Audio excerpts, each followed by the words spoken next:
So it's time to start. I'm sorry for small delay. It's due to traffic jams, but here we are. So welcome everyone, and we'll start with short speech of Professor Adam Sawicki, Director of the Center for Theoretical Physics.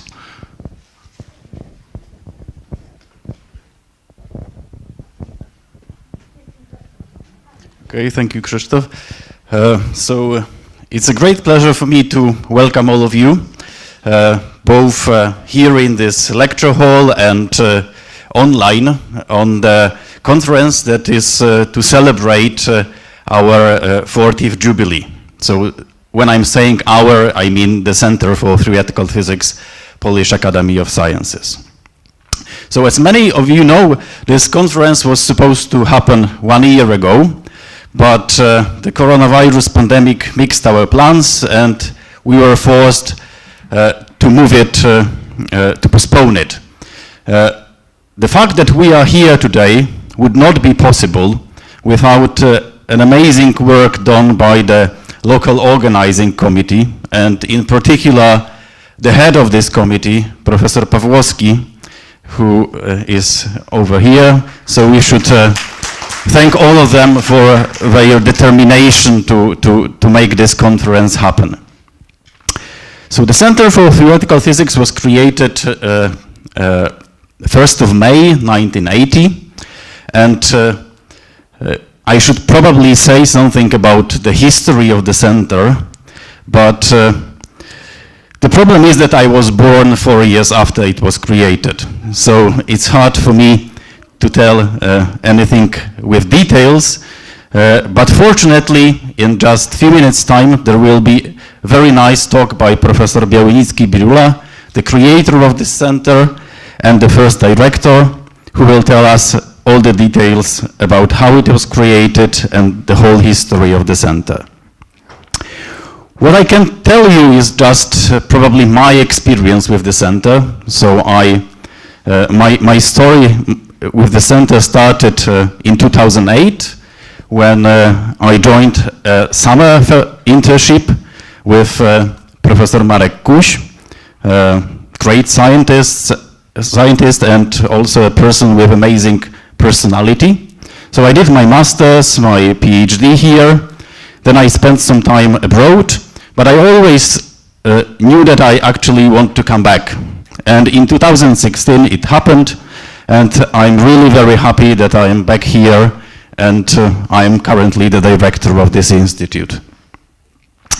So the research in our center is organized around quantum information, quantum field theory, quantum chaos, general relativity, mathematical physics, cosmology, and astrophysics. So it's actually very broad.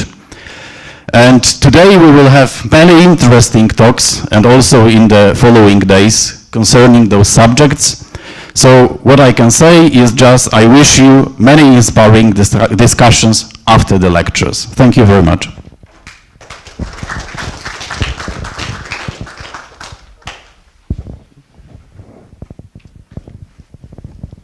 So thank you. And now I will give the floor to Professor Paweł Nurowski, Vice President of the Polish Academy of Sciences.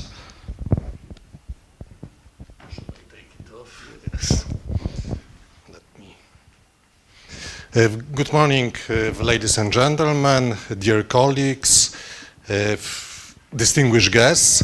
I am proud and privileged, I feel privileged that I can have this first talk during today's conference. And what can I say?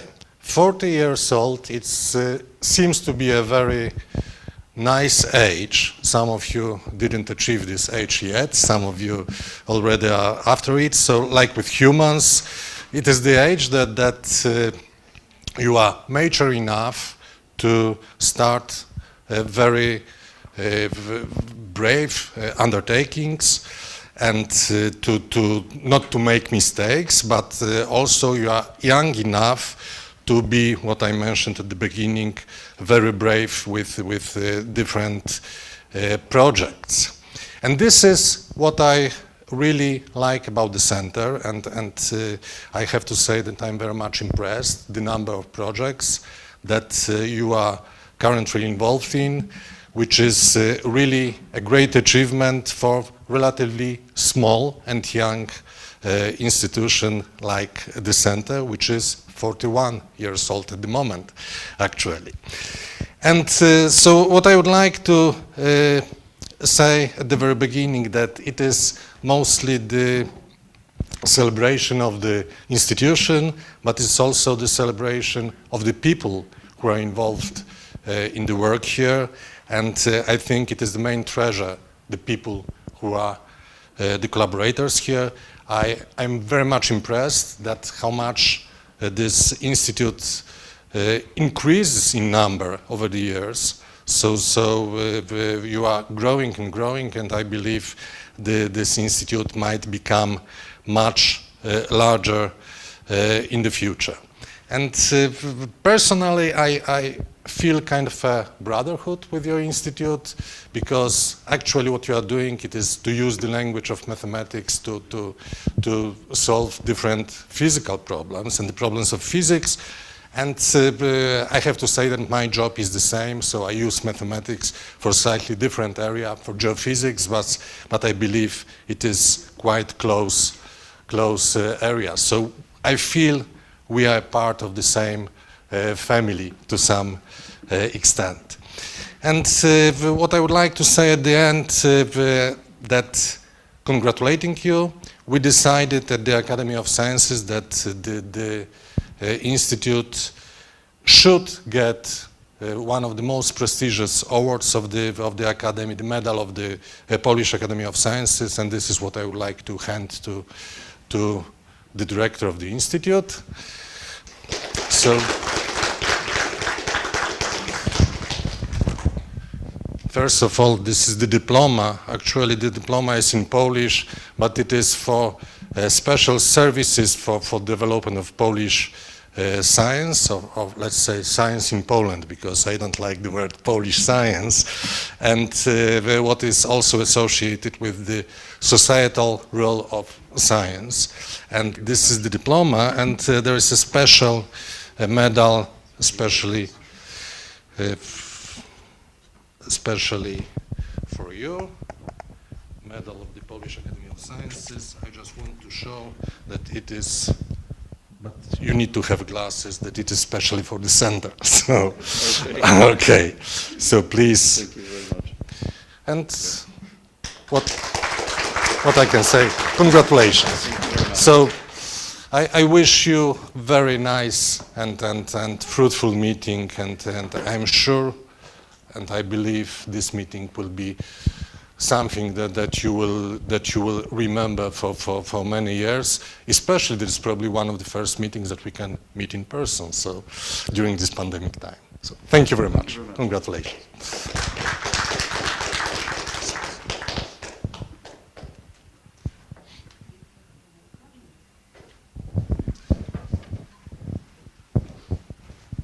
So thank you very much for the speech and for the medal.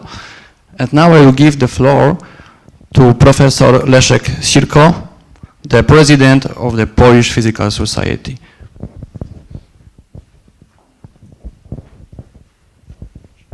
So, thank you.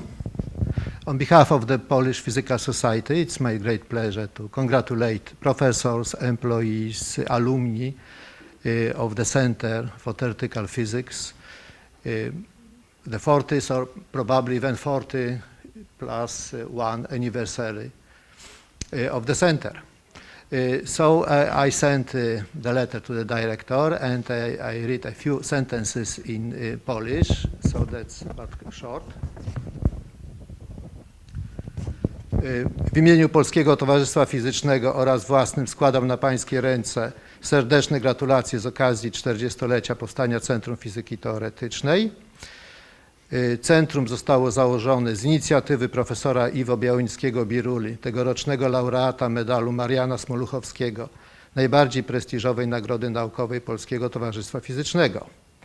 Pod kierownictwem profesora Iwo Białynickiego-Biruly Centrum Fizyki Teoretycznej od razu stało się jedną z najprężniej działających i najlepszych placówek naukowych Polskiej Akademii Nauk. Opuszczę pewne elementy. Na podkreślenie zasługuje też wybitna rola Centrum Fizyki Teoretycznej w popularyzacji fizyki oraz działalności upowszechniającej naukę wśród młodzieży szkolnej i całego społeczeństwa. Trudną do przecenienia rolę w tej dziedzinie pełnią profesorowie Łukasz Turski i Lech Mankiewicz. Obchody 40-lecia Centrum są wyjątkową okazją do podsumowania jego olbrzymiego dorobku, ale tworzą także ramy do planowania dalszego rozwoju Centrum. Z tego okazji pracownikom Centrum Fizyki Teoretycznej życzę jeszcze bardziej dynamicznego rozwoju Centrum, wybitnych osiągnięć naukowych oraz powodzenia w życiu osobistym. So I wish you all the best for the future. So thank you very much. Thank you, Leszek.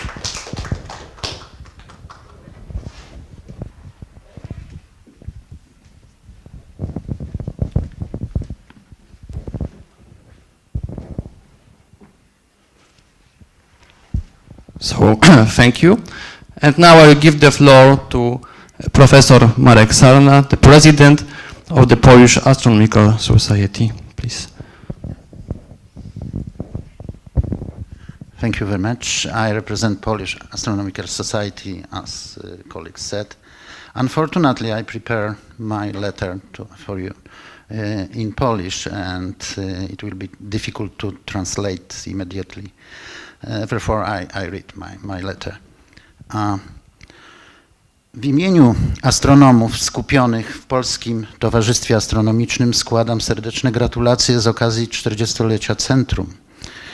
Jeśli nawiążemy do pitagorejskiej symboliki liczb, to z wieku młodzieńczego wkraczacie w wiek męski.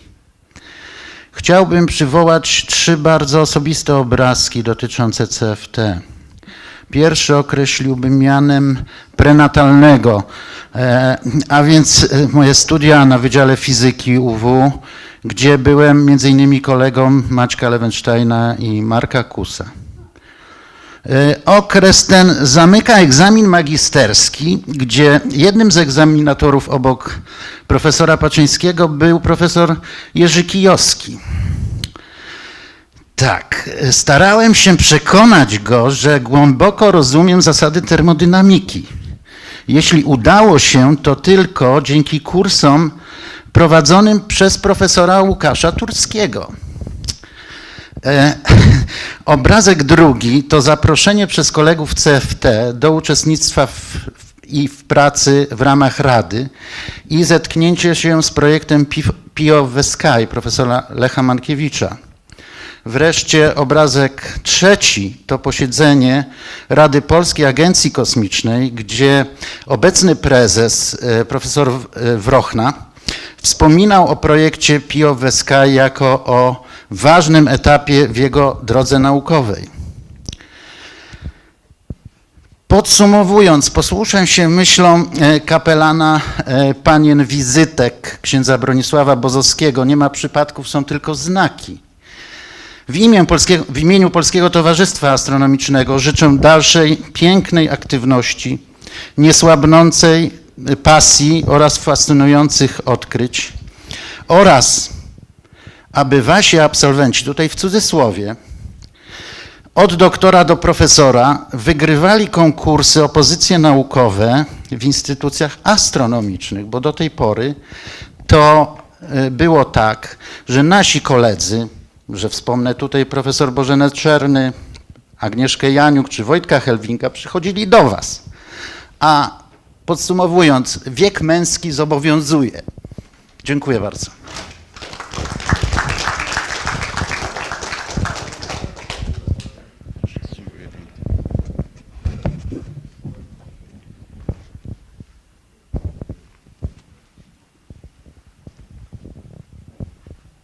So thank you for the speech. There will be another official part, which will be on Friday, and this will be on the occasion of the medal given by the Czech Academy of Sciences. But now we start the regular part of this conference, and the first session will be the session of laureates of the award of the Foundation of Polish Science. So please start the session.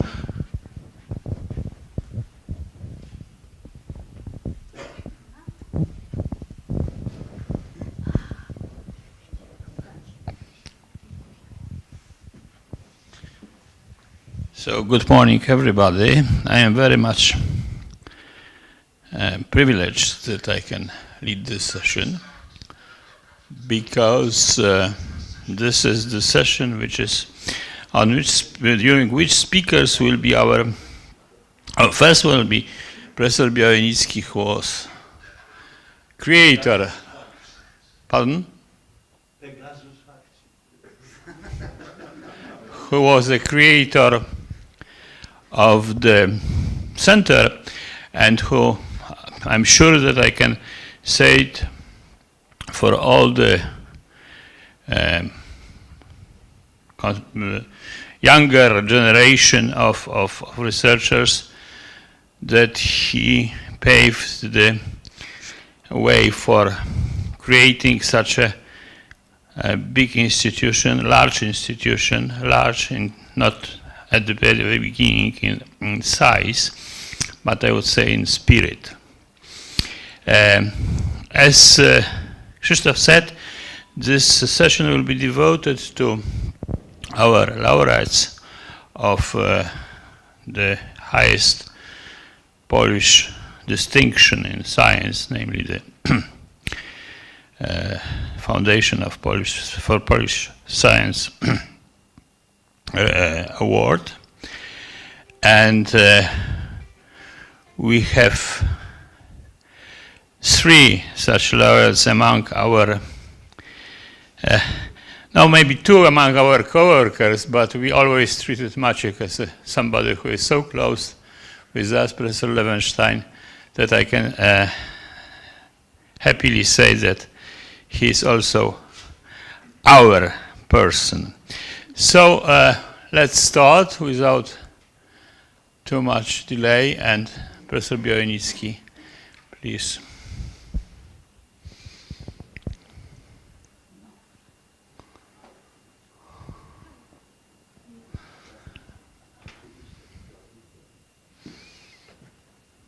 Do you need this mic or just one? There is something the like microphone that I should keep in my pocket. So probably this I have to switch off.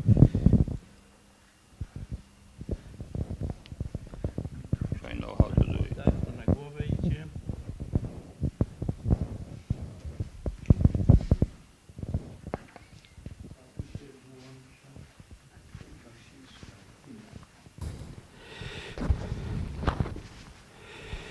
Good morning. I was first supposed to talk about the subject of my FNP reward, but I decided that there is a big loophole that should be filled concerning the history. Somebody mentioned that I was the creator. I will correct this now in my brief recollection how it really started. It's a coincidence that the title of my talk is How It All Started. The same title appears in the talk of Charles Clark, but he meant something completely different, how this area of science started. But I will talk how our center started. It all began in 1978. I was then a member of the Institute of Theoretical Physics at the Warsaw University, and 2 my senior colleagues, Józef Werle and Wojciech Królikowski, decided to start an Institute of Theoretical Physics of the Polish Academy of Sciences. There was no such institute. There was an Institute of Physics. There were other institutes. in physical sciences. However, there was no Institute of Theoretical Physics. The idea was born because there was a very good example. Namely, after Lev Davidovich Landau fatal car crash, he was totally incapacitated, but his students, and these were great physicists, decided that one should follow the Landau School of Theoretical Physics by building an Institute of Theoretical Physics. This is how the institute in Chernogolovka was born, which exists even now, and it's one of the best institutes where Landau's associates were very active. Unfortunately, many of them emigrated after the change of the rules. And that was a very good idea, because in those days, to say that there is something in the Soviet Union opened the door, and the dissidents were, of course, trying to follow the example of the Soviet Union. So the decision was made by the Academy of Sciences to create the institute, and this big project, my colleagues Verle and Królikowski already had plans. There was a 5th floor of the big building that was supposed to be built with a big library and reading rooms and very modern build-up, and it all crashed because, as older people remember and younger people also probably learned from their seniors, that in '79 there was the beginning of the economic crash in Poland that ended with martial law. So there was absolutely no way that the institute of this size could be built, and no one would give the money for that. So my colleagues decided that they are not interested. But the idea was still there, and I was involved in creating this big project. But at some point I decided that let's try doing something that is doable, that is a reasonable substitute for this big creation. So we had to start following the rules of the socialist economy, and I will say more about this. And this is how my involvement, personal involvement, started.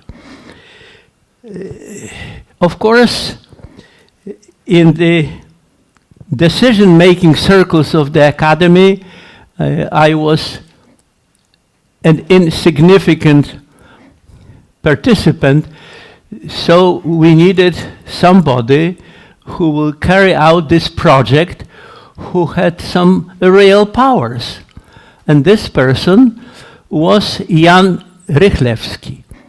Jan Rychlewski was born in 1934 in Moscow. And that, of course, defines pretty well his roots.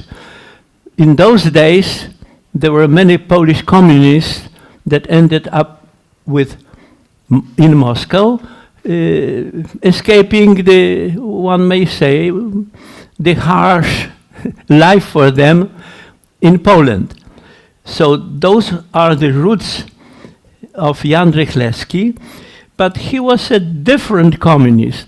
He was an idealist, and I will mention this a bit later, but he was also a doer. He wanted to do something. What was his position in those days? He just finished his tour of duty as the deputy head of the Division of Sciences of the Party Central Committee.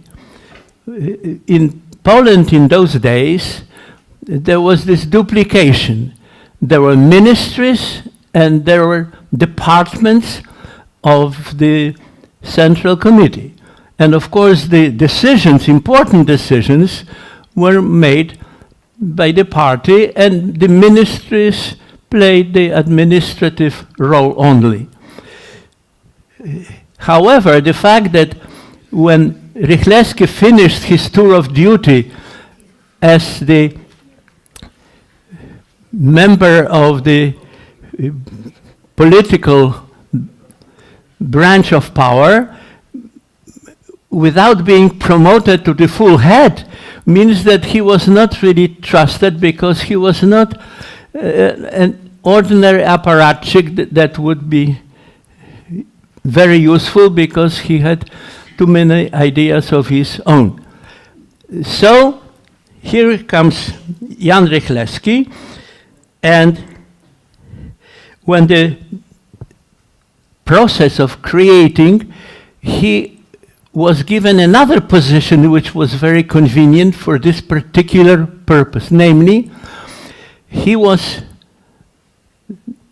then the secretary of the third division of Polish Academy of Sciences.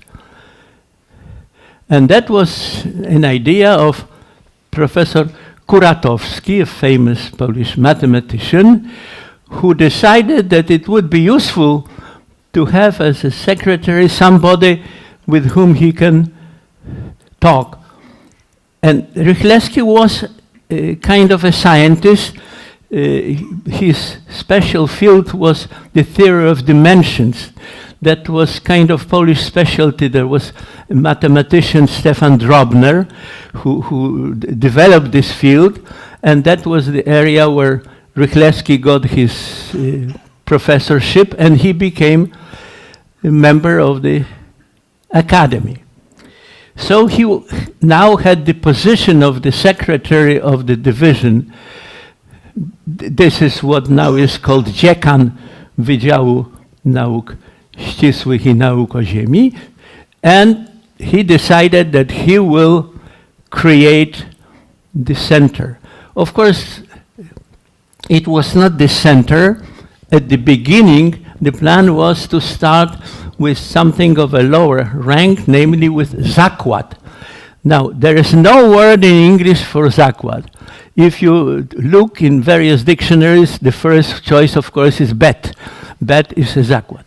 But then you search further how to translate zakład, and you, for example, try zakład fryzjerski, and you get barber's shop, of course. So we had the shop of theoretical physics that was supposed to be created. And that was a big problem, because to create an institute, you need a place where this institute will be located. And this was the main number one obstacle. Now, one more true anecdote about Jan Rychlewski. Among many other duties that he had, he was the chief of the Polish Space Science Committee. He was the head of the Polish Space Science Committee.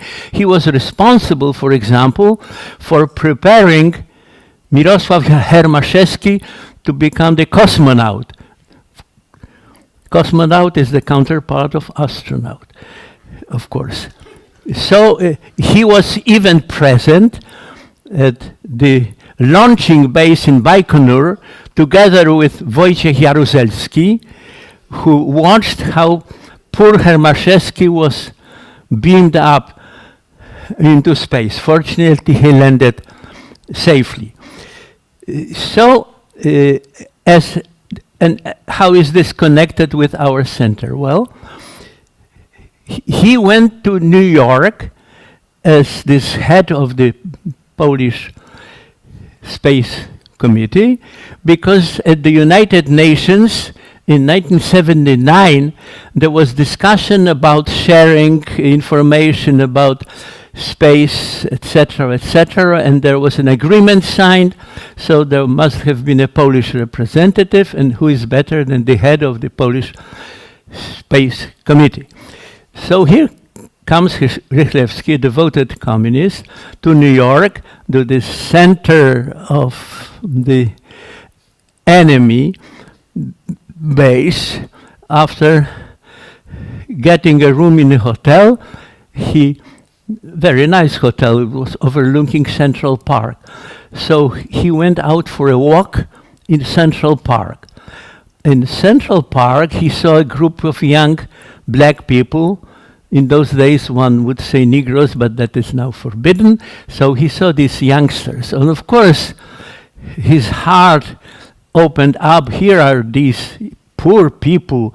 He must talk to them, that he is on their side, that he will help them to fight this horrible communism. And he woke up in a hospital bed with aching head. These guys knew how to use the baseball bat. And of course, relieved of his wallet. I saw him a few days after he returned in a hospital. He still had his head in bandages, and we talked about the creation of the, I will call center, but I explained already the complications.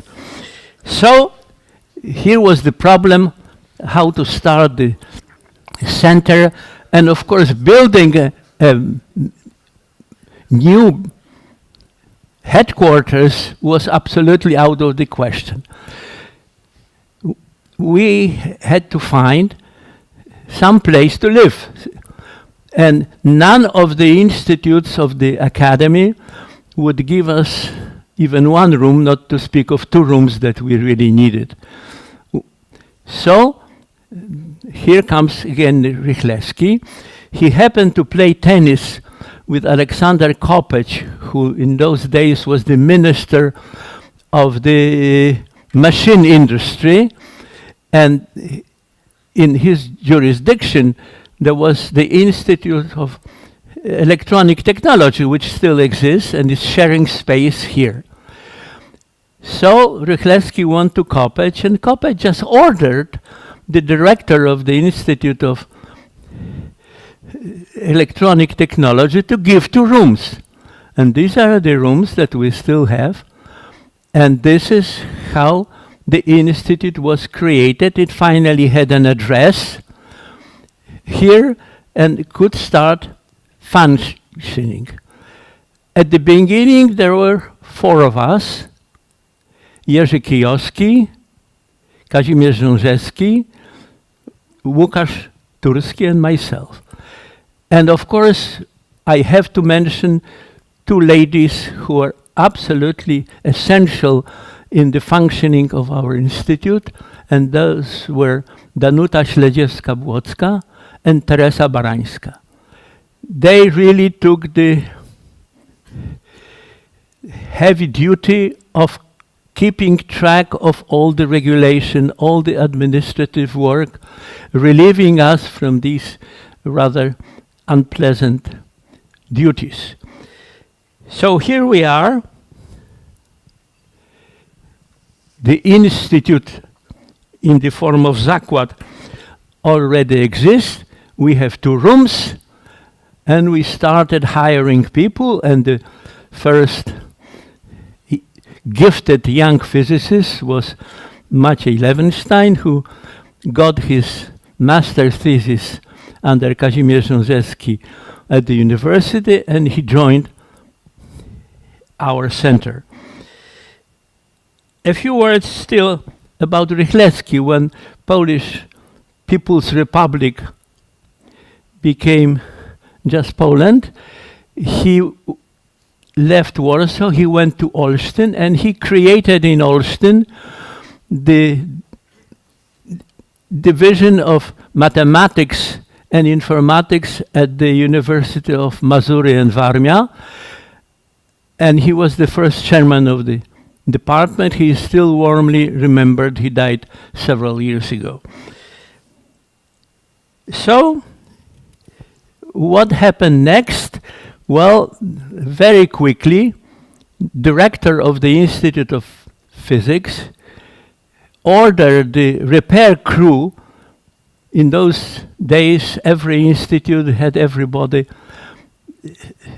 You could not hire contractors or anybody like that. You had to have people who would do the work, and he had a crew that could construct a building. Well, I would rather call it a shack, but this is what was built. Jerzy Kołodziejczak ordered this crew to build for us headquarters. And these headquarters had the form of the sort of shack or a barracks, whatever. All the barracks have a military connotation, so I would call it a shack. And it was quite comfortable. There was central heating, there were rooms, and we functioned.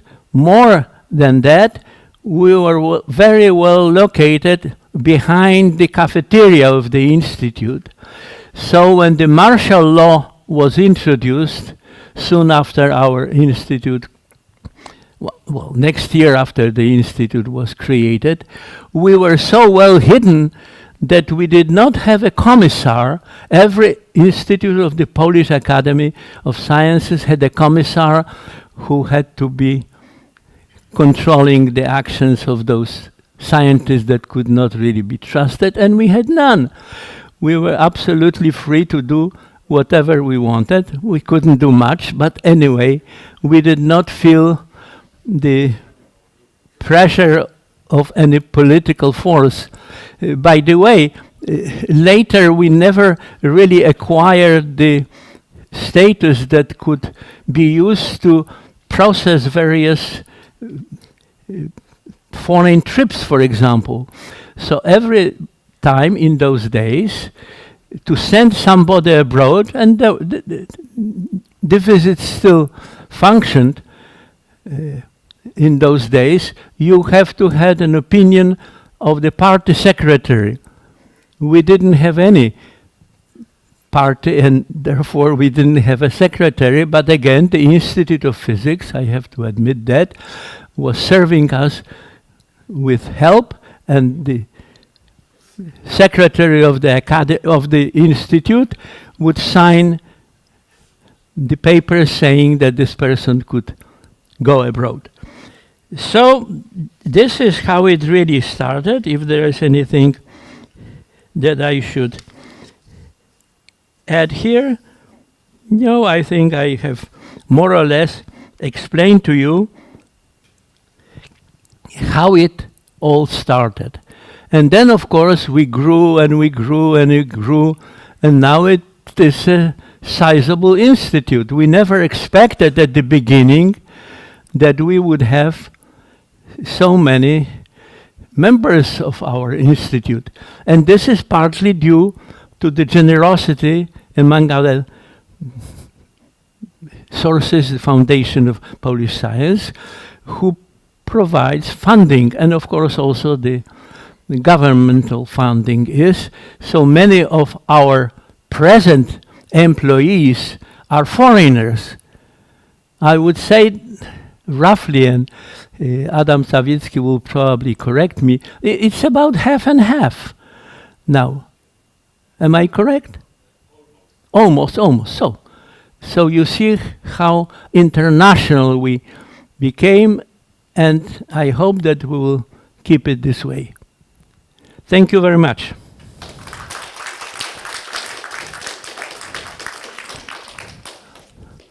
Thank you very much. Questions? Remarks? Some time for questions and remarks, but I hope also that we'll have a lot of time during the lunchtime and so on to exchange the impressions, and thank you very much for this history. But if there are some questions, please now. Kazimierz. Yes. Well, it's not a question, it's a remark. You've mentioned that we were left, so to say, unattended during the martial law. Officially, yes, but unofficially, the place was searched a couple of times. Once, they even lost a watch that has never been claimed. And I remember that we should in the case of war, we should have gone somewhere in Białobrzegi or something yes, like that. relocation. The Yes, relocation. There was a relocation, training. Yes, was yes. there. This I remember is only. So thank you very much. There was even a drill, but only theoretical. Yes. Yes. Yes. It was not even explained to which Białobrzegi. No. It was secret. It was top secret. It was top secret. Yes. Yes.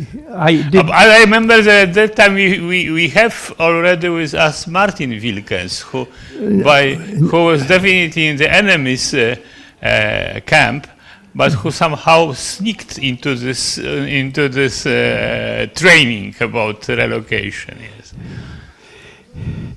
I was not aware of this watch because at this time I was away in the United States and I came just to watch how the martial law was introduced.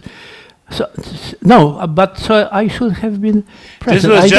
I don't remember after, the watch. Yeah, it was after the martial law, of course. During the martial law, but it lasted somehow. Yes. Later. But later. Mariusz actually says, you are still having? Yes. So thank you very much once more. So. There is also, perhaps for the younger part of the audience, is interesting that an individual who was extremely important in construction of our shop was a certain colonel, Mr. Yershina.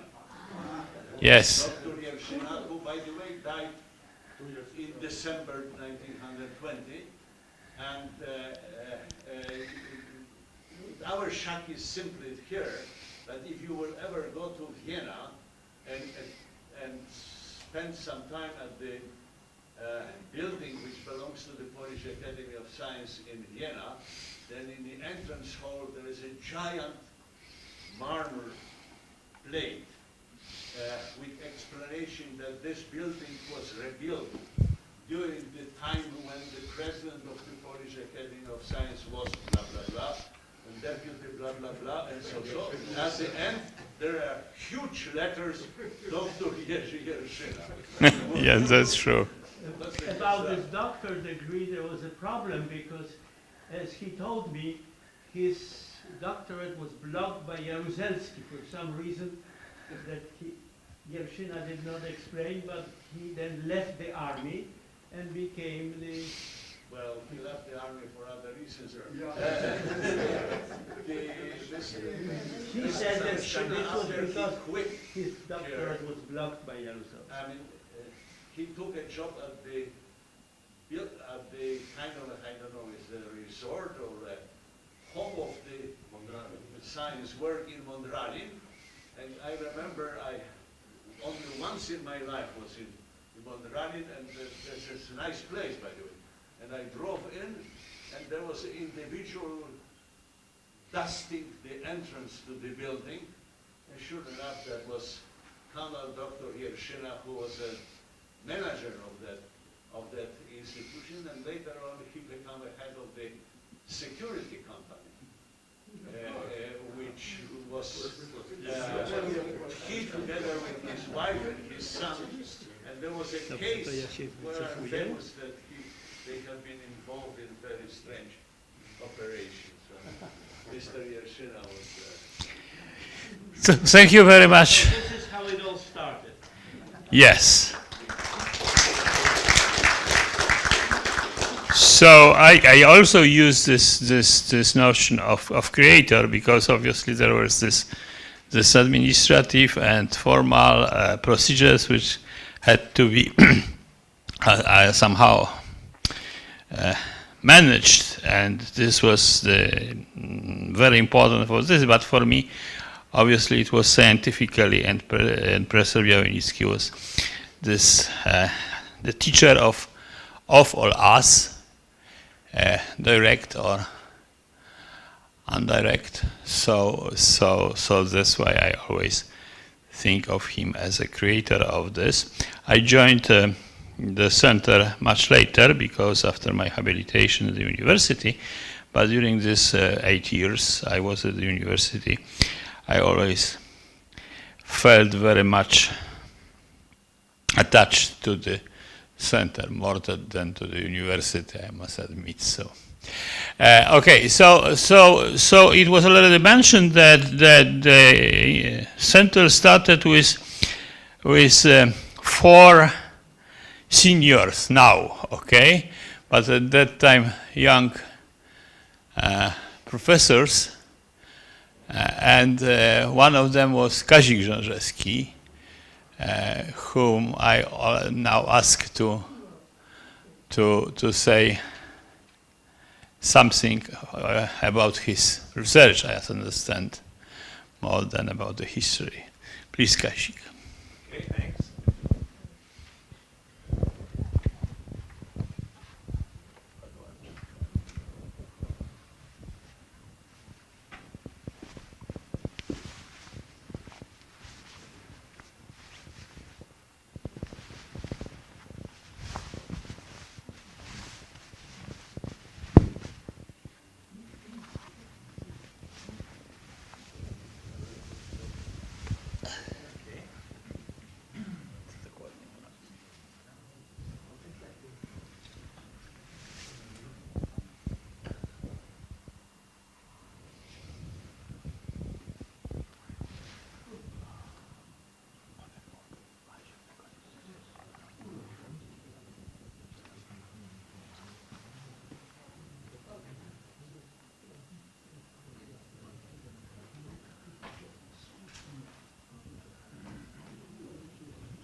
Okay, good morning, everyone. It's a great pleasure to be here. Would be even nicer to be back to be at our regular place. But anyway, so as has been mentioned a couple of times ago, a couple of times already, I'm one of this first employee of the center. I returned from the US from some stay in Rochester for Christmas in 1980, and January 1st, 81, I came to work for the first time. I remember that I've been greeted by Jurek Kijowski, who was playing a host, so to say, was some kind of the slightly more senior person than myself. And then few months. Yes, only by a few months. But anyway, I remember our first seminars we had. We were sitting, 4 of us, maybe already some student or somebody, maybe 5, around the table in one of these rooms. And there we spoke, showing maybe some graphs or so, just on the table for everyone to see. So it was very different than what we are doing today. All right, so I will talk about physics, not about history anymore.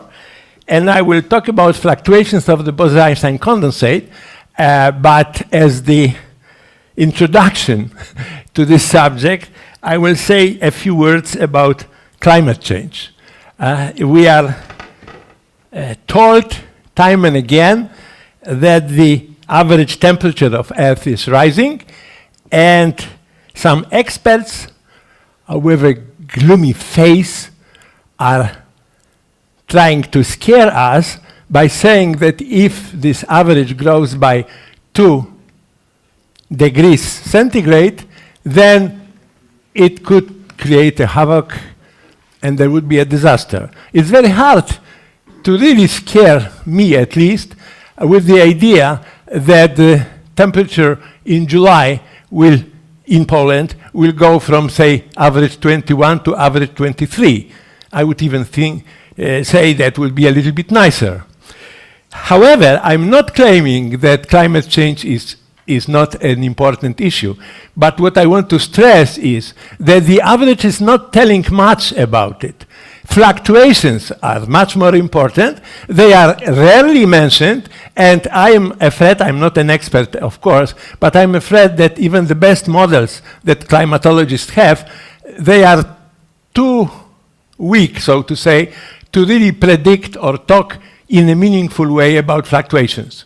Fortunately, I'm not a climatologist, I'm a physicist, so I've been working for a long time on fluctuations, but of something a lot simpler, namely of something which is just the very cold gas of bosonic particles.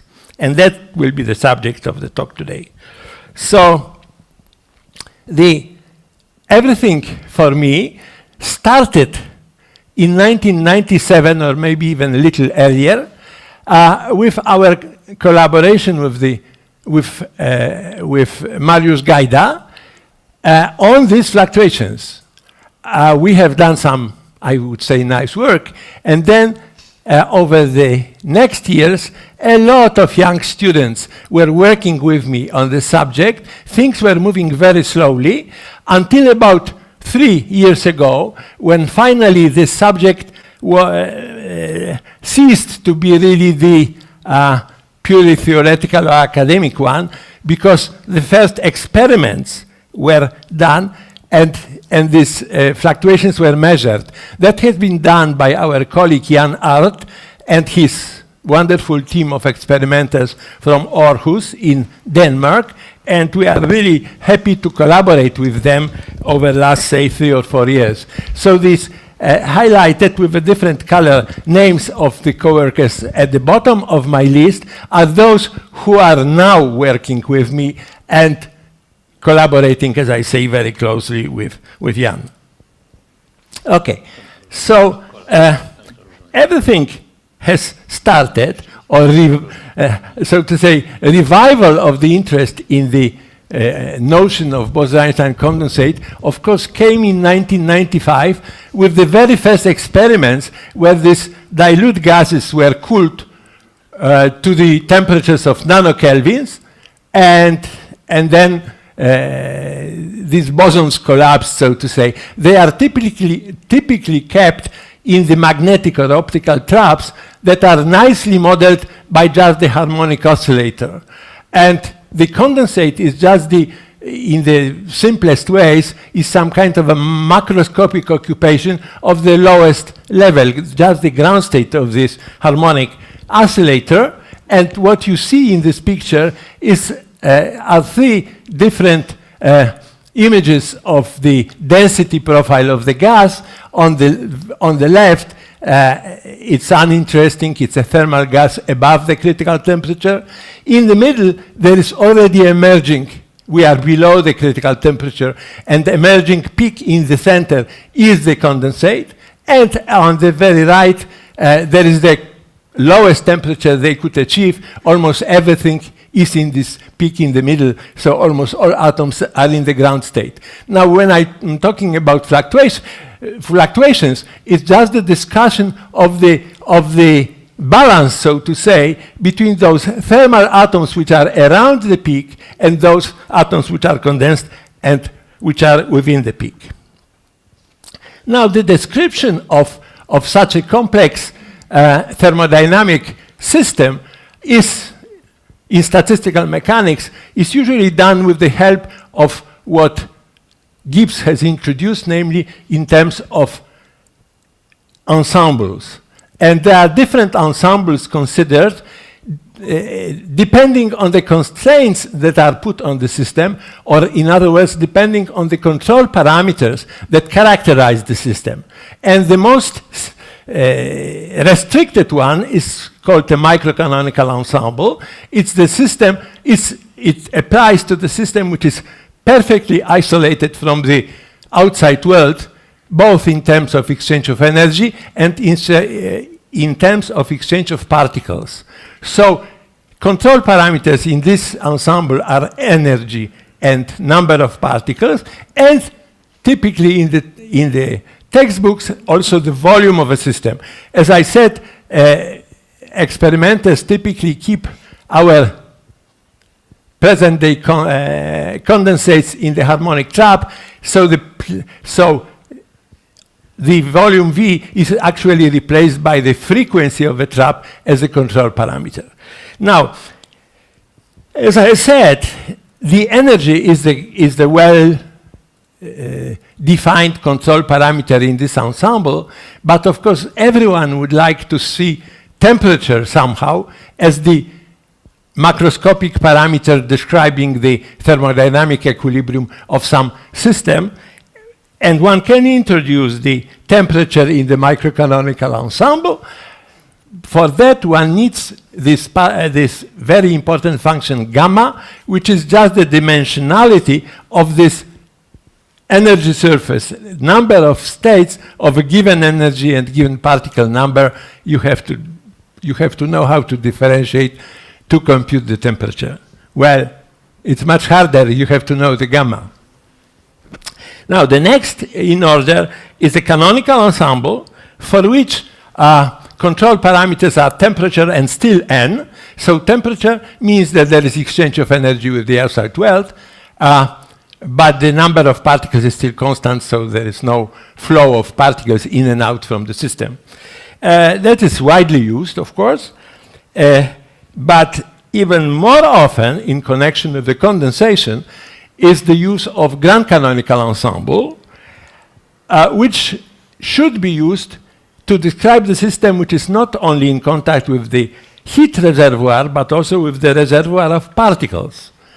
So the number of particles is also not conserved, is not the control parameter. Instead, there is a chemical potential, but that controls only a mean number of atoms, not the actual number of atoms. And of course, there is a complicated formula for the density matrix. Now, in terms of control parameters, this is the list.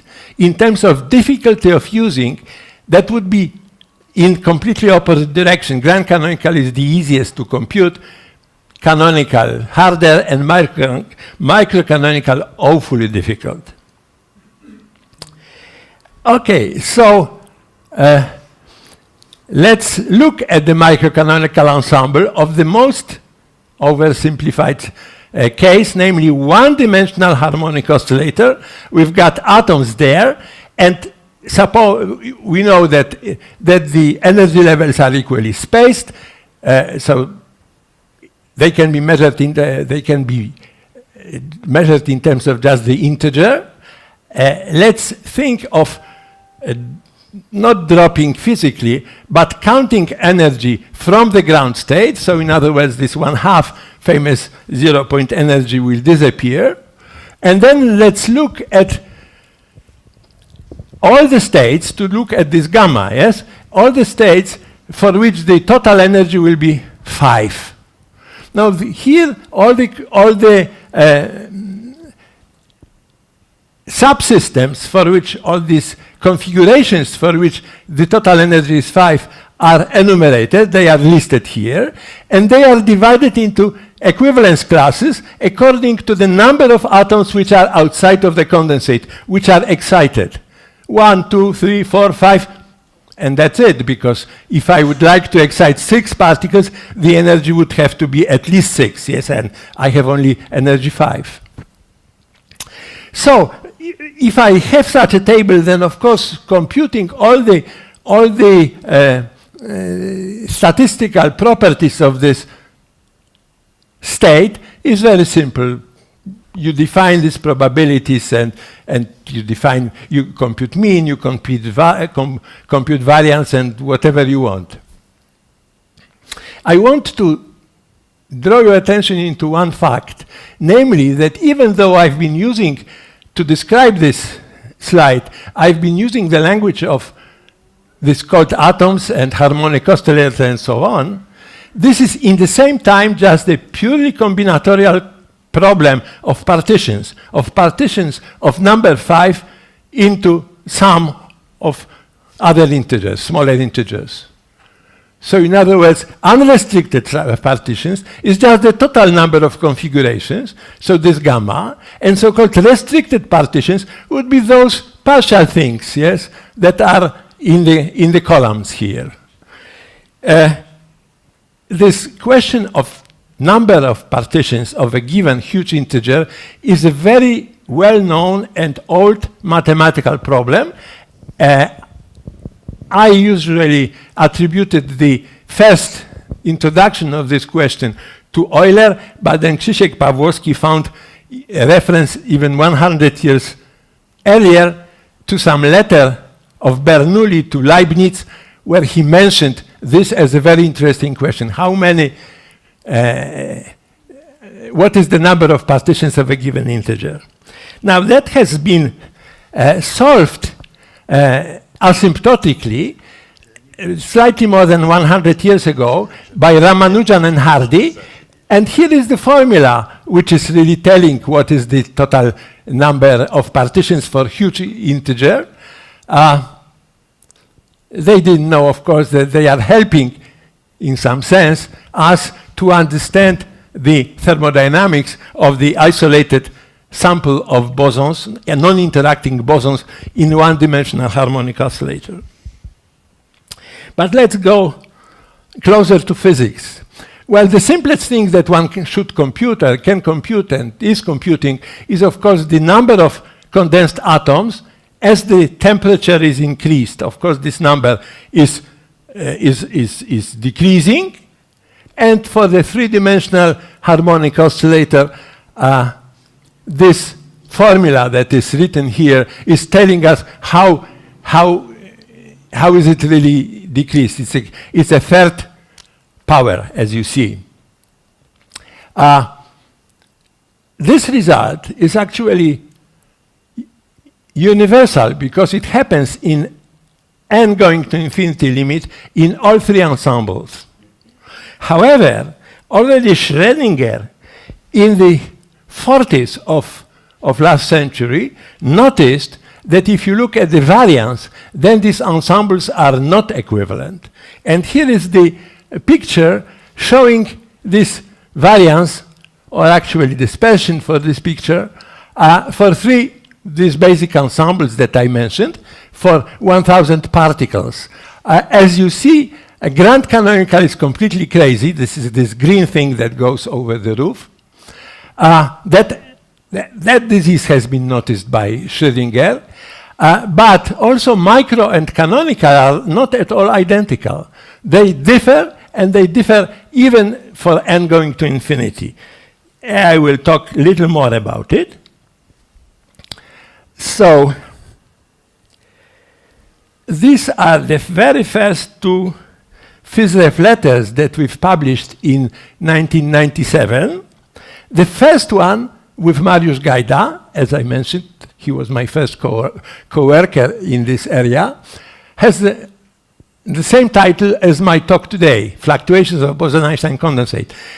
Probably for the first time in this paper, we claimed that microcanonical ensemble should be used to describe the experiments, present-day experiments that started with Cornell and Wyman in 1995.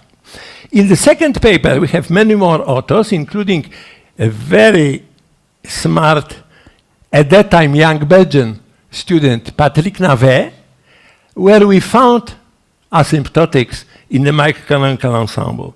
And I'm going to tell this now. So, David Politzer, soon the Nobel Prize winner, but for particle physics work, derived, also in 1997, the asymptotic formula for the variance in the canonical ensemble. That's what is written here.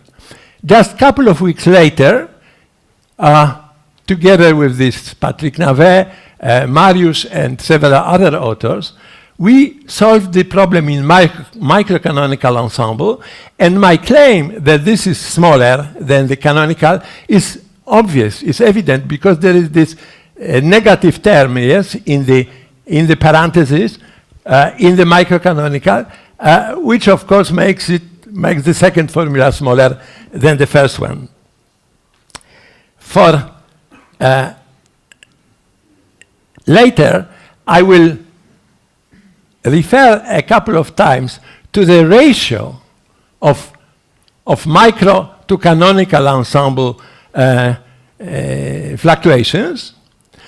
And these fluctuations in the limit of n going to infinity derived from this formula is 0.39. It's really much smaller than 1.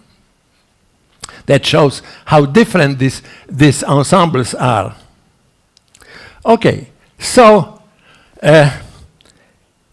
already also at that time, people started looking at the recurrence relations to compute these partition functions and actually to compute the statistics exactly. They were doing it, still for ideal gas, of course. They were doing this quite efficiently, but numerically, that was really a complicated problem, or problem that was getting complicated for a large number of atoms.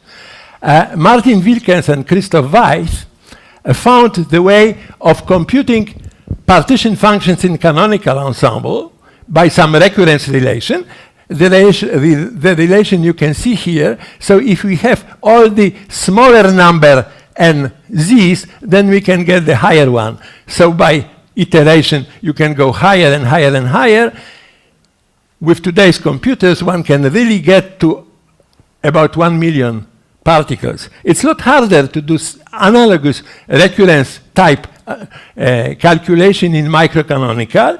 And the smartest so far formula method was found by a very young student, my student Zbyszek Idziaszek, who, for his master's degree, derived a very nice, although much more complicated formula that I'm not going to show here. And that formula actually is so hard that it can be used for certainly not more than 1,000 particles. All right.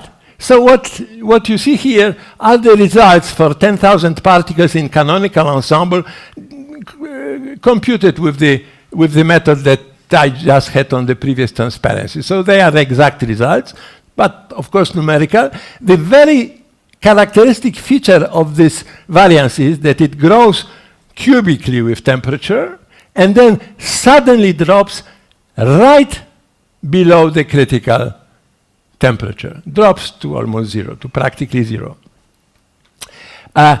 We have several pictures here, several graphs, just because these results are obtained for different shapes of the trap, for the shapes of the trap that gets deformed and becomes ellipsoidal, with so-called aspect ratio growing from 1 to, say, 10 in this case. Why did we do it? Well, we did it because of our Danish friends.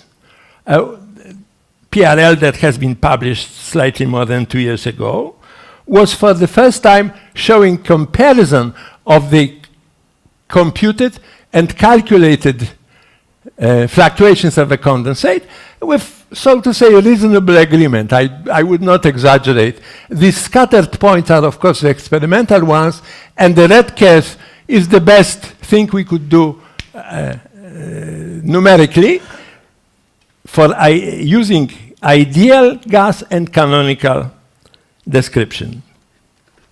Now, what happened after 97, when more or less ideal gas, at least for not too large number of particles, was under control? Of course, there was a quest to see what would happen to these fluctuations if the interactions are present, and of course interactions are present in the real world. There were many different approaches. I will mention that we concentrated on the following one. We concentrated on something that we call classical fields approximation, and conceptually that goes like as follows.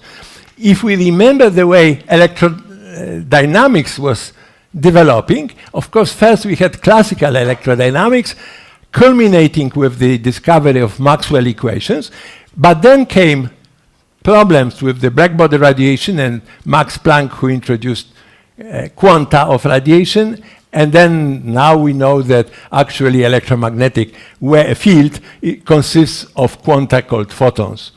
With atoms, it was the other way around. For a long time, we knew that these are little balls that are flying around. but with cooling and cooling and cooling and increasing the Bohr wavelength of the atoms, then we started looking at these things as they were really waves. And in the bottom here, I just reproduced the very famous picture of the experiment done by Wolfgang Ketterle with the interference of two isolated condensates. As you see, it interferes very much the way waves would interfere on the surface of water. So really the notion of matter waves and mesoscopic or even maybe macroscopic matter waves came into physics with the Bose-Einstein condensation. So the classical fields, sorry for a little bit of technicalities here, goes like this. Well, of course, as always, we start with the Hamiltonian, and then atomic operator gets replaced by the C number function. And the creation and annihilation operators that are present in the atomic field operators are replaced by the classical amplitudes. And then very quickly one understands that such a simplified classical field theory would lead to divergences. So there is a need for a high energy cutoff or short wavelength cutoff.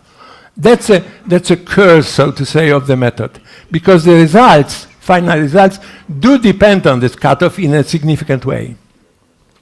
But unscared, this way, classical canonical ensemble is invoked for those classical C number amplitudes, and then such a classical ensemble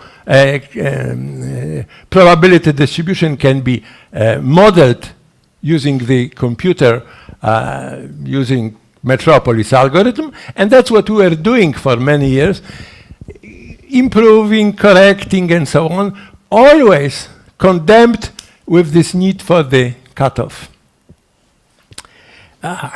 Okay. Now comes our discovery from about a year ago, and discovery which we call now the Fock state sampling. In this Fock state sampling, our space, which will be visited by the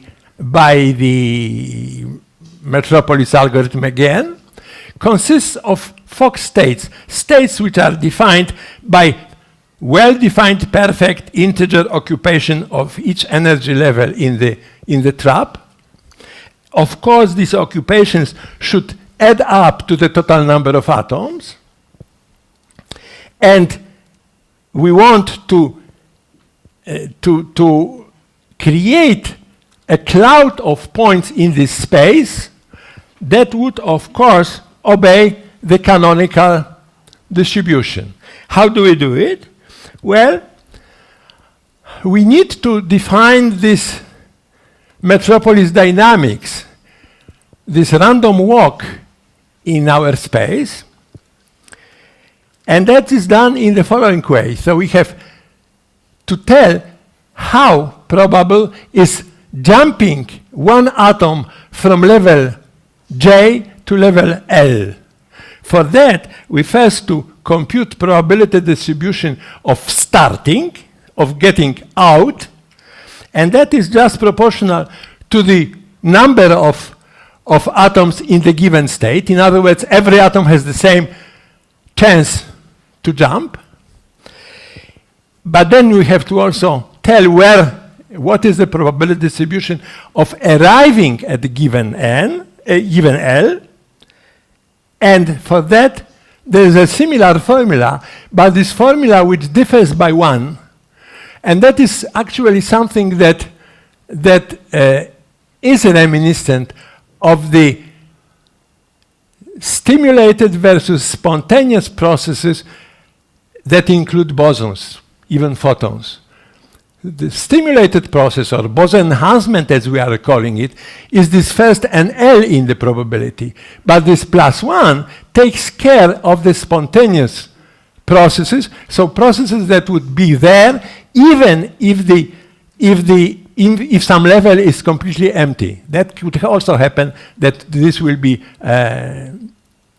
the arrival place for the atom that left level J. So with this method, we have to add also the acceptance criterion, and that for those, I don't want to dwell on that, for those who are practitioners, it's the same as everyone is using.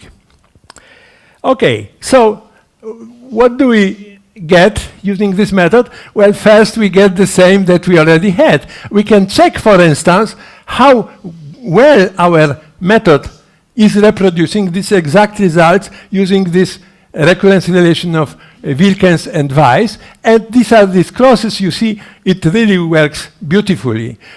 Did we gain something? Yes, we did, because we have whole clouds of points in the phase space that is describing this canonical ensemble. For this cloud, we can check what is the energy distribution there, and those are these Gaussian distributions for various temperatures. And having this, we have access to microcanonical ensemble, or something that lies between canonical and microcanonical, just by post-selection of the data from this set of about 40,000 points in each of these graphs. Reducing the energy window, we can see what are the microcanonical fluctuations, and for the first time for really very large number of atoms. So these are for various aspect ratios or shapes of the trap. These are those what I like to call coordination diagrams. On the left, there are values for canonical.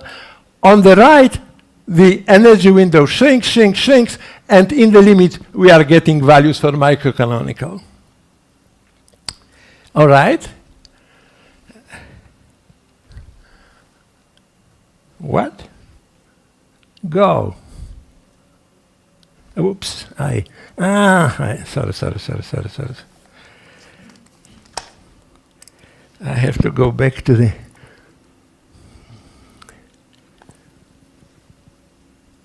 Right.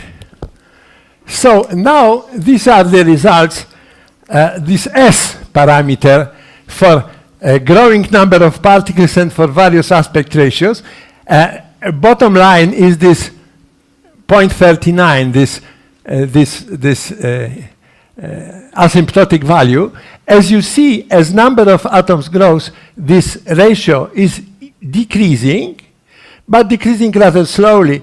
The best result, or the most ambitious result we have, is for 100,000 particles and for spherical trap. As you see, we are still quite far, very far away from the asymptotic.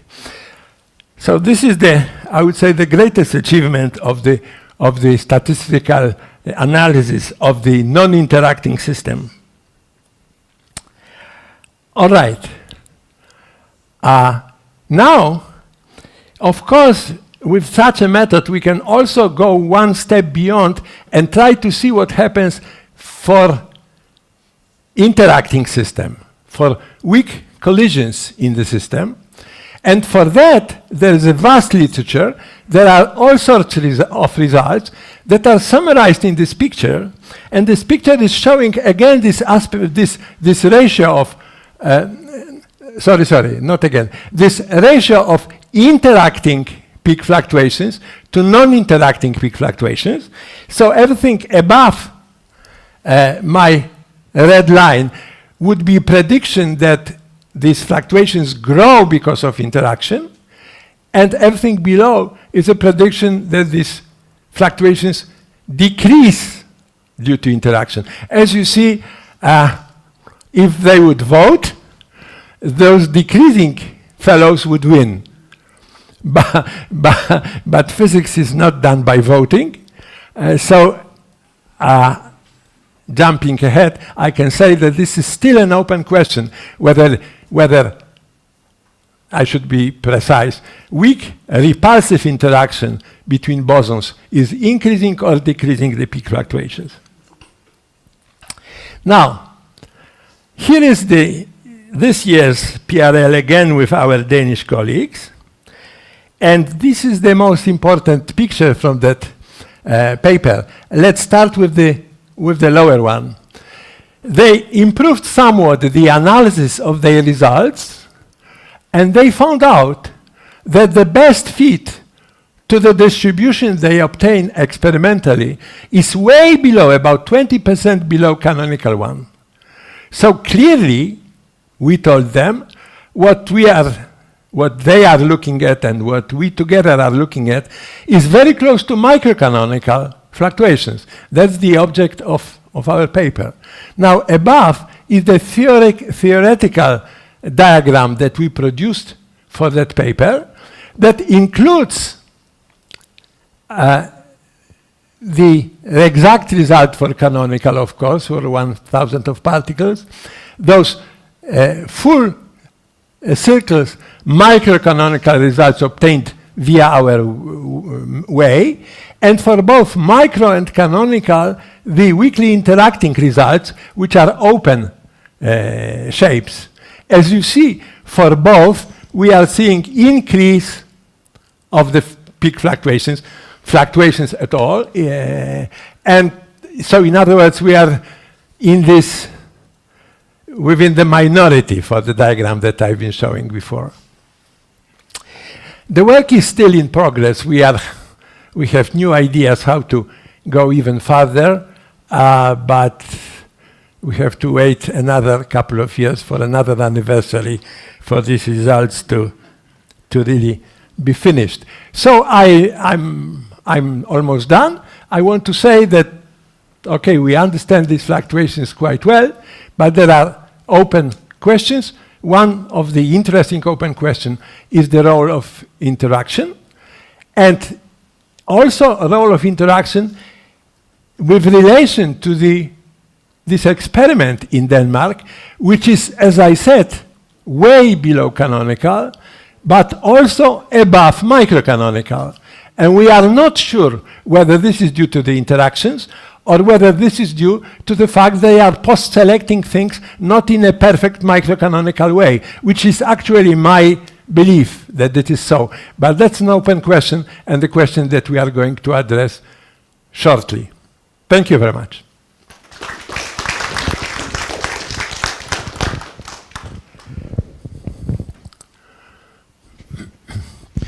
Thank you very much. We have still some few minutes for questions and remarks. Please.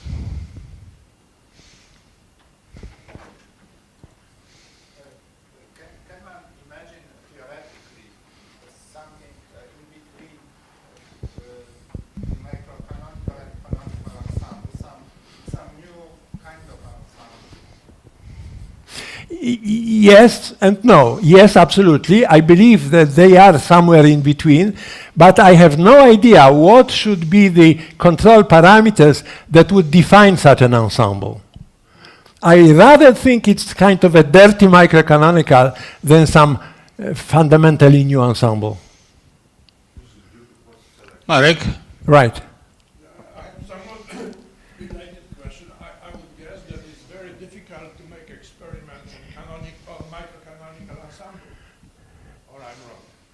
Well, it's also very hard to do experiment with canonical ensemble.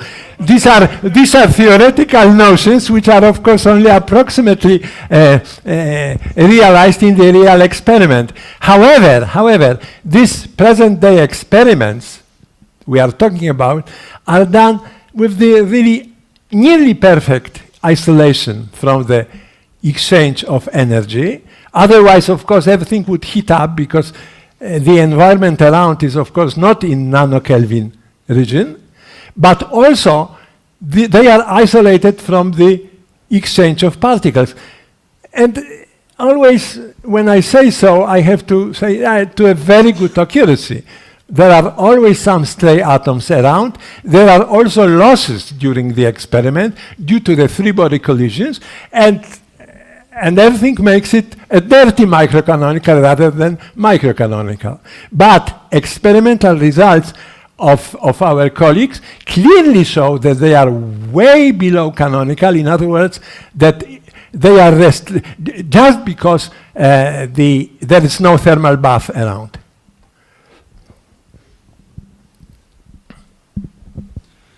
You said at the very beginning that Bose-Einstein condensate is much a simpler thing than the Earth climates and atmosphere, and of course I would tend to agree. But you show yourself that even in the Einstein-Bose condensate, not so many things are still simple. So absolutely, absolutely. But I wanted to make one comment about the climate change from which you started. So I fully agree with you that the average temperature doesn't tell you whole about the distribution. It tells you actually a little bit, but as far as I'm concerned, I read some literature, but of course I'm not the expert. The atmosphere physicists believe that the higher temperature means the higher mean energy in the system, and this increases the variance. So obviously that's why the average rate of changes of the temperature around the globe is increasing, and this not necessarily is so good. Maybe having a little bit warmer in July is good, but having a snow in July or 45 degrees heat in July, which comes with the same price, is not so great. I would not quarrel with that statement, of course. So thank you much again, and I encourage everybody to join the discussion during the break. And now we have the last speaker of today. As I told you, we always treated Maciek as member of our center.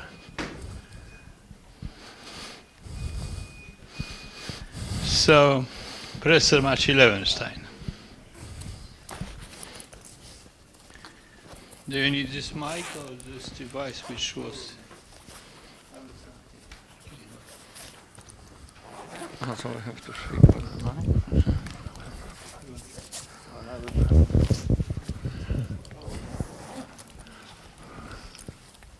Okay, so thank you very much for having me here. I really feel a member of the Institute.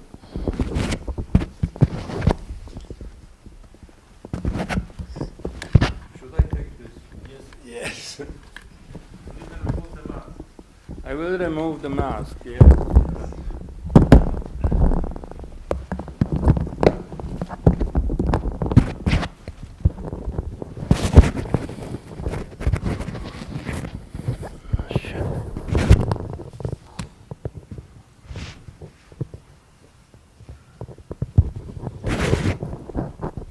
What happened? It's okay. No, I removed the mask, but what happened with this?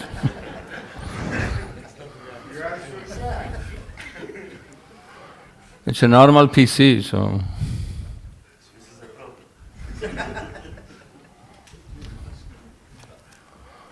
Okay. It doesn't see this thing, or what?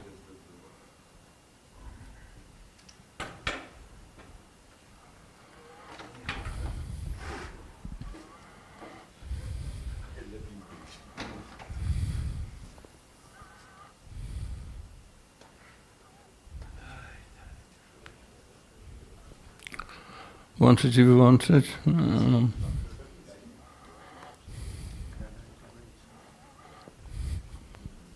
Co się dzieje?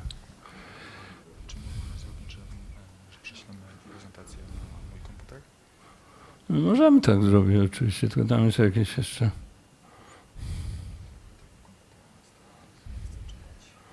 Nie wiem dlaczego. Nigdy nie miałem takiego problemu.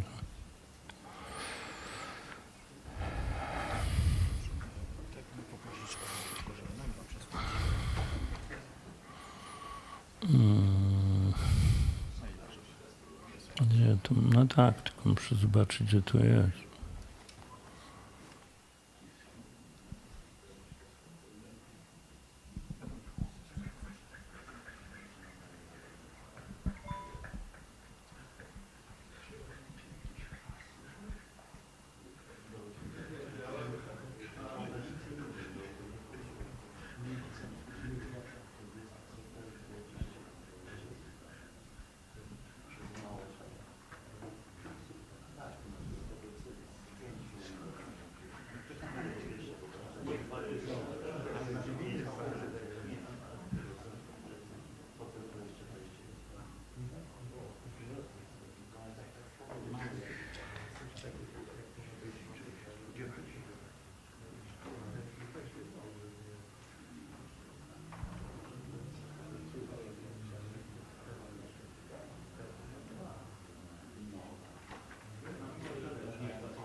To otwieraj.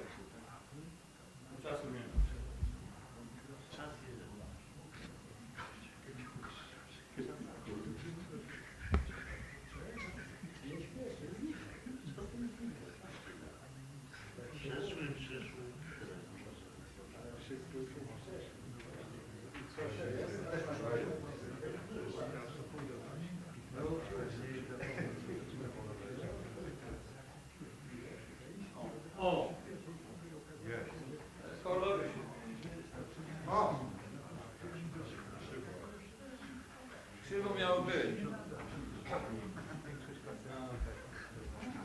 Ale kolory się zmieniły.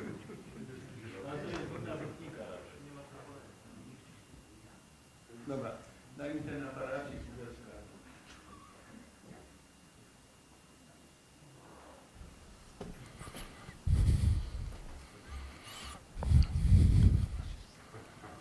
Też nie działa.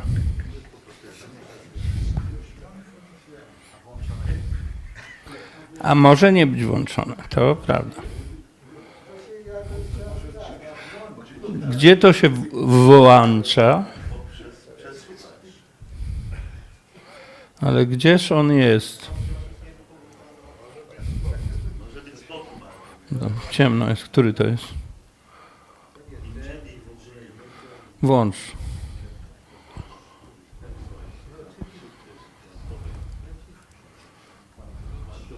Widzisz, tu czerwone, a tam czarne. Dobra. Tak?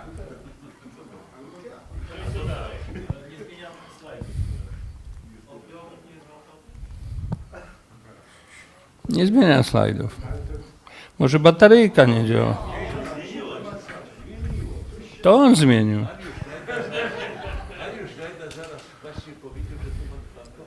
No włącz to jeszcze raz. Dokładnie. No teraz. Ha! Kolory tylko będą inne. No jak czerwony się zmienił na czarny, no to może wszyscy siwi będą brunetami. No będę mówił, dobra, zaczynamy.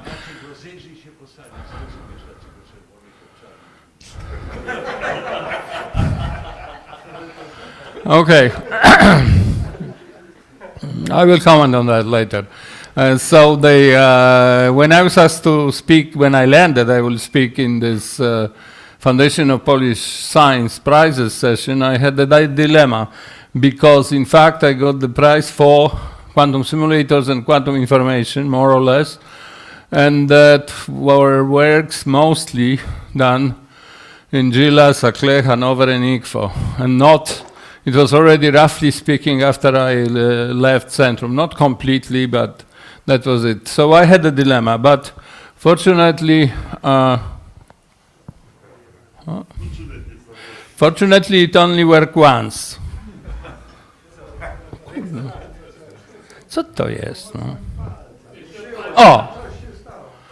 So I had this dilemma, but then fortunately Piotr Grochowski is visiting Gila, and he has reminded me that IGFO, and he reminded me that at the Centrum I was working on neural networks, and I still work on neural networks, and this is related to the subject. So this is what I will be talking about, but I will start with some memories, like everybody, and mix memories with, not like everybody, Kazik had only science, but I will have some memories. So how it all started from my point of view, me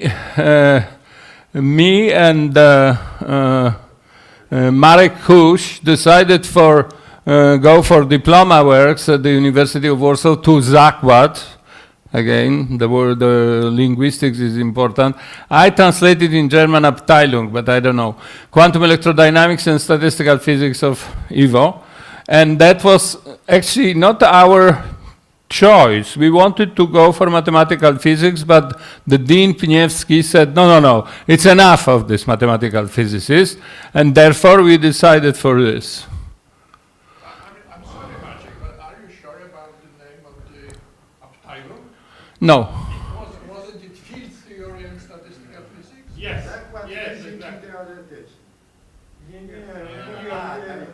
No, definitely statistical physics was there. Maybe field theory. I'm terribly sorry, but I am also old and my memory is shorter and shorter, all right? So there we met Kazik and the late Krzysiek Wódkiewicz. They told us that quantum optics is applied quantum electrodynamics, so quantum field theory, so something challenging still, non-perturbative, and that they, or in a general Warsaw group, has close contacts with the world leaders. Ze światową czołówką, they use the word. And that impressed us. This is them too. And then I started diploma with Kazik and Marek with Krzysztof. And right after the diploma, we both became assistants at the university physics department. What was that?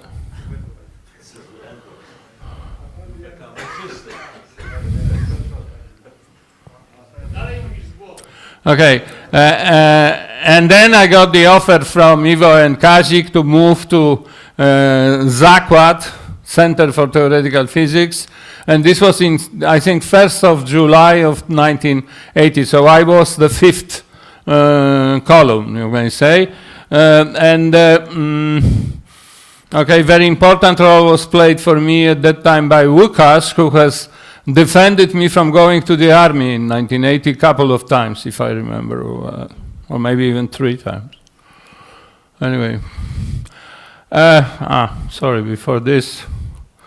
This was, as Iwo mentioned, times of communism, so the external situation around the center was really kind of, let's say, delicately absorbing and annoying, okay? But nevertheless, the Zakład, or center, if you wish, developed very well, and within the first 10 years of its existence already grew up to quite an important and visible place. And of course, in the beginning of the 90s, we all thought that the history has finished, but, again, it has finished, but, oh yes. What the hell is this? Maybe censorship, I don't know. So if you look around, of course, there is a lot of autocratic regimes, there is a lot of fanaticism around us and so on, and this is everywhere, so to say. It goes from United States of Donald Trump to Russia of Vladimir Putin, or India of Narendra Modi, or Hungary of Viktor Orban, or Poland of Jarosław Kaczyński, and much more. Even Spain, who is considered to be liberal, democratic country, has a lot of autocratic elements in its policy, for instance, toward Catalonia. In 1995, Umberto Eco wrote this essay for New York Review of Books, where he tried to identify 14 typical features of what he called Ur-fascism, and then it was expanded to this book. Just have a look and read it and think about it. These are 7 first one. Okay, quantum optics, we started to work in quantum optics, and quantum optics at that time in Warsaw was related to 2 very important events. One was the Thursday seminar at the Institute of Experimental Physics at Chorza, which was having several special properties. First of all, people from all centers were coming there, so not only university, but Center for Theoretical Physics, Institute of Physics, and even people from Technical University. And there were international guests visiting this seminar, which we really met for the first time in those places, like Fritz Hacke, like Joe Eberly, and Peter Zoller, and Roy Glauber, and all these people. On the other hand, the second important event was the Quantum Optics Conference, which was a kind of bridge between the East and West, and again, gathering the best people from all over the world.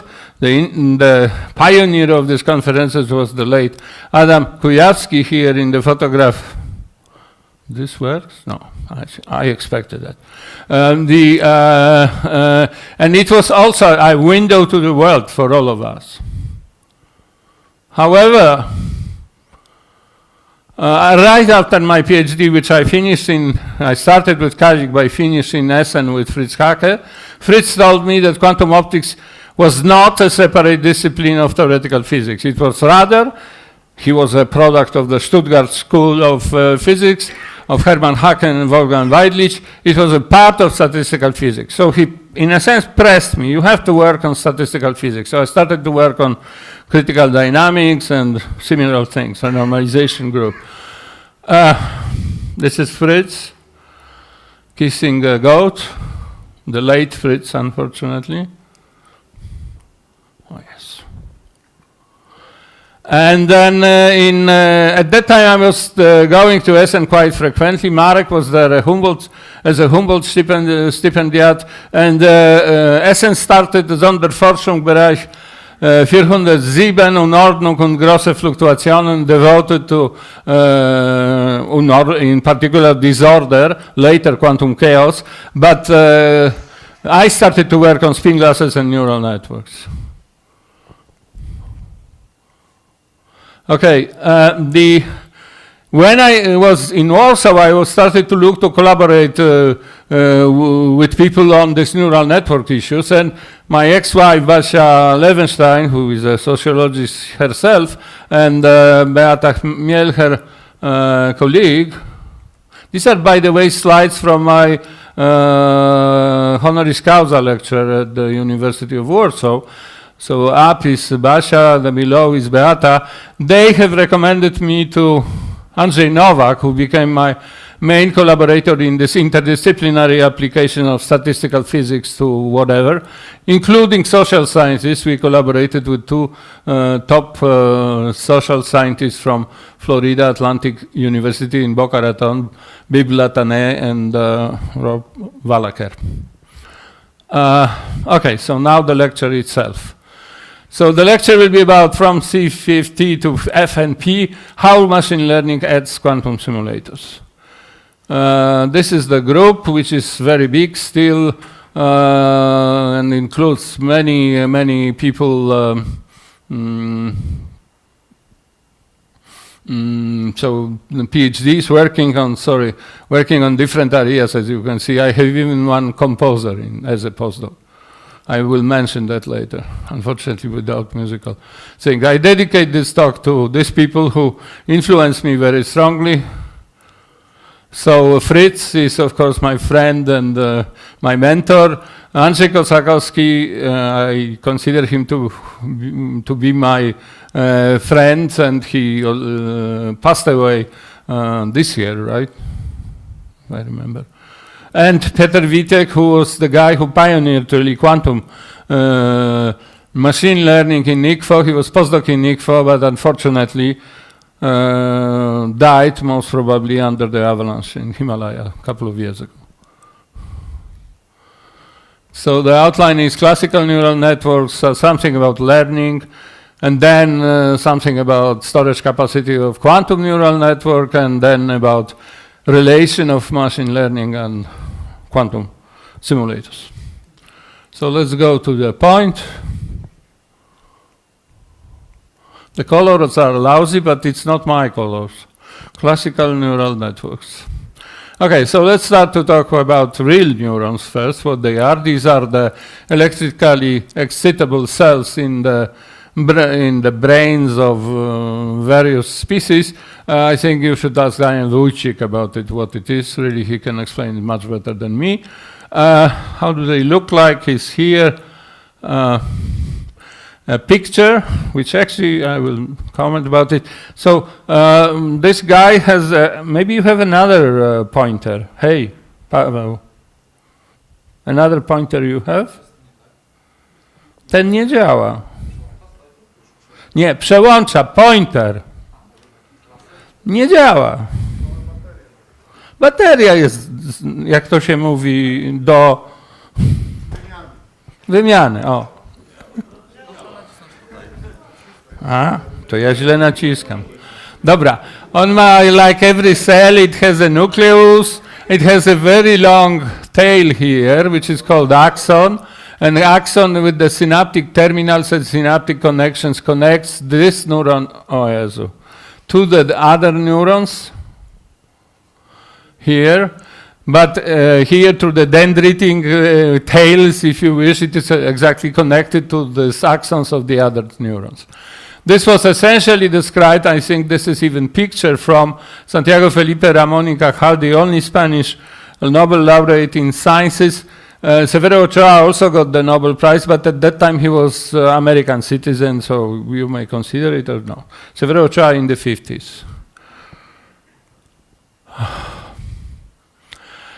So this guy was a very interesting guy, known for his anti-authoritarian attitude. For instance, extreme example of that was that at the age of 11 he was put into prison in 1863 for destroying his neighbor's yard gate with a homemade cannon.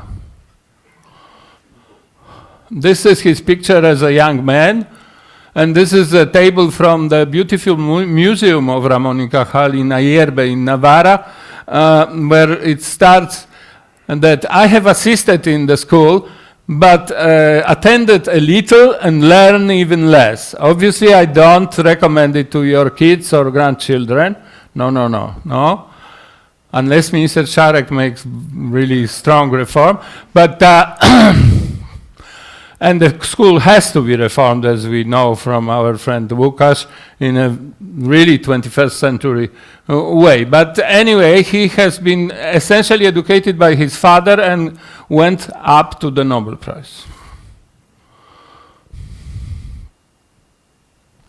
So what are artificial neurons? Just mathematical functions which somehow mimic the real neurons. So what do? Is they have some inputs which are numbers, like for instance, you can think about the neurons being active, non-active, so binary inputs. There are some weights with which the inputs are weighted. This gives you a total signal. You compare the total signal with some threshold. If the signal is bigger than a threshold, you get a certain output, active or non-active, for instance. This was introduced by two guys who were engineers or computer scientists, you would say at this time, Walter Pitts and Warren Sturgis McCulloch. One of the most popular models of this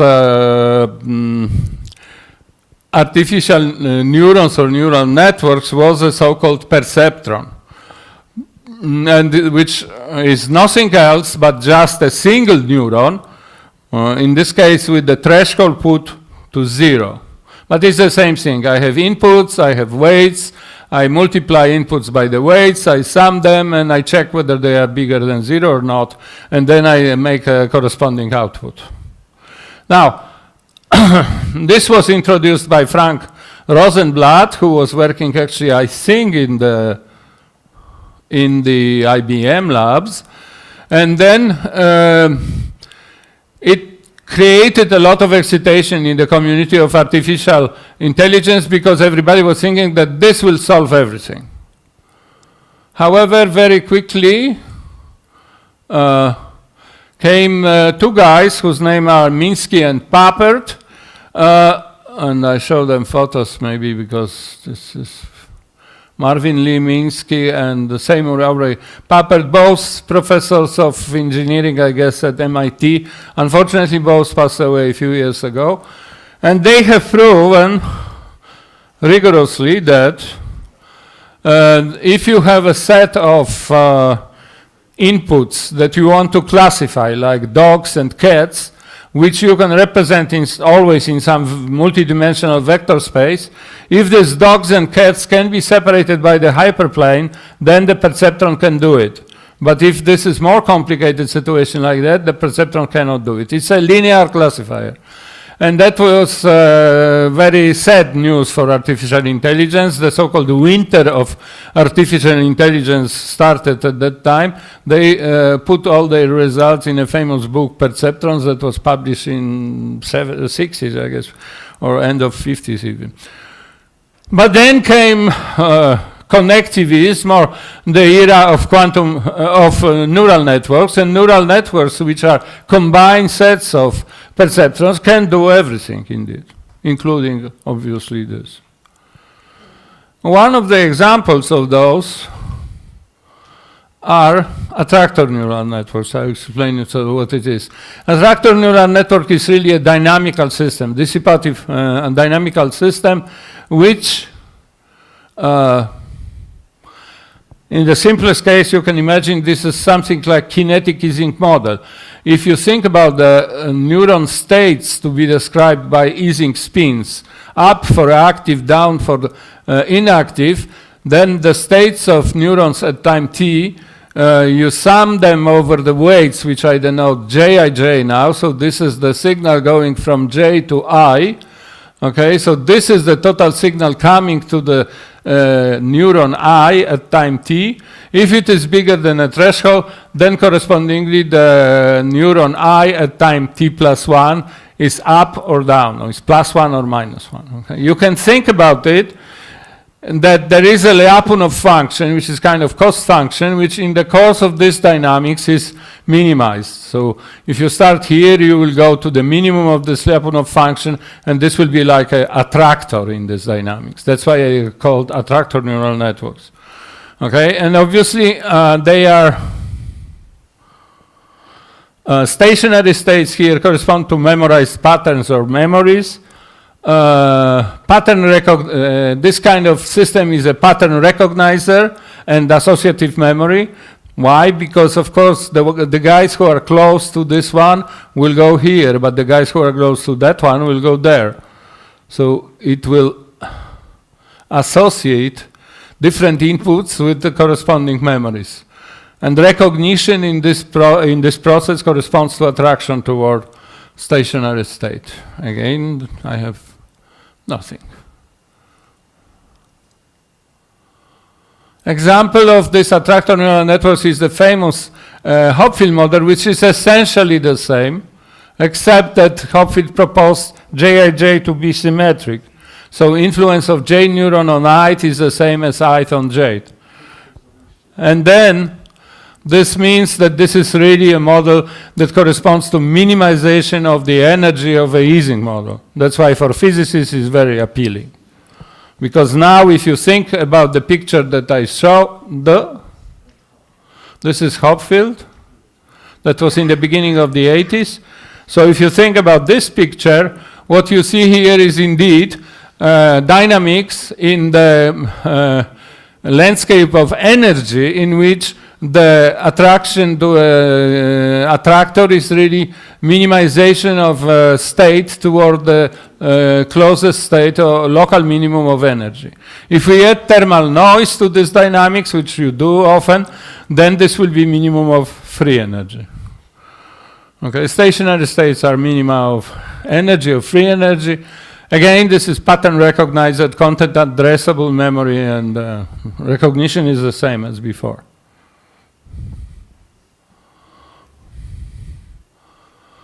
Okay, we started to work on that in Centrum quite early, in 87 more or less, with Andrzej, and published, this was, I think, my third PRL in my career, together with Andrzej Nowak.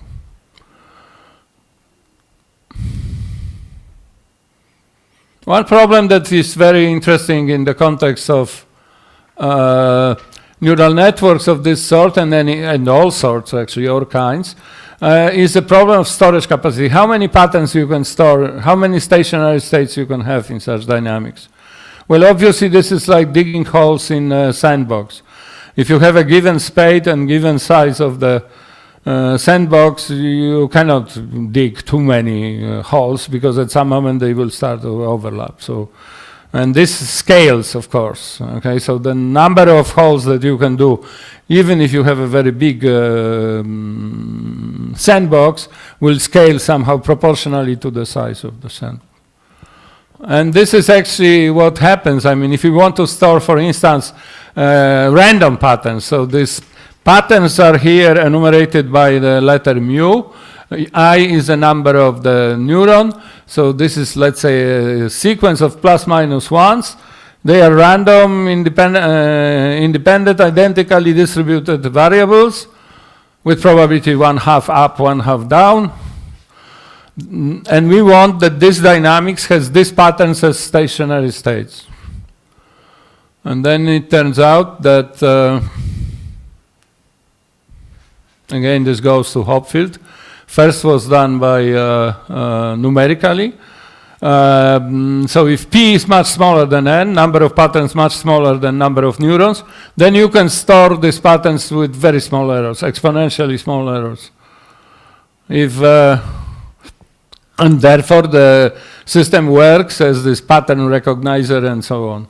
However, if the number of patterns become of the order of number of neurons, the storage is only possible for this coefficient alpha, which relates one to another, smaller than critical value. There is a phase transition. So if alpha is too big, the system goes into a state of spin glass, essentially. Everything is is frozen, but random at low temperature.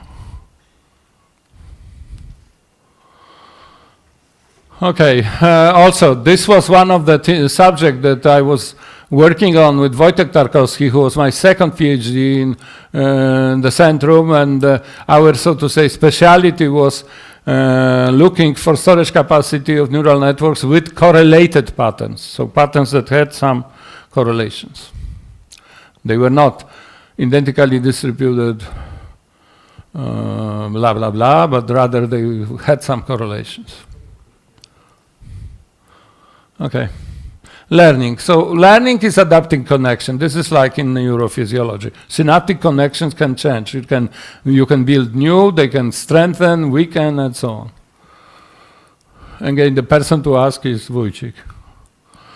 Okay, we want to store P patterns as memories or as stationary states. So I will, however, for a moment talk about totally random patterns. So I want to achieve this kind of thing, that in the dynamics, if I put the patterns at the input, I have the same thing at the output. So, as I said, learning is adjusting, modifying these JIJs and thresholds, although I will not talk about thresholds too much. You can achieve something. The most important are connections.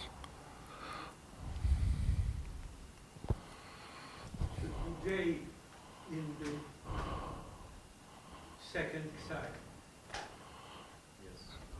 Sorry? J in the second psi. J in the bracket psi. No, the error that is here is that this should be, J, yes, yeah, sorry, yes. Sorry, this is what you said, but I was thinking about the capital J, sorry. Absolutely, I'm sorry. So how can you learn? I mean, one thing is you can simply guess a learning rule. So to simply postulate JIJs that they will work. So for this completely random patterns, what people use is a so-called Hebbian rule, which is this one. It's a kind of sum of, you may say, projectors on these patterns. The matrix of, I call it now Wij, I don't know why, it should be Jij. This matrix is a kind of sum of projectors of these random patterns, okay? Now, I normalize it here by some numbers because of, I want to do some thermodynamic limits and so on, but it's not important. The important thing is this one, okay? And if I use this pattern, then indeed it works. And I tell you why, because what do I have to achieve in order to have a stationary state? If I put a configuration of spins here, now J is right, then I can call this part local magnetic field, if you use the magnetic analogy. So this thing should be of the same sign as the output, or their product has to be positive. Then this configuration will be stationary, okay? So let's take a Hebbian rule and let's ask, what should we achieve if that the combination Xi1, for instance, is stationary? So I calculate this local magnetic field. I get two terms, one coming from Xi1 and something coming from all others in the Hebbian rule. So mu here runs from 2 up, okay? And then if I multiply this by Xi I, this thing here should be positive, and I see that this is something of the order 1, and something which has this strange structure. Now, I can interpret it as signal, which is of the order 1, and noise, because this is fluctuating. These are random patterns, so this is random number here. And I can calculate that this average of this random number is 0, but its squared is of the order of p over n. So the noise is of the order of p, square root of p over n, and therefore if p is much smaller than n, everything works fantastically, and if p is of the order n, no. And there was a very sophisticated statistical theory of this system developed by Amit Gutfreund and Sompolinsky. Amit was actually visitor to Centrum in the 80s, where all these things is confirmed by the serious statistical physics, a little in the style of Parisi analysis of spin glasses. What is P? Number of patterns.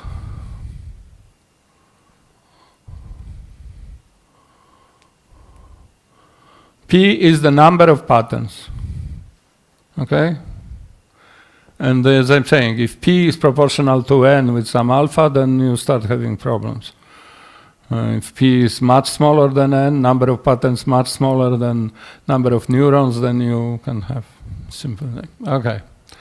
Learning from, another way of learning is learning from examples. So you can take a perceptron, for instance, and you can suppose that you know P examples, patterns or stationary states, and then whatever form they have. So you want to choose the connections in the perceptron in such a way that these patterns give you a desired outputs. And it turns out that if this is realizable, which I told you it's not always, because perceptron is a linear classifier, but if it can be done, then there is a famous perceptron learning algorithm which gives you the some example of these W's within a finite number of steps.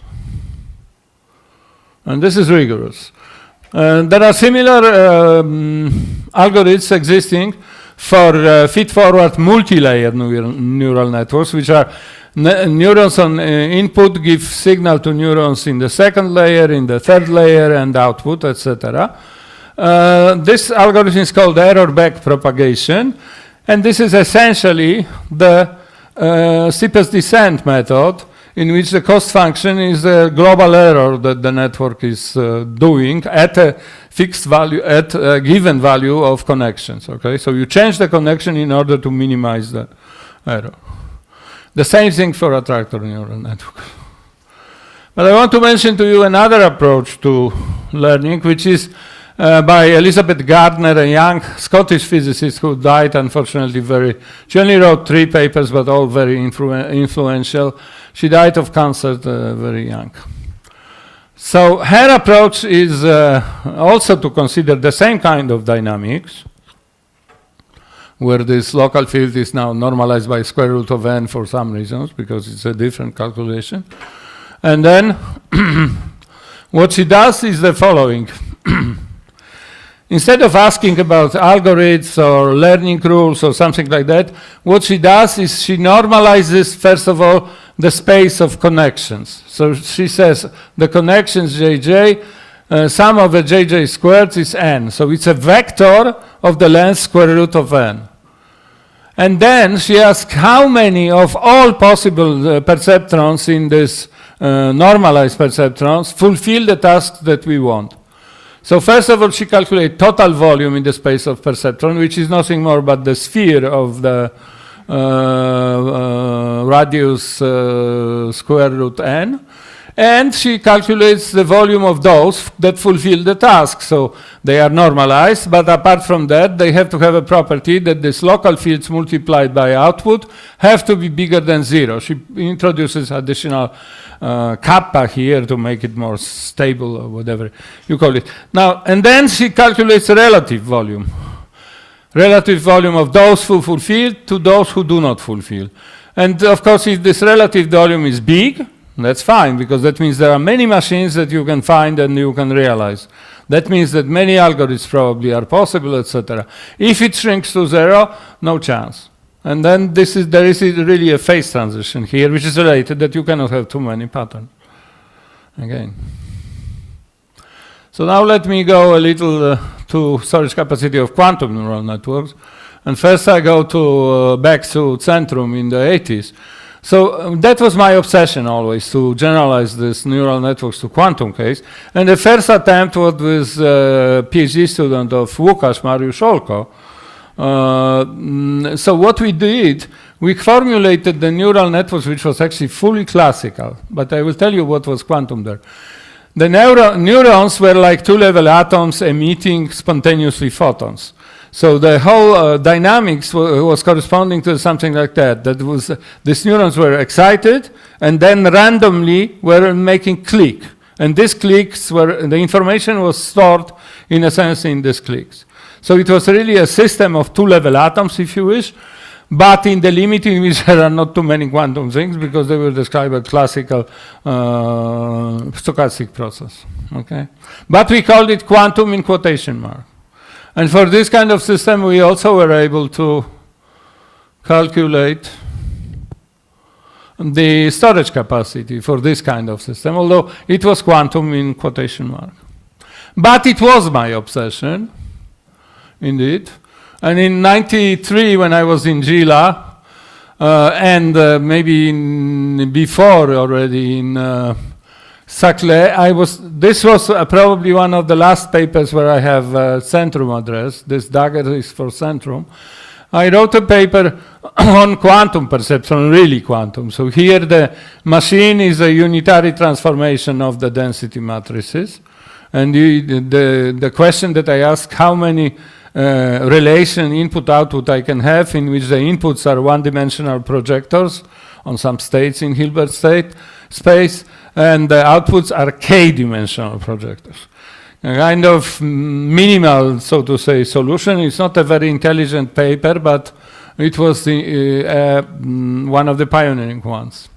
People came back to this quantum machine learning in the last decade, and one of the things that was discovered by Seth Lloyd and his people is that certain version of quantum Hopfield network are able to store exponential number of states. So essentially equal to the dimension of the Hilbert space in which you are working. So if you think about Hilbert space being given by qubits, which are analogs of two-state neurons, then n qubits has dimension Hilbert state 2 to the n, and this network can store 2 to the n patterns. We have published this year a paper in which we have somehow put a general theory of this kind of approach together with Ekaterini Grazia, who is in Warsaw. I am running together with my ICFA people, and University of Warsaw is running a school on machine learning these 2 weeks. So she is in Warsaw now. She was a speaker there, actually, contributed talk. So what we do here is we define attractor quantum neural network as a CPTP map. So here where Andrzej Kosakowski memory comes to game, and also Dariusz Chęciński is very much in spirit of their work. I understand Darek will be speaking here, no? Next week, no, sorry, on Thursday. What is CPT map? Well, this is a map that maps input density matrices into output. It's linear. It conserves hermiticity. So if you put a Hermitian input, you get Hermitian output. It's positive. So on positively of semi-definite positive operators gives semi-definite positive operators, and it's completely positive. So if you extend it to identity map anywhere, it is still positive.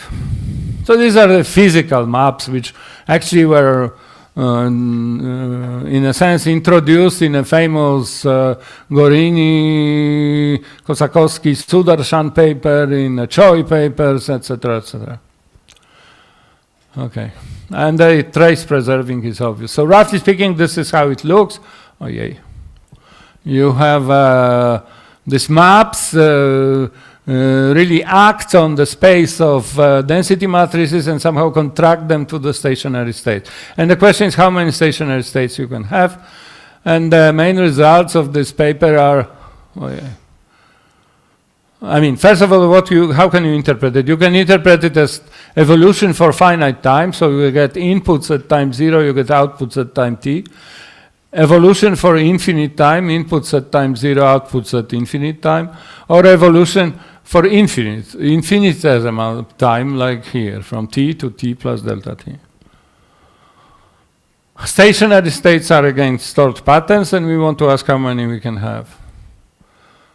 And the first theorem that we've proven is that, that you can have indeed exponential number of patterns. So if you have n qubits or n neurons, this small n, this one, then the Hilbert space dimension is 2 to the n, and you can store p equal these patterns. And we have characterized actually in this paper all the maps that have this property, sorry. All the maps that have this property. But I have no time to go to details. And we proved another theorem, and we asked about the relative volume of those quantum attractor neural networks that store p patterns now, not the maximal number, but p. And we got the results that it decays with p, but relatively slowly. The formula is here above. I will just... so the relative volume of these QANs that store p patterns decays like exponents of minus p squared, but divided by n to the 4, essentially. So it shrinks to 0 exactly if p is bigger than 2 to the n. We also proved that rigorously. But it goes slowly. At least if p is not too big, then you can see that n is huge, then it's quite slow. And the result for this, interestingly, the result for relative volume is essentially translation of the results that the guys from Centrum obtained earlier. So this is the formula for the estimated formula for the volume of CPTP maps. This is our formula for the corresponding attractor and quantum neural networks that have m stationary states. This all amounts to estimating these volumes by the kind of volume of the spheres in which they are, multidimensional spheres in which they are included. And so it looks more or less like that. And it goes back to the works by Karol, obviously. I think Vittorio Capellini was a postdoc, one of the first Western postdocs in, if I remember well. Valerio, yes. He was even renting my apartment in Urteno, yes.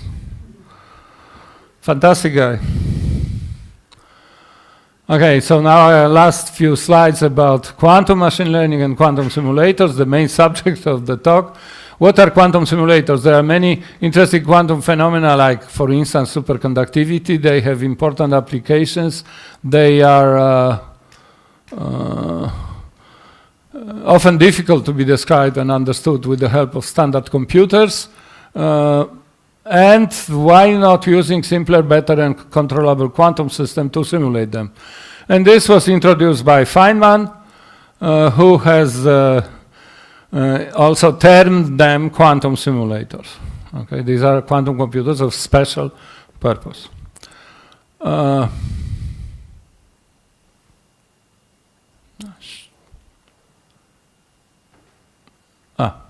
Quantum machine learning now. So what is the ideology here? Well, there are 4 possibilities, so to say. Apply classical machine learning to quantum many-body systems, in theory. Apply classical machine learning to quantum many-body system from experimental data or to experimental devices to control them. Apply quantum devices to classical machine learning, and apply quantum devices to quantum machine learning. And all of that was pioneered, as I said, by Peter Vitek, Hungarian physicist who was for several years postdoc at ICFO and wrote this influential book on quantum machine learning.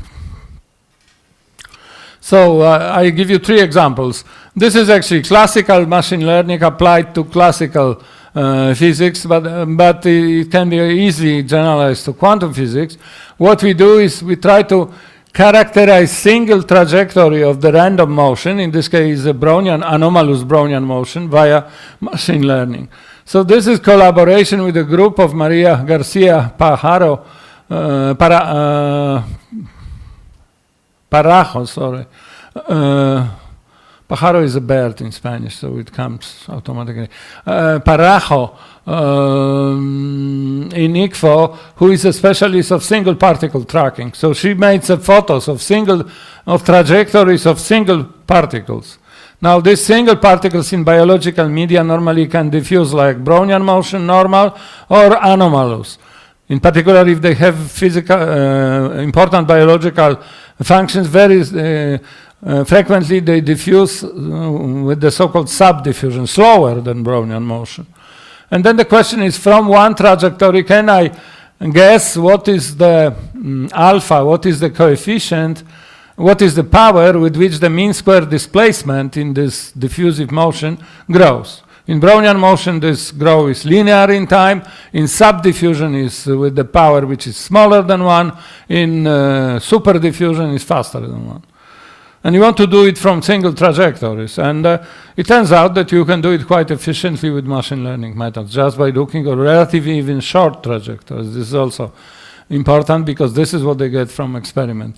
You can also consider different models of anomalous Brownian motion and try to distinguish trajectories coming from different models using this machine learning technique. Another example is maybe more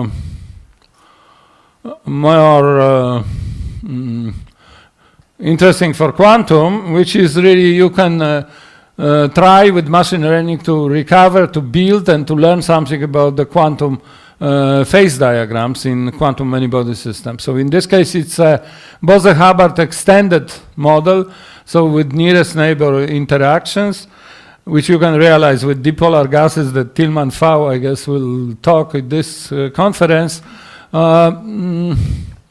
It's an interesting system.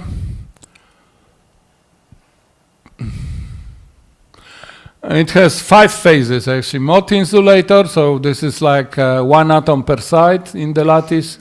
Superfluid, which is like Bose-Einstein condensate. But it also has Haldane insulator. It's a topological state, gapped, similar to the ground state of the Heisenberg model of spin 1. It was discovered by Haldane. And then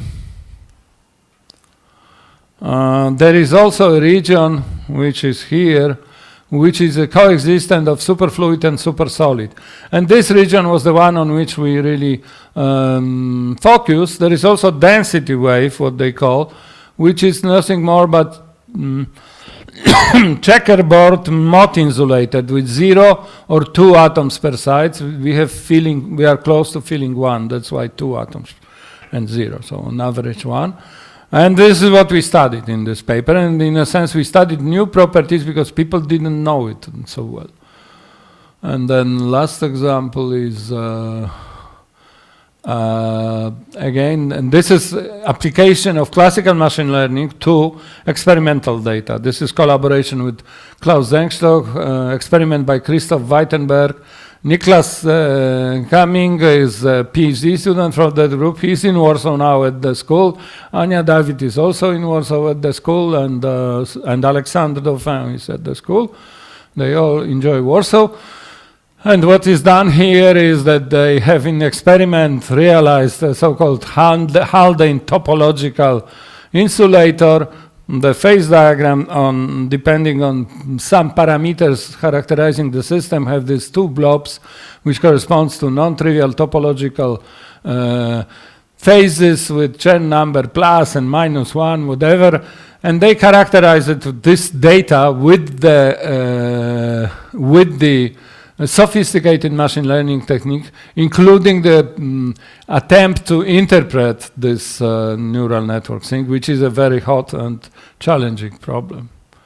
And I think I conclude, because the time is running, which the conclusion is very simple: enjoy physics and beyond. I personally go beyond to music. This is my last book, which is only in the PDF form, available in the so-called Bandcamp.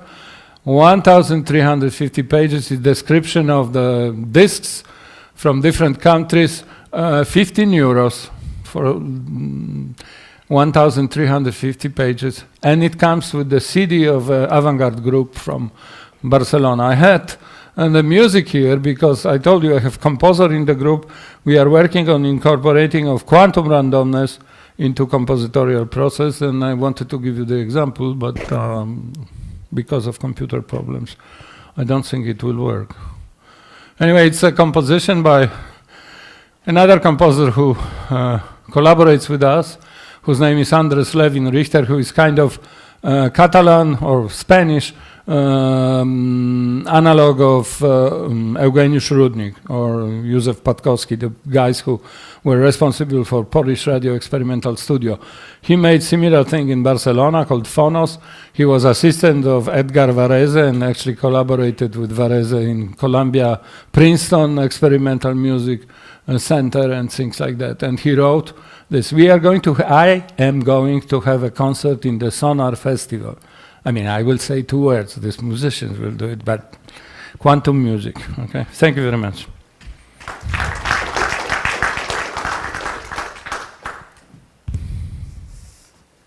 Thank you very much.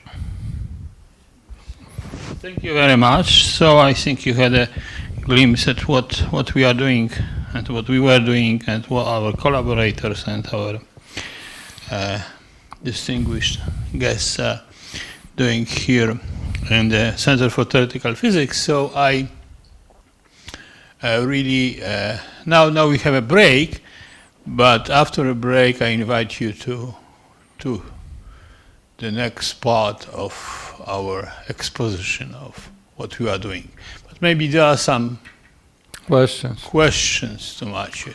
I probably was too long, but... Marek. Everything is classical machine learning. I mean, this is called quantum because in this four-fold way, that classical to quantum is already called quantum. I agree. I mean, there are attempts of using this so-called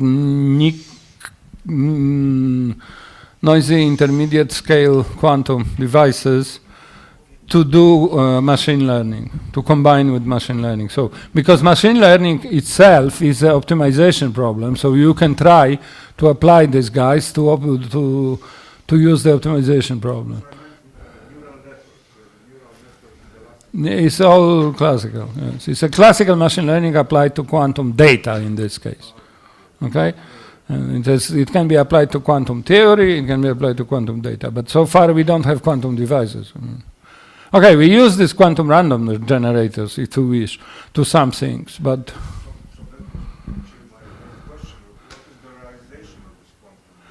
So this is the same thing that they used in these famous Bell experiments. I don't know if you remember, in 2015 there were 3 experiments all over the world that were making Bell measurements without closing the loops, so to say.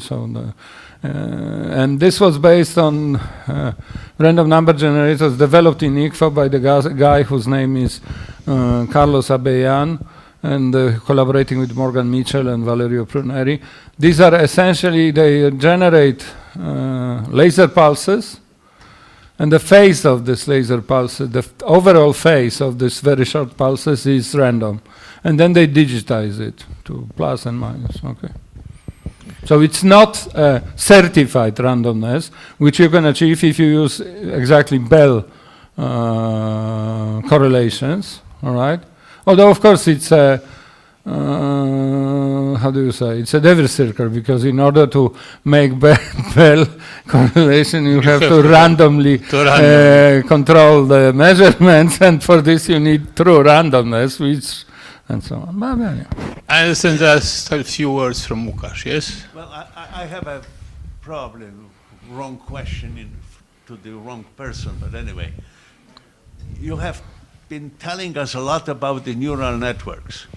Yes. And the neural networks have originated in 19th century psychology and attempts to understand nature of our mind and something like this. And the question is the following. I just recently read a rather interesting interview with Noam Chomsky, who had expressed the views that in order to understand a real problem in psychology, for example, like origin of language and the way we learn to speak, so to say, we don't need neural networks because everything depends on the neural structure, the internal structure of the neuron. And my question is this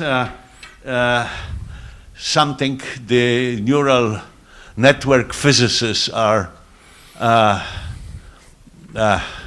aware of it, taking care of it, or ignore it? Okay, so I would say like that. This whole story is that there were first primitive artificial neurons in the 60s, which I reported here, perceptron. Then there was a big boom in the 80s with the Hopfield model and feed-forward neural networks, error backpropagation and so on, so-called connectionism, and they were promising everything, but nothing could have been done because the computers were too weak. And now the boom of the last 10, 15 years is related to the fact that we have fast computers, huge memories, and so on. Now, obviously, what the neural network can do depends on the architecture, and I think people know it. It's not only physicists. It's, of course, most of the people working there are engineers, are computer scientists, and so on. The whole community is very interdisciplinary. And of course, yes, this is true, okay?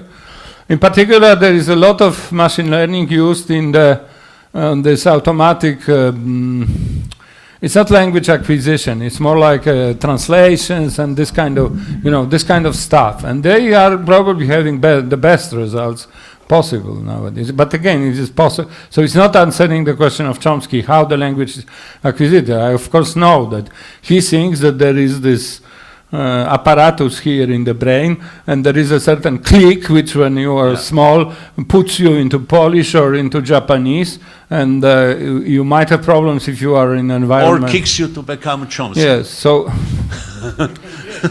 so I think that's true. That the people know that different architectures can do different things. Now, the simplest example, perceptron can only do linear thing. It's the simplest architecture and does only the simple linear classification. If you have 2 layers, you can already do some much more. But as far as I understood Chomsky, which is not easy, that he says that this is not the architecture which is important, it's the internal processes going on in neurons. He also expressed extremely strong criticism of the machine learning.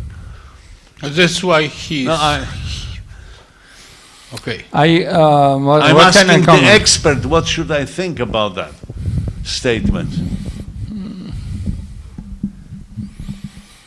I mean, what we learn in the last years with these strong computers is that it can be useful. However, I will quote Garry Kasparov now, who has commented after the computer won the game of Go, and artificial intelligence was used in this computer program. Kasparov said, whatever we know how to do, machines will do better, period. Okay. He didn't continue that whatever we don't know how to do. Okay, so thank you. But you should think. Frightening statement. Okay. Thank you very much, once more. All the speakers of today's session. I don't know, Krzysztof, you have some words for? A very short one. So. There's also one question from Zoom.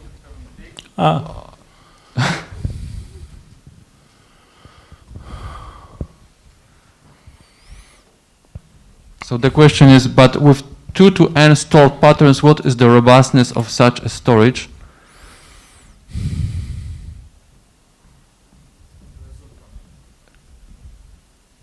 Well, it's a good question, I would say. Since this is a linear map, Rafał, if one density matrix is a stationary state, then, and second also, then the mixture of these two is also a stationary state. So obviously, the robustness, they are not minima in the sense of some energy functional or Lyapunov functional. They have zero eigenvalue because you can have any combination, so you can, okay? This is if you have really the storage of 2 to the n. It might be different in the case of this, when you have exactly p patterns, which is smaller than 2 to the n. Although what I said is still true, there are zero eigenvalues in this space of states because mixture is good as so well. Maciek, can you hear me? Maciek, can you hear me? Yes. So I'm sorry, but we are already out of the schedule. Okay. Yeah. I propose to stop, and the second part of this discussion can be continued during the coffee break. The coffee will be served downstairs. You have to go slightly outside the building. Maybe you can follow Adam, and I will take care of some technical parts. I propose that we'll meet in 20 minutes. So the next session will be delayed by 10 minutes. Thank you.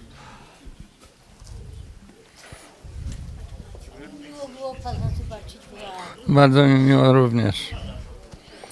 Bardzo mi miło również. Ja w Toruniu na Quantum Opticsu będę o atosekundowej mówił, także dużo o pani. Bardzo mi miło, ale nie będę. No tutaj nie miałem pani. Mam nadzieję, że dobrze. Oczywiście, że dobrze, oczywiście, że dobrze. Oczywiście, że dobrze. Oczywiście, że dobrze. To te stare czasy. No, tak, no to.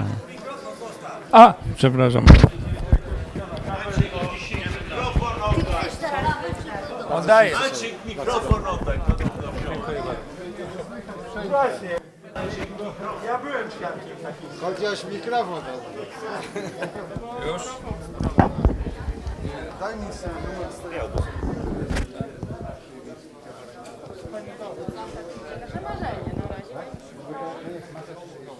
Krzysiek, chyba jest włączony jeszcze. Nie rozładowujemy baterii. Sesja wirtualna czy mieszana? Rozumiem, że Dereziński jest, a Paweł też jest. A nie, to jest ten. To będzie mieszane. To będzie mieszane.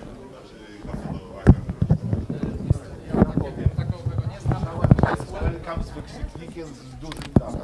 To, że tak słyszę, że ja mam...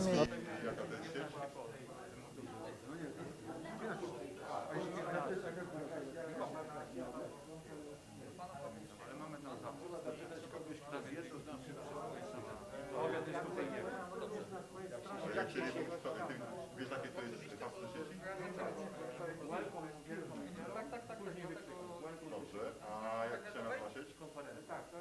Od Kazimierza zaczyna. A nie działa? Po prostu nie widziałem takiej sieci, ale muszę poszukać. Ja ją widziałem, na pewno jest, ale to są jeszcze inne sieci. Ja w takim razie biorę te wszystkie sieci i nie, no wystarczy tutaj jedno, nie musi być sieci. Wystarczy jedno. nie działa, to nie, być może działa. Tylko, że... Znaczy, można włożyć tego, ale trzeba wcześniej sprawdzić, ponieważ ja nie biorę wystarczy laptopy. Jeżeli jest na moim, to jak najbardziej przesłać na maila, ja mogę dać maila. A jest konferencja, dobrze.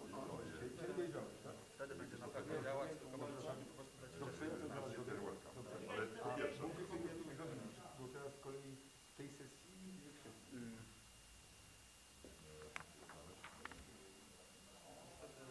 jest zajęty komputer, ale tam mam program. Ale nie,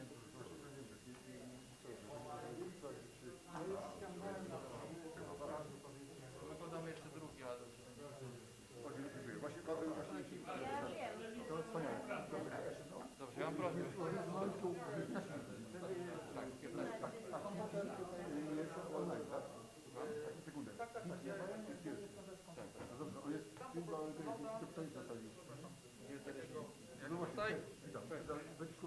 Ale czy Keating i Zirnbauer wiedzą, że później... Znaczy oni słyszeli, Dobrze, no ale to... Ale właśnie mam prośbę.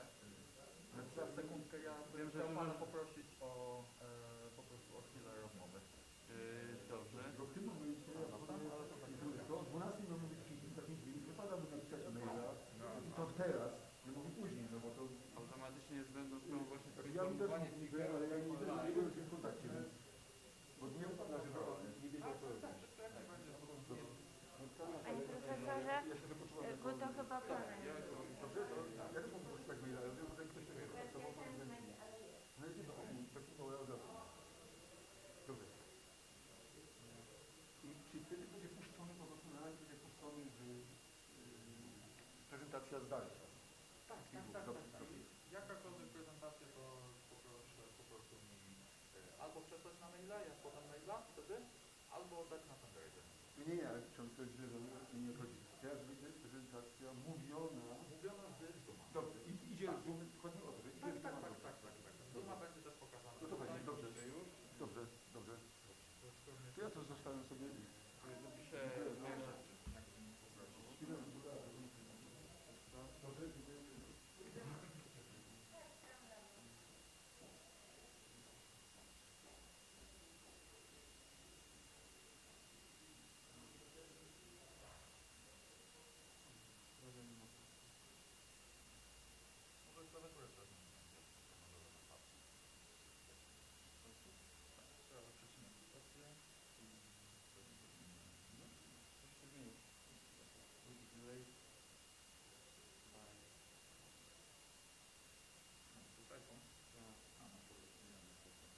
Ja też nie wspieram tego akurat.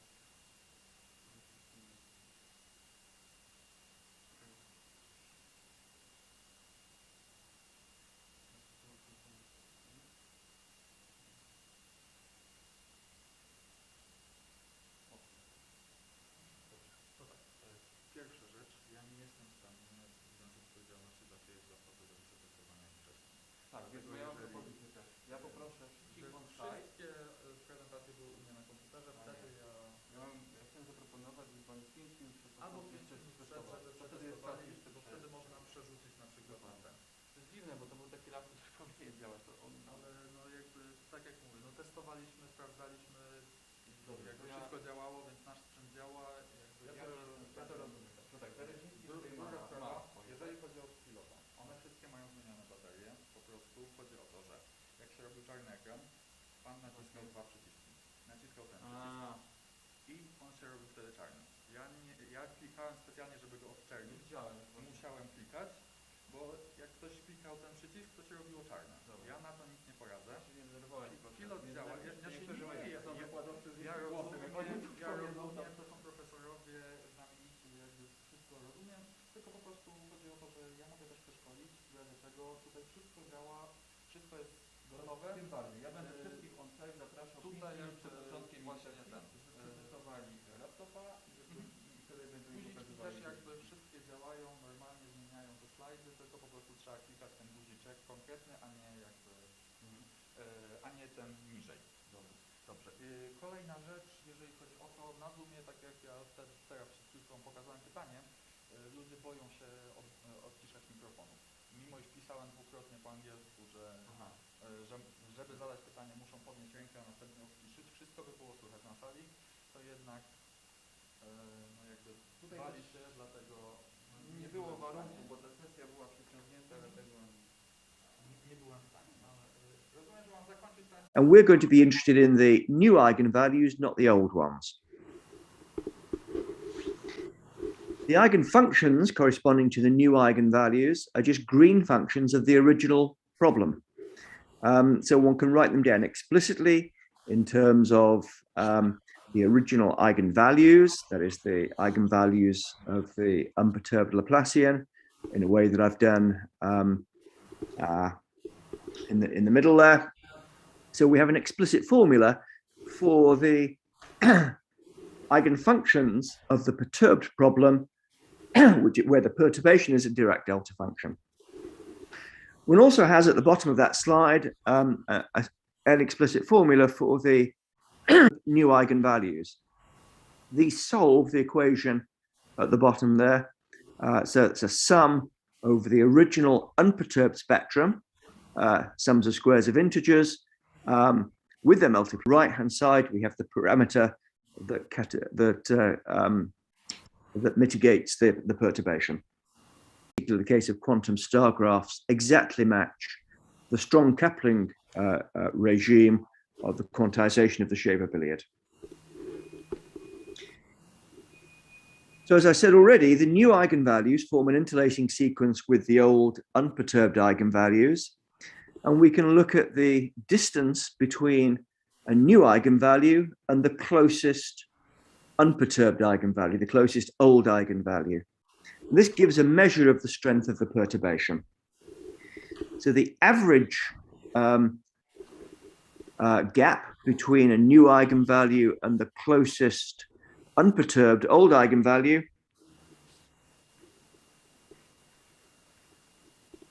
scales in the way I've indicated there. So it vanishes in the semi-classical limit.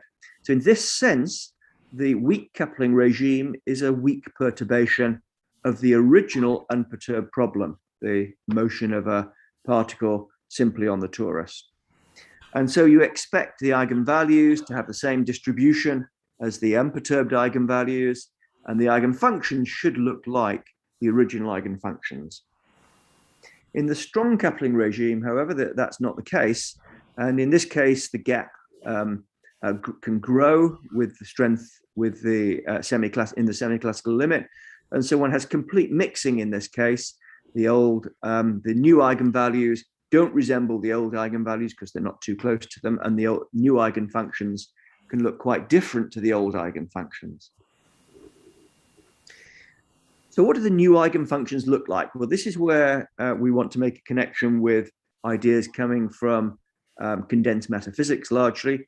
And this is the notion that the new eigenfunctions should look like multifractals. So a fractal, as you'll all know, is a self-similar geometrical object, which is characterized by a single scaling dimension, fractal dimension. Multifractals, on the other hand, are characterized by a spectrum of fractal dimensions, and you can think of them as objects which are more complex than simple fractals. You can think of them as objects which have a different fractal dimension at each point, and where the fractal dimension. And so the conjecture that's come from the physics literature, which is supported by numerical evidence, perturbation theory, is that in these intermediate systems, the eigenfunctions should look like multifractals, and there should be some scaling exponent, which depends non-trivially, a spectrum of scaling exponents, which characterize the semi-classical limit. So what is this scaling exponent? Well, if we have any measure space, multifractal analysis centers around a box partition, where the boxes have dimension r. You form the moments of the measure supported on the boxes, and then ask how this scales in the limit as r, the size of the boxes, tends to 0. And in a fractal problem, there'll be a single scaling exponent that describes this. And in a multifractal problem, there'll be a scaling exponent which depends non-trivially, non-linearly, on the parameter q, the moment parameter q. In our quantum problem, for any billiard system, we can expand the eigenfunctions of the Schrödinger operator in a momentum basis, so form the eigenfunctions as linear superpositions of plane waves, and then the coefficients in this expansion, which give you the momentum representation of the eigenfunctions, can be used to form the. So the probability measure we'll be interested in is simply the modulus square of the momentum representation of the eigenfunction. We're going to consider then the moments of this measure and see how these moments scale with the moment parameter q. So just to sort of give you some intuition, let's consider first of all the case if the problem had a Hilbert space of finite dimension, so a quantum map, for example. Then we would have the eigenfunctions would be vectors, finite dimensional vectors, and the relevant parameter would be the dimension of the Hilbert space. We could then analyze the moments of the eigenvectors and see how these scaled as the dimension of the Hilbert space tends to infinity. And we would get a range of behaviors depending on the nature of the problem. If the eigenvectors are flat, so their sort of mass is supported uniformly through all the components, then the scaling exponent would simply be 1. And if the eigenfunctions or eigenvectors are maximally localized, so are supported on one component, then the scaling dimension would be 0. And so this interpolation between 1 and 0 gives you some measure of whether the eigenvectors are localized or delocalized. So that was the normalization with respect to what we might call the L infinity norm, but you can norm, and that simply gives you a slightly different definition of the scaling exponent. There's a linear relation between the L infinity norm scaling exponents and the L2 norm scaling exponents, and the difference won't matter to us. For those who know this language, these multifractal scaling exponents are related to the Rényi entropy of the probability measure, but you don't need to know that to understand the formula I'm going to show you. That's simply by way of context for those who understand multifractal analysis. In the case of the shape of a billiard, we have an explicit formula for the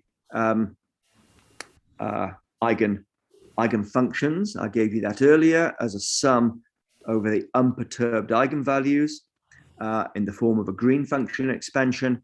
And so that means we have an explicit formula for the measure in the momentum representation. And here I've represented it.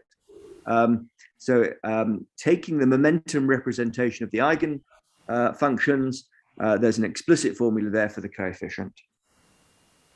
And this means that we can determine the scaling exponents by analyzing this sort of sum, which appears in the denominator, which is a sum over the unperturbed eigenvalues, and where there are singularities when lambda is equal to an unperturbed eigenvalue. So we're going to do this in two different ways, and our job is to determine what the analog is of the dimension of the Hilbert space. And that will be, of course, simply the number of terms in the sum that I showed there, where so the terms by which, if you include all those terms, the sum is essentially converged. And we'll have to determine this in both the weak coupling regime and the strong coupling regime.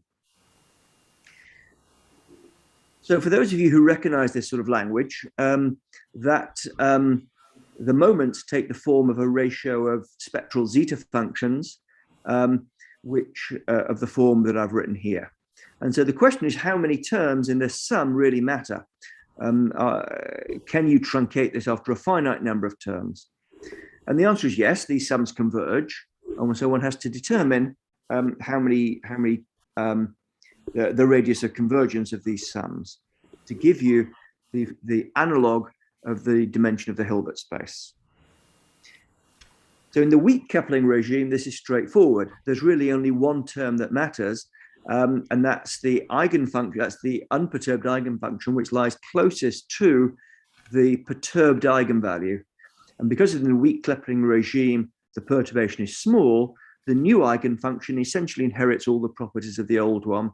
And one can analyze this very straightforwardly. One can determine the analog of the dimension of the Hilbert space. That's simply the multiplicity of the nearest eigenvalue. And we understand sums of squares of integers, so you can determine on average what the multiplicity is of the nearest unperturbed eigenvalue. And from that, you determine the dimension, the analog in the central equation on this slide. So then in terms of the Rényi entropy, I've expressed the Rényi entropy in terms of the sum that I was just analyzing. And in terms of this, you can determine the following theorem, which is not a surprise. It's that in the weak coupling regime, there is no multifractality. The eigenfunctions look so similar to the original unperturbed ones that there is no multifractality, and the scaling exponent is simply 1. The eigenfunctions are relatively simple. So what about in the strong coupling regime? Well, in this case, the scaling parameter is determined by the number of terms in the sum, the zeta function that I wrote down earlier, which support most of the mass. And this is determined by the number of lattice points in an annulus whose width is determined by the energy of the problem. And this is a classical problem in analytic number theory. One can count lattice points in an annulus, goes back to Gauss, essentially, and determine how this number scales as the energy tends to infinity. And it scales logarithmically as the square root of the log of the energy, as I've indicated there. So in terms of that scaling parameter, one can go forward and then determine the scaling coupling regime. And this is the main result that I want to explain to you. So there is a full density subsequence of perturbed eigenvalues where the scaling exponent scales non-trivially with the moment parameter Q. And this essentially is a proof of multifractality in this case. And as far as I'm aware, this is the first example where one can prove multifractality of eigenfunctions rigorously. Although I'm not, it may be that there are people in the audience who can tell me that there are other examples. It's the first one that I'm aware of. So we have explicit formulae for the scaling exponent as a function of Q. It's a non-trivial function of Q, which means that these are the eigenfunctions are multifractal. And there are formulae there for both the L infinity normalization of the eigenfunctions and the L2 normalization. They're very closely related to each other. So this is in the semi-classical regime. Semi-classically, the eigenfunctions of the Shaver billiard are in the momentum representation multifractal, and here's a formula for formulae for the multifractal exponents. What about in the ground state? Now, this is a problem that's attracted a lot of attention in the physics literature. As you approach energy 0, you can still have multifractality, it turns out. As I've said, in this case, we're to look at the zeta function that I wrote down earlier in the limit as lambda tends to 0. And one wants to analyze the asymptotics of this zeta function in that limit. The number of terms now doesn't depend on lambda, and so this is a slightly easier problem. And one can define the scaling exponent in this way, and the zeta function that appears is one that's classical in number theory. It's called Epstein's zeta function. So this has been studied for well over 100 years. It's a zeta function formed from a sum, essentially a sum of 1 over m squared plus n squared to the power s. The Epstein zeta function satisfies a functional equation, just like the Riemann zeta function does. And I've written that at the bottom of the slide here. The Epstein zeta function at parameter s is related to the Epstein zeta function at parameter 1 minus s by an explicit functional equation. And what that means is that we have a second theorem, which holds in the ground state, the scaling exponent in the ground state as a function of parameter q inherits the symmetry of the Epstein zeta function. And in particular, the scaling exponents satisfy themselves a functional equation which betokens a symmetry around q is 1/4. So the scaling dimension of q is related to the scaling dimension of 1/4 is a fixed point of that symmetry. And the equation I've given you explicitly, the formula, this is just inherited from the functional equation of the Epstein zeta function. And this symmetry had actually been conjectured in the physics literature by analyzing perturbations around Q is 1/4. And the people who've taken the lead with this are Kraftsov and Bogomolny over a number of papers. And using perturbation theory, they suggested there should be such a symmetry.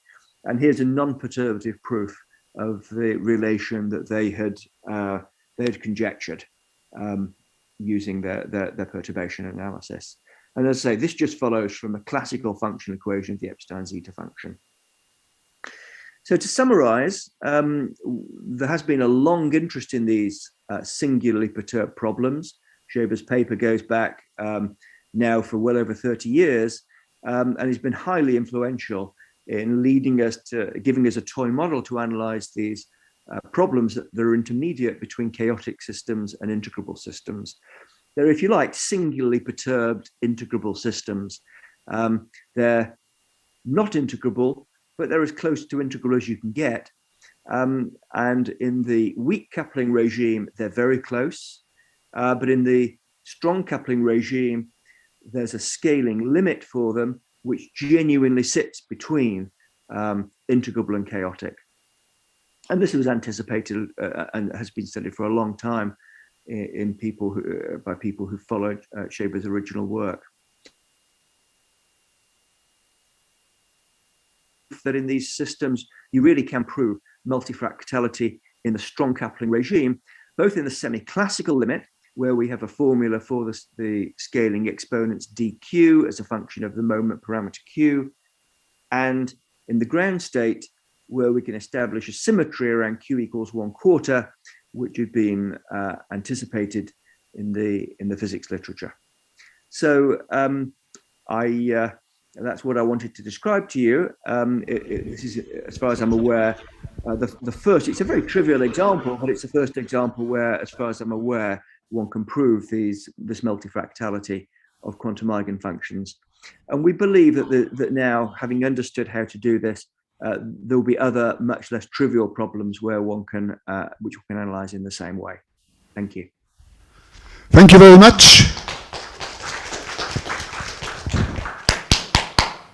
So, any questions to the speaker? Well, let me start with the first one. Concerning I'm pleased that you mentioned the paper of Peter Scheber. There were also some results concerning semi-Poisson distribution, later discussed by Bogomolny. Yes. So how is it? Is it possible that you also get such a case under suitable choice of parameters in your model? Exactly. So I talked about the eigenfunctions, but the eigenvalues have a semi-Poisson distribution, and one can deduce, one can calculate, for example, functions of the eigenvalues, and they're intermediate between Poisson and random matrix theory, and they're of the form that are called semi-Poisson.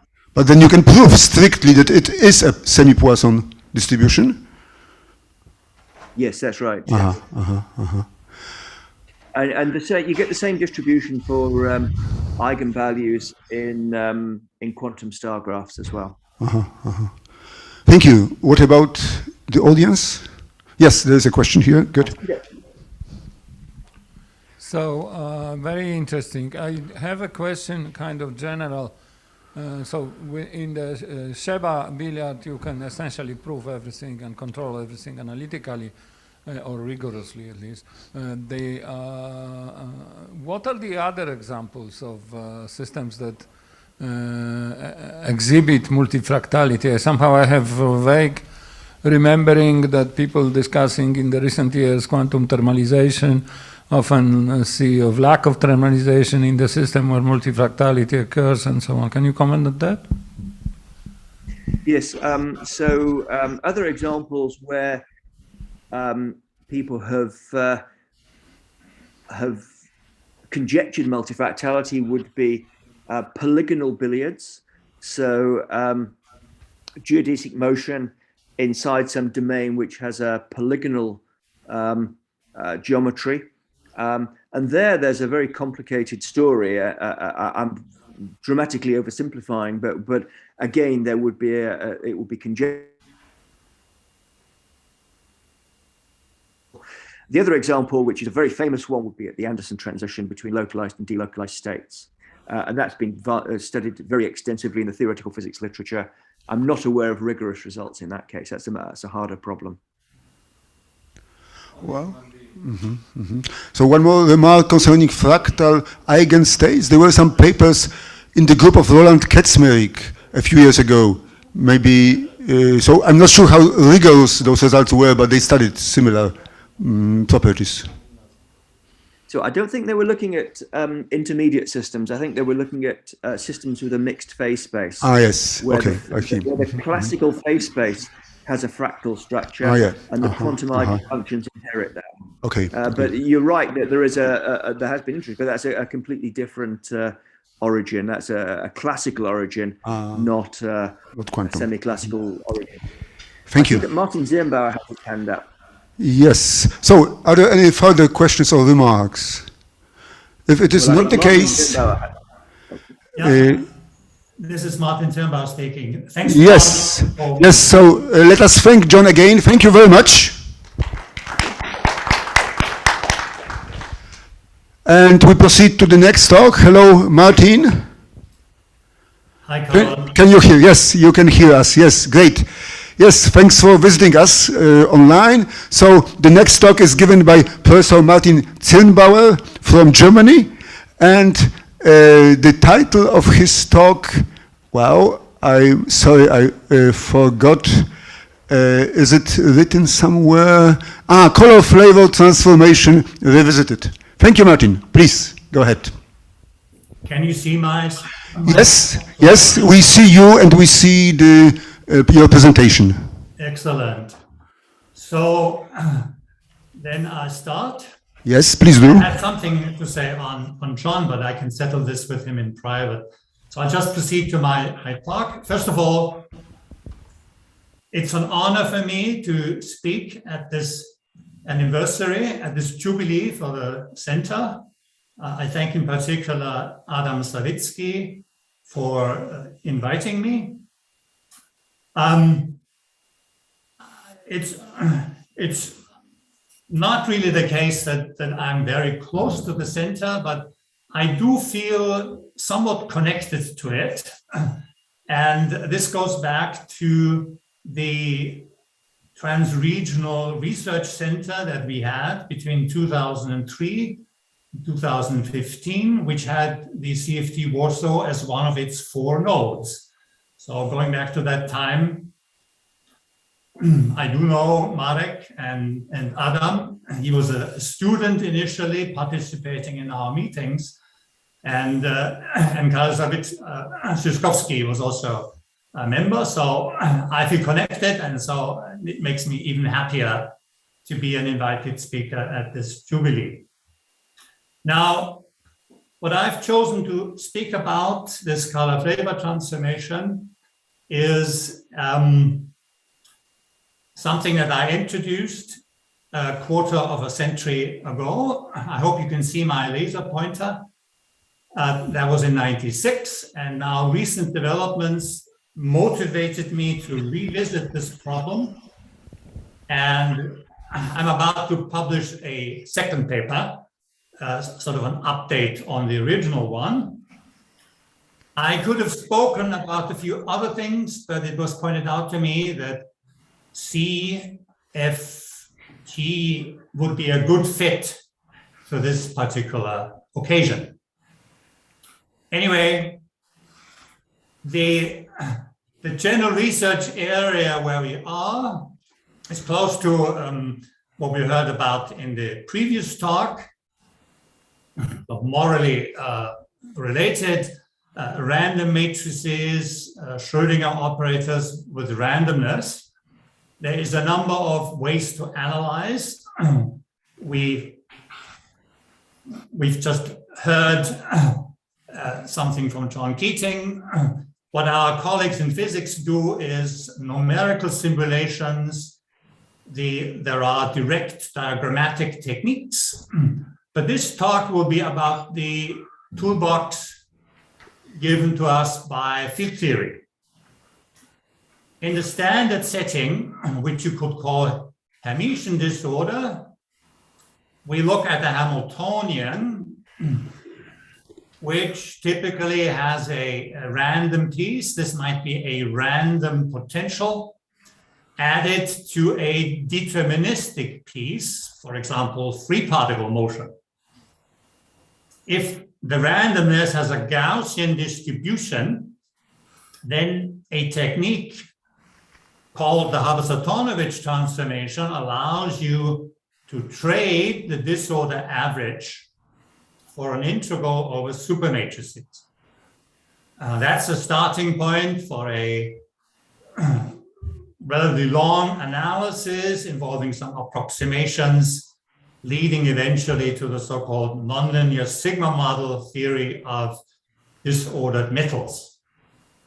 Now here, I want to speak about a different setting, which you could call unitary disorder. There, we are given a unitary operator, which is the product of a deterministic part and a random part. I want you to think about this as a time evolution operator propagating the quantum wave function forward in time by discrete steps. What the color-flavor transformation does for you is that in the case that's analogous to the Gaussian disorder, which is the Haar distribution, it allows you to do something similar, namely trade the average over the disorder for a supermatrix integral. So that's in a nutshell what the color-flavor transformation, sort of where it is situated and what it does, roughly speaking. An obvious application is to the Dyson circular ensembles. A more challenging realm of application is to disordered Fouquet dynamics. For example, the random phase quantum kicked rotor, and to random network models, an important example of that being the Chalker-Coddington network model for the integer quantum Hall effect. Quantum chaotic graphs are also in the picture. And it turns out that this paper gets cited about 3 times a year, which is not great, but it's also not bad. In any case, it's something that part of the community knows, but not all of the community. So one reason to give a talk about it quarter of a century after its inception. All right, so this is a technical talk. And the basic technique, field theory type technique in this area is the method, the technique due to Wegener and Yefetov. By the way, in case you didn't hear, Konstantin Yefetov died like 2 weeks ago. He only turned 70. It's a very sad story. So in that technique, or the aim is to compute response functions, giving you observables such as conductivities, also multifractal wave functions and multifractal scaling exponents.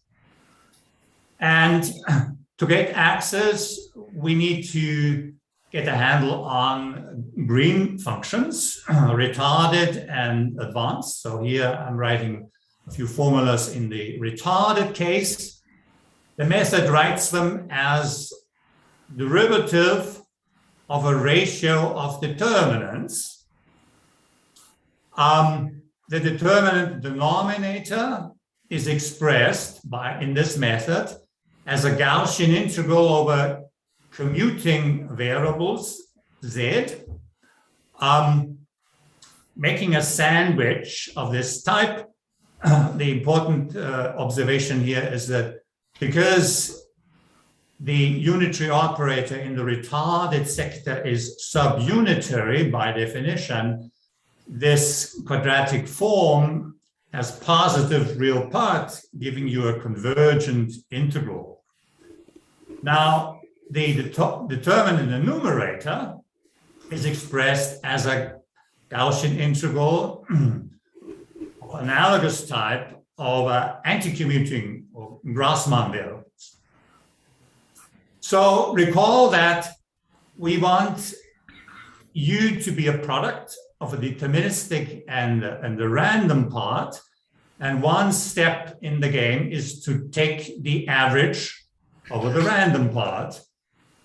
In order for that to be manageable, we want Haar distribution on some compact Lie group. In the simplest case, the random part could be a diagonal matrix, like here, with diagonal entries being unitary numbers given by a uniformly distributed argument or phase. So in that case, the average to be taken of this exponential coming from here gives you a product over the basis which makes the random part diagonal of, this is the random phase averaging of Bessel functions which have argument expressed by these integration variables in the retarded and advanced sector, and also the deterministic part of the unitary appears. So it is very nonlinear, and it looks initially to be a puzzle how to do any kind of analysis on this. And that's why the color flavor transformation comes to the rescue. It gives you a tool to proceed with the analysis, and it exists in several versions depending on whether the disorder is on the unitary group, type A, the symplectic group, type C, or the orthogonal group in odd or even dimension types B and D. I will now speak about the case where the disorder, so we have a random orthogonal matrix with Haar distribution on the orthogonal group. And I'll do the simplest case. It's called the fermionic version. Here's the notation. Roman indices run from 1 to capital N, and that's referred to as color. That's where our random matrix is acting in color space, capital N by capital N color matrix. The Greek indices, we call them the flavor indices, they run from 1 to little n. Now here's the first instance of this family of identities that became known as color flavor transformations. On the left-hand side, we do this Haar measure average of an exponential quadratic form given by the random orthogonal, and then sandwich with a pair of Grassmann variables. The color index is obviously there. The flavor index is introduced because we might want to average not a single determinant, but a product of n such determinants. On the right-hand side of the formula, we still have a Gaussian expression. That is what makes this transformation attractive. Rather than turning the problem into something totally nonlinear and seemingly unmanageable, it transfers something that's initially Gaussian in these auxiliary variables into something that is still Gaussian after the transformation. The thing that happens is that on the right-hand side, we integrate over complex skew n by n matrices in flavor space. The tilde means the negative Hermitian adjoint. And we integrate with Lebesgue measure divided by some power of a determinant. So this is true always. And it's true because it's a more or less direct consequence of classical mathematics, which is known as the Borel-Weil theory of irreducible highest weight representations, namely the statement that there is a one-to-one correspondence between vectors in such a representation and holomorphic sections of a complex line bundle. Now, sticking with the case of power measure on the orthogonal group, let me turn to the bosonic version, meaning that the Grassmann variables of before are now replaced by standard complex variables. I changed the notation from little z to little w because the capital Z is needed for different purpose. So the formula looks very similar. There are a couple of differences. Our matrix Z is now complex symmetric. The Z tilde is just the straight Hermitian adjoint of the Z. Determinants are now in the numerator, at least if the number of colors is large enough. And important difference, we now integrate over a bounded domain. This bounded domain, however, is non-compact. And at the boundary, we have a singular factor, at least when exponent is outside the stable range. So here we have that this is true, but it's not always true. It is true as long as the number of colors is large enough in comparison to the number of flavors. The classic mathematics behind it goes back to Kashiwara and Verne, and it's this. You study unitary irreducible representations of the real symplectic group, more precisely those that have a highest weight vector, which is a one-dimensional representation of U little n, with highest weight capital N. Such representations have a symplectic invariant inner product. The question now is, if you represent the vectors in that representation following Borel-Weil as holomorphic sections of a line bundle, can you still express this inner product as an L2 inner product? If you can, and that is the condition for that possibility to be true, you have a color flavor transformation. You pick a suitable constant and this becomes an equality. Remark, in the case of type A, which is not what I'm talking about right now, it's the case of distribution on the unitary group. Jan Fyodorov and Boris Koroshenko have extended the range corresponding to the range cited in the present theorem to a value, to allowing smaller values of the number of colors. Third, let's put it together and come to the SUSY supersymmetric version.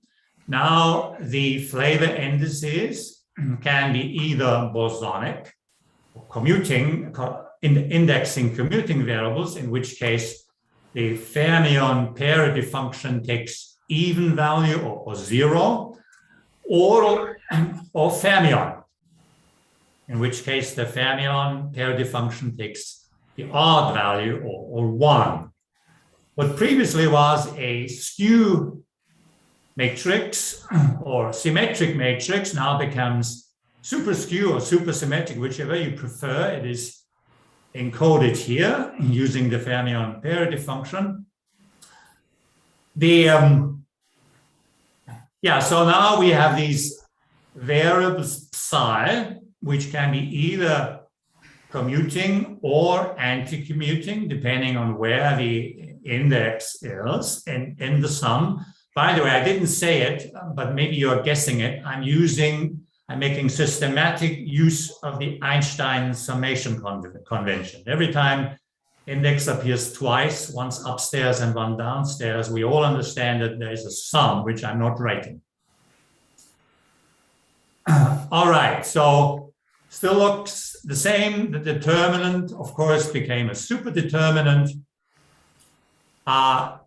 We now do a Berezin integral. This symbol here stands for the product of the differentials. So that's Lebesgue measure for the commuting variables times the product of partial derivatives with respect to all the anti-commuting variables. Here the claim is that this holds, again, when the number of colors is large enough. The question is large enough compared to what? And the somewhat sad answer is that it's still determined by the number of bosonic or commuting flavors. That is annoying because in many applications, one would like to take the number of colors down to very small values, perhaps even n equal to 1, which is excluded by this inequality. So then the question is, can one do something to extend the range of validity of the color flavor transformation? The answer is probably yes, but the details are complicated and they remain unknown. The fact of the matter is that you can't really hope to work this out by brute force. You need a conceptual understanding. So let me give you a glimpse of the concept behind all of this. It's called reductive Hall pairs. In our setting, we are dealing with the classic Hall pairs, type A, B, C, D. In type A, the one member of the Hall pair is the classical compact Lie group known as the unitary group UN. In type C, we have the unitary symplectic group. In type BD, we have the orthogonal groups in odd and even dimension. And the other member of the Hall pair is a Lie superalgebra, general linear paired with UN, orthosymplectic paired with SP, and an OSP tilde paired with O by exchanging orthogonal and symplectic. Now, our parameters carrying color index have an action of the compact classical Lie group on the left. The color index is on the left. The flavor index is on the right, and that is where this Gothic little g is acting, the flavor algebra. And very importantly, these two actions commute. The action on the left commutes with the action on the right, and that is the main characteristic of a Hall pair.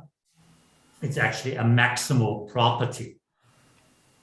What we do now is we second quantize. That is, we replace the psi bars by single particle creation operators, the psi's without bar by single particle annihilation operators, and then what we get is an action of the Hall pair on Fock space for bosons and fermions. And the theorem known as Hall duality is that this action is without multiplicity.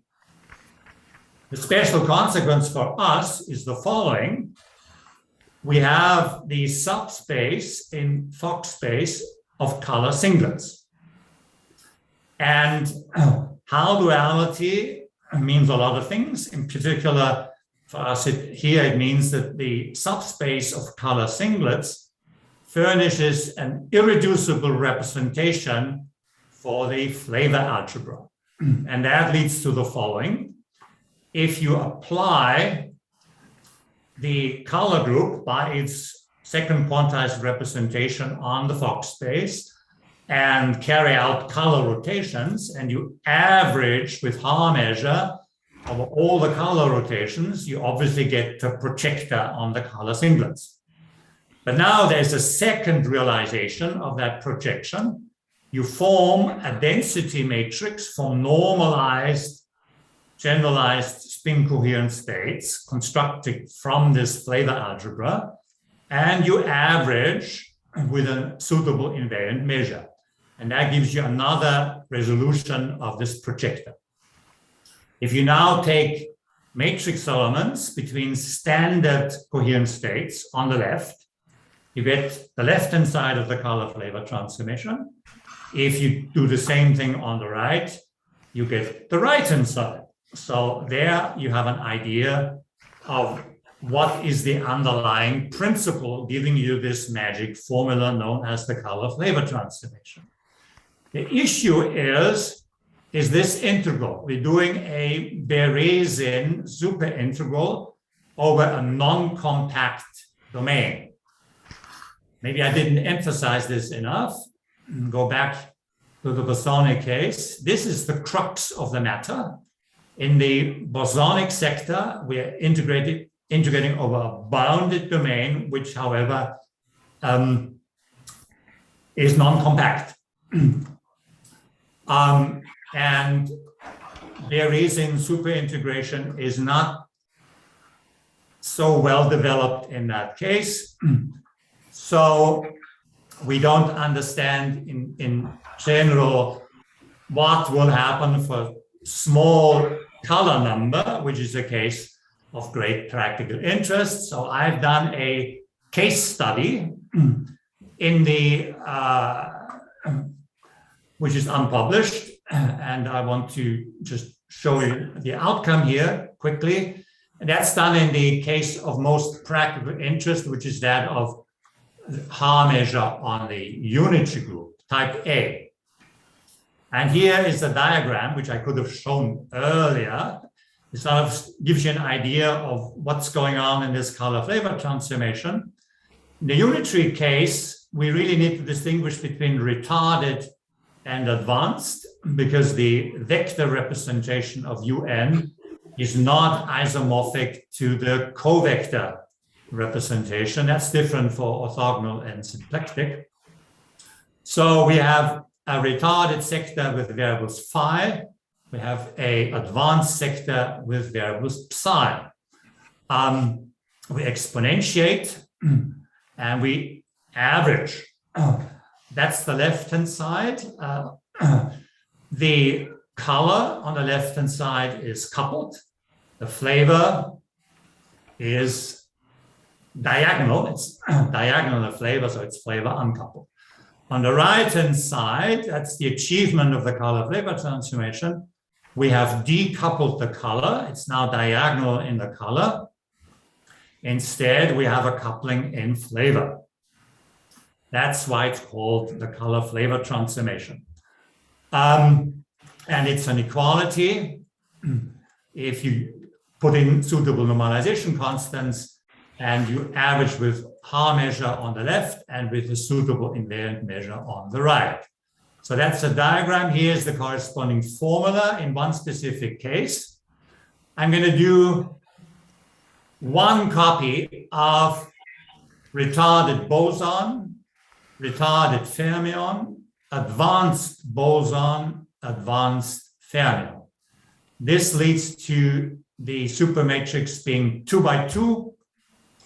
The commuting variable Z naught naught parameterizes the Poincaré disk model of a two-dimensional hyperboloid.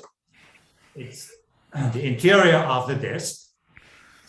The variable Z11 parameterizes a Riemann sphere, S2, and the off-diagonal entries are Grassmann variables. So the formula looks similar.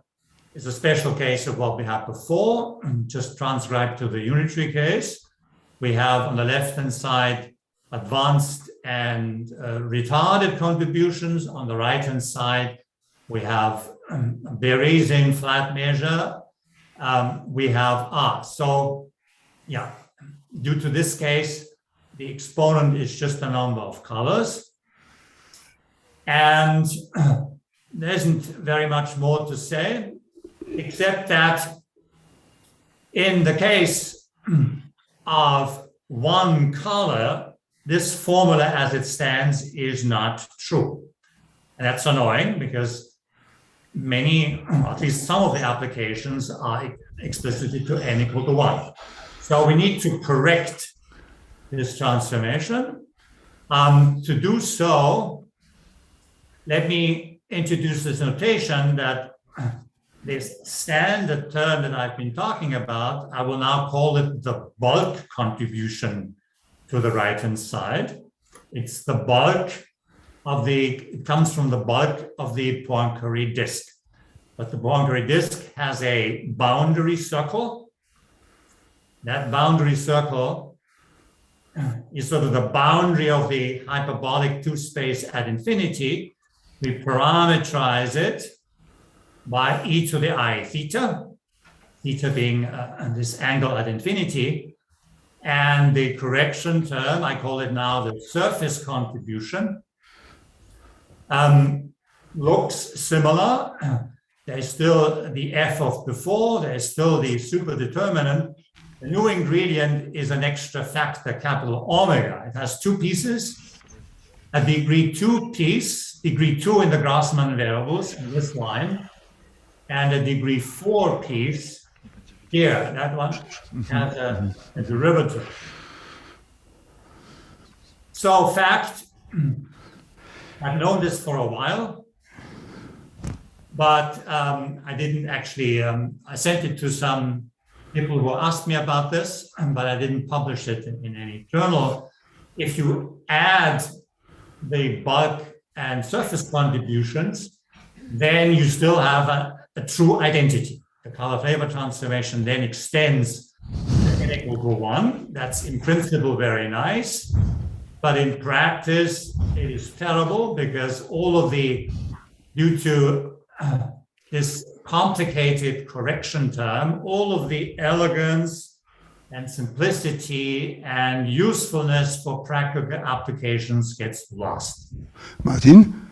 Yes? We will need to conclude soon. Okay, so I was going to say that there is an alternative, but since we don't have time, let me summarize. The summary is that the color flavor transformation exists in many variants, types A, B, C, D. There's a stereonic, a bosonic, and a SUVI version. It is correct as long as the number of colors is large enough in comparison with the number of flavors. It may be possible to extend it to small values of n, but the details remain unclear.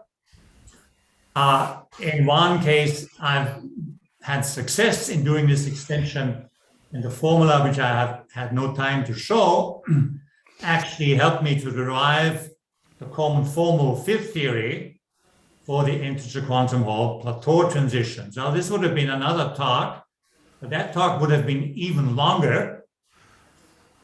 It would still have given a nice fit to the 40th anniversary of CFT. So thank you for your attention, and I'm sorry if I went over time. Thank you very much. Thank you for a great talk and for reminding us what CFT means. Are there any questions from the audience? Yes, there's one. Yes.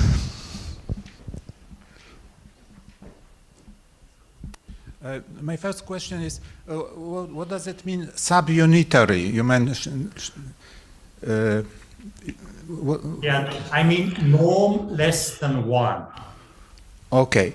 So that you know, the Green's function was a matrix element of the inverse of unity minus u. Okay. You would really like to expand that in a geometric series, positive powers of u, and that geometric series will converge if u is subunitary or the norm of u is less than 1. Okay. Another question. You mentioned A, B, C, D. Do you also have exceptional cases? Or There may be, so I have not looked. So this is a question that I've been asked a few times. I remember Jon Keating asking me about exceptional cases, and my answer is still the same. I've never seriously looked at the exceptional cases. Just for the silly fact that the classical Lie group come as large families, and that makes them just more relevant to applications in practice. But there may be some isolated applications where you have an exceptional Lie group, but I'm not the person to ask about that. you mentioned how couples, there are no exceptional how. I don't know. One should ask Roger Howe. Okay. Whether there are how pairs. I suspect not. I've never seen anything about that. Thank you. Okay, let us then, Martin, thank you very much. We all thank you for your presence, virtual presence here. Thank you again. And let us proceed to the next talk, which will be now delivered here on site. Professor Dereziński is a member of the Council of Center for Theoretical Physics, former member, yes. And it's my great pleasure to introduce him to you. And the title of his talk is, what is the title? From Heun class to Painleve. Okay, so go ahead, please. Yes, sure. And my microphone. Please check the mic.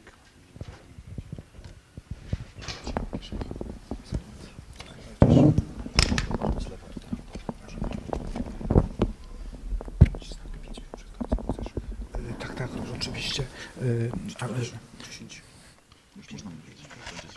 5, dobrze, też zegarek sobie, dobrze. Czyli 30 minut. 30 minut, no 29, dobrze.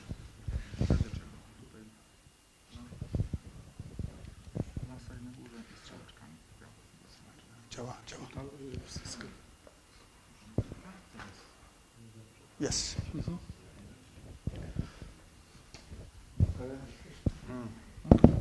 So I'm really grateful for invitation. It's a great pleasure to give a real talk after such a long time without this. I will speak about two classes of equations, and well, unfortunately, this projector does not know the red color. So some parts of the text are highlighted in red, but it is not visible, as Maciek already noticed. I will speak about the Heun class equations. So this is an important class of linear equations and Painleve equations. So this is a class of nonlinear equations, which are extremely well behaved. So they are really very special, very nice, and they have been discovered more or less 100 years ago. So I mean, this will be a mathematics talk, but I think this is a kind of mathematics that physicists like or should like. I mean, they give you concrete equations which are very likely to describe something physical, and in fact they do describe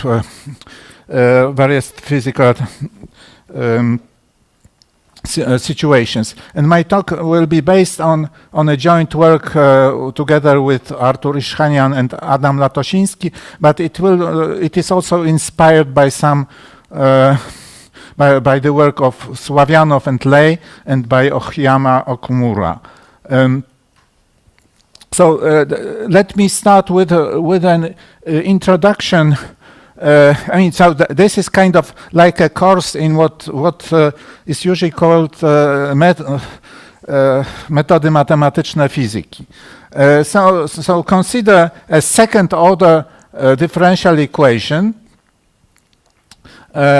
Z is typically a complex parameter.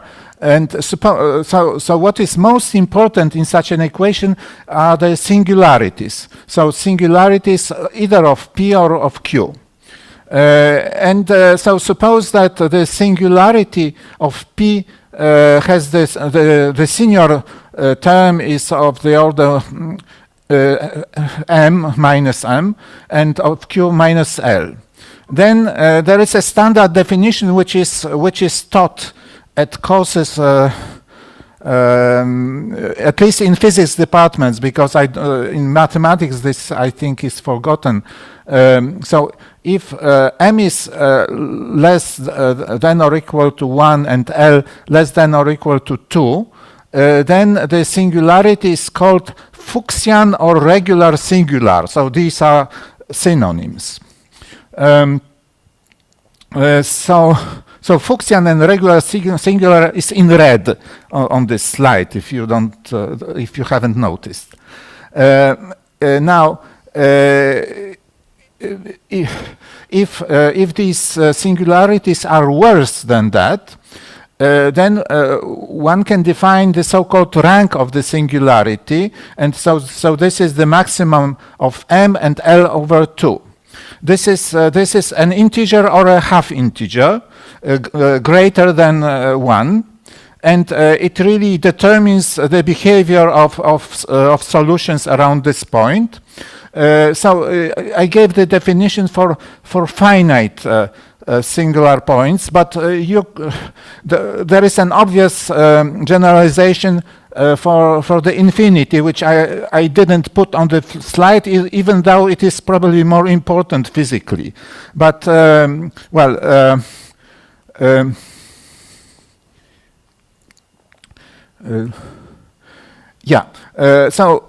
for Fuchsian singularities, students learn that solutions of such an equation can be written in terms of a convergent power series times a power with some exponent. Sometimes you may also have a logarithm. That's why I wrote generically here.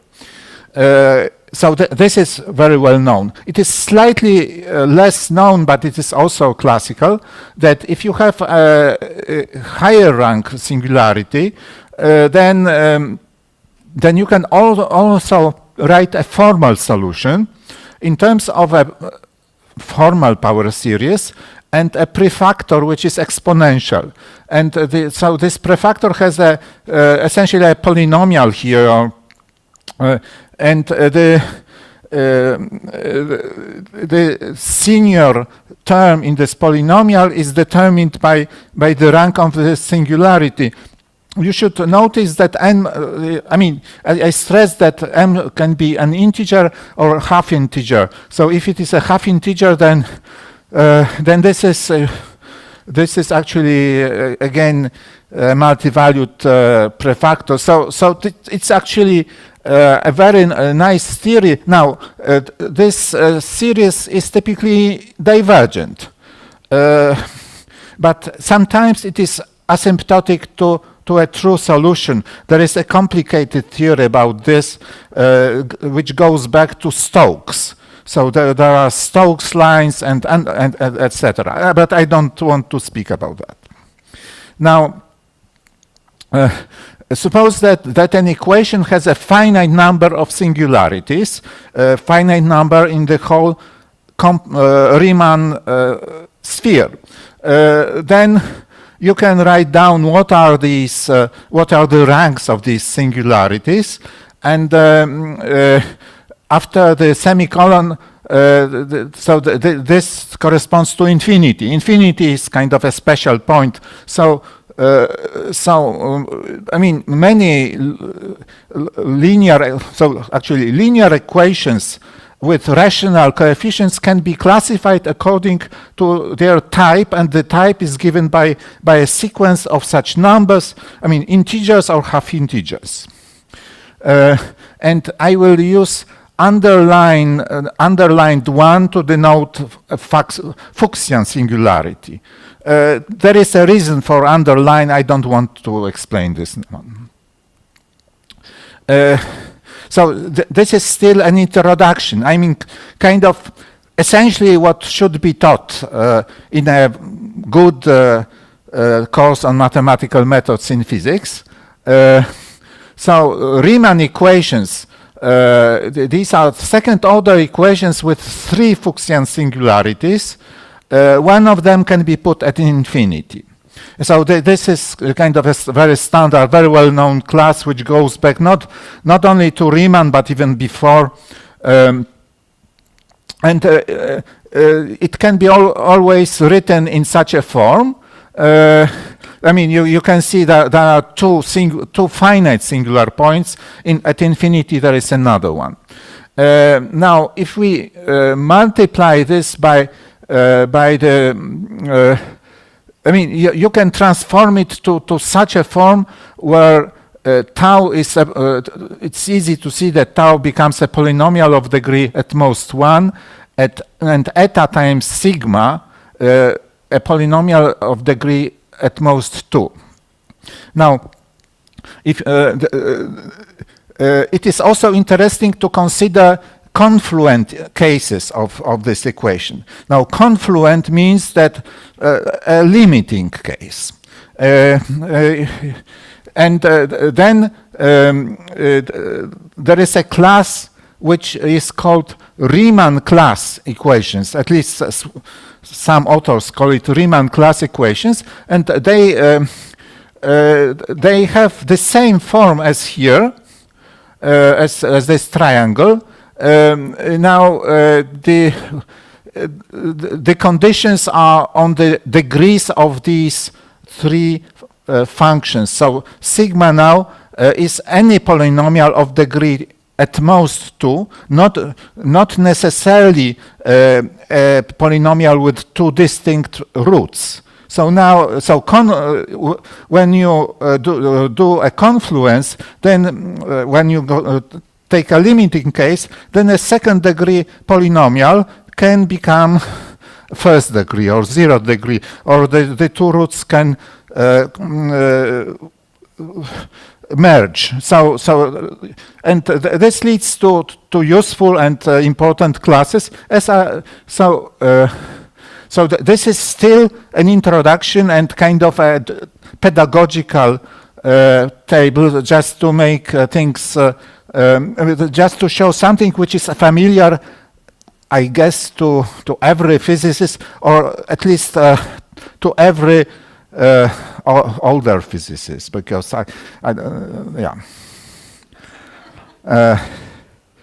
older than well, that's so here I give a classification of Riemann class equations according to the ranks of their singularities. So the mother is the hypergeometric equation. So every Riemann equation can be transformed into the hypergeometric equation, and it has 3 Fuchsian singularities, and you remember that they are denoted by 1 underlined. And then there are various confluent cases. So 1 and 1 can flow together to form 2. And it can flow together either at a finite point or at infinity, and this corresponds to to possible confluent equations which are actually equivalent to one another. There is also, I mean, you probably don't recognize this as a Bessel function, Bessel equation, but I'm actually not writing the full equation, but just the operator that gives the equation. And but it's easy to see that by a simple substitution, it is the usual Bessel equation which everybody uses. Well, there is Hermite, Airy, etc., and there are some trivial equations. So this is essentially what everybody knows, every older physicist,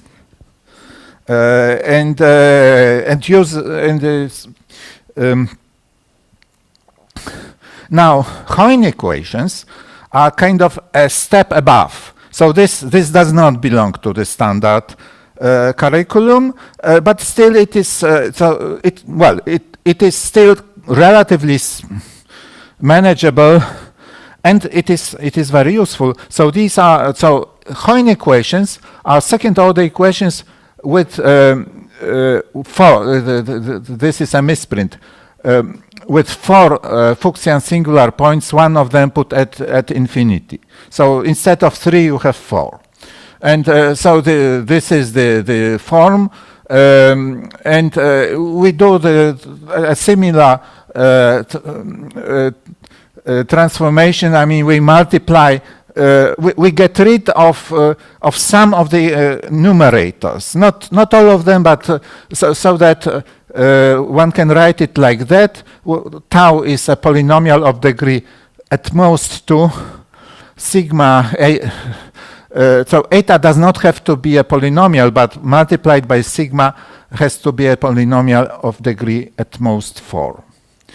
And again, Heun class equations is the class of equations which can be obtained from the Heun equation by confluence. So here there is a definition. So you have so sigma is a polynomial of degree at most 3, tau at most 2, and sigma times eta at most 4. So so it's essentially one step above the previous the Riemann class equation. Heun class equations have many applications in physics. The one that I know is anharmonic, various kinds of anharmonic oscillator, Laplace equation in some coordinates, wave equation on various black holes, Kerr and Reisner, Nordstrom. I mean, you get. I mean, it's easy to understand. You have 4 singularities, and in black holes you have maybe 4 horizons or things like that. And so in radial coordinates, it makes sense that you get the Heun equation, some kind of a Heun equation. So this was the first class. Now the second class is the class of Painleve equations. So this is a famous class of nonlinear Hamiltonian equations with the so-called Painleve property. So the Painleve property means that singularities of solutions of the Painleve equation don't move. They are fixed by the singularities of the equation itself. By singularities, I mean really bad singularities. It is like essential singularities and branch points. Now, this Painleve property is it's typical for linear equations, and for very few nonlinear equations, and these nonlinear equations have been classified, and they are essentially only these Painleve equations. So this was done at the beginning of 20th century traditionally Painleve equations are divided into 6 types. But actually, it is natural to subdivide some of the types, so you get 10 types. And each of them corresponds to one type of Heun equations. And so this was noticed, I mean, some time ago. So here you have a table of Heun class equations on the left and Painleve equations on the right. And as you can see, actually only non-trivial types of Heun equations, because Riemann class equations also are special cases, but they are not so interesting. Here, so you can see the standard Heun equation has 4 Fuchsian singularities. So then there are various kinds of confluences. A confluence, one of possibilities is merging of two Fuchsian points, but merging can happen in various ways. I mean, generically it produces rank 2, but sometimes it may produce rank 3/2.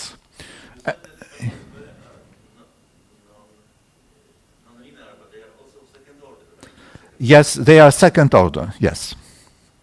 They are Hamiltonian with, there is a pair of conjugate variables, so you can write, I mean, it is natural to write them as a first order for a pair of variables, and then you can get the form of second order. So you see the table is, well, it has 10 more entries, but you even have an entry with a 4, and sort of the generic Painleve is Painleve 6, and it corresponds to the standard Heun equation, and the most degenerate Painleve is Painleve 1, and it corresponds to the most degenerate Heun plus equation.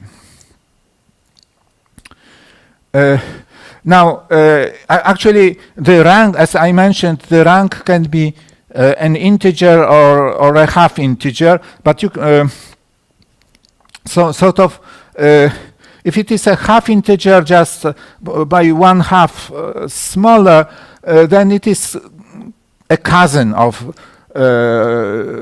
the so one could group together m and m minus 1/2, and I will then use the symbol m underlined to denote kind of the rounded rank, and using the rounded rank, one obtains a coarser classification, which actually corresponds to what is usually presented in for Painleve. Now, there is so Painleve equations are nonlinear, but they can be kind of deduced from linear equations. They can be deduced from Heun equations in a very ingenious way, and I think I don't have much time to describe this. So one has to start with a Heun equation, then one has to deform it by putting an additional singularity, which is a non-logarithmic singularity where solutions don't have branch points at this point.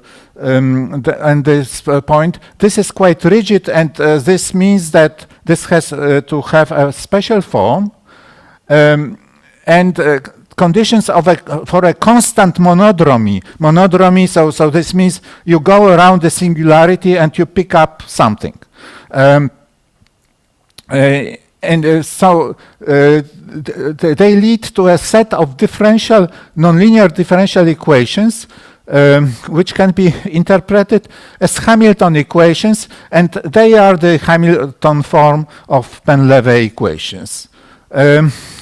Actually, this was discovered again a long time ago, at the beginning of 20th century, in the case of the Painleve 6 from the Heun equation. So this is the operator for the Heun equation, I mean the generic one.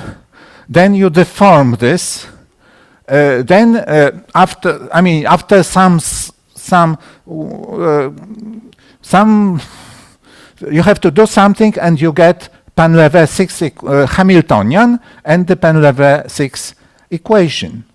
Now, in our work, the thing is that the same can be done for each type of Heun class equations, and you get a certain type of Painleve equations.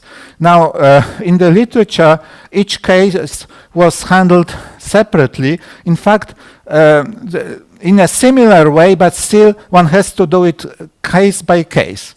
In our work, we tried to unify this, so that there is one prescription what should be done. This turned out to be not so simple, but so essentially we failed to unify this completely, but still we found at least two classes of two ansatzes which work for several types, and these so on this slide you can see that there is some kind of unification, that you can write down a single formula for the Painleve Hamiltonian, at least and for several types. Actually, two kinds of Painleve Hamiltonians. Actually, the most difficult thing is the choice of the time variable. So if you have an ODE, you have an independent variable, and this independent variable is a parameter in your Heun class equation, and there are various possibilities to choose this. So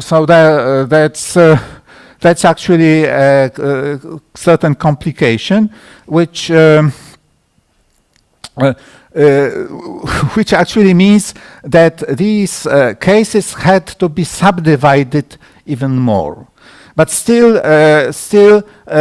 we think that we found kind of a unifying picture, and this unifying picture allows you to understand how you change one type to another. The coalescence of the types is well better understood using this. And I think, yeah, thank you for your attention. There is an appendix to the slides. If you are interested, the slides will be on my web page. And thank you. Thank you very much. Let us open the discussion. Are there any questions? Please. Last chance to ask a question before lunch. Yes. When is lunch? So apart from beauty of the relation, which I of course appreciate, but do you foresee some kind of practical applications of these relations? Which relations? Well, derivations of Painleve from. No, yeah. So the actually the practical. I mean, if. I don't know what it means practical, but I just. Yeah. So you typically your equation has some parameters, and these when you change the parameters, then the type of the equation may change. So if you have a unified I mean, if you have a unified theory, you have a theory which covers several types, and I mean, limits you get for free. You don't have to consider separately the separate types. I actually think that this is practical. I mean, kind of you get phase transitions when you change parameters because types change from one to another. Thanks. If there are no further questions, let us thank the speaker and all the speakers of this session. Thank you very much and enjoy the lunch break. Are there any announcements? The first announcement is that the lunch is in the same room at which we had a grill party yesterday, or a fake grill party. So it's the first floor, just above the reception. The second announcement is that I have a request to all on-site speakers. Please check your, especially if you are using your own computers, check if the computers are working 5 minutes before the session. And that's it. We'll meet together at 3 p.m. See you.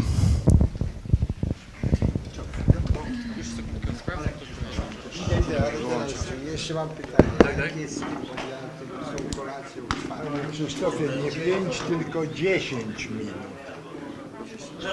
10 minut. Wcześniej jeszcze. No oczywiście, no bo przecież Maciek, to Maćka to 15 minut. Ja będę miał jutro wysłać i może prześlę e-mailem go PDF-a. Ale rzeczywiście. Tylko na jaki adres? No może jak gdzieś bym zapisał, bo to jest moje imię, nazwisko Paweł Kuzyna. Paweł? Kuzyna, P-U-Z-Y-N-A. Przepraszam, już tu jest odpowiedź na pytanie. Nie wiem jaka jest pytania, to jest odpowiedź. Zgadza się? Dokładnie tak. No widzisz. Zanim gadamy, to wiedziałem. To szkoda, że tak się nie powinien ten internet, ale nie chcę tego zabierać. Ten internet działa? Szczerze mówiąc, widziałem, że tam nawet nie zostało napisane. Się bałem, że ten nas przeciąży. Jak wszyscy wejdą na tą konferencję, Ja jestem cholernie wolną Słuchaj, ja dzieci się nauczyłem. Ten pierwszy speaker eksperimentowy, tak. Z drugim speaker nie było problemu, właśnie miał po prostu problemu z nim. A teraz jakby pozwolę sobie wyświetlić napis. Brawo, jesteś do przodu. Ja jestem na etapie jednoku. No to super. To ci zwracam. Dobrze, że nie, bo to jest tutejsze, prawda? Bo to jest program. Dobrze, to jakby ktoś się pytał, to tu jest... Na jutro, nie? Znaczy moje działa, tak? Jest, działa, tak, to. Tak, moje, dobrze. To będzie o 3:00 za minutę. To pan potwierdza to, że czerwonego nie widać i nie będzie widać? Tak, potwierdzam, ponieważ ja nie jestem stąd, w sensie z centrum konferencyjnego. Ja jestem z zewnętrznej firmy, która realizuje. A po prostu taki rzut dano nam tutaj na tą salę konferencyjną. Ja nie jestem w stanie, ale potwierdzam, tak? A czego jeszcze nie widać? Znaczy tylko czerwonego i jego odcieni. No, czerwony, pomarańczowy, fioletowy, tego typu. Mogę pokazać, jak to wygląda jakby naprawdę. Tutaj. Tak, to wygląda tak, wyraźnie jest czerwono, a tutaj wygląda tak. While latter, so the total number of collaborators is 6, which is important. Well, I will explain what officers of Euler mean, whether they can be entangled or not. But first, you will see the picture, Center of Theoretical Physics. Now look, perhaps you watched the Olympic Games. I have a good evidence that our event is at least as important as Olympic Games. It was also postponed only 1 year. Therefore, it's 41 years. And then here you can see Instytut Fizyki Teoretycznej. On the other side, you see, sorry, yes, here is red, but you don't see the red. Here is magnification. Center, of theoretical physics or for theoretical physics. Here is written for. So let me ask a question. What is at the center for theoretical physics? Perhaps a singularity? Well, I don't know. You can go inside the CFT building and check yourself. This is simple. But if we change the question a little bit, look, now I change the capital letters into small letters. What is at the center of theoretical physics? I don't know. I could say perhaps questions. What kind of questions? For instance, what is the correct theory to describe the world around us? What is the correct theory to describe the world at the micro scale? Whether quantum theory is good enough? If not, whether we could look for generalized quantum theory? If yes, how such a theory might look like? If no, we could try to extract as much as possible from the standard quantum theory. In fact, I worked a little bit some time ago on a generalized quartic theory. Quartic means that instead of density matrices, I had density tensors, but I was not able to went too far with it. Maybe it's not possible at all. So today, I will restrict my attention to the standard quantum theory. And I will tell you something about a search for extremal quantum states in the standard quantum framework. Well, you could say, let's consider n equal 2, two-dimensional Hilbert space, so famous Bloch sphere. All pure states can be parameterized by a point at the sphere. We have two geographic coordinates like phi and theta. Everything is simple. And basically, well, this is a standard sphere. So this is a really isotropic object for even higher dimensions. We work with the complete projective space of 2n minus 2 real dimensions. So in a sense, as all states are equal, the space is isotropic, there is no need to introduce extremal states because all the states are equal.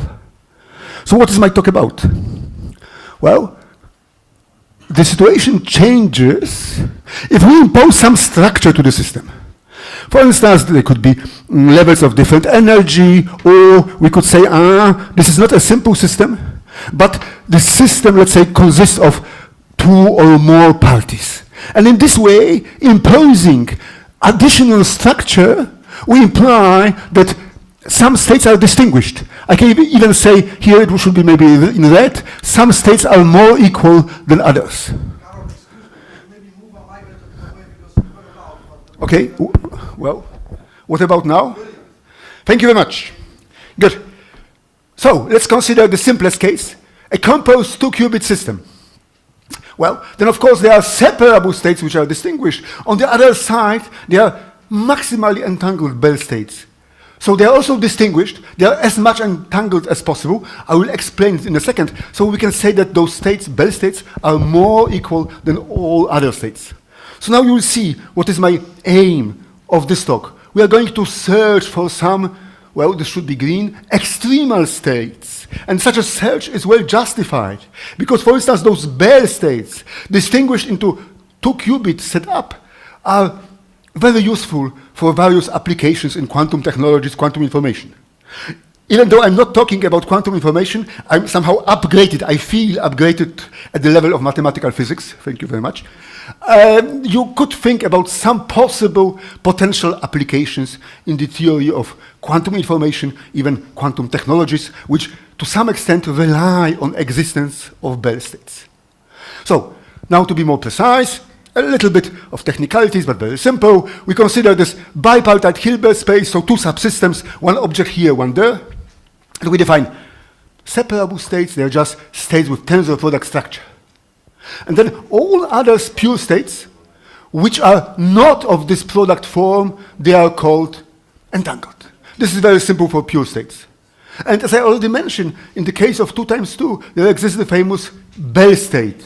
In a sense, it refers to EPR, Einstein-Podolsky-Rosen paradox. You see the state, how it looks like. So with there is a strong non-classical correlation. If you observe 0 on the left object, you will find also 0 on the right. If there is 1 on the other side, you will measure 1 on the other side.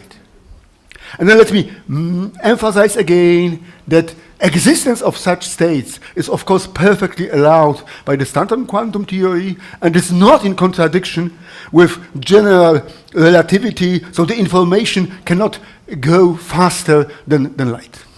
Now a bit of mathematics or simple algebra. Well, any state, bipartite, can be written in the product form, and you have this matrix Cij. It is just a matrix of coefficients. Now, there's something simple tool in algebra. We use singular decomposition of this matrix C, and normalization implies that sum of those components is equal to 1, and then this is called Schmidt decomposition. Here there was a double sum, now we have a simple sum because we rotated both bases, and then the norm of the state, which is fixed to 1, implies that this vector, Schmidt vector, is a sum of numbers equal to 1. So in a sense, it can be interpreted as probability distribution. If it's a probability distribution, to describe it, the simplest way is to use the standard tools of Shannon. So we use the Shannon entropy of this vector, which in this case is nothing else as the von Neumann entropy of the partial trace. So here is psi, here is projector, and partial trace of psi I denote by sigma. So this is just nothing else as the von Neumann entropy of this reduced density matrix. And now, here the situation is very simple. The more mixed is partial trace, the more entangled is initial bipartite pure state. By the way, if something is not clear for you, please do not hesitate to stop and ask right away. Or if I'm talking too fast, yes? Anyway, please, you are encouraged to stop me and ask questions whenever you wish. Now we go to higher dimension.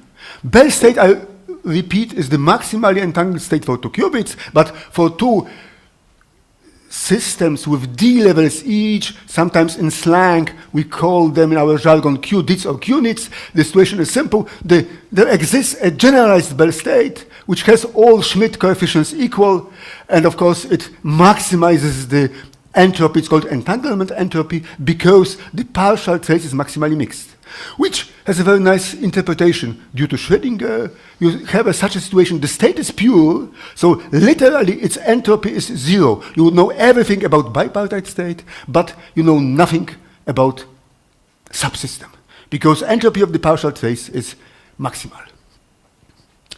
And here the definition is simple. The state is called maximally entangled if the partial trace is maximally mixed, which means that this matrix C dagger of a partial trace is proportional to identity, which basically means that this matrix C of coefficients is unitary up to rescaling. So it means that all singular values of a unitary matrix are equal to 1. So a nice example, in a sense non-trivial, is given by the Hadamard matrix of size 2. Look, you have here 4 terms, plus, plus, plus, and minus at the end, 1, 1, and this state, you might not see that it is equivalent to the Bell state. It is, even though it has 4 terms, not 2, because you can rotate the basis to bring it to the standard form. So in short, for bipartite state, the situation is simple. It's enough to take this matrix of coefficients, look for its singular values or for eigenvalues of matrix C dagger, and singular values describe uniquely entanglement of such a state. The larger entropy of this vector, the larger entanglement. Well, I'm going to discuss also multipartite case. Now, what means multi? How do you think? I will ask a chairman, what is multi for you? No idea. Well, maybe you have learned Latin, tres faciet collegium. So I will say, from this perspective, 3 is enough. But I will claim that 3 is much more than 2. I will use a geometric reasoning. So, okay, you see here a 2-dimensional object, a square, and a cube, well, which is, of course, you know how a cube looks like, is a much bigger than a square. But now I will give you also not only geometric, but algebraic, simple, nice algebraic argument, namely, if we have a 3-party system, like A, B, C, then any state, let's call it Psi ABC, can be decomposed in product basis, I, J, K, and here this object, well, let's call it, it's almost a tensor. I don't care about the rules, how we change it. It's only an object with 3 indices. Let it be a tensor with 3 legs or 3 indices. And the great difference is that in algebra we know almost everything, or at least we should know, how to diagonalize matrices, how to compute the rank of a matrix, singular values. This is simple. For tensor, people work on this for many, many years, and it's not simple. Even the notion of a rank of a tensor is not unique. There are different ranks of a tensor. We had even one of the paper about tensor rank and application to the description of entanglement. It is on the web. So the key difference between 2 and 3 is that with matrices with 2 indices, we are used and we know how to work with. With tensor, computing norm of a tensor or rank of a tensor is much, much more difficult. So if you have n subsystems with d levels each, yes? Karol, I don't understand. I have a Hilbert space. Yes. This any expansion in the basis is a matrix. When you give it 3 indices, it is just the notion of the name. But I can diagonalize this matrix and... Sure, but if you see you see here 3 pieces of paper. If I look at the system, I can distinguish subsystem A, subsystem B, subsystem C. Now this statement implies that there exists a distinguished separable basis, A times B times C, and in this basis we use, in the case of bipartite, a matrix, in the case of tripartite, a tensor, and in multipartite, tensor with many indices. Okay, in this basis, but Yes, yes, yes, yes, of course, but if we assume that we distinguish 2 objects, if this is physically rational to say this is one piece of paper, this is another, which may be coupled, then from this perspective, the difference between 2 pieces of paper and 3 pieces is great. Yes, thank you. Thank you for this question. Yes? Good? What do you mean by the rank of the tensor is not defined? Well, there are thousands, okay, there are varying ranks, boundary ranks, 10 different kinds of rank. No, okay, but look. Sure, mathematicians are clever enough to introduce at least 5 different notions of rank, which coincide for matrices, and for tensors they do not. This is the point. So for students, if you have a matrix, you should know what is a rank of a matrix. This is simple. If you work with tensors, you better ask a mathematician. I did. This guy Friedland is a mathematician, and it's much more difficult. Okay. By the way, Professor Friedland, let me emphasize, he is a great mathematician and he even understands Polish, even though he lives in Chicago. I bardzo dobrze mówi po polsku. I rozumie wszystko.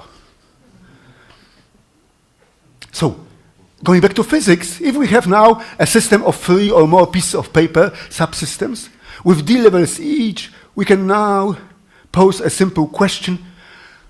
Out of those all possible states, which is the most entangled? Well, the simple answer is, I don't know. Nobody knows, because in fact, the question is ill-posed, because the answer depends on the measure of entanglement you use. However, in the simplest case of 3 qubits, it's 8-dimensional Hilbert space. We distinguish 2 classes of states. So of course, our director, Adam, worked a lot on them. GHZ state and W state, and some of them are more entangled with respect to one measure of entanglement. There's also another measure for which the state W 1, 0, 0, 0, 1, 0, 0, 0, 1 is more entangled. So let me make now a short break. Excursion into mathematics or combinatorics, as I promised to tell you something. But first, let me mention a paper, in fact a thesis, of Gerhard Zauner, written in Germany, auf Deutsch, and some of my colleagues claim it is the last very important paper written in German. I'm not sure whether this is true, but indeed it was not known for 10 years. Then it was so much warmly accepted that the author even translated into English. Now you can have an English version of it. So the idea is this is just basic steps of quantum designs.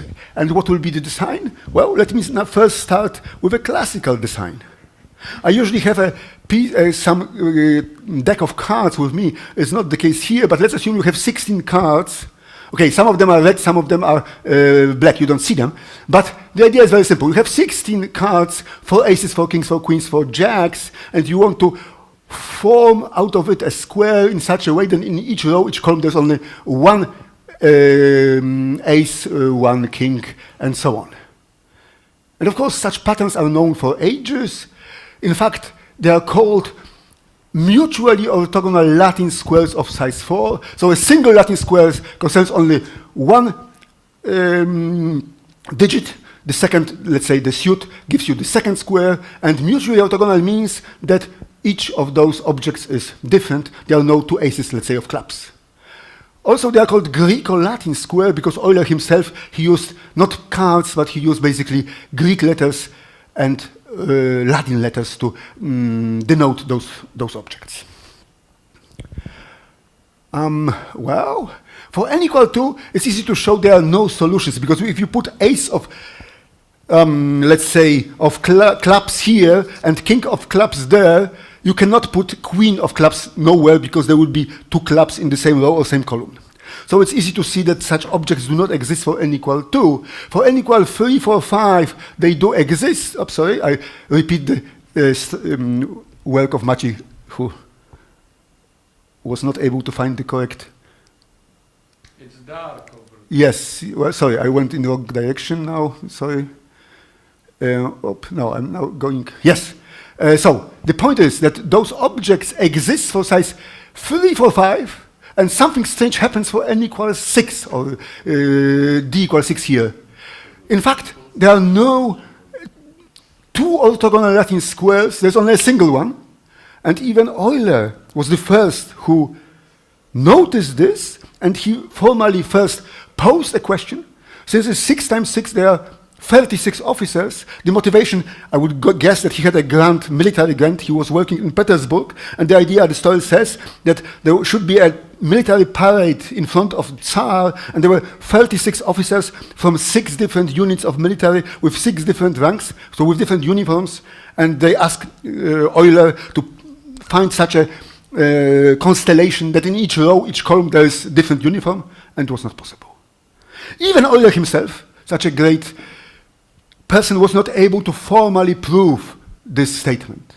It was only proven 100 years later. So here it is. You can, of course, start putting, let's say, out of 36 officers, 9 or 14, but then you run into troubles. So this guy who proved, it was a French lawyer, also not a mathematician, Gaston Terry, in 1900. So in fact, 121 years later, after the conjecture of Euler, he proved, basically it was almost like brute force proof that such a constellation cannot exist. Basically, he exhausted all possibilities. There are many of those. By the way, if you go to a shop, if you had kids or grandchildren, you might be interested in buying a nice toy. Here is one, which is called the world's most challenging puzzle. I know it was possible to buy it even in Warsaw at the station. Less than 85 zlotys, something like this. So here it is. This example belongs to my nephew. So you don't see the colors. But look, in each row you have different heights, so different ranks of officers, and there are 6 colors. So if you look at the picture, what you see?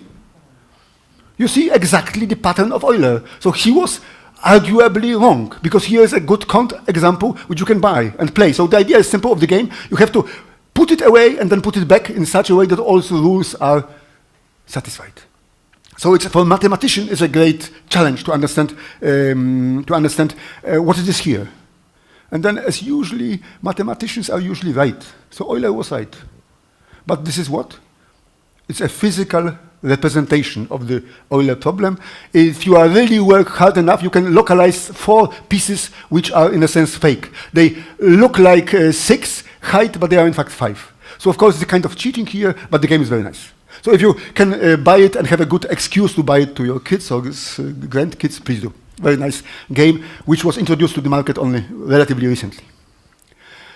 Well, and now we go back to our extremal, so absolutely maximally entangled states.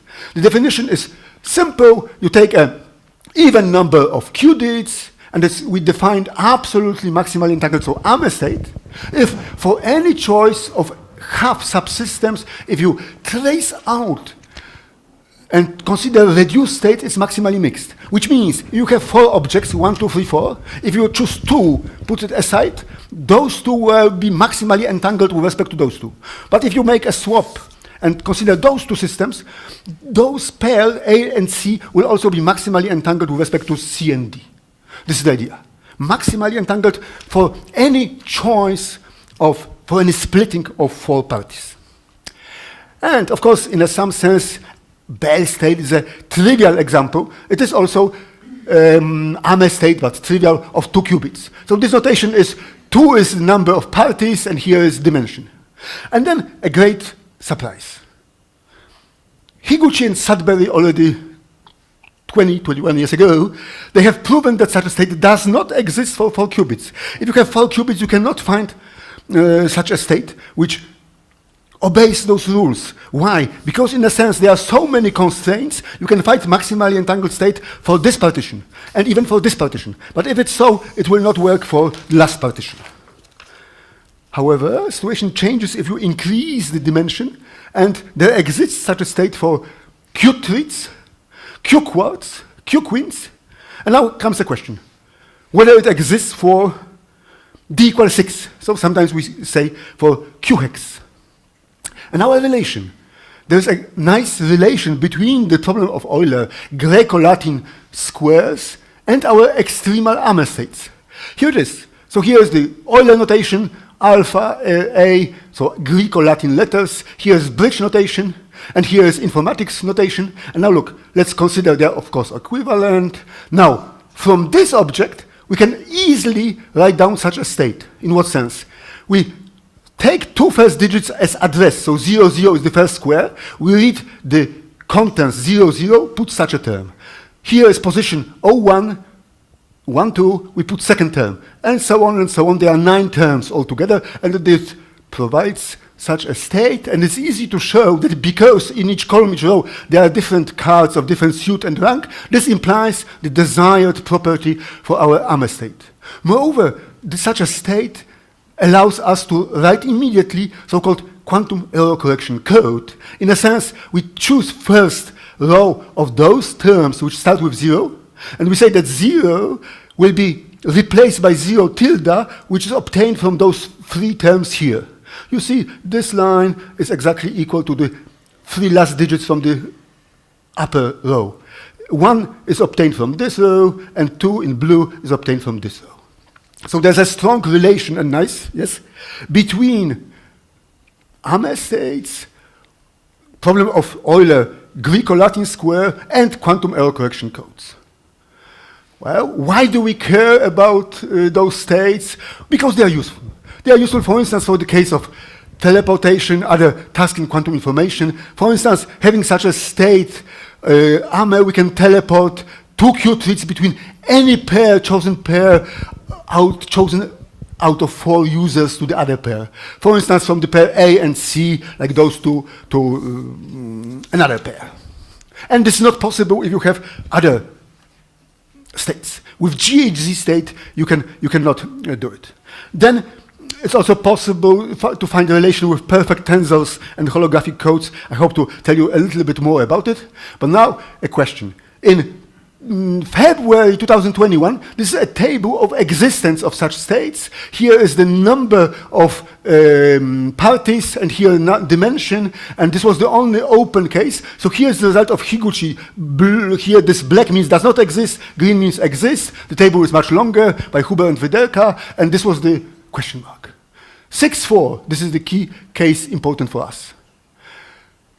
Well, to look for such states, we need to use terms, with negative signs. So with Latin squares, we have only positive signs. So, you know, there's a nice statement that every good motion can be quantized. So now instead of Latin square, Musto and Vicari defined quantum Latin square. And inspired by this fact, we introduced mutually orthogonal quantum Latin squares. So here is an example of such a object, very simple. For Latin square, you require that all objects in each column and row are different. Musto and Vicari require they form a basis. So here is a basis, and those states here are entangled states, and you can check easily that in row and column, all those states are orthogonal. In short, in standard combinatorics, we work with discrete symbols and discrete permutation group. In quantum combinatorics, we embed permutation matrices in a larger family, continuous family of unitary matrices. So here's a definition, generalization of the notion of classical orthogonal Latin squares for quantum. So basically you look for a set of n square states which are bipartite, you put them into such a square and imply that all those states are orthogonal, and this matrix of coefficients is block unitary. So if you take a scalar product of one row with another row here and there, row-wise and column-wise, this is proportional to identity. And in a sense, we say that now this is if this is so, if those three conditions are satisfied, then the state defined here by this double sum satisfies, it's easy to show, those properties of AME. And this object here, Tij is so-called perfect tensor. Well, in hunt for such state, we also can say, we try to find such a unitary matrix, which is written here. So we act on the maximally entangled state of A, C, and BD, and now we couple together, let's say, those two subsystems. Because this matrix U here acts on state A and B, which were uncoupled here.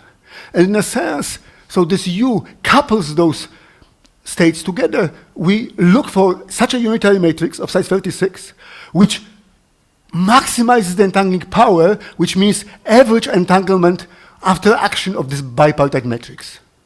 Concerning perfect tensors, they are used in models of bulk boundary duality. So here you have some object like center, and here some boundary, and such tensors were used in different models of so it's so-called also CFT anti-de Sitter duality. But look, here's last picture first from Krakow with some optical effects. By the way, Kuba, we work in the Zakład Optyki Atomowej. You see here optical effects in Krakow. Well, nowadays, if you show such an object, it already means something. Well, no, I wanted to draw your attention to the church here. And just in 2 minutes, okay, we managed to solve the problem. So what we did, we tried to look for basically what it is. It is the optimization in huge space of unitary matrices of size 36.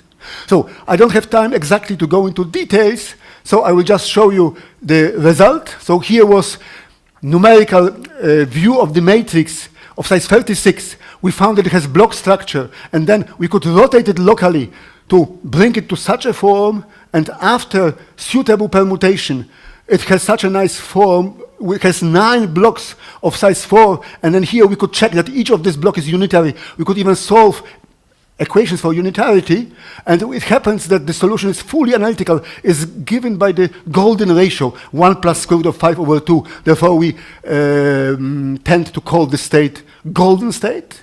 And basically, look, here it is. So, as you know, there is no square 6 times 6 with different officers or different cards, but if we allow those two to be entangled, now look, let's say generals, aces are only entangled with aces, colonels with colonels, and so on, and this recipe is our result written in this way. It gives you solution of the 36 entanglement officers of Euler problem, and now there are those 4 dices which basically belong to this state, and they have a very strange and unique property.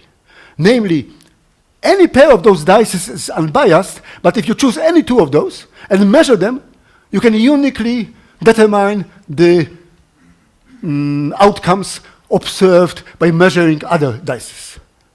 So I think this is enough. I will finish with a theorem. It's a mathematical physics. Theorem is very simple. Absolutely maximally entangled state of 4 subsystems with 6 levels each do exist, and the paper was put into the archive. It has, of course, 6 authors this year, and it gives us existence of quantum analog of the classical problem of Euler. It finds the bipartite matrix unitary gate with the maximal entangling power. It gives a perfect tensor and non-additive quantum error correction code.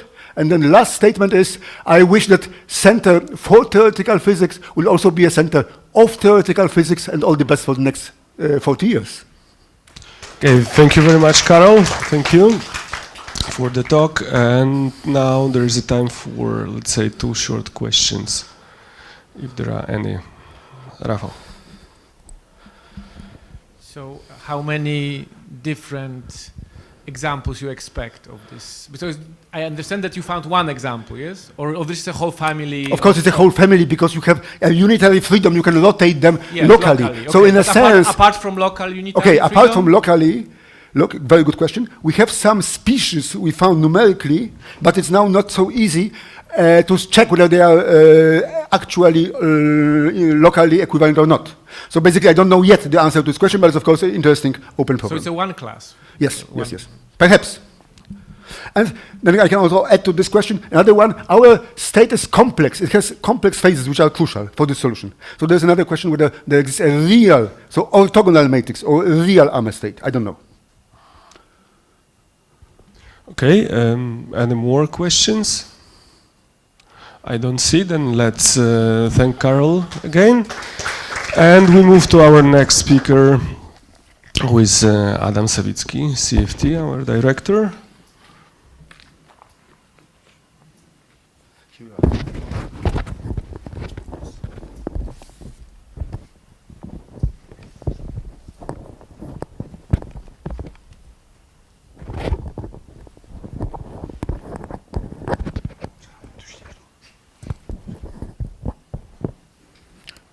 Czy ja to nakładam dobrą stroną? Okay, and the talk is efficiency of random sets of quantum gates.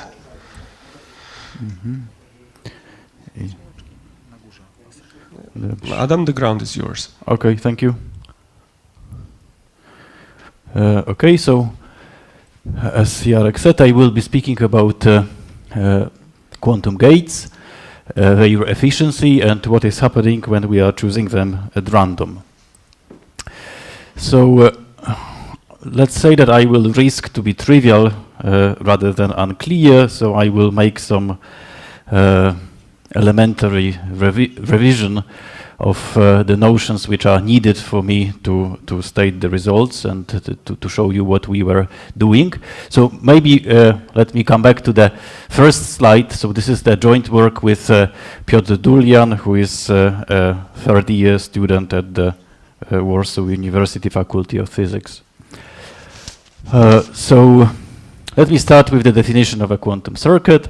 So throughout this talk, I will consider a quantum system, which consists of n qubits.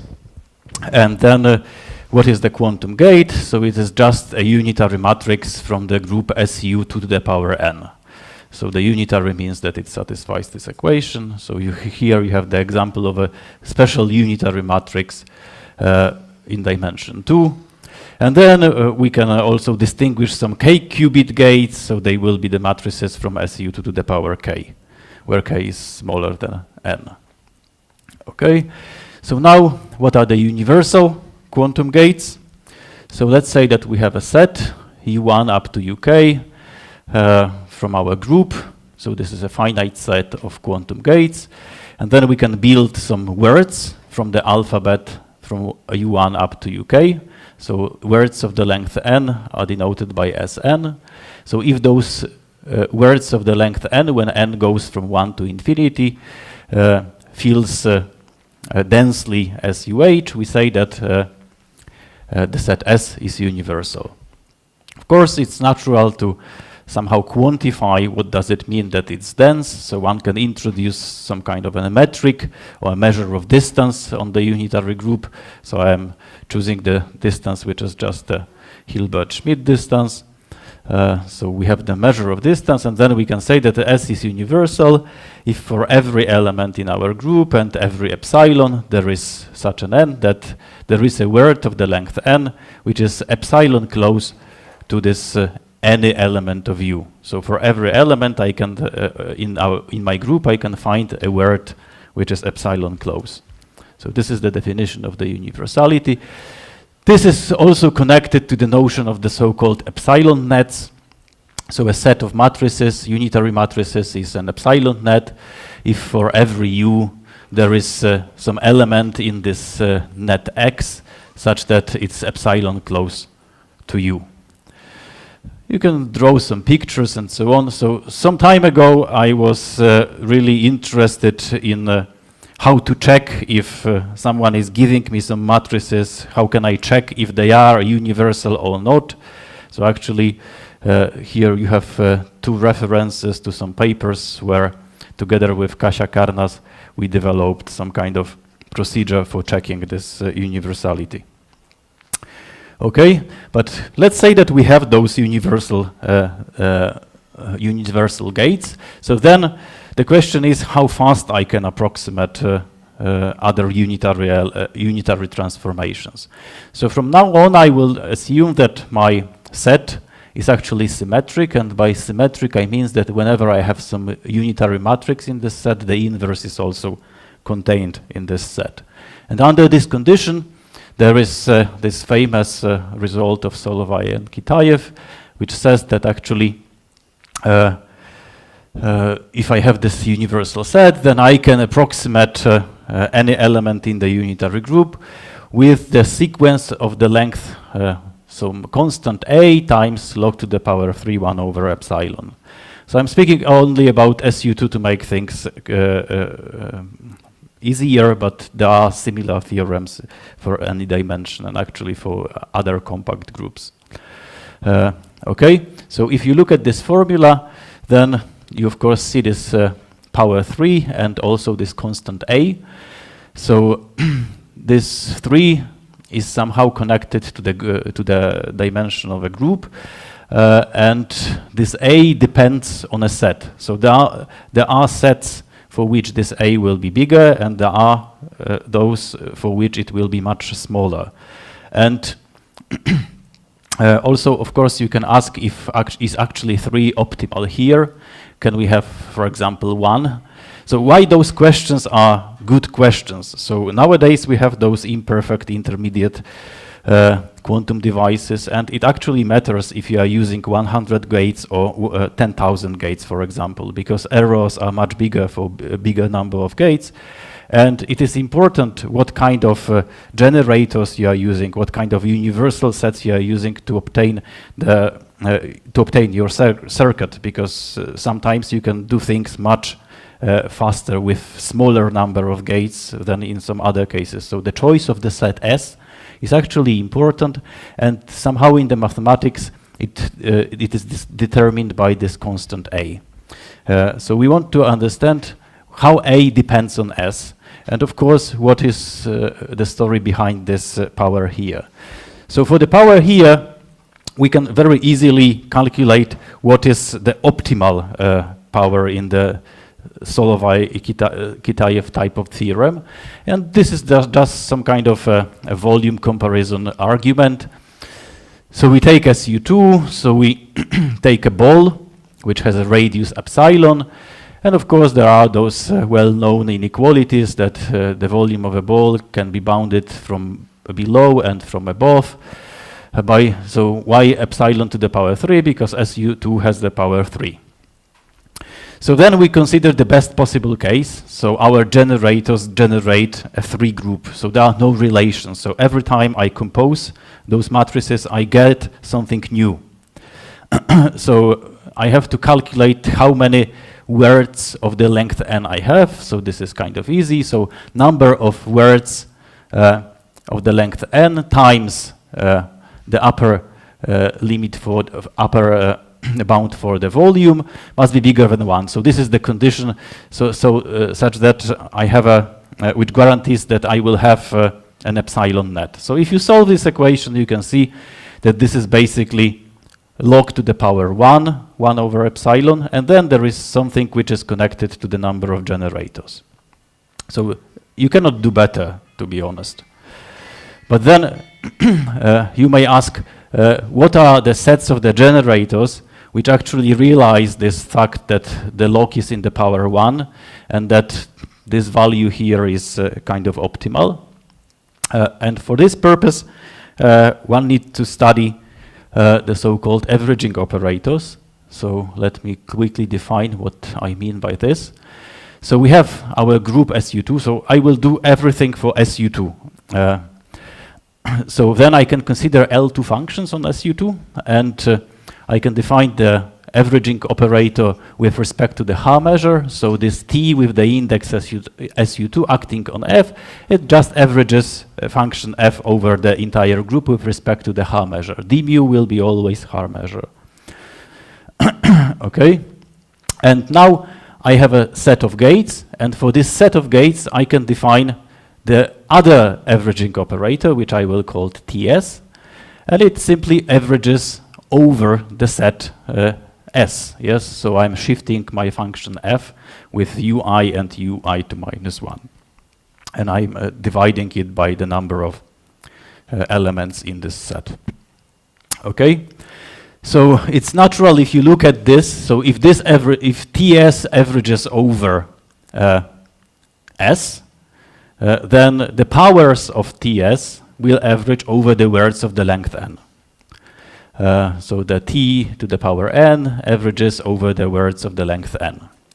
So somehow this is an indication that probably you can quantify efficiency of a universal set S by looking how fast these powers of T and S converge to the operator which averages over the entire group with respect to the H measure. Okay, so maybe a couple of words about this averaging operator, since this is a mathematical physics session. So, so here is this operator. So then one can calculate the operator norm of it. So this is the formula. So if you look at this operator, those shifting operators, this is something everyone is taught, I think, in the lecture of quantum mechanics. These shifting operators are unitary. Yes, so the norm of this operator, so I have S unitary operators, and then I divide it by S. So of course the norm of TS is 1. And this means that this operator is bounded and it has spectrum between -1 and 1. So now the idea is the following. So we take this operator and we limit it or restrict it to the L2 function on SU2, which are non-constant. Because, of course, the constant function is the eigenfunction of this operator with the eigenvalue 1. So I want to throw away this one particular eigenfunction and the eigenvalue 1. And then I will say that my set S of those universal gates has a gap if the norm of this operator after the restriction to this smaller space is strictly less than 1, and then the gap is defined as 1 minus this norm. Okay? So once again, so this is the definition of a spectral gap of this operator. And now, why the spectral gap is somehow useful? So we can do a simple calculation. So let's calculate the nth norm of the operator T minus this averaging operator over the over the entire group with respect to the H measure. This operator, by the way, is the projection onto the constant function. So if you do this calculation, you see that the rate of convergence of this norm, of the norm of this difference, is somehow determined by the gap. So if my gap is non-zero, this will go to 0 with n, and actually if the gap is closer to 1, it will go faster, and if it is closer to 0, it will go slower. Okay? So this is the conclusion. The speed of convergence of TNS to TSU2 is determined by the gap. So what do we know about universal sets which have a gap? There is this result by Bourgain and Gamburo that states that if we have a universal set, and if the matrices in this universal set have algebraic entries, so algebraic means that these are the numbers which are solutions of some polynomial equations, then the gap always exists. But this is just a result which states that something exists. It doesn't give you a clue how big it is. So then there is also, so actually it was not proven by Kesten, but something Kesten proved is extremely useful in making this statement here, so I will attribute it to Kesten. So there is some optimal value of a gap, which is connected to the number of generators. So if I have some set which has S generators, then spectral gap cannot be bigger than this number here. So you see, if the number of generators goes to infinity, this goes to 0, and then we get that the gap is 1. The optimal value of the gap is 1. And there is also some conjecture that actually every universal set has a spectral gap, but no one knows how to prove it besides this case of matrices with algebraic entries. Okay, so once again, so I was speaking about the convergence of this operator TS to this operator averaging over the group with respect to the Haar measure, but there is one. So from this thing, if you are smart enough, you can deduce something about the length of the sequence of gates, which approximates your target unitary. So basically, if you have a universal set such that it has a spectral gap, then you can approximate any unitary with log 1 over epsilon. So this 3 is going is vanishing here, and then this A is roughly speaking the dimension of the group divided by the gap. Because if you write this log 1 over 1 minus gap, it's basically very close to just gap S. So we have this theorem. Of course, it's nice, but the problem is that actually it's a little bit useless because calculation of this gap is extremely hard problem. And I will explain you why. Okay, and maybe before so first of all, of course, this is the operator which acts on an infinitely dimensional space, so you cannot just diagonalize it as a matrix and so on, so you need something smarter to do it. And but you can use some symmetries. So basically, we have this Peter-Weil theorem, which says that if I take the space of L2 function on SU2, actually on any compact group, then it decomposes under the left regular representation, and this shifting is just the left regular representation as a direct sum of all irreducible representations of SU2. There are some multiplicities, but we doesn't care about them. Okay, so let's look at the SU2 E-reps. So we know that they are indexed by one number. I will denote it by nu. So, and the new E-rep of SU2, U is missing here, is nu plus 1 dimensional. So this is something everyone knows. And so now I can take my operator TS. So it has to act on L2 functions, but those L2 functions decompose into irreducible representations. So then it means that I can actually restrict this TS to new E-rep. And this way I'm getting a matrix. And I can define for this matrix, once again, this spectral gap with the index nu, and which means that this is 1 minus the norm of this operator, where the operator acts on the representation with the highest weight nu. And using this notion, I can define actually the crucial object here. So this is the gap less than equal R. So I take all the representation with the weights that are smaller or equal to R. And of course, I exclude this weight corresponding to the constant function. And I take the minimum over the gaps which appear for all those nu. And the gap of the big operator, TS, without any nu, etc., is just the infinitum over all possible R's.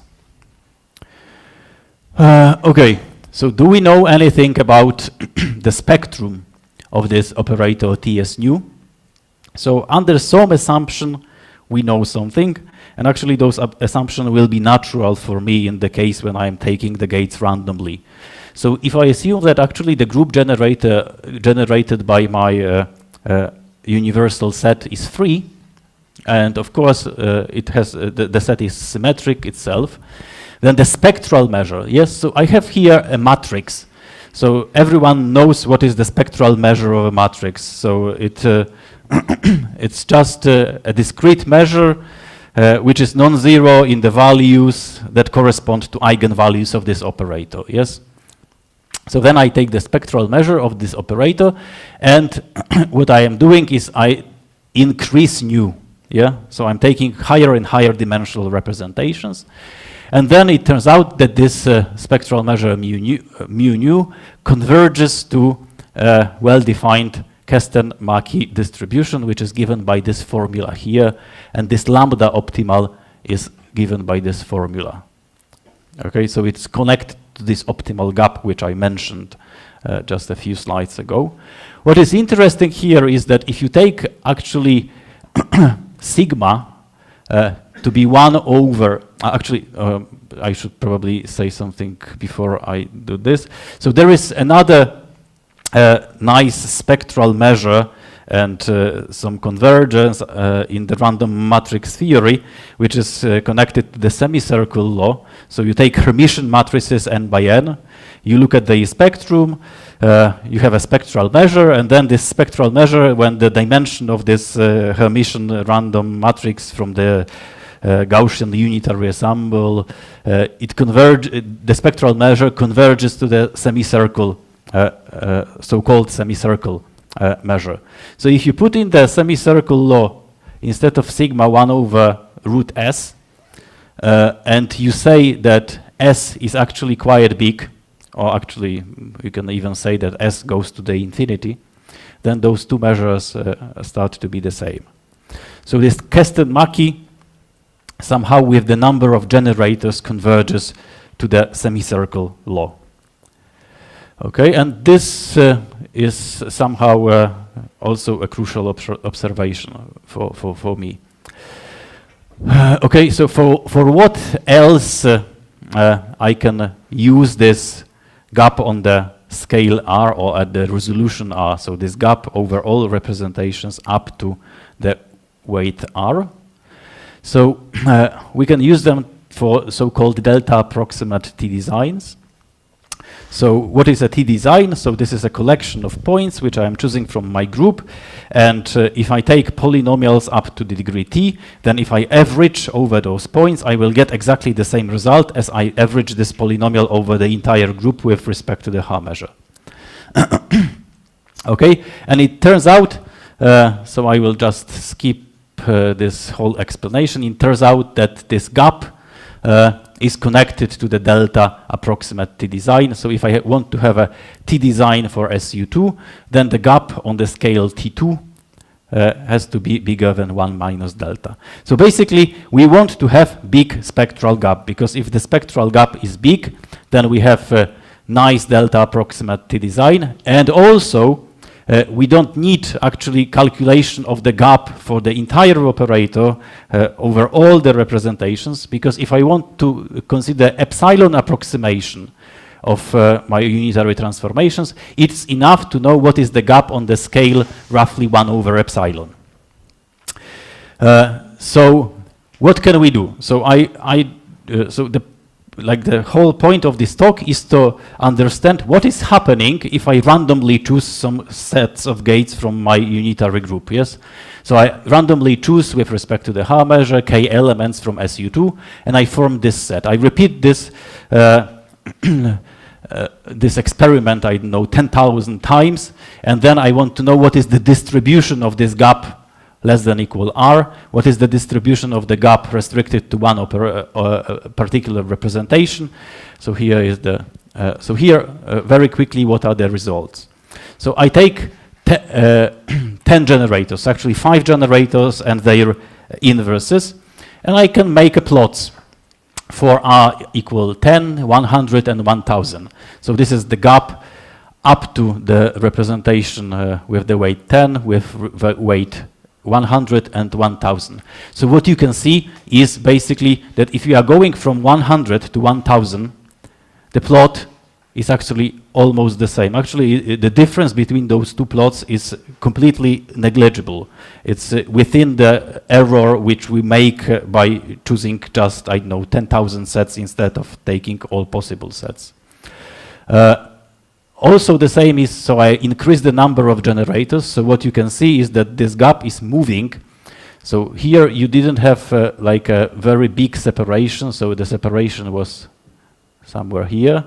So the separation starts to be bigger. And once again, gap between on the scale 100 and on the scale 1000 has the same plot. And if you choose more generators, you will see the same, but the plot is moving further to the right, which is very good because it means that when I'm choosing those 13 generators at random, then with probability equal almost 1, I know that the gap is more than is more than 0.4, for example, in this case. And the same for the gap on the scale 1000. So also one can say now that basically if I choose randomly some set of gates, 13 gates from SU2, then with the probability almost 1, they will form 0.6, because I have to subtract 1 from 0.4, 100 design. But with the same probability, 1, they will form 1000 design. And they will probably form also the higher designs. So it's not so hard to construct delta approximate designs. And now also if I have this T design which is 0.6 with delta 0.6, so if I build some circuits of appropriate length, then this 0.6 gets to the length of the circuit, and I can very quickly, with extremely short circuits, get almost perfect designs. So here are some numerical comparisons between those distributions to show that actually they become almost the same when nu grows. Then one can also look at the gap for a fixed representation. So basically here we have a plot where I have 10 generators and I'm changing nu from 10 to 100 and 1000.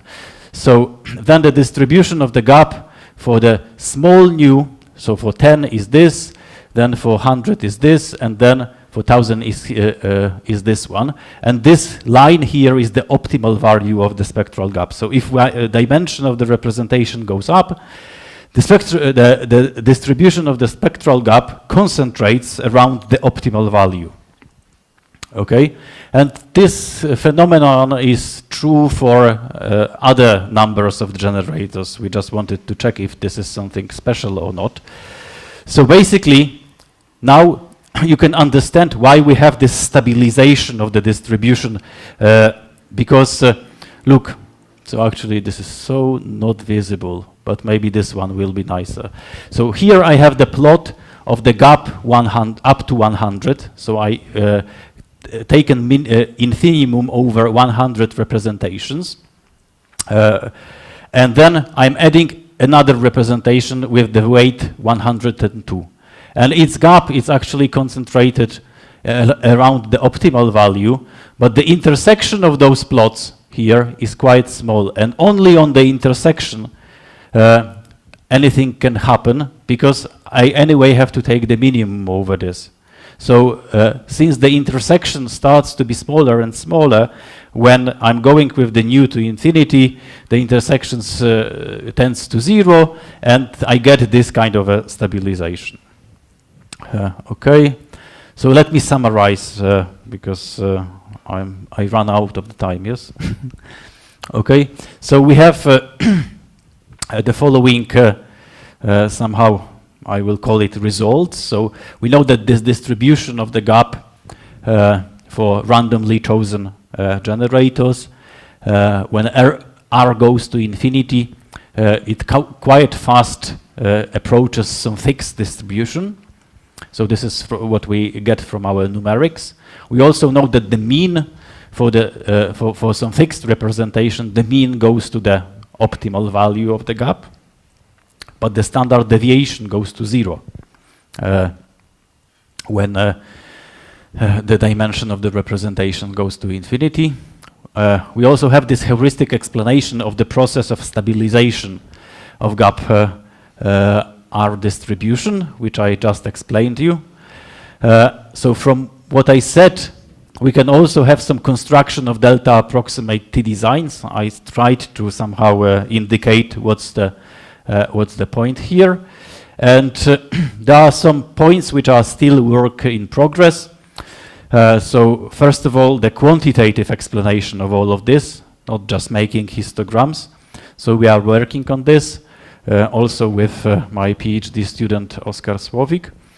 And of course, what will be our goal is to generalize this work to SU2 to the power n, which is slightly more difficult, but we can also do the numerics for this group because Piotr Duljan, the student I mentioned at the very beginning, he wrote a program which actually can give me matrices in any representation for any SUD with any D group. So we are on the level of testing those things. Thank you very much. Okay, let's thank Adam for the talk.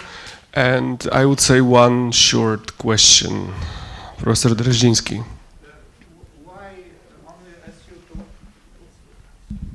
Why only SU2N and not SUD for any D?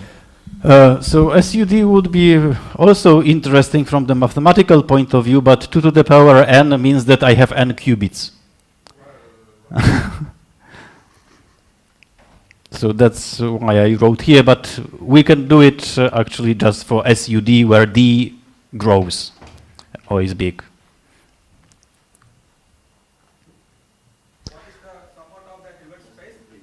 Okay, the last question.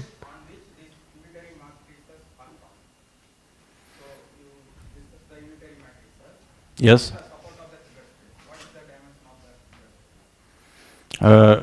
But which Hilbert space? Because I had many unitary matrices in this talk.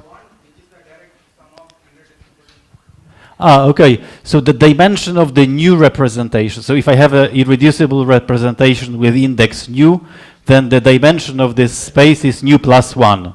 So this is simply, you can think about it as just complex vector space with the dimension nu plus 1. Okay, I know that you want probably your question concerns the fact that I started with some functions on a group and then miraculously I have some matrices. But if you choose a basis for those functions on a group, then you can say that this is my first function in the basis, second, and call it, I don't know, V1, V2, V3, and then everything starts to be a matrix. Anyway, it's like always like this. You cannot do anything in physics if you don't write matrix. I propose to finish with this deep philosophical statement and perhaps move the discussion to the coffee break. Let's thank Adam again for the talk and welcome the next speaker, Paweł Nurowski, also from CFT.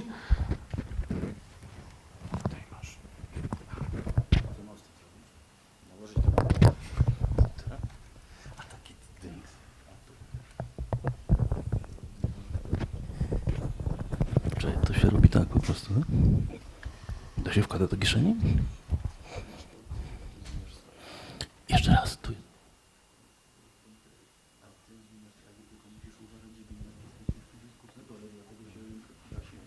Okay, and Paweł will talk about exceptional simple Lie group G2 in nonholonomic mechanics. Paweł, please. Thank you. Can you hear me? Yes. Okay. I hear myself. I am very happy to have possibility of talking here at this anniversary conference of CFT. There is a trouble here that I was always suspicious as far as the use of colors is concerned when I give a talk. I usually make a monochromatic talk. But today, for some reason, I decided to massively use colors. And these colors were mainly based on red. We will see what will happen. I tried to fix the thing, everything during last 30 minutes. So let me start with my talk.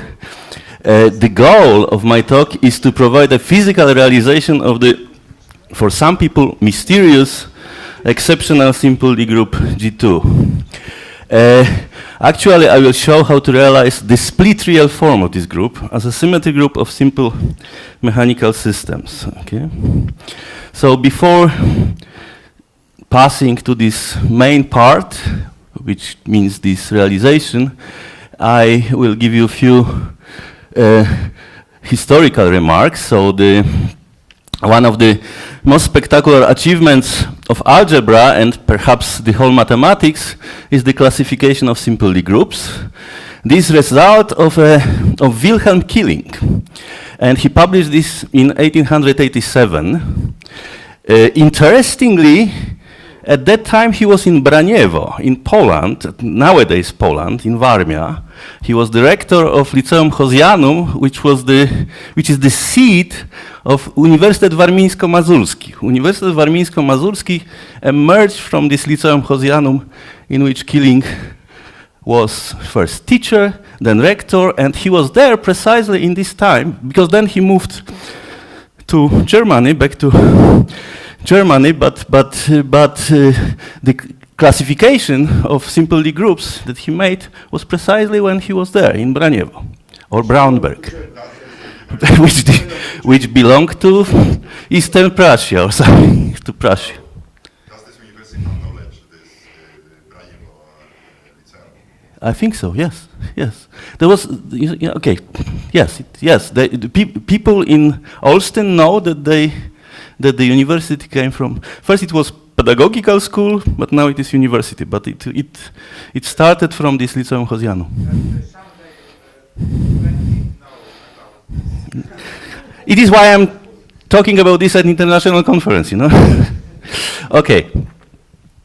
So what Killing has established, he established the list of pairwise non-equivalent simple Lie algebras. And here they are. So the first part is something that was, let's say, almost obvious that such algebras will be existing. So these are these algebras that stays in infinite series, AN, BN, CN, DN. We all know them because somehow they can be understood as these corresponding groups can be understood as subgroups of GLN preserving bilinear forms, right? So these were known, but what is here on this list is just like they are non-equivalent. So the n starts here from 1, here from 2, here from 3, here for 4. This start is precisely for this to avoid those that could be coinciding, and they are enumerated in each series by this Lie theoretic invariant number, which is called rank of the simple Lie algebra. Perhaps Killing's greatest discovery was to establish that the above list should be amended with a finite number of simple Lie algebras, and actually there is precisely five more simple Lie algebras. If I talk over C, if I talk about over real numbers, there is more of these things. But let's talk about C. And since there are 5, so definitely there is the one which is the largest of strange dimension 248, and there is the one that is the smallest. And since this is the smallest, people try to understand what this thing is. And in particular, what Killing did, Killing actually get this infinite series, this A, B, C, D series of the algebras, and then he said that a part of them there should be those, but he couldn't somehow realize them. He said that he cannot exclude these guys from the list. What he knew, or what he wrote when he wrote this classification, he wrote that he claimed already in 1887 that there should be that this smallest one should be realized as symmetric group of something in dimension 5. So that's what. So if this G2 exists, it should, the simplest, the realization in the lowest dimension should be in dimension 5. That's what he has claimed, okay? So, why 5? So, the simplest way of realizing a Lie group geometrically is to provide a space M which is G homogeneous. So then the group is the symmetry group of the space M, and in particular it is a symmetry of the entire structure with which this M is naturally equipped. And such space is always locally equivalent to one of the coset space G divided by P, or G mod P, where P is some Lie subgroup of G, okay? So if we just count the dimension of the homogeneous space, so if you want to find realization of this G, the dimension of this homogeneous space is dimension of G, negative dimension of this subgroup. So to find a realization of G in the lowest dimension, one has to take the subgroup of the largest dimension, right? So Keating's remark that G2 should be realized in dimension 5 means that he knew that there are subgroups in G2 of dimension 9. So somehow there should be subgroups of dimension 9 in this group G2, according to this claim that the lowest dimensional realization should be 5. Okay? So in studying G2, its rank, which is 2, is particularly nice because the structure of any Lie group of rank 2 can be encoded in a planar diagram. Planar, I emphasize planar diagram. This diagram for any n is called root diagram of a simple Lie group, but in terms of if the rank is 2, this diagram is planar. And for G2, this root diagram, which again is discovery of Keating, looks like this. Okay, so I will say in a second what it could be good for. How to remember this? How to remember this? So my Israeli-born friend Gilboa says the following: look at the Star of David, right? And now put the points here in every node of this star, and put 2 points in the middle, and then if you just get rid of the Star of David, you will get this discovery of Keating, namely the root diagram of G2. So it is how you remember how the root diagram looks like if you would like to depict it.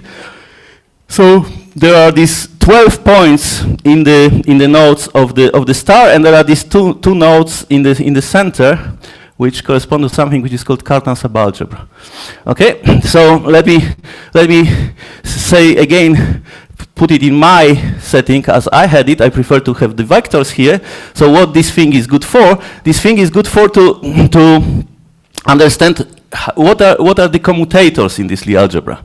So the commutators in Lie algebra, so the 12 vectors that are centered, that are starting in the central point, corresponds to 12 generators of the group G2. I told you that it has dimension 14, so there should be 2 more. So these 12 correspond to 12 generators, and there are 2 other generators corresponding to these guys that sit in the Cartan subalgebra. And now the commutation relations are simply very easy to understood how they look like, because it is the property of this root diagram that the commutation relations simply correspond of let's say generators corresponding to given vector and any other given vector are such that they correspond to the addition of the Euclidean addition of the vectors on the plane. And if the vectors add to something that sits in the diagram, that means that the commutator of these vectors is precisely this aligned with this vector that sits in the diagram. And if they don't, that means that the commutator of the guys is 0. So here is the example. So for example, commutator of generators corresponding to this one and this one is that one. I don't know if it is visible. That's my color. addition of this vector and this vector is this vector, so this is the commutator of these two. Commutator, for example, of these two yellow, since the addition of these two vectors is of the diagram are 0, and so on. So in this way, you see how to get commutators in G2, how the commutators looks like. So the geometry of the so with this preparation, one can, for example, look for subalgebras in G2. So there are plenty of SL2s here. So for example, if we take this vector and this vector, if we add them, we land in the Cartan subalgebra. This representation of SL2 in G2. So there are plenty of SL2s. There are SL2s corresponding with these long vectors, and there are SL2s corresponding with these short vectors, right? So that's how they are. And now we can see that actually there are at least 2 9-dimensional subalgebras.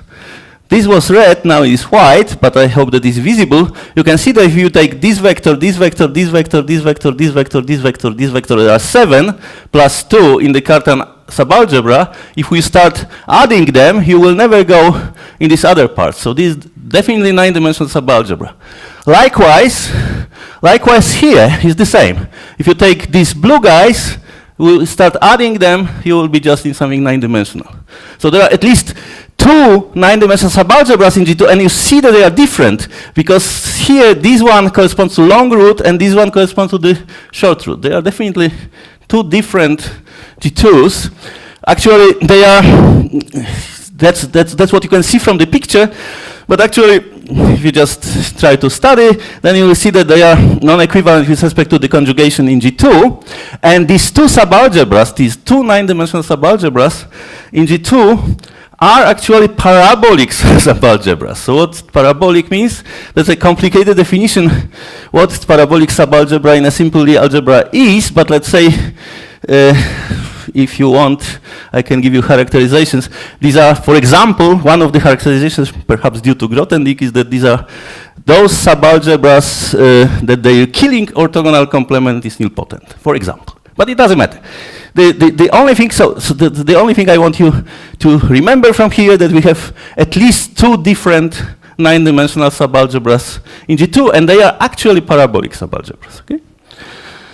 Okay, so now we have the fundamental fact that if H is a Lie subalgebra of G2 of dimension greater than 8, that either H is isomorphic to one of these 2 parabolics, or it is entire G2.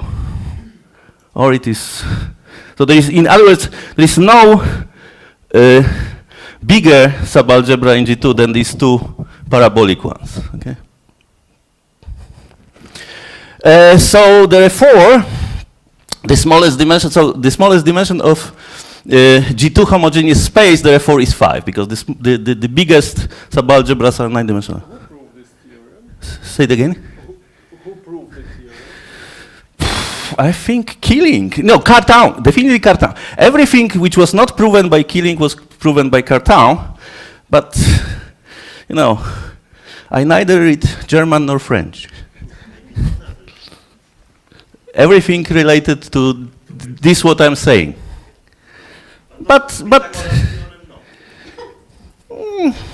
Pythagoras' theorem is trivial. Let's go. Okay. Okay. This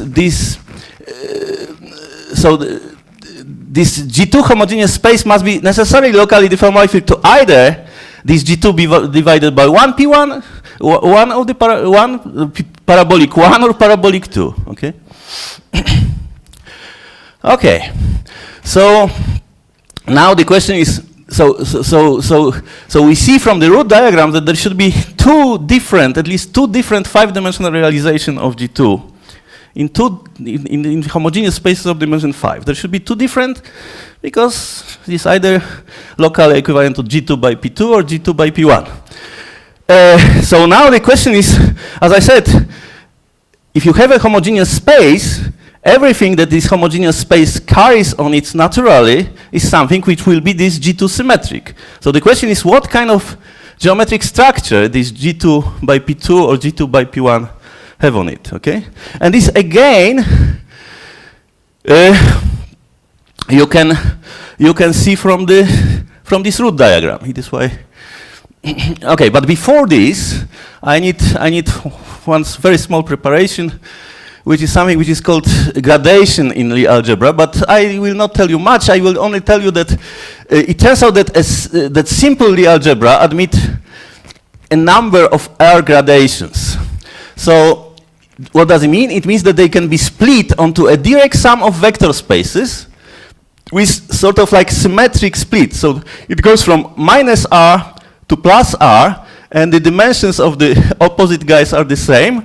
And moreover, the commutator, so this is a Lie algebra, so there is a commutator this. This split is as vector spaces, but what commutators does when you just take something from here and to here, this thing is called a gradation in a Lie algebra, provided that the following rule holds, where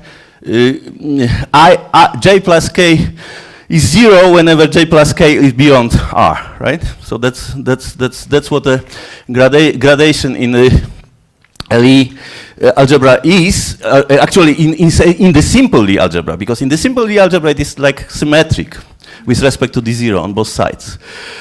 What is known is the number of non-equivalent ways of grading a simple Lie algebra is well known. So given a simple Lie algebra, you can grade it in a number of ways, and on how many ways it is well known. Give me a simple Lie algebra, I will tell you on how many ways you can grade it. And given an R gradation in a simple Lie algebra G, the space consisting of everything which is beyond G0, G0, G1, G2, up to GR, is a parabolic subalgebra in G. Okay? So that's another way of saying how to get parabolics in simple Lie algebra. Simply grade it and take everything with positive grade, with non-negative grading. Okay, so that's a parabolic, and also the converse is true. A choice of parabolic subalgebra in a simple Lie algebra G defines a gradation in G. So if you choose a parabolic, it immediately defines how to grade your simple Lie algebra. So as I said, we have G2, which is simple, and I told you that there are two parabolics. So first there is this 9-dimensional parabolic. Okay, I said that there are at least two parabolic. Definitely what I said, there are precisely two 9-dimensional parabolics. So let's start with this one. And if you just think about this, what this gradation does, there is an action of G0 on any of these spaces GK, because G0 is GK, sits in GK. So somehow what this gradation gives you, it gives you G0 invariant split onto this stratification data, right? So for example, if we just take this thing, then G0 here is just this gray thing. So these two roots which are gray and two guys in Cartan subalgebra. And you see that if this guy acts, for example, on the blue, it keeps blue invariant. It acts on this should be green, then it keeps this space invariant. If it acts on this guy, it makes it invariant. So somehow you have a gradation here from G minus G, okay, I think that G minus, so G minus 3 is here, G minus 2 is here, G minus 1, G0, G1, G2, and G3. So it's how choice of this parabolic makes a gradation in my G2, okay? So I wrote it here. Unfortunately, my colors are, that's the tragedy starts, because now the colors are bad, and I cannot help with this anymore. Okay, so this is how it should be. You see, green root is this one. Green root is this one. These are yellow root. These are blue roots. These are orange root. These, believe me, are magenta roots, and these are red roots. But who cares? Anyhow, so it is how the thing is graded, and the gradation is such that, for example, this thing is as I said, there is SL2R here. So there is SL2R with additional guy from the Cartan subalgebra. So this G0 is actually GL2R, and this GL2R acts in this two-dimensional space, in this one-dimensional space, and in this two-dimensional space like this. Okay. So now, so what is the structure? What is the structure on G2 divided by this parabolic subalgebra? So this, you can see again it from the picture here, because if you just forget about this white thing, then what you will see the tangent space at every point, of this homogeneous space. And in this tangent space, there is at every point there is distinguished a 2-plane, a 3-plane, and a 5-plane. So somehow this G2 divided by P1 at every point of tangent space has a nested story of planes. There is a 2-plane there, K-plane, and 5-plane. So actually, this shows that this space, this G2 by P1 is equipped with G2 invariant flag of a rank 2 distribution, rank 3 distribution, and rank 5 distribution. And this is the first lowest dimensional realization of the simple Lie group, G2. It is the symmetry group of the rank 2 distribution, D-1. Okay? Now, if we just go to the other parabolic, now here is G0, and you see that this 4-dimensional space is invariant, and this one is invariant.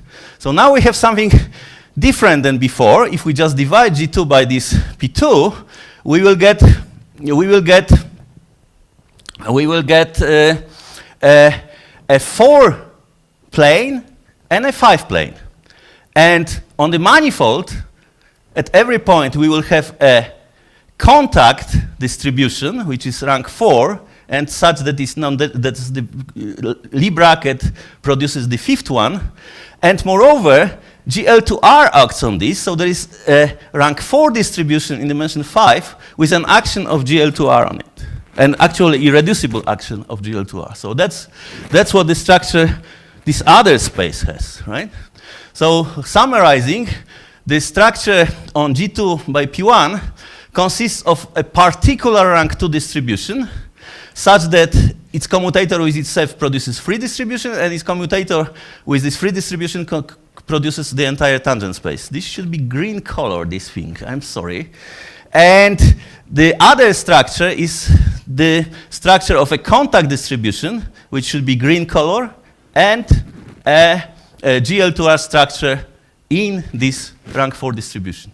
Okay? So can we encounter any of these G2 invariant structure in physics? We need a physical system with 5 degrees of freedom first, right?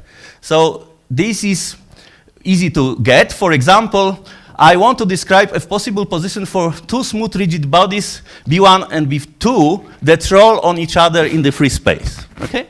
So how many degrees of freedom this system has? I want that these 2 surfaces are rolling on each other. So let's count the degrees of freedom. To parameterize this space, I have to get a point on a surface and point on the other surface. This will be the kissing point of the guys. So these are 2 numbers here, 2 numbers. And what I need more, I need to identify their tangent spaces. So there is still rotation to be said that I identified this tangent space with this tangent space. So in a way, I need the following thing. I need, as I said, a point on one surface and point on the other surface, and S1, and a point on a circle or point on SO2. So the space, the configuration space of this thing is 5-dimensional. And now our goal, so I have a 5-dimensional space, but I would like to have to equip it with either this structure on G2 by P1 or G2 by P2. For this one, I need to put some more structure in physics of the problem. So one option is to introduce constraints on the possible movements. If we introduce linear constraints on velocities, we will distinguish k-planes at each point, which will be vector spaces of possible velocities the system may attain at this point. This will define a distribution on M whose symmetry I'm aiming to be G2. Wanting G2 as a symmetry, this distribution should be non-integrable. In physical terms, we need to impose non-holonomic linear constraints on our rolling. So let us impose a constraint of rolling without slipping or twisting on the system. There are two kinds of constraints here. There is no slipping, meaning that the velocities of the contact point should be the same of the two bodies. And another thing is there is no twisting, that the relative angular velocity at the point of contact is 0. So if we count how many constraints, these are actually linear constraints, and how many of them we have? We have 2 linear constraints on non-slipping, and 1 linear constraint on non-twisting. So out of 5 degrees of freedom where the velocity can attain at every point of the system, we constraint 3. So what we define velocity space at every point, which is of rank 2 at every point. So we have 2 distributions in dimension 5. Yes. Okay, so now here is the theorem. Is this realizing G2? Well, not really. So the theorem is as follows. Let's start with spheres. Let's start with 2 spheres rolling without slipping or twisting. Okay? So then the following is true. If the radii of the 2 balls are the same, the distribution is integrable, and it is not the one that I want. So if the radii are not equal, then it turns out that we have 2, 3, 5 distribution in dimension 5. But there are plenty of non-equivalent 2, 3, 5 distributions, but I want to have the most symmetric one, this one with G2 symmetry. And it is obvious from the geometry of these 2 balls that this system has SO3 times SO3 symmetry. Global symmetry is there, SO3 times SO3. And the local group of symmetries is always, at least of dimension 6, is R is not equal to R. But now there is a mysterious thing that if the ratio of the radii is 1 to 3, then the symmetry group, local symmetry group of the system suddenly jumps from dimension 6 to dimension 14. And what you get is the realization of this group G2. Okay? So for some people it is mysterious. Igor Zelenko says, oh, it's not mysterious, look at this. You see? What I did. I was rolling something on something. So that's a joke of Igor Zelenko, another Israeli friend. Okay, so now the question is as follows. These were different colors, of course. I still have 1 minute? 1 and no more.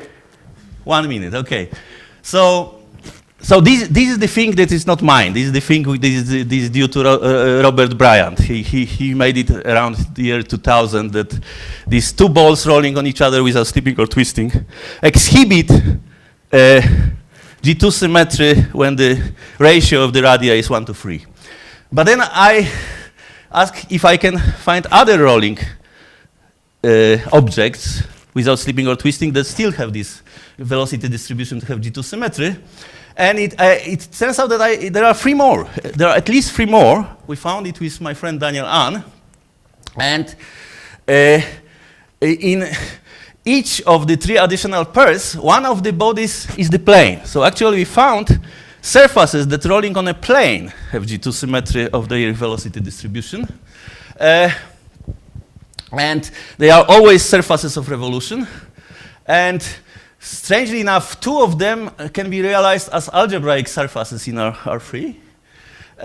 The third one is a surface of revolution along axis Z with this profile of this elliptic function here. And they look like this. So this is this one, this algebraic one with plus sign. This one here. This one is the algebraic one. This is non-algebraic one. They qualitatively look the same, but they I don't know what to do with them actually, but they are these guys that have G2 symmetry when rolling on a plane. Okay. So now you can say, can I realize G2 divided by P2 as a mechanical system? And the answer for this is in the paper, is in the paper with Mike Eastwood. There are these, and this requires an ocean of flying saucers. Of course, they do exist because they exhibit G2 symmetry. So there is this one. The story about rolling, this what I try to tell you now is just in this paper of Daniel.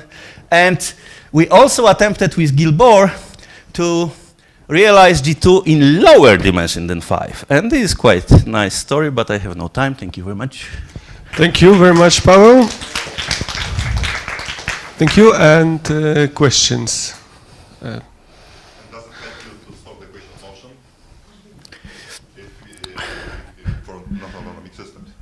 Depends what you mean. The equation of usually this kind of story is considered in the control theory. What you have here is the problem here is not really you don't really try to consider any dynamics, because what you have in this non-holonomic kind of story, you have some constraints, and you want that your system will be moving along these constraints, and you are asking if by going along the constraints with the velocity you can reach this point to this point, and if you can reach in minimal time or minimal cost. But what does it mean cost? The cost is you have engines, and you just that's you need dynamics.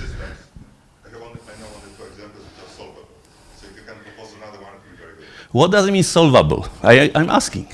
That's the problem. The problem is if you want, what kind of dynamics you want to put onto it. I don't have dynamics at all yet. That's pure kinematics.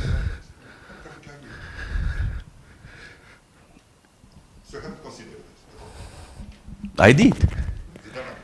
Yes. There is one more question. Professor Kijowski.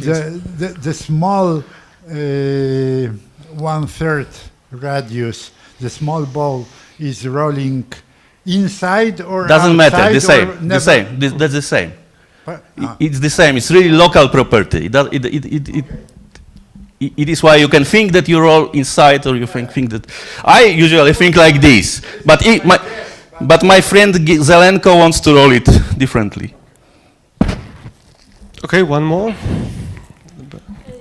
Just a small comment. Thank you very much for the introductory material on Warmia, because it's very important for astrophysics. We use there a lot of Kerr-metric, and Kerr-metric derivation is based on Killing vectors, which I didn't know. I mean, this Warmia connection. I don't know if Killing vectors were discovered by Killing while he was in Warmia, because he was in Warmia only for something like 12 years. And within these 12 years, 10 of them was just classification of the group. So he had no much time to think about your Killing vectors or Killing fields.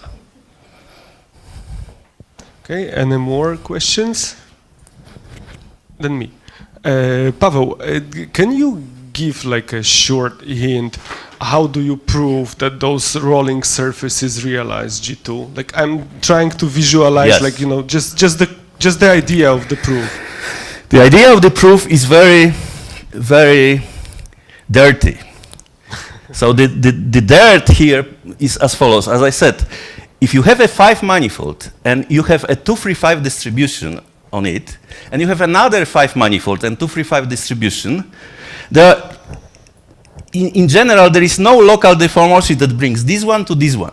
So if you choose random, if you take randomly chosen 2-3-5 distribution, you will get some 2-3-5 distribution. It will have no symmetries at all.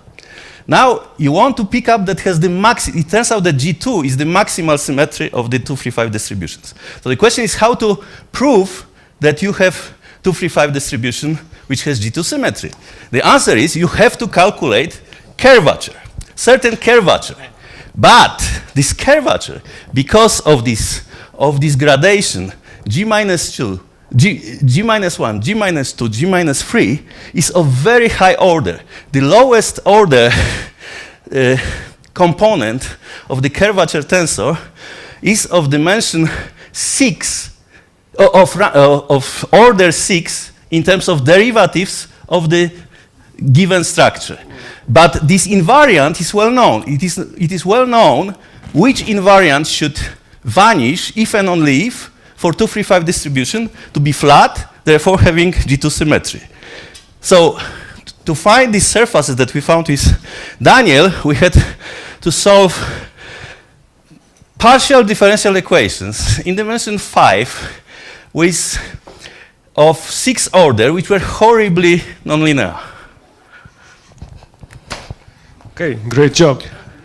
How much computer was necessary for? Not really much. For this, not really much. Okay, it was a bit, but not much. Really? So you did it analytically? Yes. Oh, wow. Yes, I even gave you that these things are algebraic. Yeah, but well, just like Professor Kijowski, I thought that that was probably solved numerically. No, analytically. No, it was analytically. And actually, as I said, it is almost conjecture that these are all. Bryant jumped on this and tried to prove, and he almost proven that these are all. Because the system of equations for this G2 flatness, for these rolling objects, is so horrible, but also so overdetermined that for Bryant, even that these two balls exist as G2 flat was a miracle. He was believing that that's the only one. And I simply didn't know that this is the only one, so I tried to solve some equations with Daniel. Okay. Okay, thank you very much. Let's thank Paweł and all the speakers of the session again. Thank you, and coffee break. Announcement first. Like always. So the bad news is that after the last session, we do not provide dinner today. There will be dinner tomorrow and the day after tomorrow, but not today. And this is important because after this last session, there is a public lecture of Professor Ekert. It was announced mostly for students and for pupils in schools. But if you wish, you can of course stay during this lecture here and also attend. But you have to organize dinner by your own. There will be short time only. So thank you.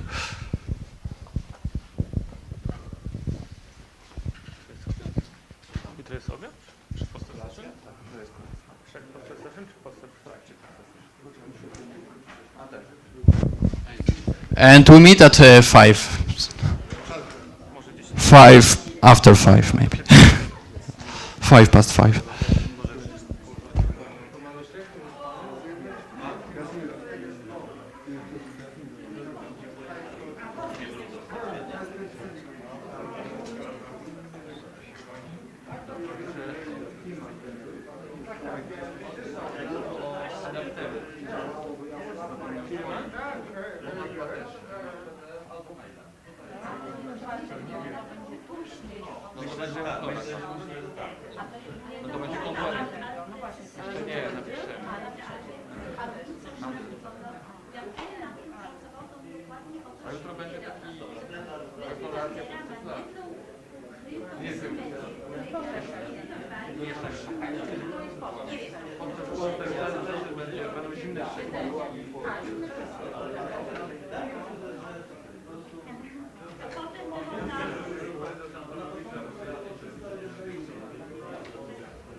Ja wiem, bo przecież to pewnie jest łatwo teraz jakieś sprawy.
Jak ja uczę znane przykłady, które się da rozwiązać w sensie, że wychować czegoś innego.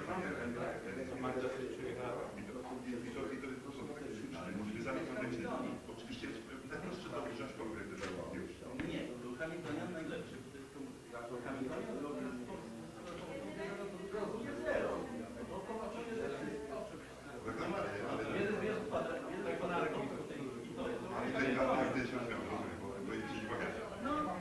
Bo nie mam baterii. Ale ja mam na myśli nie tylko. No więc mówiąc, że jedyny znany przykład, no nie jedyny, bo to wystarczy wziąć ten Hamiltonian kwadraty tych szarych wektorów i powiedzieć, że to jest twój Hamiltonian. Słuchaj. Konkretny to już tego, nie? My mamy tu tak, w piątek ja jadę już do Torunia. Ale tak. W czwartek mamy tu bankiet. Ja myślałem, żeby wpaść do was jutro na chwilę wieczorem, pożegnać. Może Marka się. On chyba jutro na konferencji nie będzie. Przyniesiemy 2 butelki biegu, ale nie musimy. Nie wiem, czy to się uda stromnie.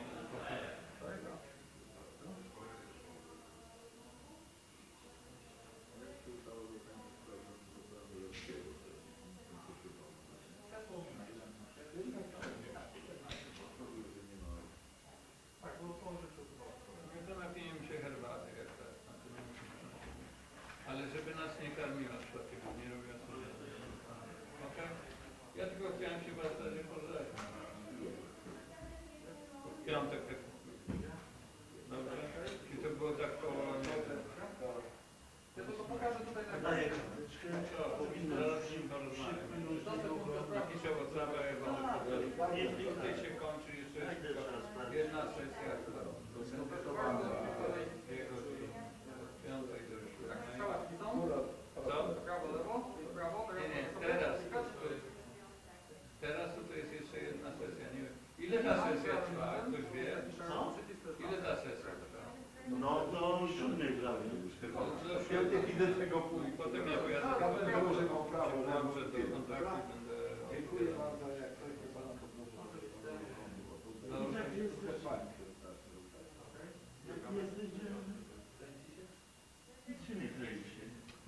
Jutro kończymy wcześniej, ale nie wiem, może nie tak wcześniej, no ale pewno wtedy ją direct stąd. To jest jednak się kręci. Nie się kręci. A może on jest dłużej, trzeba jakoś poczekać, gdy on się całkiem podniósł. Nie było do przeczytać. Nie, my przyjedziemy po 7. Okej? Jadę na chłopo. No to trzymajcie się też. Ja próbuję teraz do...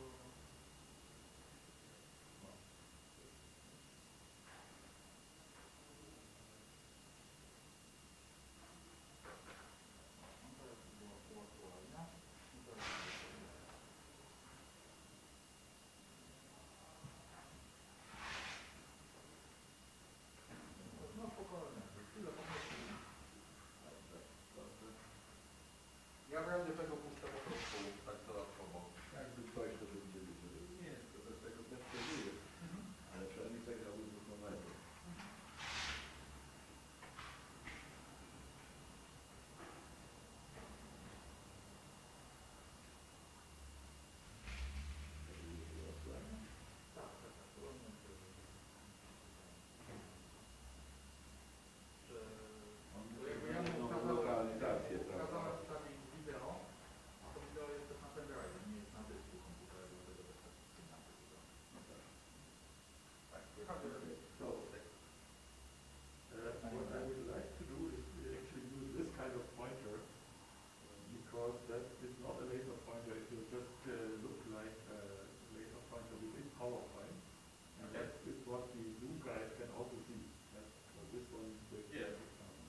trying to leave because what is today, you know, exactly. So we should not. I would prefer to drive right when it is the time. That's why. So it's really, my wife, yesterday I came to the taxi because it was nice that we had to get together or whatever, but today I decided that the 7 would be not too bad. And the worst is I know the way to my home by car. So that's why I have to go. Okay.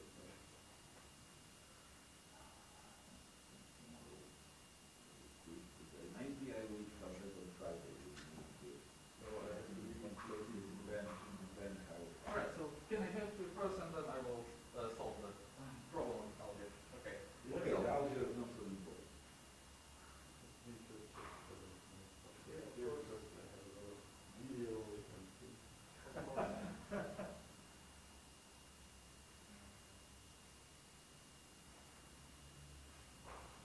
That is the problem with this. I just realized that you don't color the code. we will try to replace it tomorrow. Because I'm just from an outsourcing company, Yeah. so, and I came here to do it. They didn't check. You know, that's strange because it was supposed to be at our institute. You know, we have an architecture. You know the story. Why is it not there? Some corona regulation. Yeah, our director is so tough, and this is, you know, as some regulations are concerned, I think he's more German than all the rest together. He is very strict. Right. So you can see So many what's problems. going on there. Okay, yes, that's good. And maybe, yeah, no problem. I'll come back.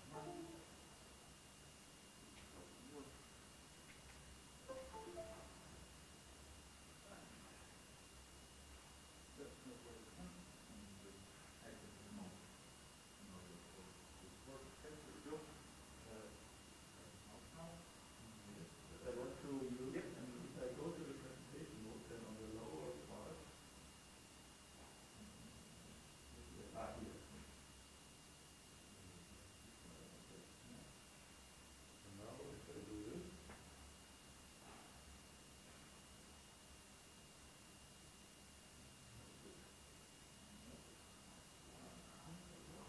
on this computer,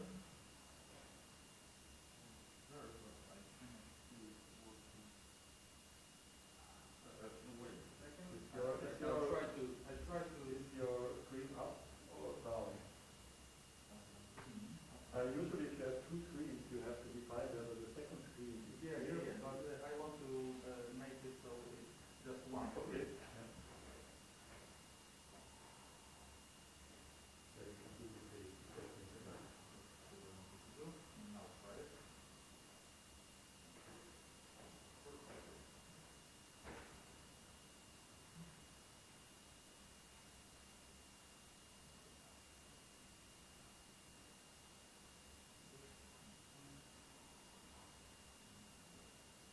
Okay, and now it should work. Okay. I think you have to. Usually if this guy has a gyroscope, so It doesn't even show there. but I'm not sure there. Because it's red, yeah? It usually shows red as black, so probably it's not the red color. And the idea is, I mean, it only makes sense if the guys that are But zoom I need actually to see this thing, yeah? And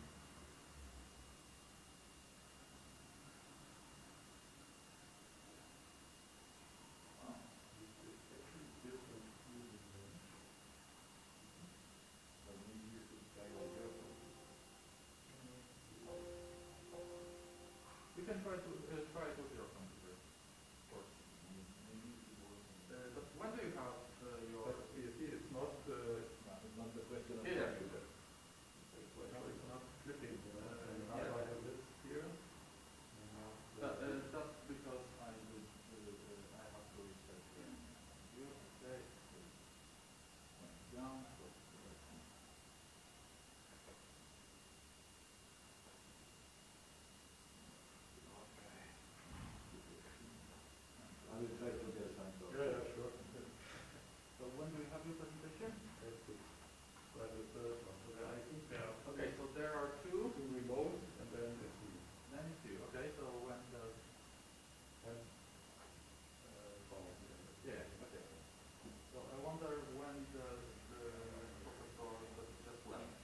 camera doesn't matter. Bad microphone. Yeah, would you like to speak to him? Yes, we'll try to speak to him. I still need to grab the microphone so we can use it. Should I just speak to him? No. No, you have to use the microphone. Uh-huh. Okay. Hi, Joe. Are you there? Joe? Are only historic or only in past history. We're still actively working. And the presentation that we're about to present today will be given by one of the outstanding current PhD students here with us, Songbo, and he's connected also to the link. So I've seen him on the screen, and I've seen a picture of myself on the screen this morning, but I haven't seen you, and I haven't seen anybody in Warsaw yet. Is Warsaw awake, alive, present? What's going on? Yes, indeed. Yes, indeed. There is plenty of us here. So let's see if we can see. Is it possible? What, everyone? No, in here because camera is angled. Oh, I see.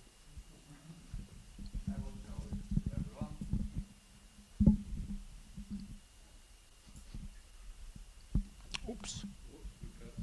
Oh, I see you. I see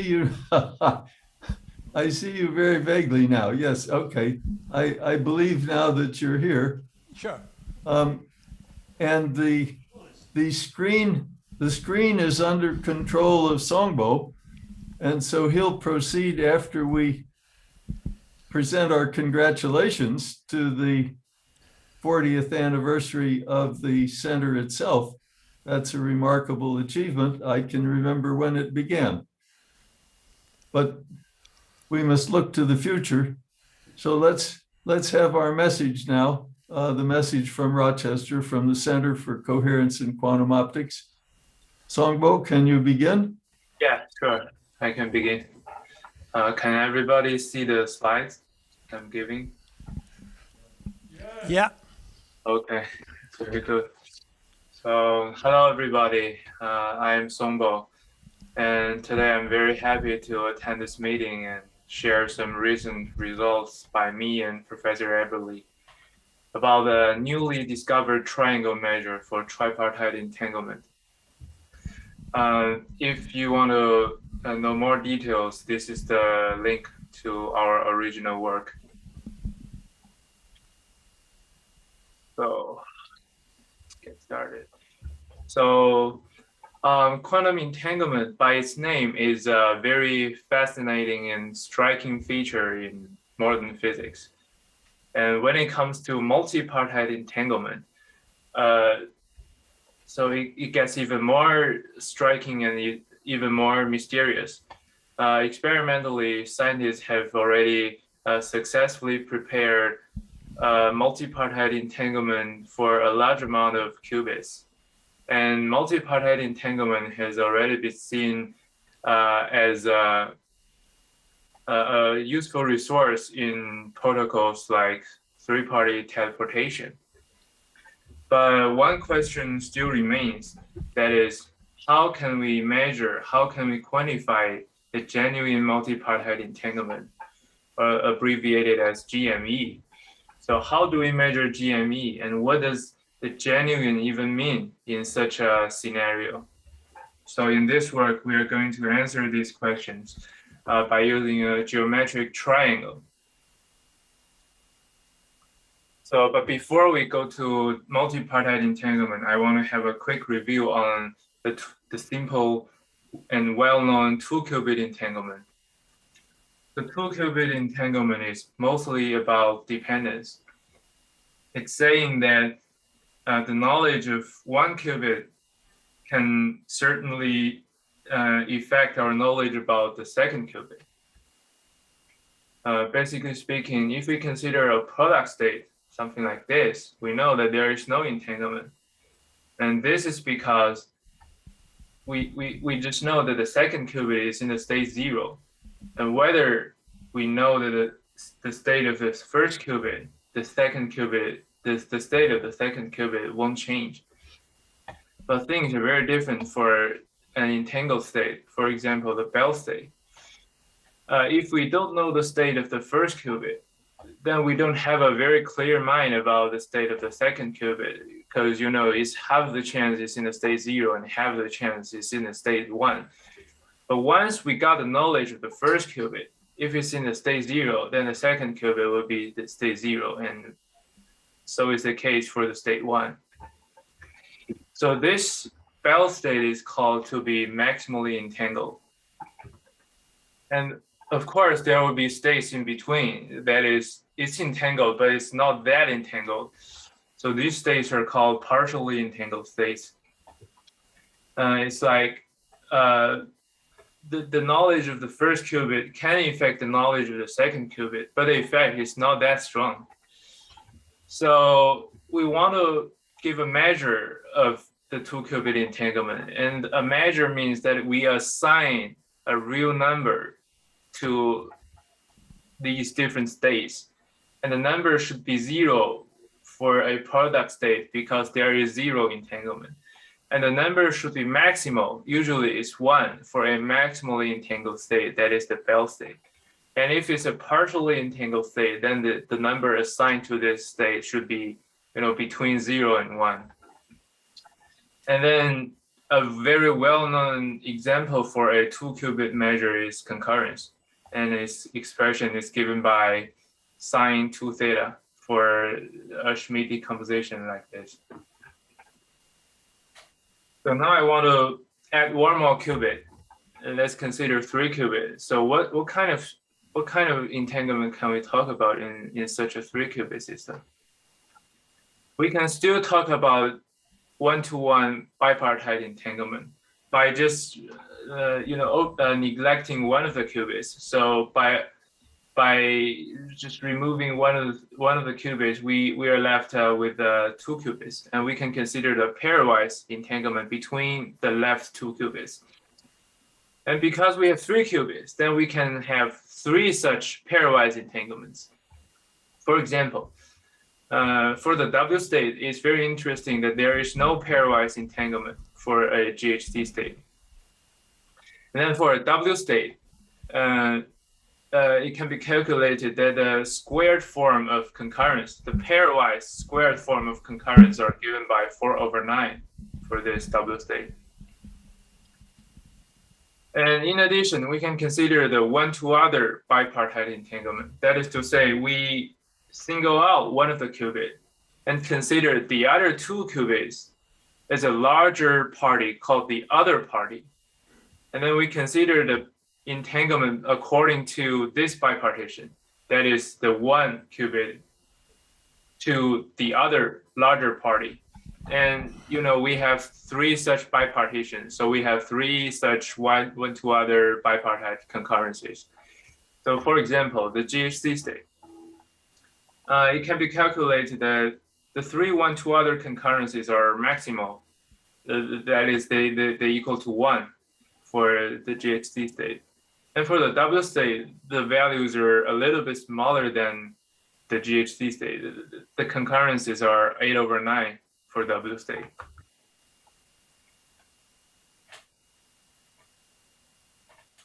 But the pairwise entanglement and one-to-other entanglement, they're all bipartite entanglement. So I want to ask the question, what is a tripartite entanglement in such a 3-qubit system?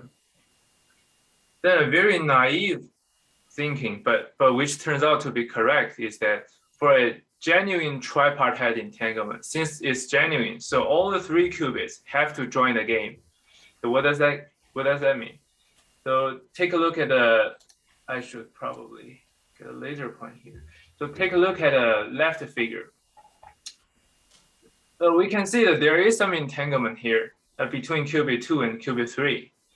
But the qubit 1 is singled out.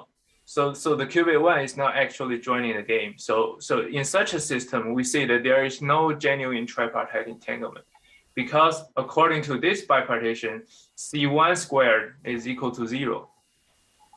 So this state is not genuinely entangled. And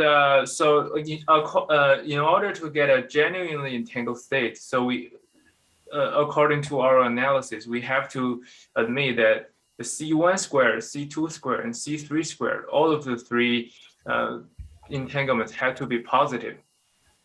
And this is actually saying that a genuinely entangled state is actually a non-biseparable state. So they are equivalent. And it's interesting to know that what does those states look like in a 3-qubit scenario. So according to this very important work, Vital and Sirac, they identify that there are 6 different classes for 3 qubits. And the most simplest one is the product state, the product class, where there is no entanglement at all. So the 3 qubits are all disentangled from each other. So if we want to have a tripartite entanglement measure, these states have to be assigned 0 value for the measure. And also the biseparable states. So although there is some pairwise entanglement for these biseparable states, but these entanglements are not genuine entanglement because one of the qubits are not joining the game. So if we want to have a genuine tripartite measure, then that measure has to also assign a 0 value to these biseparable states. Then at last is what we are interested in, is the genuinely entangled states. But what is interesting is that even for the genuinely entangled states, they are divided into 2 entirely distinctive class, 2 entirely different classes, the GC class and the W class. And these 2 classes are distinct because the state in one class can never be converted into a state in the other class and vice versa. And the conversion is under local operations and classical communications. So this means that it's very difficult to compare entanglement for the 2 states in 2 different classes. And that is just a side mark. So with the previous knowledge, let's consider how to construct a genuine tripartite entanglement measure. We know that for GHZ state, although we know that the GHZ state is maximally tripartite entangled, but we found that the GHZ state has no pairwise entanglement. This is saying that the pairwise entanglement has little to do with the GME, at least for 3 qubits. But we also know that the genuinely entangled state has to satisfy the property that the 3 one-to-other concurrences be bigger than 0. So this is saying we have to study these one-to-other form of entanglement instead of the pairwise form. So there is a very useful relation according to Qian, Alonso, and Eberly. It's called, it's a concurrence relation. It's saying that one of the 3 one-to-other concurrence is smaller than the sum of the other 2. So it's C1 smaller than C2 plus C3 and so on. But there is a stronger form of this relation. It's saying that all of the concurrence is replaced by their squared form. So it's C1 squared is smaller than C2 squared plus C3 squared and so on. So we have this stronger form of concurrence relation. What can we do with it? We know that for a geometric triangle, a triangle has 3 edges, and the 3 edges have their respective lengths. So the length of one edge is smaller than the sum of the other 2. This is a triangle relation. So if we combine the 2 relations together, we can say that given a 3-qubit state, we can, feel free to construct a triangle the length of whose edge is given by the squared form of concurrence. So this is saying that the qubit 1, the edge correspond to qubit 1 is given by C1 squared, and the edge correspond to qubit 2 is given by C2 squared, and so on. So we have a triangle for any 3 qubit states. So what are we going to do with this triangle? How is it related to entanglement? Before that, I want to know what this triangle look like. What do these triangles look like for different states? We know that for product state, the simplest case, the product state has no one-to-other concurrences. So that means all the 3 edges are 0. So the triangle is just a dot, single dot. And for biseparable state, we know that one qubit is singled out. So we know that we know that one concurrence is 0. So that the triangle looks like a straight line here. And for genuinely entangled states, we know that all the 3 edges are non-zero, are positive. So we have 2 possibilities for genuinely entangled states here. And it's interesting to know that Meyer and Wallach, they invented an entanglement measure, tripartite or multipartite entanglement measure called global entanglement. They didn't know this at first, but it turns out that this global entanglement measure turns out to be just the perimeter of our concurrence triangle. So what does this mean? So they assign 0 value to product state because product state, the triangle has no perimeter. And they assign positive value to the biseparable states because, biseparable states has a positive perimeter. And so is the case for genuinely entangled states because these triangles have all positive perimeters. But we find that this global entanglement is actually not a genuine entanglement because it's not a genuine entanglement measure because we see that the biseparable state has to be assigned a 0 value, but perimeter is positive. Then there is another measure called genuine multipartite concurrence, or GMC, by Ma et al. So this measure turns out to be, is also interesting. It turns out to be the length of the shortest edge of our triangle. So this means that for both product state and biseparable state, this measure is 0 because the shortest edge is vanishing for these 2 states. And for genuinely entangled states is positive. So this GMC measure is actually a GME measure. It's a genuine entanglement measure. So in our work, what we did is that we proposed that the area of the triangle as a GME measure. And yes, it is. And we found that, we proved that the area of the triangle, the concurrence triangle, does satisfy all the necessary conditions. That is to say, it assigns 0 value to those biseparable states and product states, and it's positive for those genuinely entangled states. And what's more, this triangle area is also a proper GME measure, which means that it assigned a bigger value to GHZ state than to a W state. That is to say, it considers the GHZ state as more entangled than the W state.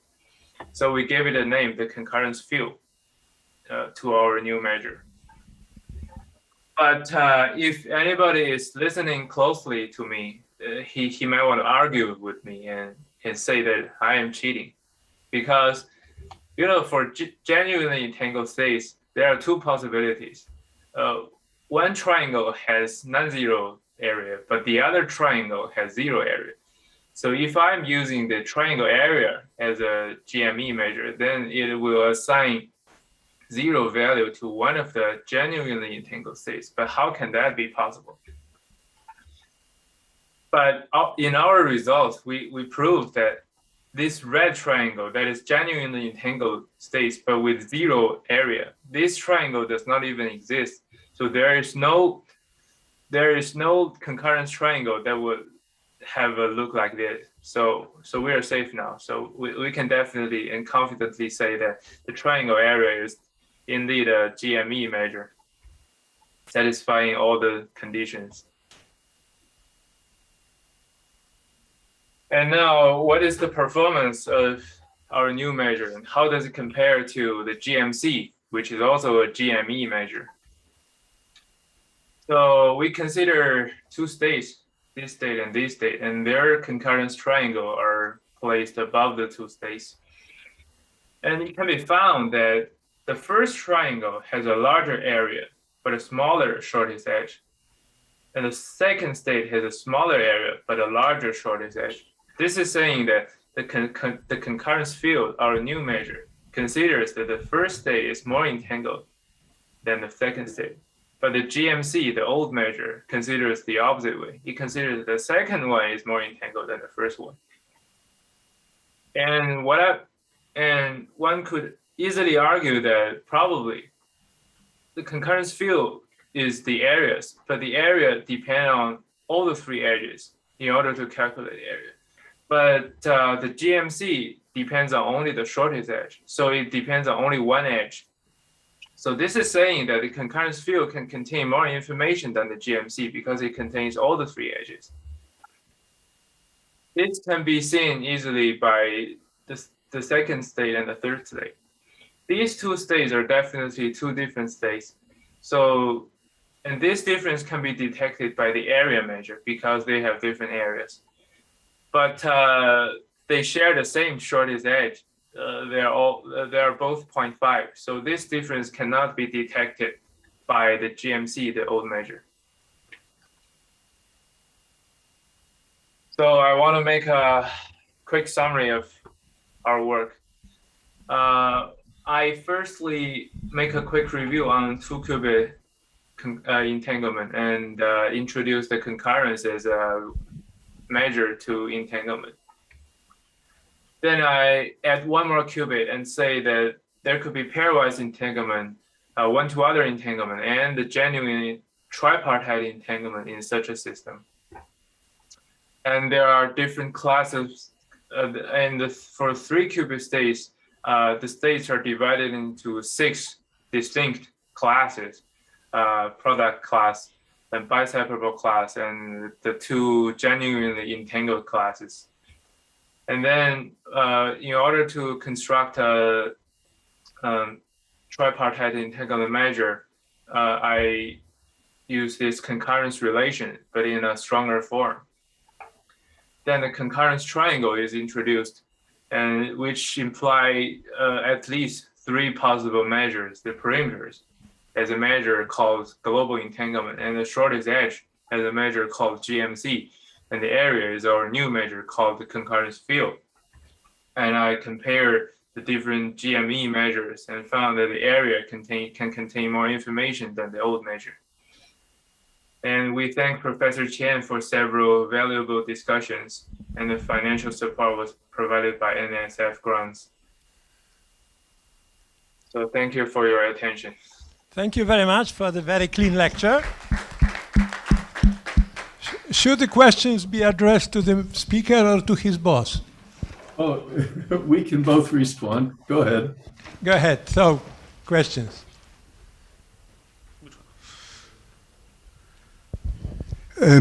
Karol Życzkowski, Krakow, Warsaw. Thanks for a nice talk on 3-qubit entanglement. First question is, I maybe missed the point. For GHZ states, this triangle is maximal, or in other words, with respect to this particular measure, which state is the most entangled? Okay. So according to our concurrence field measure, the GHZ state is the GHZ state is considered as the most entangled, most tripartitely entangled measure. And there is any relation with this tau 3 tango measure and your measure? So. Of waters. Oh, so the reason that our concurrence field measure considers the GHZ state as the maximally entangled measure is because the concurrence is because, I might have made some typos here. It's because the 3 one-to-other concurrences here are all maximal. I should make some. Yeah. Sure, but okay, last question. If you plot for random states at the plane tau 3 tango and your measure, is there any correlation? The larger the triangle measure, the larger with some sense 3 tango? And is it possible to generalize your measure for 4 qubits? This is all. So the 3 tango is not a GME measure because for the W class, it's all vanishing. So it cannot detect the genuine entanglement within the W class. And but within the GC class, we believe that the concurrence field, the new measure, is still inequivalent as the 3 tango. Like for two, like that is to say that for 2 different states, the concurrence field considers this as more entangled, but the 3 tango considers the other one as more entangled. And as for your last question, yes, we did consider. We are considering the extension for our concurrence field to be extended to 4 qubits or even more qubits. But that needs more work. And yes, we are considering that it's not a triangle. But it's a tetrahedron. And the volume of the tetrahedron to be considered as a new measure for 4 qubits. But the work is not simple, it's not trivial. So we are still studying that case. And the 3 tango, the CKW relation could be used in the extension work. Yes. Okay, maybe one last question. Okay, I have a very similar question to Karol on this Wutter's Kaufman three tangle, but in fact, I wanted to maybe comment that there is a lot of work on applying this tangle to also mixed states. So this is natural, which I agree with you that tangle has its weak points, but there were people like Jens Sievert, I guess, and Andreas Osterloh, who are working a lot on of trying to apply it to characterize genuine 3-qubit entanglement with mixed states. So this is the thing. Concerning the 4 qubits, there is an analog of Dürr, whoever was the second author, Sirac, classification with respect to the stochastic LOCCs, or if you wish to not unitary transformation, local unitaries, but to this kind of non-unitary transformations, which was done by Frank Verstraete and collaborators, and Japanese, which I don't remember. And it's really all classes for 4 qubits are also known. This is much more complicated, but maybe it can help. Okay, I think we will close this part. We should thank again our speaker and his boss. And let's move on to the second contribution from the US. Bye, Joe. Okay, thank you. Thank you. Charles Clark. Please bring him in. Good afternoon, everyone. Good afternoon, Charles. Where are you, Charles? I'm sitting in my home in suburban Maryland, Silver Spring, Maryland, Joe, where you worked once. Not too far from where you worked. I even lived in Silver Spring. Really? Yeah. Okay. We must stop by sometime. Charles, time to start. Let me introduce the next speaker, Charles Clark, from NIST and University of Maryland. Actually, he was one of the founders of the Joint Quantum Technology Center linking NIST with Maryland. Charles got his PhD at the University of Chicago with Ugo Fano from Fano parametrization of auto-ionization resonances. Probably some of you still know these notions. And of course, as expected for this session, he has very strong link to CFT and to some of us. Actually, in early 90s, we had with Charles a very nice joint PAN NIST grant that helped us to visit each other and do some work together. So, okay, we became friends, I think. And now we have Charles online to give his contribution to our anniversary meeting. Charles, all screen is yours. Kazik? Yes.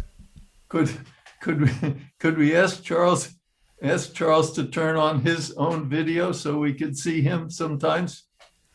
Right. I'm not allowed to. I'm prohibited by the operator from turning on my video. We don't need to see Glauber. Okay, we would like to see your transparencies at least. Okay, I am sharing the screen, am I not? Sure. Okay, so thank you very much, Kazik.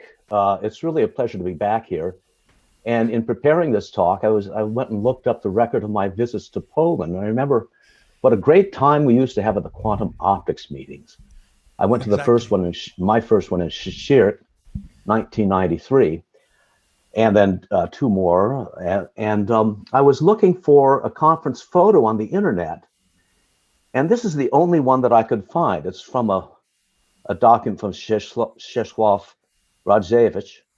And here you see above the word optics, there's Kazik. Behind him, Roy Glauber. Behind him, none other than Joe Eberly. And this reminded me of a notable incident associated with that meeting. Oops. So Kazik, with his laudable initiative, had arranged for an interview of some of the meeting participants on Polish National Radio in Warsaw the day before we traveled down to the meeting. And the interviewees were Kazik, the great Joe, the great Roy, and little me. And Professor Białynicki. Oh, yes, of course. I had forgotten about that. Charles, who was also in that previous photograph. That's wonderful. Kazik went first and he said something in Polish. We had a very good Polish radio announcer, woman, who then talked to the three of us. I think Joe might have gone first. I don't remember the exact order, but I know that I spoke before Roy Glauber did. Now, I have some experience with dealing with the press, not a lot, but as a NIST manager, I was given some training. And the one thing I learned is you should always carry along one nugget when you talk to the press, something that you understand pretty well, because whatever they ask you, if you give them that, you won't make a mistake and it might be worthwhile. And as a matter of fact, I had the month previously bought a red laser pointer for $4.99 at a Walmart store. This is back in the days when red laser pointers cost $5. So my topic for the interview was Bose-Einstein condensation. And so my soundbite was, so Bose-Einstein condensate is to atoms like a laser is to a light bulb. And now we're very far from having a practical application for Bose-Einstein condensate, but that could lead to an atom laser. The atom laser isn't here yet, but I'd just like to remind you that when the laser was first invented, it could only be owned by the most advanced research laboratories. And now anyone can buy a laser for 15 zloty.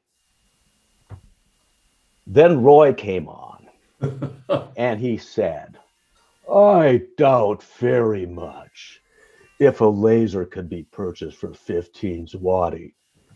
I don't think he was arguing with my math, because $5, 3 zlotys per dollar, it wasn't those days, that's 15. I just figured, well, maybe Roy hasn't been in a Walmart recently. And that was kind of it. You know, if you're going to be dissed by somebody, it might as well be Roy Glauber. But he gave the first talk on the first morning of the conference on Thursday. And he brought up this $15 laser, 15 zloty laser story again and was dissing me. And I think he dissed me again when I spoke. whenever it was, saying there's no way. And then on the weekend, Kazik's wife, Danuta, went down into the market at Zakopane and bought a red laser for 12 zloty. And that was given, Roy was given a nice gift of that at the conference banquet. Maybe that's why I was never invited back to any of the quantum optics meetings. What do you think, Kazik? No, but I think... let's let bygones be bygones. I did have the most wonderful visit just about this time of year, 5 years ago. I went to Ustron, Warsaw, Torun, and other places, and I got fascinated with the Vizsla. We have our own word for that in the English language, Vistula, because the Vizsla rises near Ustron. And I resolved to follow the Vizsla all the way to the sea. Well, I didn't have a boat, but I visited it extensively in Warsaw and in Torun, went to Danzig and actually visited the place where it drains into the Baltic. And I must say, I love Central Europe. I think it's, since the fall of the Roman Empire, it's been the heart of Europe. All these, amazing things that have happened there. And at least at this time of year, the climate can be just perfect as it was 5 years ago. Yeah, it rains a lot. Okay, well, good luck to you there. Anyway, I'm happy to be back, such as I am. Now, Wait just a moment, Charles. Wait.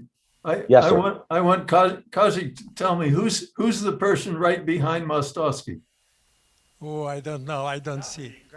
Gavrik, yes. Oh, yeah, there's a number. There's Stig Stenholm up there. There's Berge Englert, I think. A young Klaus Stenstock, and Michael Raymer. How about that? Just behind Marius. Krzysztof is right behind Berge. Indeed. Okay, hey, it's my slide. And there is also Stig Stenholm. You can get back to that at question time.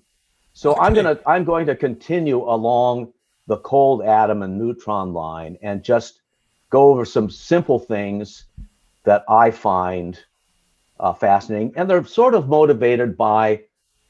I always like to think of device applications. It's not that I've invented a great many devices, but I think if you start thinking in a device framework, you find it easy to talk to civilians about what you're doing, even if the device is something futuristic. It conveys a sense of drive and purpose.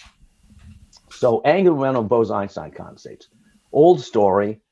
And, starting about 10 years ago, there was a very fine technological development, a quasi-planar trap with a ring potential. More about these vortex states of light later, but this creates a donut-shaped potential from a light beam supported against gravity, and then a light blade can be used I'm in to the middle of this. We've just presented our thing. That is Songbo presented very, very nicely what we're talking about. Well, now Joe will continue to explain this while I go on. In between the two talks.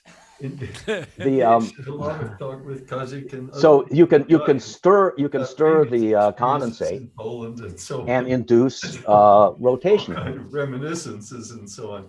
Now Charles Clark from NIST. Joe, let Charles speak. One can mute. Let's not mute Joe. Trying to get started on his talk and he keeps getting interrupted. So I'm going to be late for lunch. All right. But it's a good show. So a typical procedure was to stir the condensate and then release the trap and look at the image. Now, what you're seeing is a photograph that measures the line integrated density of the condensate as seen from above or below, as seen from above the center of rotation. And so these, you can see these labels here are the putative angular momenta of the cloud as observed upon release. And in fact, you know, it turns out this is sort of like a Millikan oil drop experiment.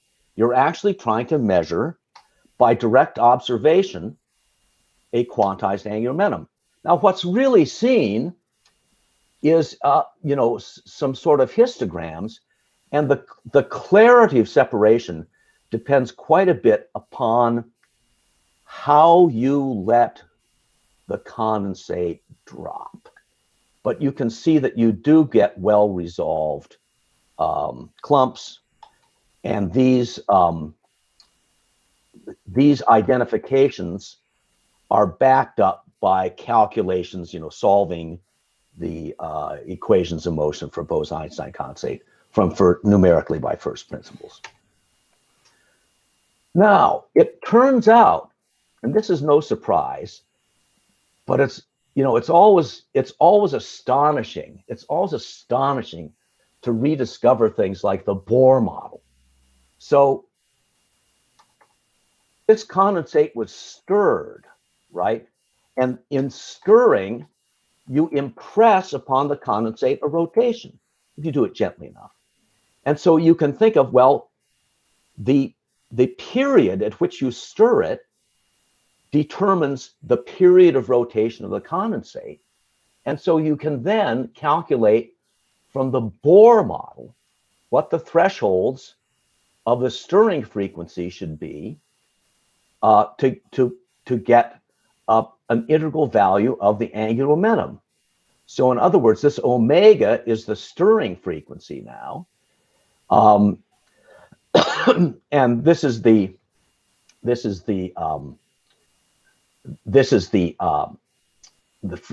free particle expression for the potential energy, and so it's expression for the total angular momentum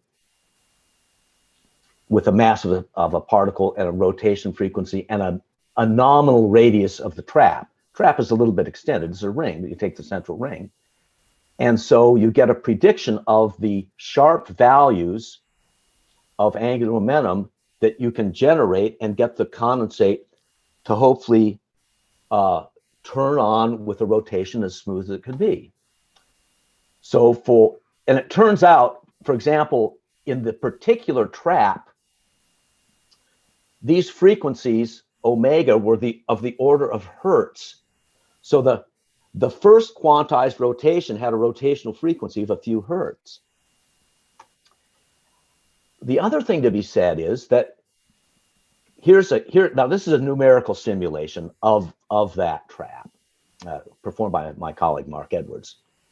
And so it's an exact model of the stirring process whereby you have a quiescent condensate, and then the light sheet is turned on and a stirring is begun. And what you're seeing here is a plot of the expectation value of the angular momentum of the condensate as a function of time. So in other words, you have a nonlinear Schrodinger equation that's defined throughout this three-dimensional trap, and you calculate, you compute numerically what's the expectation value of the total angular momentum of the condensate. And so in this simulation, the paddle was withdrawn, if I recall correctly, around about 1300 milliseconds in. And then afterwards, it's withdrawn quickly. Then you have a pure trap. So the average value of the angular momentum is absolutely constant in time. And so here you see a snapshot. This middle column here is a false color image of the density of the condensate at its symmetric in the plane of the trap. And then on the rightmost figures are the quantum phase in false colorization. And so you can see, isn't this nice? These are two different times. I think 2000 and near to 4000. And The density, it looks the same. And the phase is marching around, but you see these regular, this false colorization, you go from 0 to 2 pi. So you have 4 increases of 2 pi, just like it says in the textbook. Well, America is a free country. You're not you can rotate the condensate at any frequency that you like. So what happens when you rotate it at a non-Bohr model value of the orbital angular momentum? Then you see something quite interesting, because it's still the case that once you stop the stirring, the average angular momentum of the condensate must stay constant in time. So the average is not an integral multiple of h bar in this case. It's something odd. Now, what happens in the density? Well, you see, here's this density plot. You see there are 2 vortices in the condensate, and these two just keep running around. And so, and what about the quantum phase? Well, once again, you see that the winding number depends upon the path that you take. It could be a winding number of 1, 2, 3, 4, or it could be a winding number of 1, 2, or it could be a winding number of 1, 2, 3, like that. So you have a non-sharp value of vorticity, of winding number, but an absolutely conserved angular momentum. And my conjecture is that if you take this somewhat further, you can create, these are like flies in a trap, these little vortices. They'll keep running around, and there'll be a confinement time. Eventually they might lay out, but this might be a sort of a bottle for catching flies in a Bose-Einstein condensate. We've more recently started looking in more detail at the generation of vortices as a condensate is being wound up using a finite temperature model of Bose-Einstein condensates, the ZNG model due to Zaremba, Nikuni, and Griffin, which has a self-consistent calculation of the non-condensate fraction. And so, we're able to understand these formation of vortices and their dependence upon temperature in detail. Okay, another stirring story, joint experiment theory work with the group of Gretchen Campbell using the same trap. And what was done there, is here's the ring density profile. Let me see if I can restart this. And you see the trap is hit in the center there, and it starts to ring, and you create density waves. And the goal of our research was to understand the nature of those density oscillations. And we got stuck for a while because we had a very good calculation done by several independent techniques of the speed of sound of the Bose-Einstein condensate in that trap. Now, okay, what is the speed of sound? Well, it's related to the density. And in fact, there are experimental uncertainties in the density that are actually, sort of substantial. But there's a sort of self-consistency. There's a measurement of the density. There's a measurement of the chemical potential. And everything, the experimental data seem to fit together. And we calculated the speed of sound from this Vogel-Uboff spectrum. Very nice linear slope here. And we got a value that was 25% below what had been observed experimentally. And we couldn't reconcile it. Well, on the left is the experimental data. And what is this? This is the angle around the ring going from 0 to 2 pi.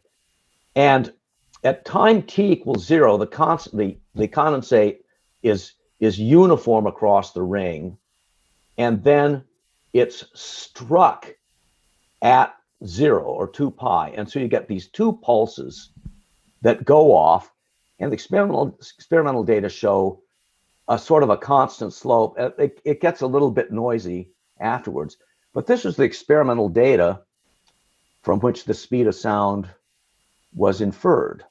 I mean, it was sort of consistent between experiments. But what we found when we did the calculation is that we also saw these, okay, this false color is a density, high density is red, low density is blue. There's a density pulse. It's coming around both sides of the ring, so the pulses collide, and they even kind of pass through each other, you might say.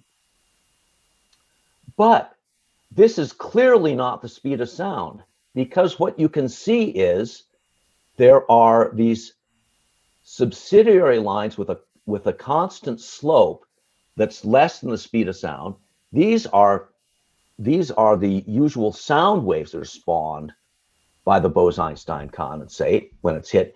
And then there are also gray solitons that come in with even a lower speed than the sound waves.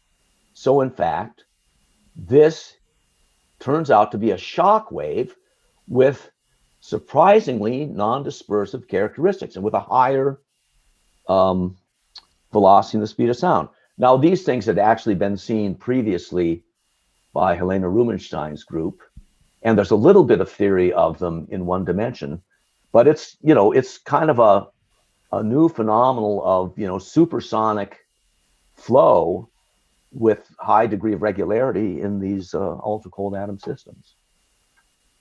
Yeah, maybe this picture makes it clear. Here's the pulse again. Let me see. I'll reload this page, and if you'll look at the object on the left, you'll see the density. You hit with the pulse, the density goes back and reverberates. And so now you can see perhaps more clearly, you get these shock waves with the sound waves of somewhat lower speed, and then the associated solitons that are even slower. I think I'll go quite quickly. There was an experiment published 4 years ago by Jeff Steinhauer. It's really an amazing experiment. And it wasn't underhyped in the press. It was thought to be the thing that might get Stephen Hawking the Nobel Prize. It was said to be proof of Hawking radiation in an analog black hole. And one of the smoking gun, speaking of Roy Glauber, smoking gun was the existence of density-density correlations in the momentum spectrum, inferred from the density-density correlations in the expanded condensate, which correspond to momentum correlations in the unexpanded condensate. And these can't be associated with, don't arise in mean field theory, or so it was thought. And they were evidence for a form of collective excitation beyond the single particle model that in analog theories of gravity is the equivalent of Hawking radiation for a gravitational system. There's actually a very rich field called analog gravity, where people try to find analogs in, say, fluid systems of things like Hawking radiation. Very respectable field of study. But what we found, it may seem a minor point, that it's an example of, if you're trying to simulate something, simulate exactly what the experimentalists say they did. So we were doing mean field calculations, and then mean field plus some quantum correlations. And in the mean field system, at first, course, we found none of these density-density correlations. But then we realized we weren't doing the same thing that the experimentalists were doing. They typically do hundreds of runs, and they accumulate data to make a histogram. And in those runs, there are random fluctuations in the number of condensate atoms. This is freely acknowledged. Those fluctuations aren't necessarily that large, but they're not that small either, especially for a condensate of only 6,000 atoms. So we just did mean field calculations with a random initial value for the number of atoms at each stage. And the nonlinear Schrödinger equation amplifies that effect and gives density-density correlations in the mean field theory. So you can see with number fluctuations only, quantum fluctuations only, and number and quantum fluctuations. Basically, these things sort of add in quadrature, and they're comparable to what's seen in the experiment. Okay, last. I became a sexuagenarian postdoc recently with the NIST neutron physics group, just because, well, the main reason is because of their possession of a neutron interferometer, the only one operating in the United States and one of the few in the world, which is capable of doing these amazing experiments on the quantum properties of the neutron. So here's a well-known modality of nuclear reactors. They're used for neutron radiography. And on the left side of this foil, you see a digital camera photograph of two Asiatic lilies in a lead cask. Lead cask is used for transporting radioactive material at the NIST facility. On the right, it's exactly the same vignette, but as seen from the side, imagine this cask turned up on its side, and now you're looking through it like Superman could look through with his X-ray vision. Oh, but Superman can't, X-ray vision doesn't go through lead. Do you agree, Joe Eberly? Superman could not see through lead. This is why he was always getting caught with the kryptonite. And there, what's behind this is a stream of neutrons from a nuclear reactor, and they flow right through the lead. They scatter off the flowers. And if you look carefully, you can see the delicate veins in a leaf and even the stamens and pistils inside the delicate blossom of a flower inside a lead cask.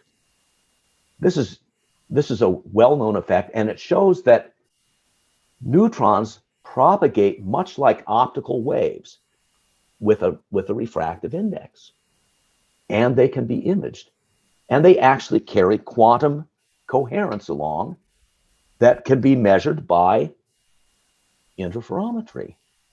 So here is a sort of standard monograph on neutron interferometry, second edition, published only recently.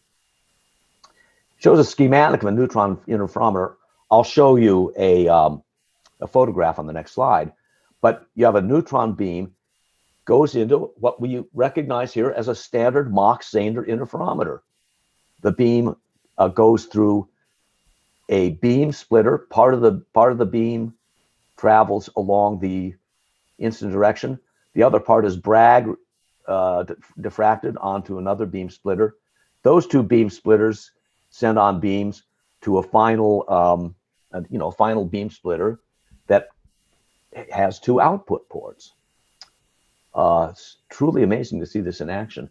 A device like this was the first to measure the effect of the Earth's gravity on the de Broglie wavelength of a quantum particle. That was a neutron in an interferometer of this type at the research reactor at the University of Michigan in Ann Arbor.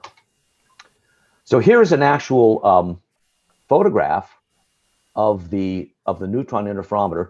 This object that you see here is about the same size.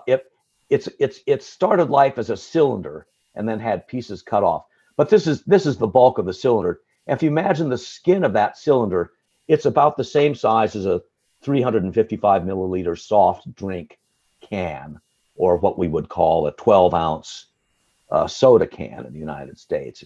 Here's the dimensional measurement. And the neutrons from a reactor are incident on this. Oh, what's this made of? Made out of ultra pure silicon, carved out of a pure silicon crystal. And that is so that you maintain the atomic registry between the blades. You could never make this by having separate blades and trying to align them on a chassis. You have to use nature to grow, well, nature aided by human hand, to grow an ultra pure silicon crystal, then carve out the pieces you don't want, but maintain the coherence of the atomic lattice structure over a macroscopic distance of whatever, 20 centimeters. And here you see some recent applications. Neutron holography, where you use the interferometer to implement the Leath-Upatnieks hologram system of 1964. So you have the wavefront division here, and part of it is going through a spiral phase plate, which puts an orbital angular momentum of 2 upon the neutron beam. And then there's a prism in the other arm, and so the here's the digital camera image of the neutron interference pattern. And here I hope you can see, let's say the count rates are very low, but you can see the forked dislocation pattern in the output intensity that you would expect. Here's the hologram, the hologram in theory of a spiral phase twist modulated by linear dispersion, and it's not, so it shows something similar. That gimmick got 5th place in the American Physical Society's top 10 physics newsmakers of 2016, edged out by LIGO, and continued to, this work is done at the NIST reactor, very strong influence by David Corey and Dmitry Pushin of the University of Waterloo in developing phase control of neutron beams and seeing what can be done to emulate optics, and then perhaps go beyond for some of these applications of imaging buried objects in materials. So that completes my story. And once again, I wish I were in Warsaw now, but in any event, it's good to hear your voices, and I hope someday to see you again. Okay, thank you very much. Let's applaud the talk. And we have time for 1 or maybe 2 quick questions. Go ahead. What is the loss rate in this neutron interferometer? Oh, so yeah, that's a great question, and maybe you're referring to the following thing. So I've drawn the 2 paths. Well, what happens here? The neutrons go through, and at this beam splitter, 50% of the neutrons go beyond. Each beam splitter does exactly what you see here. So in this upper beam, half of it is lost to the neutron interferometer. So you get a loss you get a loss of half of the input neutrons, and the others go into these two output ports. Now, if you're talking about dissipative losses, then the answer is it's very small. I mean, these are elastic scattering events, and I will say, you know, just look at here we have fairly weak scattering out of the beam. I mean, it's basically elastic scattering. These are neutrons with energies of 20 millielectron volts, so-called thermal neutrons. So they're incapable of exciting any electronic transition or any nuclear transition. They undergo pure elastic scattering. But in the interferometer itself, if this is what your question is, the reactor has a large thermal spread of incoming neutrons, and there's a slit that collimates a small fraction of those that come out of the reactor. And that slit defines the subsequent trajectories here. Okay, thank you. I think does that address your exact question?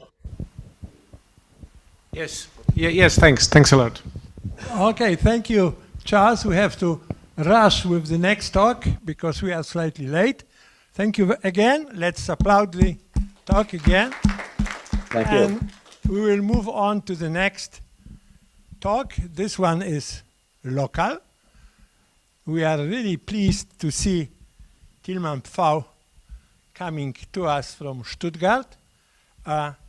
Tilman got his degree, PhD in Constance with Jürgen Mlinek, and then continued in Constance, then spent some time with Wolfgang Kettel at MIT, and then got a very nice full professor position in Stuttgart that allowed him to create the whole new big institute that is probably 35 or 40 co-workers strong. Can you hear me? Yeah. Running maybe 5 or 6 experiments in parallel.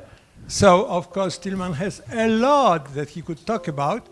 In the same spirit of telling about the joint grant, I should say that about 10 years ago, we have enjoyed a joint grant from Baden-Württemberg Stiftung that allowed me to spend quite a lot of time with Tilman, with this very nice, hospitable atmosphere of his institute. And actually, I was able also to bring in some students. Among them was Krzysiek, who also spent a couple of months in Stuttgart. Now, floor is yours, Tilman. Thank you, Kazimierz. Again, we are happy to see you in person. Yes. Yes, thank you for having me here. It's a pleasure to be here. It's actually my first live conference in more than 18 months. And I'm really enjoying it. So thanks again. And as you have said, the history of our relation between my group and you and also the institute here, or the center here, dates back to the Constance times. And of course, I cannot speak here without referring to the first joint work that we did. I hope this is working here, yes. Where you can see here, does this work? Yes. The Center of Theoretical Physics here. In our first joint paper on BEC with magnetic dipole-dipole forces, which at that time was a very visionary project. You know, there was no condensation of an atom that had a sizable dipole moment, and it was even not clear how to describe the dipolar interaction properly in a nonlinear Schrödinger equation. Yes. And that's exactly what we discussed when Kazimierz was a Humboldt Award winner and as such visited Constance, where I was just about to form my first little group, working on magnetic atoms, chromium at the time. Now look at this this abstract here. It says that the BEC has two interactions. One of them is the dipolar interaction, and the other one is the contact interaction that is described by a scattering length. And when lowering the scattering length, we find a region of unstable solutions. And we also find a region of stable solutions of such a condensate. And ever since, this borderline between stable and unstable solutions has kept us busy for 20 years now. And so the first part of my talk, I will show you the status of what happens at that borderline, what we understand now, of course, much better than we did at that time. I show you this little movie here, which is a magnetic fluid, not a superfluid, it's not a BEC. It's just a colloidal suspension of magnetic particles in a magnetic field. And you can see that this fluid tends to form interesting structures in a self-organized way without any trapping potential, just because of the internal interactions that are long range and anisotropic in that case. It's a ferrofluid, exactly, yes. And what you see, if you increase the dipolar interaction, is so-called Rosenzweig instability, and this ferrohydrodynamics is a well-established field since the 80s, yes. Now what we are going to do is to do similar type of physics with quantum fluids, superfluids. Exactly, and that is what I'm going to show you in the first part. So, if you, in more general terms, think about structure formation or pattern formation in nature, which is of course described by nonlinear differential equations, yes, then you can look at this classical ferrofluid that, for example, tends to organize in little droplets, or in other conditions tends to organize in an array of voids, or in yet other conditions tends to self-organize in labyrinth type of structures that you see here in the lower row. So yeah, I will come to that, yes. The same kind of behavior you can find in completely different systems. For example, on the skin of some animals here, yes. I mean, this animal has dots, let's say. This one has voids. This one has a labyrinth. And some of you know, Kazimierz knows, that I have many fish tanks at home, and I love this labyrinth fish a lot. I actually recently bought some of them just because of their skin. You also find this kind of structure in landscapes. Yeah, here in the desert, you can find points of grass in otherwise sandy landscapes. You can find voids you can't really see it here because of the beamer so nicely. And you can also find labyrinth type of structures in the landscape. Yes. And of course, coming more to physics, you find this kind of pattern formation also in cellular automata or in nuclear physics, so-called nuclear pasta. Yes. So that's already a quantum system in a way. And what I'm going to show you in the first part of that talk is that this magnetic quantum gas is a quantum ferrofluid that eventually will form similar kind of structures. Okay. Now, the whole story about this pattern formation now started 6 years ago, when we were looking exactly at this border between stable and unstable solutions on the mean field level, which is what we did more than 20 years ago with Kazimierz. At that time, we expected that the unstable solutions would just collapse, and there would be some collapse dynamics, which we actually studied a long time ago, and the BEC would be just gone. But in 2015, we switched the atom from chromium to dysprosium, which is much more magnetic. And when we looked for the first time in situ with an in situ microscope, we saw that the structures are actually at this instability points are forming, but they are very long-lived. They are not collapsing anymore. And we did not understand at that time why this is the case. This was a real experimental finding, I must say, an experimental surprise.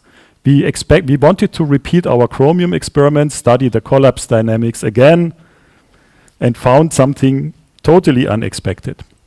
Now, by now, we know why this is stable. And the reason is that if you look at this differential equation now, which is the nonlinear Cauchy-Pitayevsky equation, that has a trap potential, some kinetic energy, contact interaction, and the dipolar interaction. Up to this point, in this first paper with Kajik, that was our description. We forgot something, namely a term that goes beyond the mean field description in first order that we considered totally irrelevant, because this is such a dilute system and the interaction energies are very large, and these tiny corrections due to beyond mean field interactions are usually totally negligible. However, if you have contact and dipolar interaction with opposite sign, and at this stability border between stable and unstable solution, that's exactly the case, yes? You have, let's say, a positive contact and a negative dipolar interaction that almost cancel each other, and as soon as you have a tiny negative mean field, on the mean field level, the system is collapsing, you get unstable solutions.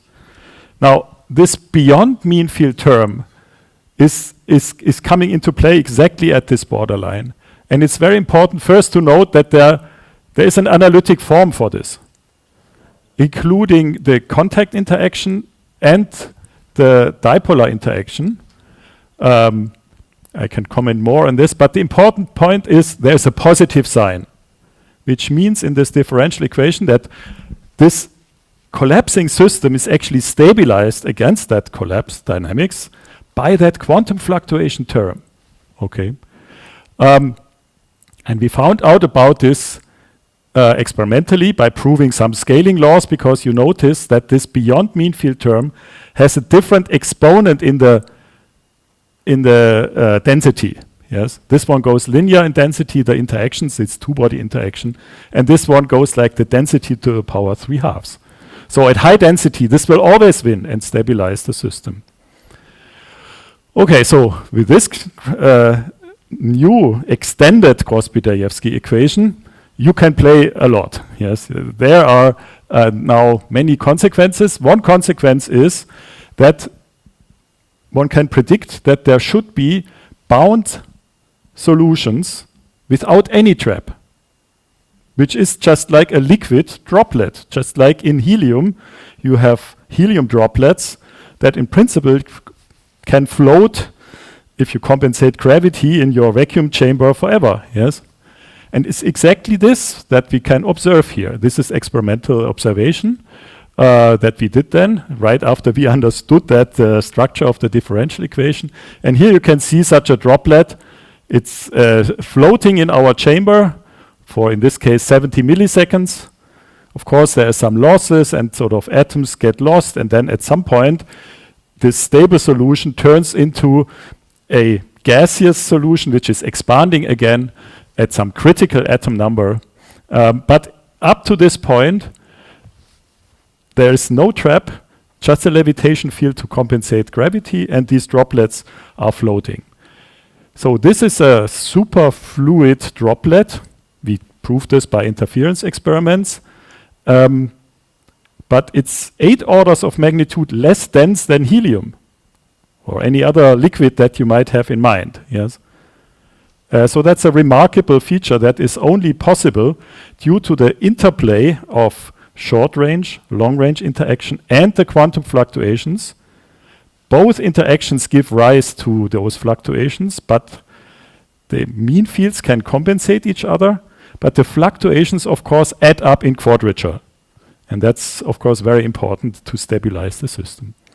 Okay, I should mention that, of course, at ICFO, and there was another experimental series, very nice experiments by Letizia Taruel, that have shown the same mechanism, not with dipolar interactions, but just with a mixture of two atoms, two atomic species, where you have also two mean fields that can compete with each other. the intraspecies and the interspecies scattering length can be tuned such that the mean field again cancels each other and the quantum fluctuations stabilize. And that was actually, which we found out only later, also proposed by Dima Petrov in that very nice PRL paper as a stabilizing mechanism for quantum droplets. Now, these quantum droplets by now is a topic on its own right, and we can discuss that if you like later over lunch or dinner or the coffee breaks. I wanted to mention another topic that came up, of course, as a consequence of that extended Gross-Bidayevsky equation, namely the question: what does the ground state look like in a certain trap geometry? Because very early on, we started to see that we cannot only have a single droplet, we can have arrays of droplets that live for a long time, that are, for example, in an elongated cigar-like trap, arranged behind each other. Yes.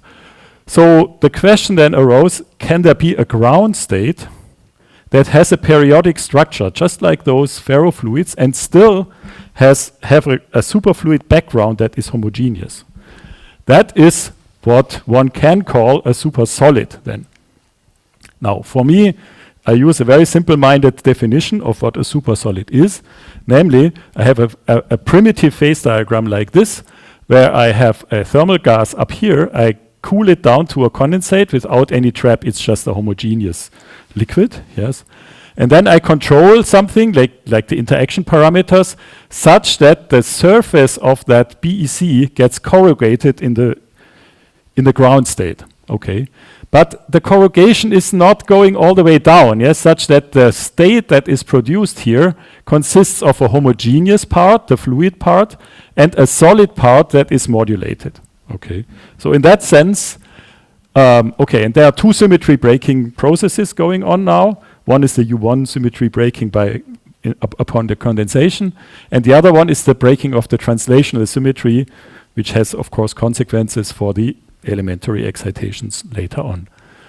So, but for now, that's basically my simple-minded definition of a supersolid state of matter, a wave function that is corrugated. And of course, you realize that wave function can only be realized if you have interactions in the system, yeah, because such a corrugation costs you kinetic energies. There must be interactions in the system that make such a ground state possible. To make a long story short, you can predict that as a function of the scattering length here, the ground state in certain traps should transit from a BEC to a coherent crystal or a supersolid, where only the surface is corrugated, and then if you change the scattering length even more, then that superfluid part vanishes and the droplets are just isolated. And we could observe this exactly in situ, that the lower row is in situ pictures, where you see that overlap. And what is now important, of course, is to prove that not only the in situ images look like the predicted ones, but you also have to prove that there is phase coherence between the droplets. And that you do by time of flight experiments. In time of flight, you see, if you start in situ with an array of droplets, you see the grating diffraction, and then if you statistically analyze those diffraction patterns, you can deduce something about the next neighbor coherence, the next neighbor coherence, and so on. Without going into the detail, this method allowed us to map out a phase diagram, basically, as function of atom number and scattering length here. The dashed line is the predicted theoretical transition from a BEC to that structured ground state. And then you see if you go too far, then we lose the phase coherence again.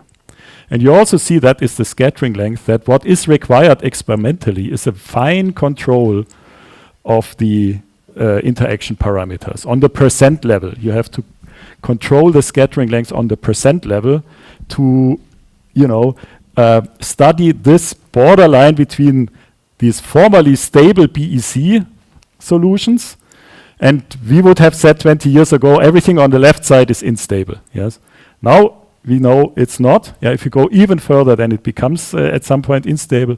But now we know the quantum fluctuations are stabilizing this stuff here. Okay.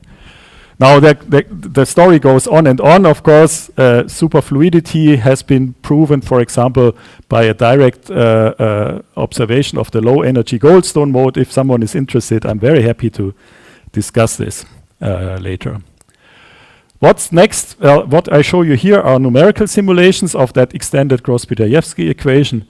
If you just increase the atom number in certain trap geometries, and you see in 2D, you know, it's not just about droplets that are arranging on a homogeneous superfluid background.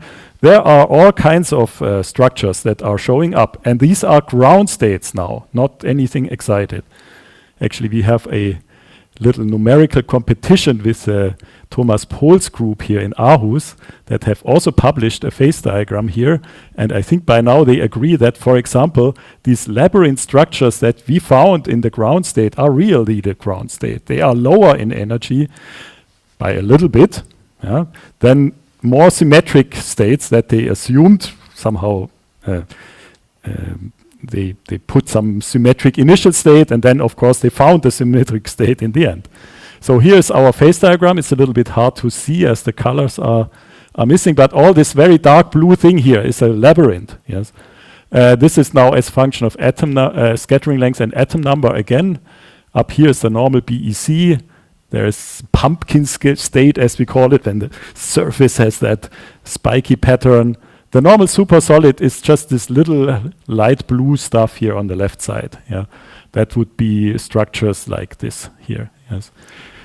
So I would say the field is still rich, and I'm particularly fascinated by those labyrinth structures because, of course, not any single of those pictures that I show you is the ground state. Actually, there are many. Yes, they are all degenerate basically, and so we have a macroscopic quantum system that has a degenerate ground state that is, to me, a fascinating object to study in the future. Degenerate or nearly degenerate? Well, as far as we can tell, at least with our resolution, and that's pretty good actually. Yes, we are going down to a 0.1 Hertz level, which is, I mean, the lifetime of that system is, so within the lifetime, I would say they are degenerate. Yes. Okay.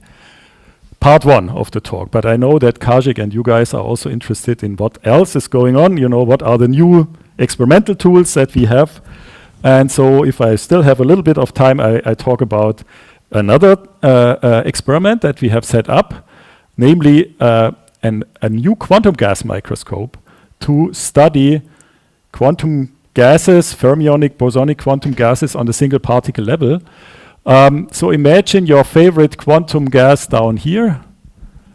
And what we do now is we ionize an atom or two or three, and we send those ions onto an MCP detector. And we are using lenses to magnify the picture, and we are using the time of flight to get the third direction. So this device is able to detect single atoms out of a Fermi gas, out of a Bose gas, and measure correlations. One way to ionize atoms is to first put them to the Rydberg state, which is what we also do since some time. And basically, then there's even the chance to look at Rydberg atoms for a certain time in the condensate and only later ionize them at some second time step here and then extract them here. Yes. So this whole microscope is pulsed, so we can have very good time resolution. And as I will show you, very good spatial resolution. Much better than any other typical quantum gas microscope. Yes, it's less than 200 nanometers, 100 nanosecond time resolution. And it can map out distributions in 3 dimensions. It's not restricted to planes. Yes, actually, as we are using ions and the de Broglie wavelengths of these ions are very short, the depth of field is extremely large. So any quantum gas that you have in mind can be directly mapped with this kind of resolution without being restricted. That resembles somewhat this metastable helium. Yes, in metastable helium, people are dropping, I mean in Orsay, people are dropping the atoms, and you also get that resolution. What is different here is that we have a magnification stage, a factor of more than 1,000 before we actually hit that plate. Yes. And yeah, I will show you what we can do with this. So this is the setup. It's maybe not so interesting. Here we show the resolution. That's maybe also not so interesting. The first application is measuring charge transport in the BEC. Yeah? If you detect ions, one thing is you create your ion at some point in the condensate, and you drag it along. Yeah, you just measure. You put a voltage, and you want to measure, let's say, the resistivity or the diffusive transport in the condensate, right? So here is the first result. Yeah, if we apply an electric field, the drift velocity, and that's important. Yeah, it's not ballistic now; it's a drift velocity. Whoops, where is my? Here, the drift velocity increases linearly with the electric field. So you can extract a mobility, yes, in that system, or I mean, it resembles what you know from ohmic transport. Yes, you can do this kind of measurement also with a spatial resolution. So if you, for example, excite the atoms here on the left side in this greenish area here, you know, originally I think it's red. Yes, on the beamer it's green. You drag it to the right side. This ellipse is the shape of the condensate. Then you see that. For that parameters, that was a lower density. Some atoms move ballistically, and others scatter. They do a Langevin process on the 1/R4 potential, which is an isotropic scattering, and you can directly map out that scattering halo, basically. Yes. Yeah. Okay. Another thing that you can do is you take this ion. This ion comes along with an electric field. If you compensate the external electric fields perfectly well, which we can do because we can watch that ion, how it moves in a stray field, so we zero that stray field, then this ion stays around in the condensate for a very long time without any Paul trap. So some of you remember that there are lots of groups that have a hybrid Paul trap with a BEC. Here there's no trap. If there's no electric field, the ion just stands still, yes? And that's what we are using. And then we excite a Rydberg atom in that electric field. And due to this electric field and the Stark effect, the Rydberg atom will now sit in a certain shell around the ion, okay? And we can detect them both. And here you see some pictures now of that detector. These blue rings are Rydberg atoms that are sitting around the ion in the cold gas, and you see that if we are changing the detuning, then we are mapping out the Stark effect, yes, and we are getting closer and closer to the ion that is sitting in the center here, yes, and we have a very good theoretical understanding of this. And the nice thing about this is now you can study the dynamics. Yes, these Rydberg atoms are going to be attracted by that ion, and they just fall in. Yes, so you see, you start out there in the shell, and then you can study exactly how they do it. And you see, it's not fully trivial how they do it. Yes, we can discuss this, why this is the case, but that was also a first surprise. Yeah, the Rydberg atoms are not just falling in a 1/R4 potential or something like this. They do something more complicated. You can also do this for Stark states that eventually, there are high field seeking states that are the ones that are attracted towards the ion, but there are also low field seeking states. And if you look in the Stark map of a Rydberg atom, there are these crossings of these two. And then if you have such a crossing, you can find bound states in these crossings, in these avoided crosses actually. And you can map out the vibrational structure here. You can calculate the vibrational spacing. Turns out it's 11 megahertz so a resolvable thing for us. And down here, sure enough, you see the spectrum of those molecular ions consisting of a rubidium plus and a Rydberg atom that is bound now in vibrational states. That's a new binding mechanism for molecular ions. It has such a, at least to my knowledge, such a binding mechanism has never been studied before. And you see that we can resolve those vibrational states. And if we, for example, now sit on one of them, we can actually prove that they are bound because we start with them at some point in our detector. Again, we apply an electric field. We drag the ions along. The single ions will be dragged to some position. The molecular ions have twice the mass, so they are just dragged along half the distance. So that way we can directly prove, of course, that these objects are bound. Okay, coming to the outlook and conclusion of that second part. Of course, with this detector now, we can do many, many more things.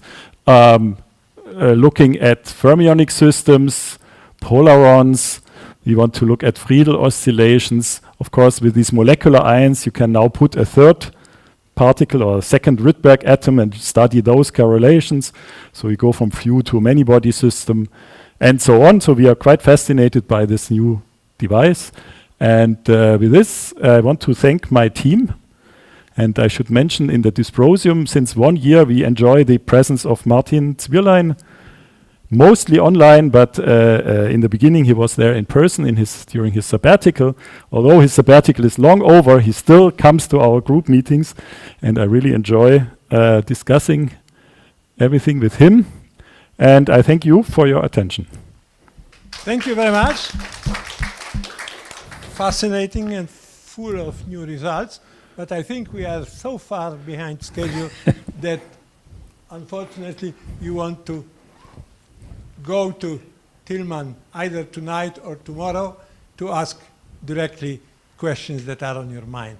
The last speaker will be Mariusz Gajda, a good friend of many of us, a co-worker for a long time.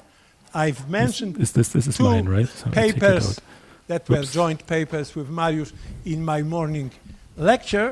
I checked before this conference. We are co-authors of 22 joint papers.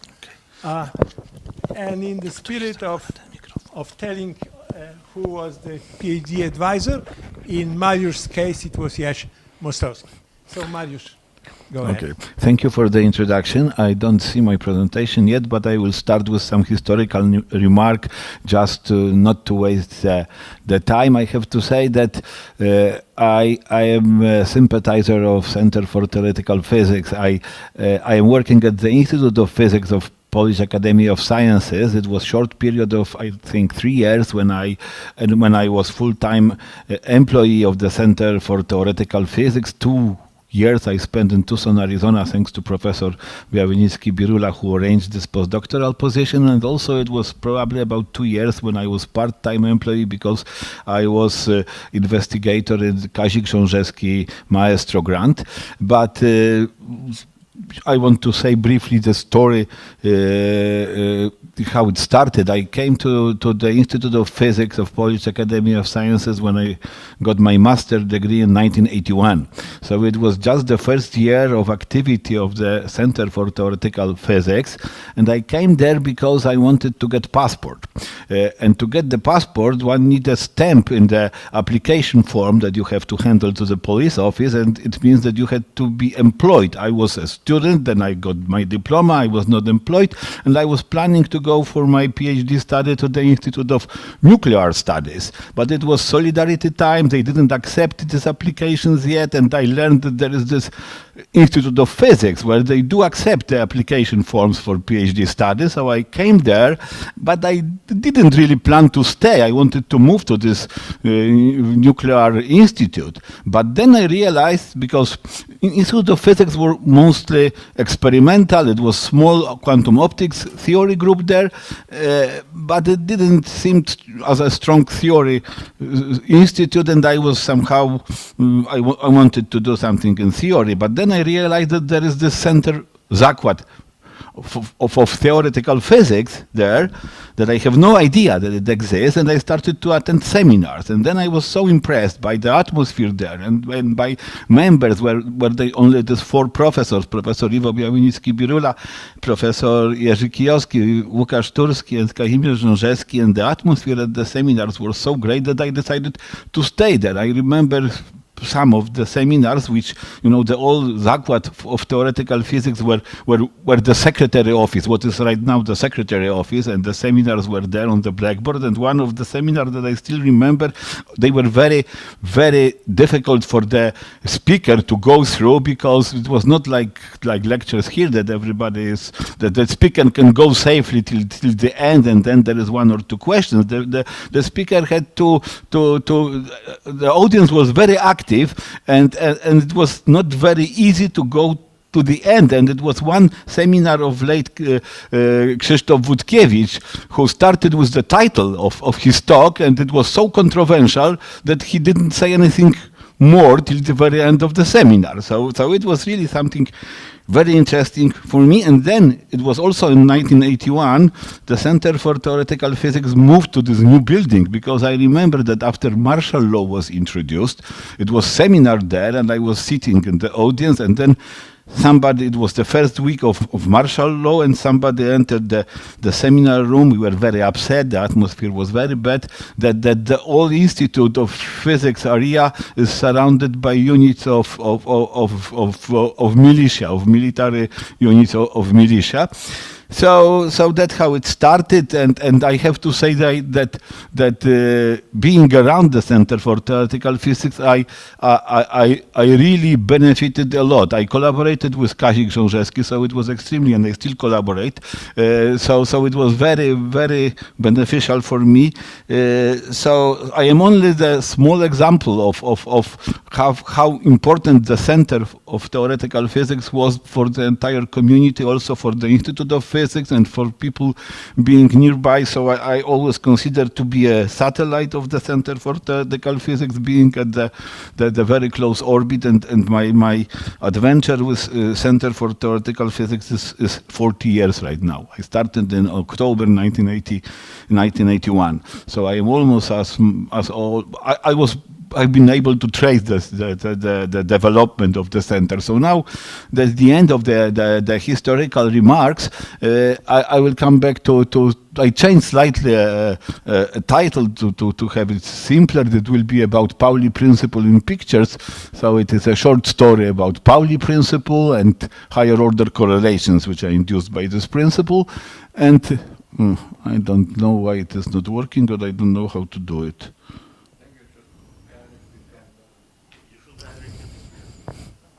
Can you help me, because does it work or? Oh. Okay, thank you. I will mention collaborators at the very beginning, because later I can forget it. So it is some report on the joint work with Magda Załuska-Kotur, Tomek Sawicki, Jaś Mostowski, Debra Żakszyd, Maciej Pylak, Filip Gampel, etc. So that's all the team. And this is based on some works. Some of them are published, some of them are not published, some of them will be never published because they've been never accepted. However, the follow-up papers were accepted. So I will start with reminding you what is the Pauli exclusion principle in non-relativistic version. So in the simplest version that we know from our course on quantum mechanics, the Pauli exclusion principle, introduced in 1925 by Pauli to somehow explain the spectra of atoms, says that identical fermions cannot occupy the same quantum states. Fermions are particles with half spin, and I will skip this. Everybody knows. So the consequence of this Pauli principle in the non-relativistic setting, when we have the wave function, is that if we have two-particle wave function, it must be antisymmetric. So this is the example of such two fermion system with antisymmetric wave function, and then a simple consequence that these two fermions cannot be found at the same position. So this is when somebody looks at two-point correlation function, it is seen as a Pauli hole. So in the neighborhood of one fermion, you cannot find any other fermion at all. So that's why Pauli exclusion principle is very often viewed as kind of repulsion. This is a strange of repulsion, but this is some kind of effective repulsive interaction which forbids two ideal fermions even to be at the same position. So the question that we asked some time ago was how these fermions avoid each other. If you have many fermions and you have some kind of effective repulsion between them, if you put them in some, I don't know, attractive potential, how this many-body state will look like if you take a picture of it. And this is, of course, the question about high-order correlations in such a many-body system. It is about many particle geometric correlations. And in order to answer this question, I will consider very simple system, which will be system of n ideal particles, non-interacting particles on a sphere.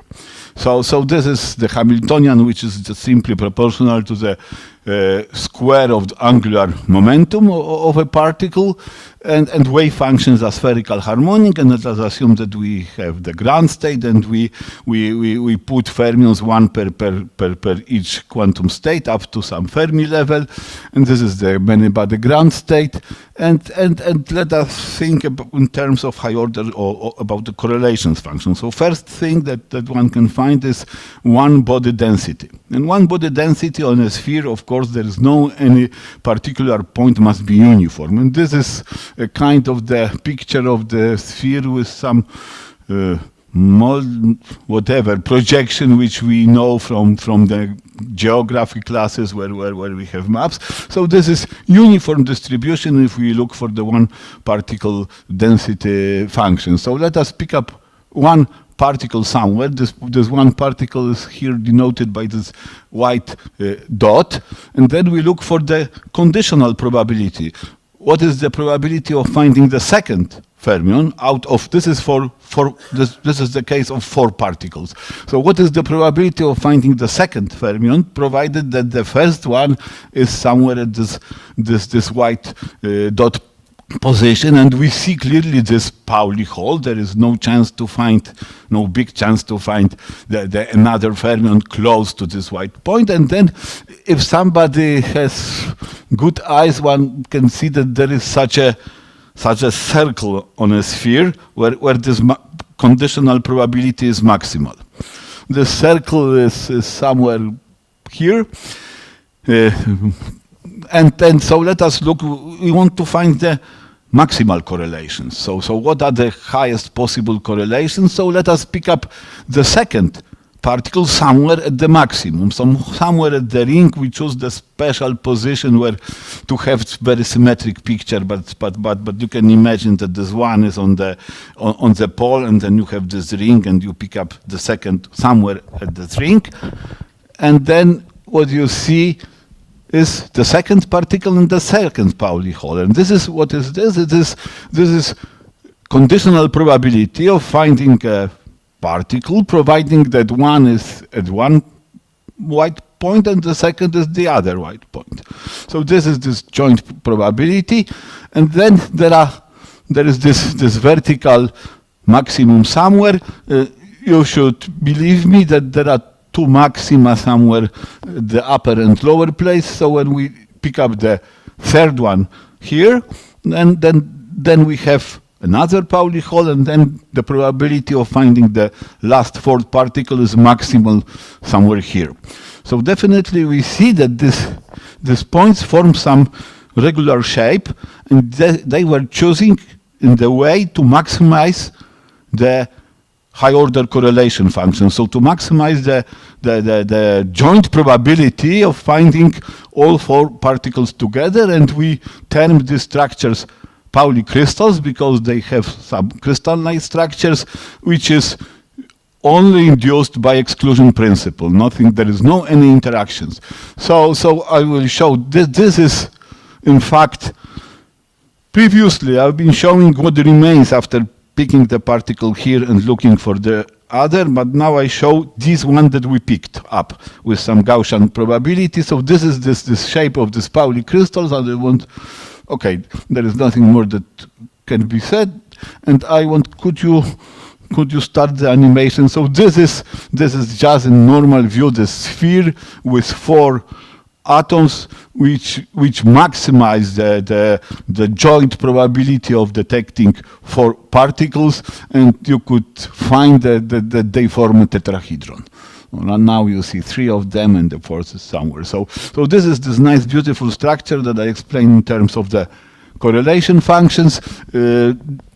I will switch now very briefly to the case of harmonic trap. An alternative way of introducing this Pauli crystal is to look at the maximum. This is the ground state. We have two-dimensional, I plot 1, but we will be considering two-dimensional harmonic potentials with several atoms in the ground state, and the many-body wave function is, of course, the Slater determinant of all these occupied orbitals, and the probability is square of this wave function, and so this is joint probability of finding n particles somewhere, and we are looking for the maximum of this. And at these pictures at the top row, we see the configurations which we get when we maximize this probability. We see 3 particles, this is a closed shell, 6, and 10 particles probably. That's what I show. So we see very nice structures, these Pauli crystals, and they are very, very beautiful. There is no any interaction. Now the question is it possible to observe such structures in the experiment? And now I show what if we are able to have such resolution like Tilman was telling before, and to take the simultaneous picture of all 3, in this case of atoms in a two-dimensional harmonic trap, we would see these are typical examples of such single shots. They will be sometimes here, sometimes there. Of course, they will be deformed because quantum mechanics is probabilistic theory. So the structures that we have shown have the largest probability. In order to find which are the most frequent structures, one has to repeat this many times, and then to look for the most frequent configurations. But if we add all these pictures one on the top of each other, we will lose information from which configuration which atom is. We will have only one particle density, and this one particle will be uniform, or will resemble one particle density in a harmonic trap in this case, and we will not see any correlations between them. So something better has to be done, and this is another way of distillation of this Pauli crystals out, because the first one I showed that we can look without any prior knowledge about the one which I showed on the sphere, on the structures that we are looking for. We were just maximizing one particle density, removing so picking up only these configurations which contribute to the neighborhood of this maximum, and then maximizing what we see next, and so on. Here it is quite wasteful procedure. You are removing plenty of such single shot pictures, but here, when you know what you expect, you can be smarter. You can imagine yourself that you have the symmetric situation. You take a picture. Each measurement breaks this symmetry. Every measurement breaks it in different ways. So you are getting more or less the picture of the same object, but somehow rotated in unknown way. So maybe this good way to comparing these two pictures is to first rotate them to make them quite close, and only after this rotation to produce a histogram. And that's very brief the strategy. So it was the pattern here. Now we take a picture. First we shift the center of mass to the center of mass of this part. We rotate a bit, and then collecting one picture after the one after the other, we can produce the histogram, and then we might expect that some nice structures will emerge. And this is example. So this is 6 particles. This is 1 particle density. So it is something that we get, but simply producing histogram of all single shots which are produced by some Monte Carlo algorithm, Metropolis algorithm. And then when we do it in different way, so when we assume that there is some pattern that we are going to fit, and when we first pre-process the pictures, this is this nice structure that emerges from such measurements. And finally, I want to say that it would be probably only it is, okay, it is, I think, very nice example how to illustrate Pauli principle to students, but the problem becomes even more interesting because there is experimental observation of the structure. And it was observed by Selim Joachim group from Heidelberg, and I will shortly say in the ways that the theory guy can understand the experiment, so in simple terms how it was done. First of all, he produces such a two-dimensional harmonic trap, which is this flat yellow disk that you see by shining some laser light in a plane. So that forms the two-dimensional confinement. The confinement in the third vertical direction is provided by third laser, which acts like okay, whatever. It is very strong vertical laser which provides the confinement in the third direction, and depending on the density of this vertical light, the depth of the potential varies. It can be for weak density is small, for higher it is higher. Therefore, they can control the depth of the potential and number of bound states. Therefore, this way the number of trapped atoms is very well controlled, and in this picture to the right we see the number of atoms as the function of the depth of this vertical laser light, and we see clearly such a peaks for 3, 6 and 10 atoms. So they control very well the atoms. They can observe them with single particle resolution by shining two opposite laser beams, making the atoms to shine the light. The fluorescence is observed, and they observe something like 20 photons per one atom, and the intensity is again proportional to number of atoms. So they can tell exactly what is the number of atoms. They can produce in the control way the ground state in a harmonic trap. And finally, they collect such a simultaneous pictures of 6 atoms in this case, and this is an experimental example of such how does such a single shot picture looks like.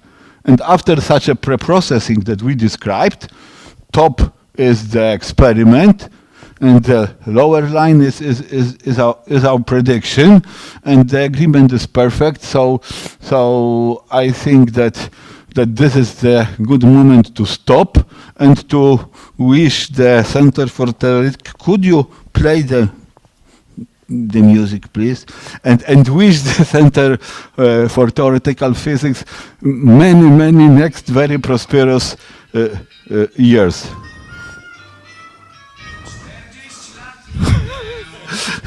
Thank you. Dziękuję. Już można wyłączyć powoli. Okay, thank you, Mariusz. That was most enjoyable. I think we are so much behind time that, okay, there is one very short question or remark. And there are two, I'm sorry. One is about anions, obviously, but the other one, what came to my mind is, if you take a two-component gas, okay, spin up, spin down, and with strong repulsive interaction, like in dipolar gas of Tilman, yes, then you will have antiferromagnet forming naturally in this kind of structure. Has anybody calculated it or thought about it? Yes. Okay. No. Strong interactions, no. I calculated two-component gas with spin up and spin down, but there were no interactions, so these two components were totally uncorrelated, because my idea was to see how electrons in carbon, for instance, looks like, and then you have to take shells, and of course they are not correlated. If you add interactions between one kind of species and the other, of course there will be very strong correlations, and you can see them. If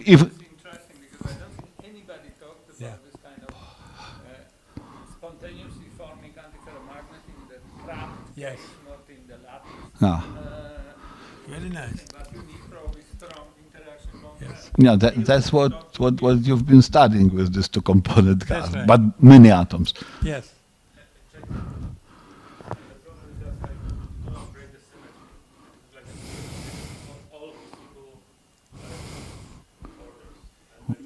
Yes, but then single observations should reveal Single observation and yes, no. absolutely.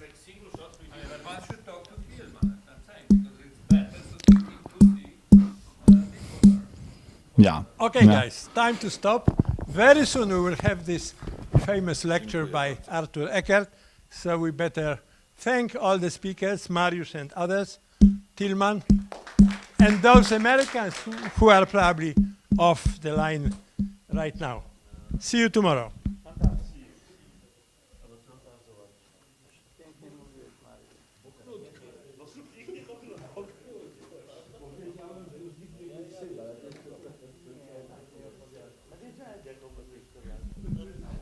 So maybe last announcement. If somebody will wish to stay here to wait for this lecture, Piotr ordered pizza, so we can enjoy pizza at least, as during our research council meetings.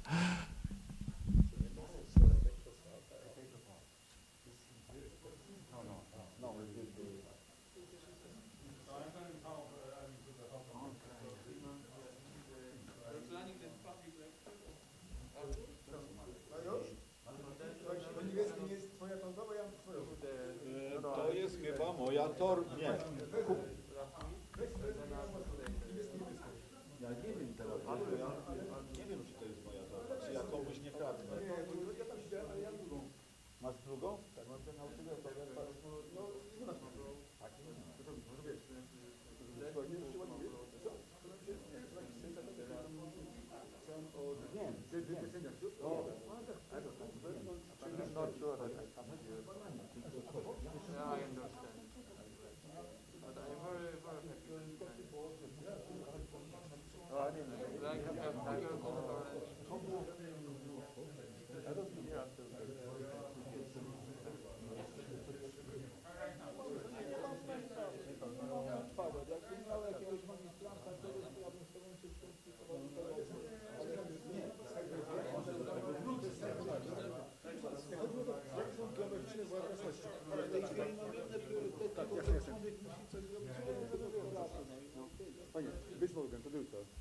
So if I don't see you, have a good day tomorrow.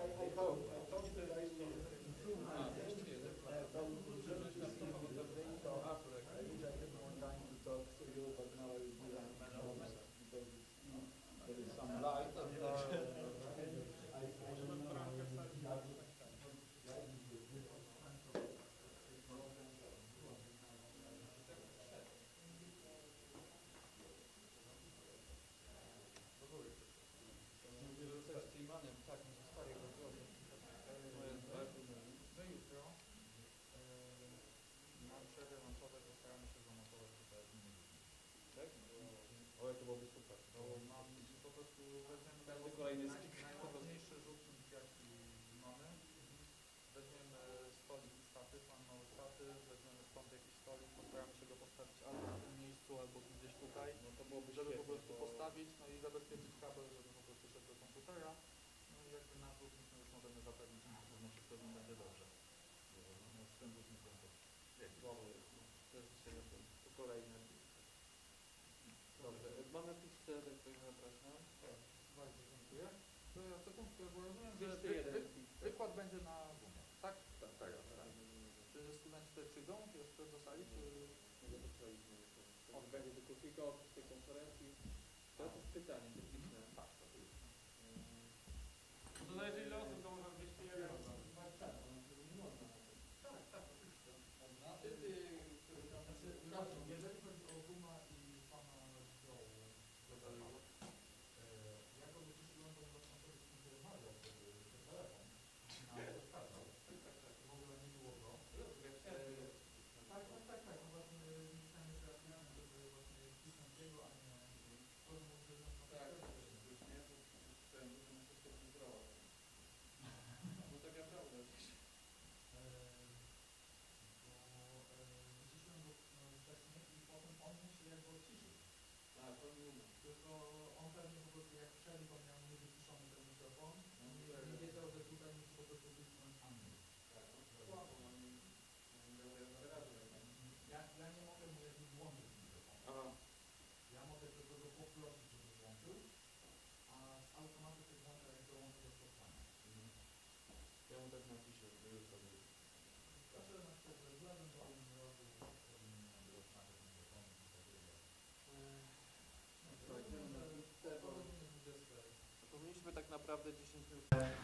Później karierę zrobił za granicą. Jest obecnie profesorem Uniwersytetu w Oksfordzie, pracuje również w Singapurze. Jest światowej sławy specjalistą w dziedzinie kwantowej kryptografii, która teraz przeżywa renesans, która jest stosowana już w zastosowaniach komercyjnych.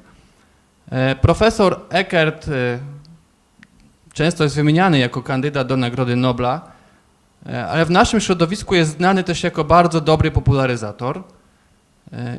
I korzystamy z tej okazji, że możemy mieć tej klasy naukowca u nas, który powie po polsku, czym jest kryptografia kwantowa dla szerszej publiczności.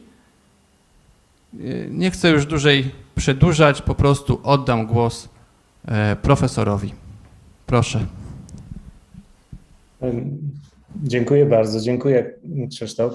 Jest mi bardzo przyjemnie, to duży zaszczyt chyba dla mnie, aby opowiedzieć albo dać ten wykład z okazji 40-lecia, właściwie 40 plus 1 lat Centrum Fizyki Teoretycznej. Ja muszę przyznać, że ten wykład jest trochę wyzwaniem dla mnie, dlatego że zdałem sobie sprawę, że nigdy chyba do tej pory nie mówiłem żadnego wykładu popularnego czy technicznego na temat kryptografii kwantowej po polsku. W związku z tym przepraszam Was wszystkich, jeśli od czasu do czasu będę gubił słowa albo nie znajdę właściwych słów. Również przepraszam za to, że transparencje będą, czy slajdy będą po angielsku, ale mam nadzieję, że dla większości z Was nie będzie to problemem, bo opowiem, co na nich jest. I będzie to wykład popularny. Będą może 2-3 slajdy z równaniami, ale jest to właściwie wykład przeznaczony dla niespecjalistów albo tych, którzy są zainteresowani czy to szyfrowaniem, czy technologiami kwantowymi. Ale wracając jeszcze do może okazji, że jest to 40-lecie Centrum Fizyki Teoretycznej, muszę powiedzieć, że dla mnie ludzie, którzy stworzyli to centrum, to byli bardzo ważni ludzie w mojej karierze zawodowej. Ja pamiętam doskonale, jak Kazik Rzążewski przygarnął mnie jako studenta z Krakowa i wprowadził do środowiska optyków kwantowych. Pamiętam wspaniałe dyskusje z Iwo Białynickim-Birula, czy z Maćkiem Lewensteinem, z Krzysztofem Wódkiewiczem, czy Jasiem Ostowskim. W związku z tym jakoś, nie wiem, otworzył się może dla mnie świat bardzo ciekawy. W związku z tym jestem szalenie wdzięczny i myślę, że i dlatego też czuję się jakoś jeszcze może bardziej zaszczycony tym, że pozwolono mi podziękować z okazji 40-lecia tego centrum za to, co dla mnie ludzie zrobili. Również chciałem też podziękować Krzyśkowi Pawłowskiemu, organizatorowi, który wykazał naprawdę niesamowitą cierpliwość, korespondując ze mną na tematy tego wykładu i starając się, żeby to wszystko działało. Więc jeśli działa wszystko bez problemów, jeśli ten wykład się naprawdę uda, to duża zasługa Krzyśka Pawłowskiego. No więc bez dalszych wstępów przejdę do tematu. W związku z tym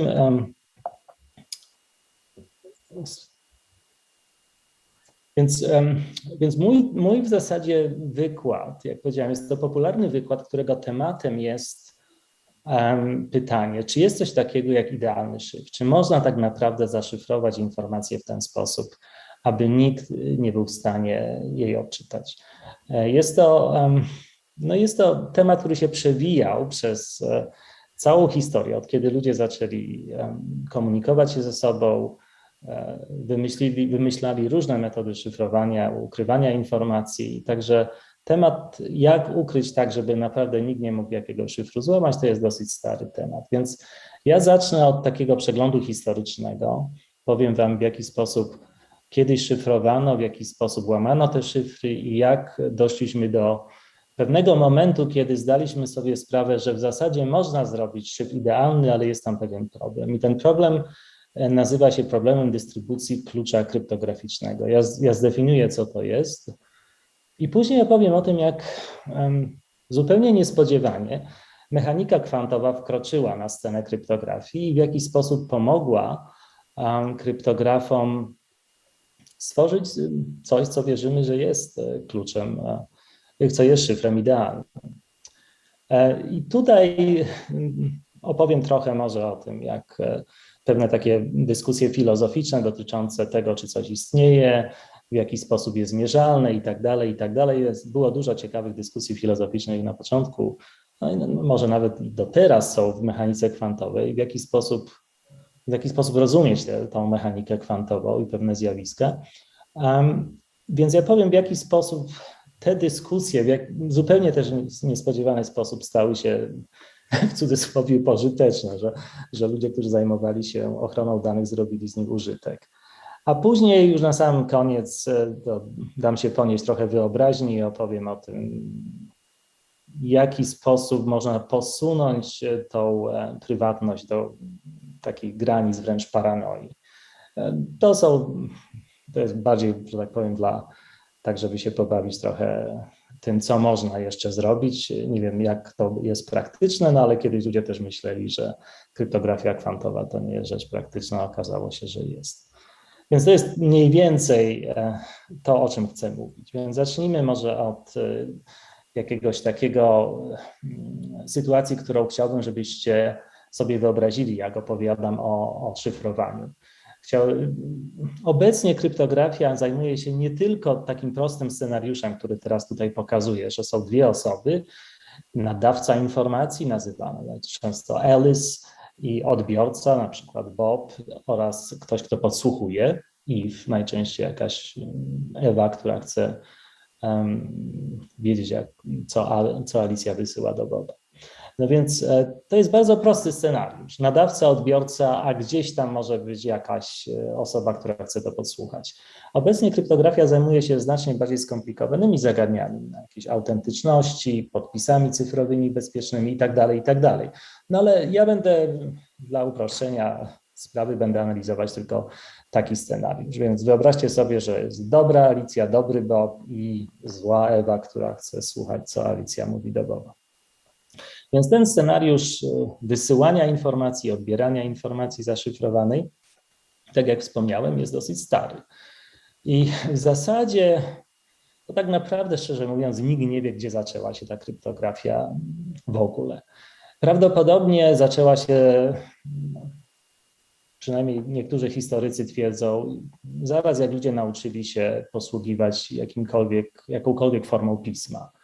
Więc jakieś 3000 przed naszą erą, czy to w Mezopotamii, czy w Egipcie, kapłani używali hieroglifów na przykład w pewien niekonwencjonalny sposób, żeby przekazywać informacje tylko tym, którzy byli wtajemniczeni.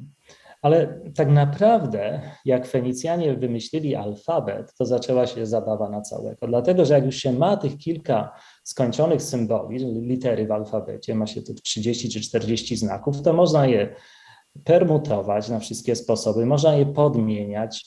W związku z tym ta możliwość przekształcania tekstu zaczęła się naprawdę na całego z wymyśleniem alfabetu. I to chyba ma sens, dlatego że jak się popatrzy na przykład na historię kryptografii w Chinach, gdzie nie było alfabetu, to ona była zupełnie inna. Chińczycy nigdy nie wymyślili, mimo swojej potęgi cywilizacyjnej, nigdy nie wymyślili czegoś takiego jak współczesna kryptografia.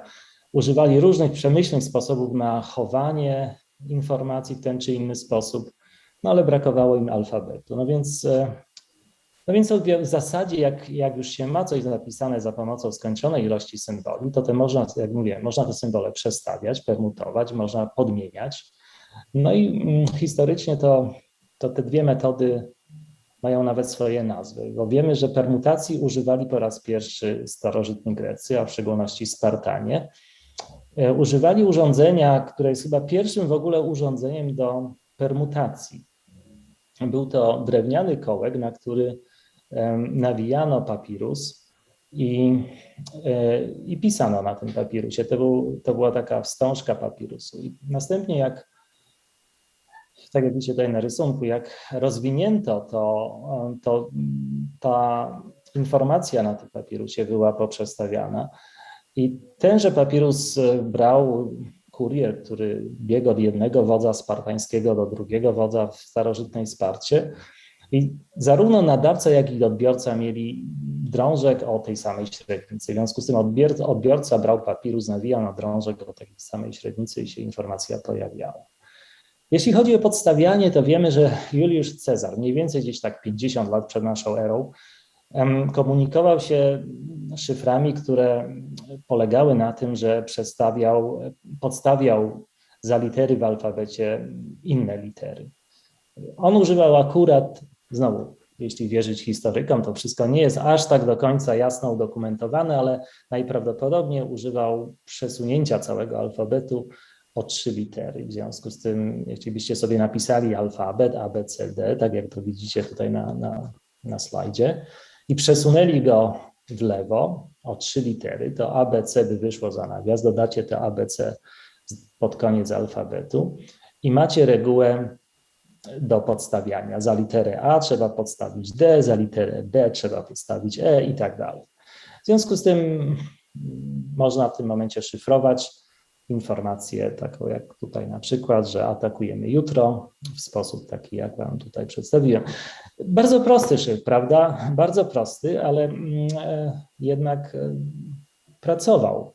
Jak sobie też pomyślicie, ile jest możliwych przedstawień, które nie tylko podstawień, nie tylko związanych z przesunięciem alfabetu o te 3 na przykład, czy 4, czy 5, czy 7 cyfr, liter. Tych podstawień jest, jeśli się przeanalizuje wszystkie możliwe podstawienia, powiedzmy 30 kilku liter, to jest ich szalenie dużo. I ciekawym jest to, że no, ludziom zajęło chwilę, ale znaleziono bardzo prosty sposób łamania tego typu szyfrów. I ten prosty sposób bazował na badaniu częstotliwości występowania liter w naturalnych językach. I zawdzięczamy to odkrycie człowiekowi, który nazywał się Al-Kindi, pracował w Bagdadzie gdzieś w latach 800-873 mniej prawdopodobnie. To był okres wielkiego rozwoju cywilizacji arabskiej, czy bazującej na perskiej w dużym stopniu. I Al-Kindi wymyślił sobie, że niezależnie od tego, że po pierwsze w każdym języku litery nie występują w sposób zupełnie przypadkowy. Jeśli się popatrzy na przykład na język polski, to weźmie się typowy tekst dla języka polskiego, powtarzam, typowy tekst, to jeśli się zrobi analizę statystyczną tego tekstu, to się okaże, że najczęściej występującą literą w języku polskim jest litera A, później dosyć często występuje litera I, również litera O, litera E i tak dalej. Więc można wziąć zaszyfrowany tekst i popatrzeć na to, jaki symbol występuje w nim najczęściej. Jeśli jest to szyfr typu prostego podstawienia, w tym momencie warto mieć hipotezę roboczą, że najczęściej występującym znakiem jest prawdopodobnie znak, który szyfruje literę A. Później drugi częsty to prawdopodobnie szyfruje literę I, jeśli tekst jest napisany w języku polskim i tak dalej, i tak dalej. W związku z tym bardzo łatwo typowe teksty łamać i dzisiaj w zasadzie takie proste podstawienia uznawane są za po prostu zmianę alfabetu raczej niż metodę szyfrowania. Dla, że tak powiem, ciekawości dodam, że oczywiście ja mówię o tekstach typowych. Bardzo fajne jest to, że jest w literaturze nurt, który się nazywa, to jest pisanie lipogramów, gdzie pisarze starają się napisać rozsądny tekst, omijając najczęściej występujące litery w danym języku. Na przykład w języku angielskim czy francuskim najczęściej występującą literą jest litera E. I jest niesamowite to, że można napisać prawie książkę, w szczególności w języku francuskim jest autor Georges Perec, który napisał całą książkę, omijając literę E. W polskim, przygotowując się właściwie, szukając lipogramów w języku polskim, ja znalazłem tylko jeden, stworzony przez Tulima, który napisał wiersz, którym się nie pojawia ani razu litera R, co też jest osiągnięciem, bo litera R jest chyba, nie wiem, może 7. najczęściej występującą literą w języku polskim. Więc tutaj jest fragment. Więc ciekawe, po prostu poszukajcie lipogramów. W przypadku lipogramów oczywiście ta analiza statystyczna by nie pracowała, no ale nie każdy pisze lipogramami.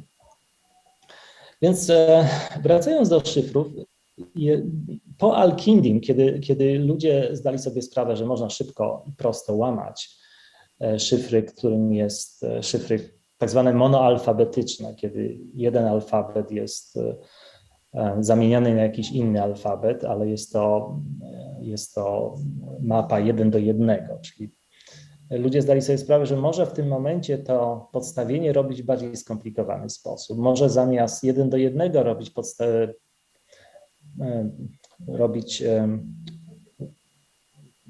to w taki sposób, że jeden alfabet zamienia się, podstawia się na kilka alfabetów.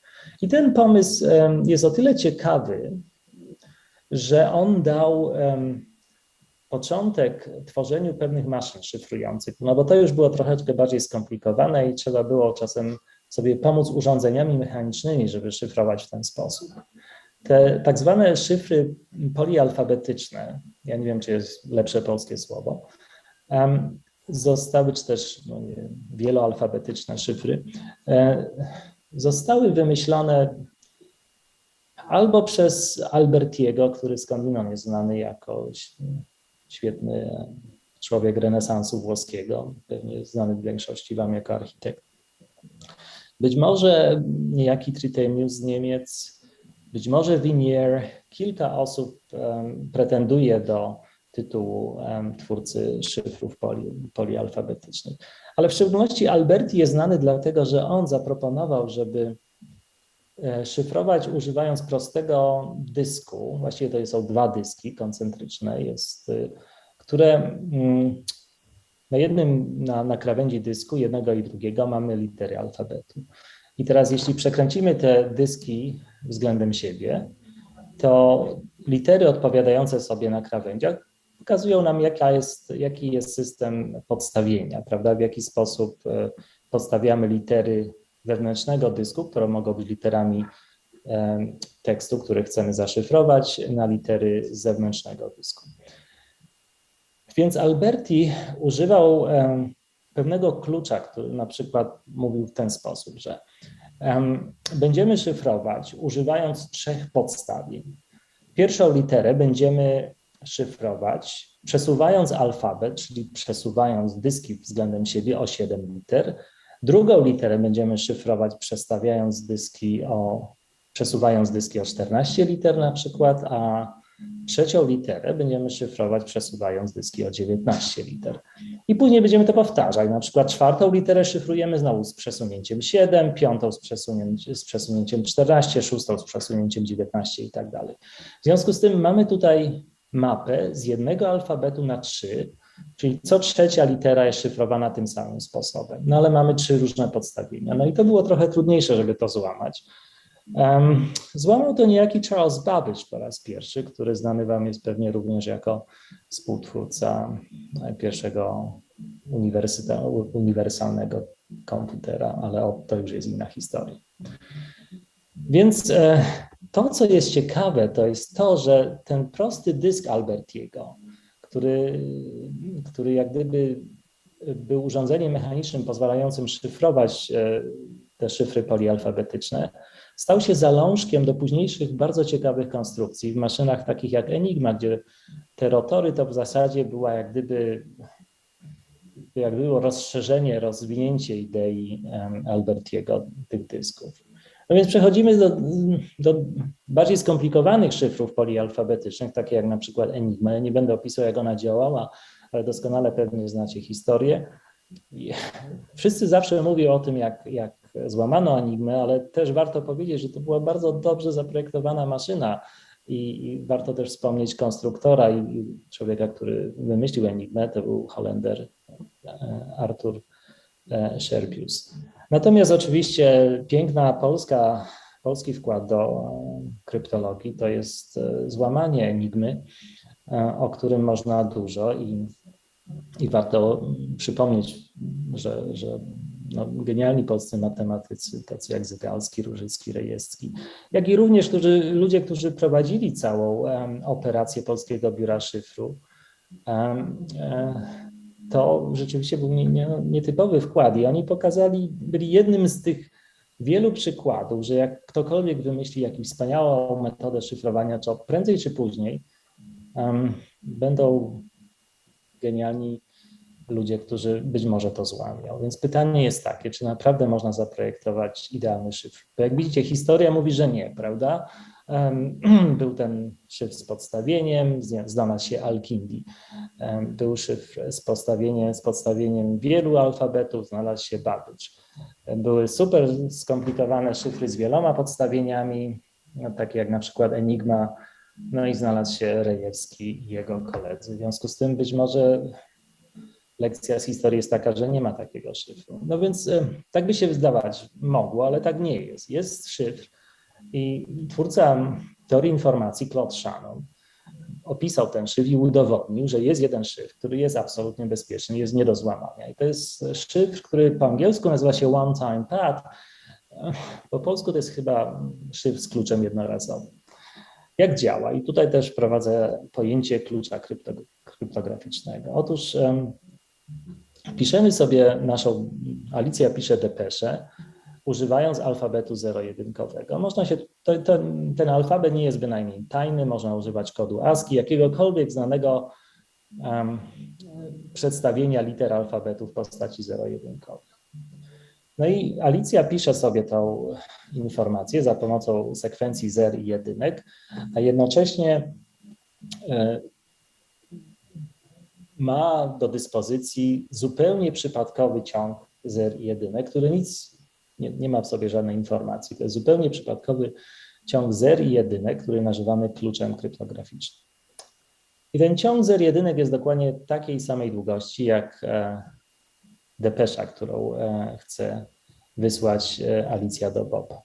I to, co robi Alicja, to dodaje depeszę do klucza kryptograficznego i dodaje bit po bicie, używając prostej metody dodawania binarnego, taka, że 0 plus 0 to jest 0, 0 plus 1 to jest 1, 1 plus 0 to też jest 1, ale 1 dodać 1 jest 0. W związku z tym tak się generuje szyfr. I ten szyfr jest ciągiem zupełnie przypadkowych zer i jedynek. Dlaczego? Dlatego, że klucz kryptograficzny jest zupełnie przypadkowym ciągiem zer i jedynek. I ta przypadkowość tego klucza w procesie dodawania, czyli w procesie tego dodawania bit po bicie, czyli w procesie szyfrowania, przekłada się na przypadkowość całego szyfru. Więc kryptogram, czy też szyfr jest de facto nie do złamania ze względu na to, że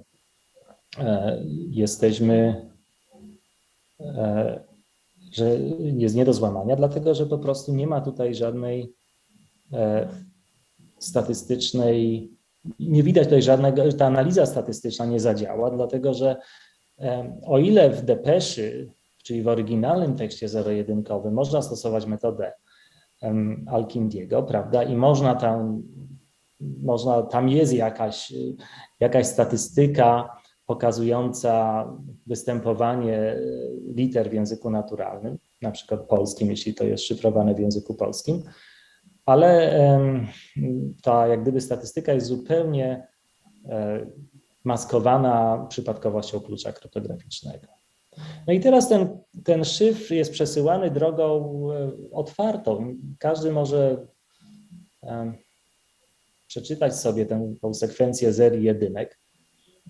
I ten szyfr dociera do Boba za pomocą na przykład transmisji radiowej i Bob jest w stanie odczytać, dlatego że Bob, jeśli posiada dokładnie taki sam klucz jak Alicja, dokonuje tej samej operacji matematycznej, dodaje szyfr do klucza i w ten sposób otrzymuje depeszę. Więc Claude Shannon udowodnił, że jeśli klucz jest zupełnie przypadkowy, jeśli jest tej samej długości co depesza, jeśli nigdy nie jest używany ponownie, czyli dokładnie jest raz używany, jest to jednorazowy klucz, no i jest tajny, znany tylko Alicji i Alicja go zna i Bob go zna, ale nikt poza tym, to w tym konkretnym wypadku można udowodnić, że tego szyfru się nie da złamać. W związku z tym jest szyfr idealny. No i wydaje się, że to jest koniec tematu, prawda, bo jest szyfr idealny, w związku z tym, a ja mam jeszcze mówić przez ponad pół godziny, w związku z tym, gdzie tutaj jest problem. No problem jest w tym, że założyli żeśmy, prawda, że Alicja i Bob mają ten identyczny, tajny klucz kryptograficzny. I to jest w porządku. Oczywiście można sobie wyobrazić sytuację, że Alicja z Bobem spotkali się i ustalili, że będą mieć taki, a nie inny klucz kryptograficzny, ale weźcie też pod uwagę, że nie możemy tego klucza powtarzać. W związku z tym za każdym razem, jak wysyłamy depeszę, to zużywamy ten klucz kryptograficzny. W związku z tym bardzo szybko możemy, mając ten tajny klucz, możemy go po prostu tracimy ten klucz, on się zużywa i nie możemy go użyć. W związku z tym jest potrzeba czegoś, co się nazywa dystrybucja klucza kryptograficznego. Jeśli Alicja i Bob są bardzo daleko oddaleni od siebie, no to chcielibyśmy wygenerować w jakiś sposób super tajny, identyczną sekwencję zer i jedynek, zupełnie przypadkową, ale identyczną. Ona musi być super przypadkowa, identyczna, no i tajna.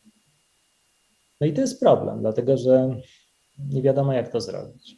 Więc z jednej strony jest sytuacja taka, że mamy klucz, mamy szyfr, który jest szyfrem doskonałym, ale jest tam problem. Ten problem nazywa się dystrybucja klucza kryptograficznego. No i ci, którzy zajmują się kryptografią, starali się w jakiś sposób ten problem rozwiązać, bo on tak narastał w latach 50. i 60., kiedy no zwiększała się potrzeba komunikacji tajnej pomiędzy, głównie do celów, niekoniecznie celów wojskowych, ale głównie do celów bankowych czy finansowych. Robienie czegoś w sposób super tajny było trudne. No i pytanie jest, czy mamy jakieś rozwiązanie na dystrybucję klucza. No więc mamy, odpowiedź krótka jest mamy. Mamy w zasadzie dwa rozwiązania. Jedno przyszło od strony matematyków. Ja nie będę o tym mówić, ale to jest bardzo fajny matematyczny pomysł kluczy publicznych. To są systemy z kluczem publicznym, kiedy w zasadzie generuje się dwa klucze i to, że nie można albo trudno złamać te szyfry, ich po prostu bezpieczeństwo bazuje na tym, że są pewne problemy matematyczne, które są trudne nawet w sensie algorytmicznym, że musimy użyć mnóstwo czasu, pamięci, używając nawet bardzo dobrych komputerów, żeby te problemy rozwiązać. Więc jak gdyby złożoność obliczeniowa, tak na przykład takich problemów jak rozkład liczby na czynniki pierwsze, stoi za bezpieczeństwem kryptografii z kluczem publicznym. I problem z tym jest taki, że no nie wiemy, jesteśmy jak gdyby w bardzo dziwnej sytuacji, bo my do końca nie wiemy, czy te problemy są naprawdę trudne, czy nam się wydaje, że one są trudne, bo w tej chwili nikt nie potrafi jakoś znaleźć dobrego algorytmu na pewne operacje matematyczne, takie jak na przykład rozkład liczby na czynniki pierwsze. Wiemy też z drugiej strony, że są algorytmy kwantowe, które mogą łamać wiele z tych szyfrów z kluczem publicznym. Więc to jest ciekawy temat, który też byłby fajnym tematem na wykład, ale ja się skoncentruję na drugim rozwiązaniu, to jest kryptografia kwantowa. To jest bezpieczeństwo, które bazuje na fizyce bardziej niż na złożonościach obliczeniowych. Więc nie będę tłumaczyć, co to są szyfry z kluczem publicznym, natomiast pokażę, jak to, co wzięła mechanika kwantowa z jednej strony, to jak gdyby co przyszłe komputery kwantowe mogą zabrać, mianowicie bezpieczeństwo bardzo ładnych konstrukcji matematycznych, takich na przykład jak RSA, który jest bardzo fajnym szyfrem z kluczem publicznym, to jednak fizyka kwantowa również dała nam to bezpieczeństwo w postaci kryptografii kwantowej, której nawet komputery kwantowe nie są w stanie złamać. Więc ja będę mówił o jednym typie kryptografii kwantowej. Historia kryptografii kwantowej jako takiej chronologicznie pierwszą osobą, która o tym w jakiś sposób tam myślała, był niejaki Steven Wiesner, który no niestety kilka tygodni temu zmarł. Steven był naprawdę wizjonerem, bardzo, bardzo ciekawa osoba. Odszukajcie go w internecie, poczytajcie. I tak się Steven Wiesner napisał ciekawy artykuł na temat tego, w jaki sposób używać efektów kwantowych do produkcji banknotów, których nikt nie mógłby sfałszować. Nie był to bardzo praktyczny pomysł, ale stało się akurat tak, że Charlie Bennett znał doskonale Wiesnera i Charles razem z Gilles Brassardem, swoim kolegą, wpadli na pomysł, że te pomysły Wiesnera można przetłumaczyć na coś innego, mianowicie na dystrybucję klucza kwantowego. I to był pomysł, który sięga mniej więcej roku 1984. To był czas oczywiście, kiedy nie było internetu jeszcze rozpowszechnionego i nie było możliwości zapoznania się z tymi pomysłami. Zresztą zarówno Wiesner, jak i Bennett i Brassard mieli mnóstwo kłopotu z tym, żeby to opublikować. Moja kontrybucja jak gdyby jest zupełnie niezależna i podejście było też zupełnie inne. Ja nie wiedziałem o tym, co zrobił Bennett i Brassard, ale miałem inny pomysł, który bazował na nierównościach Bella i zjawisku splątania kwantowego. No oczywiście później, jak dowiedziałem się o pracach Charlie'ego i Brassarda, to z jednej strony oczywiście, wiecie, to jest tak, że jak człowiek sobie coś wymyśli, się bardzo cieszy tym swoim odkryciem i się później dowiaduje, że ktoś to zrobił trochę wcześniej, to jest mu trochę smutno, ale z drugiej strony ja wtedy byłem studentem i było to też był taki element satysfakcji, że może to jest też fajne, że moje myśli nie szły zupełnie w złym kierunku, dlatego że wtedy ja nie byłem do końca pewien, czy to wszystko ma sens, co ja robiłem. W związku z tym do jakiegoś stopnia była to jakaś taka fajna weryfikacja tego, że to, o czym ja sobie myślałem, zupełnie inne podejście, ale na ten sam temat, że to jest coś, co może jest interesujące. Więc tak się okazuje, że kryptografia bazująca na zjawisku splątania kwantowego, czy też nierównościach Bella, o których opowiem, prowadzi nas nieco dalej. Więc ja opowiem o tym, jak splątanie kwantowe właśnie weszło do kryptografii i w jaki sposób te nierówności Bella pomagają w ocenie bezpieczeństwa dystrybucji klucza kryptograficznego. I tak naprawdę, jeśli już mówimy o historii, to tak naprawdę ta historia pewnie sięga mniej więcej 90 lat wstecz. Dlatego, że można byłoby stwierdzić, że 90 lat temu ta kryptografia kwantowa mogłaby być w taki czy inny sposób wymyślona.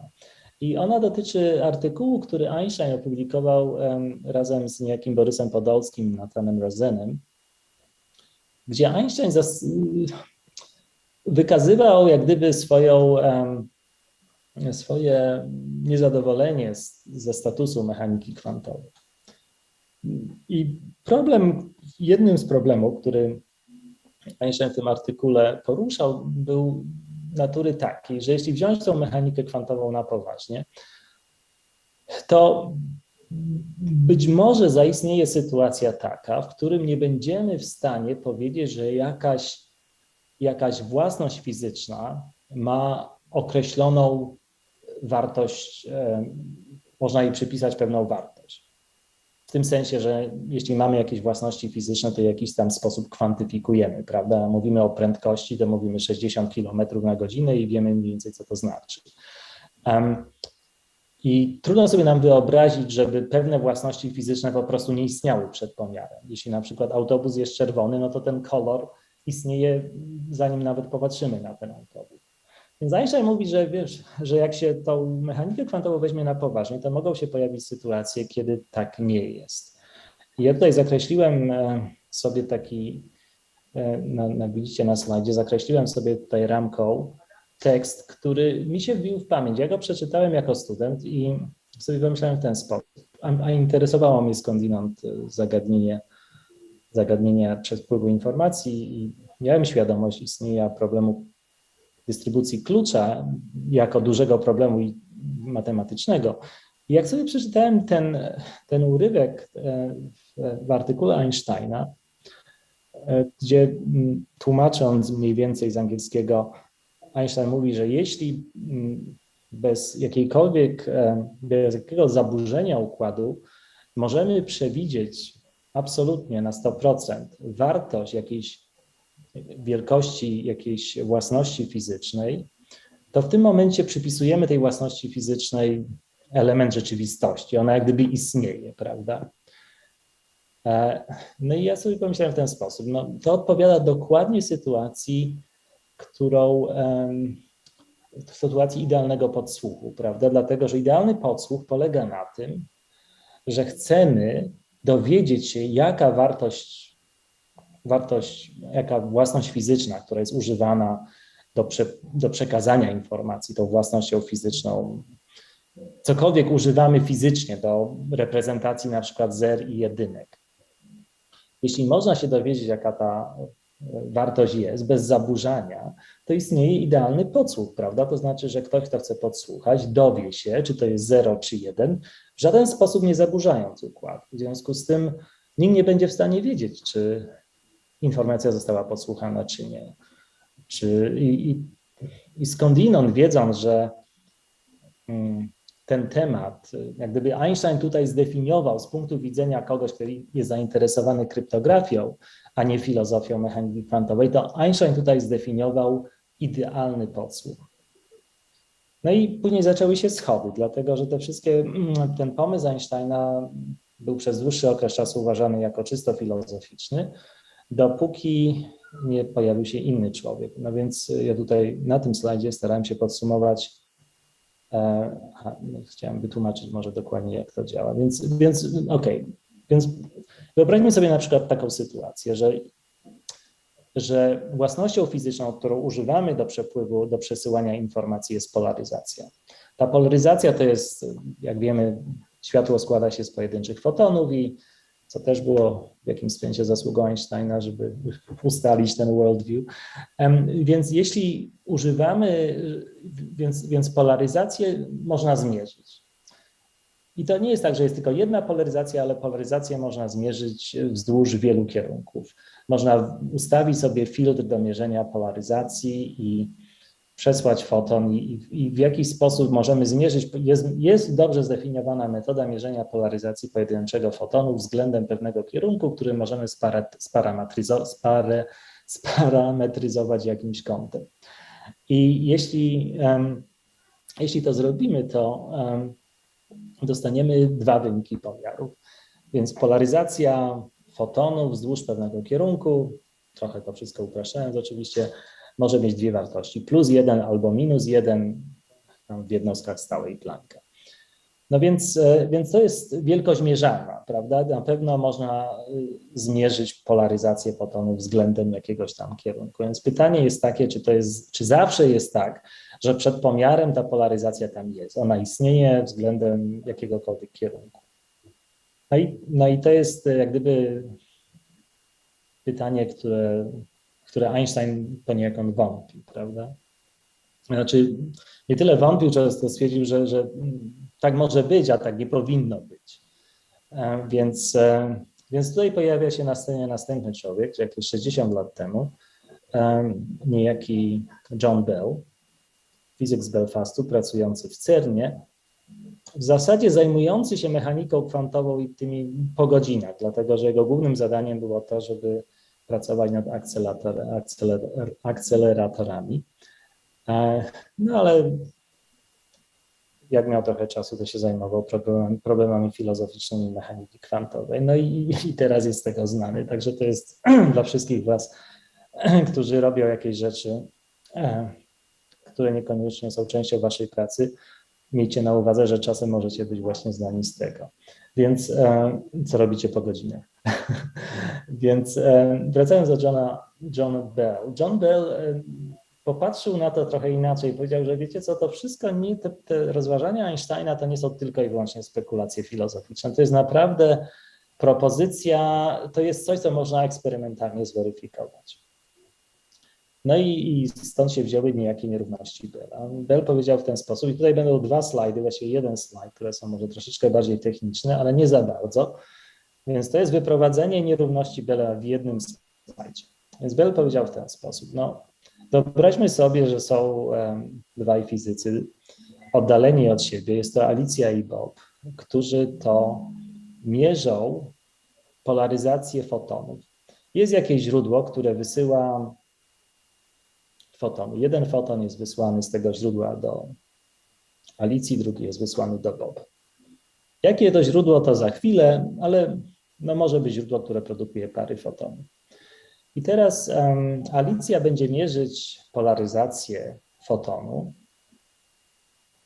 wybierając sposób losowy. Będzie mierzyć albo polaryzację, którą nazywam A1, albo polaryzację A2.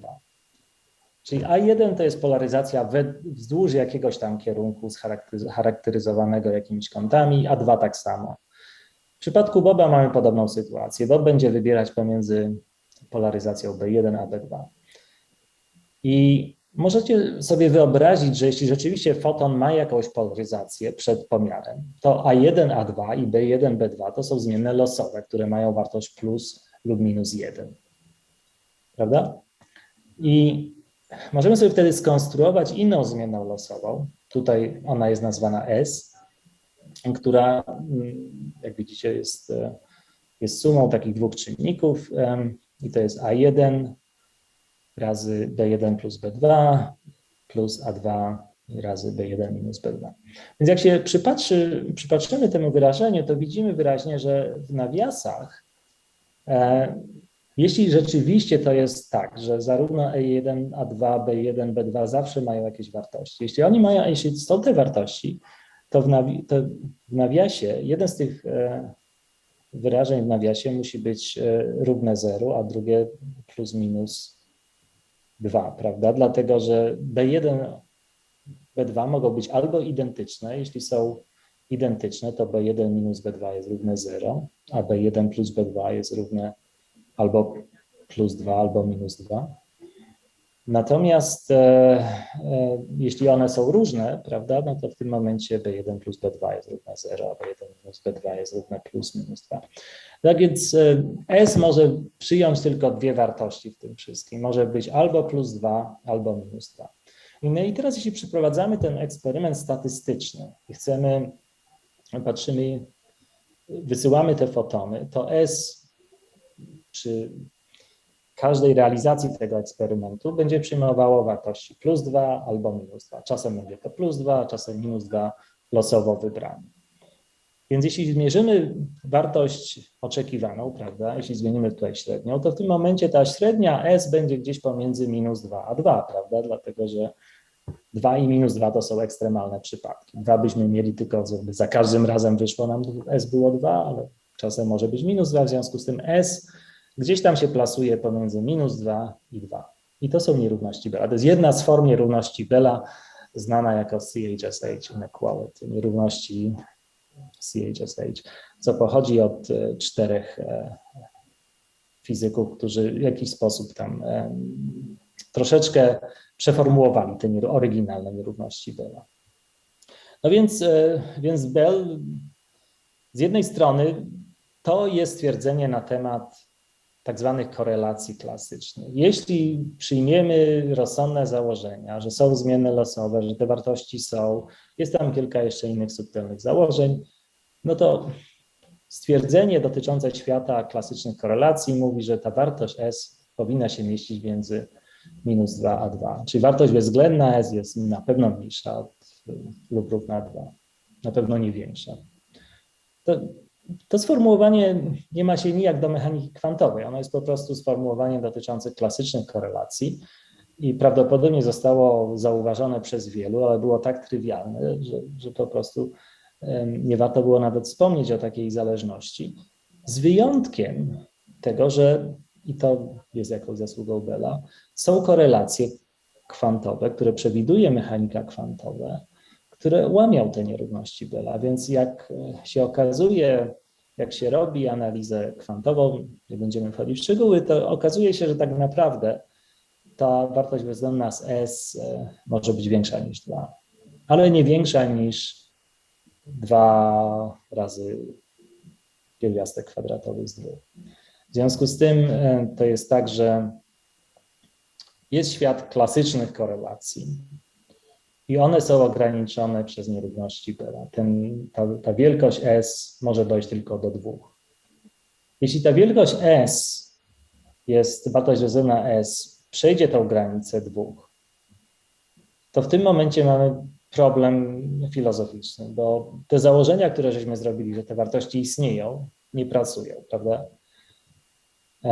Mała mechanika kwantowa mówi nam, że jest to możliwe. No, mówi nam też, że nie można być więcej niż 2 razy pierwiastek kwadratowy z 2. To jest skądinąd znane jako,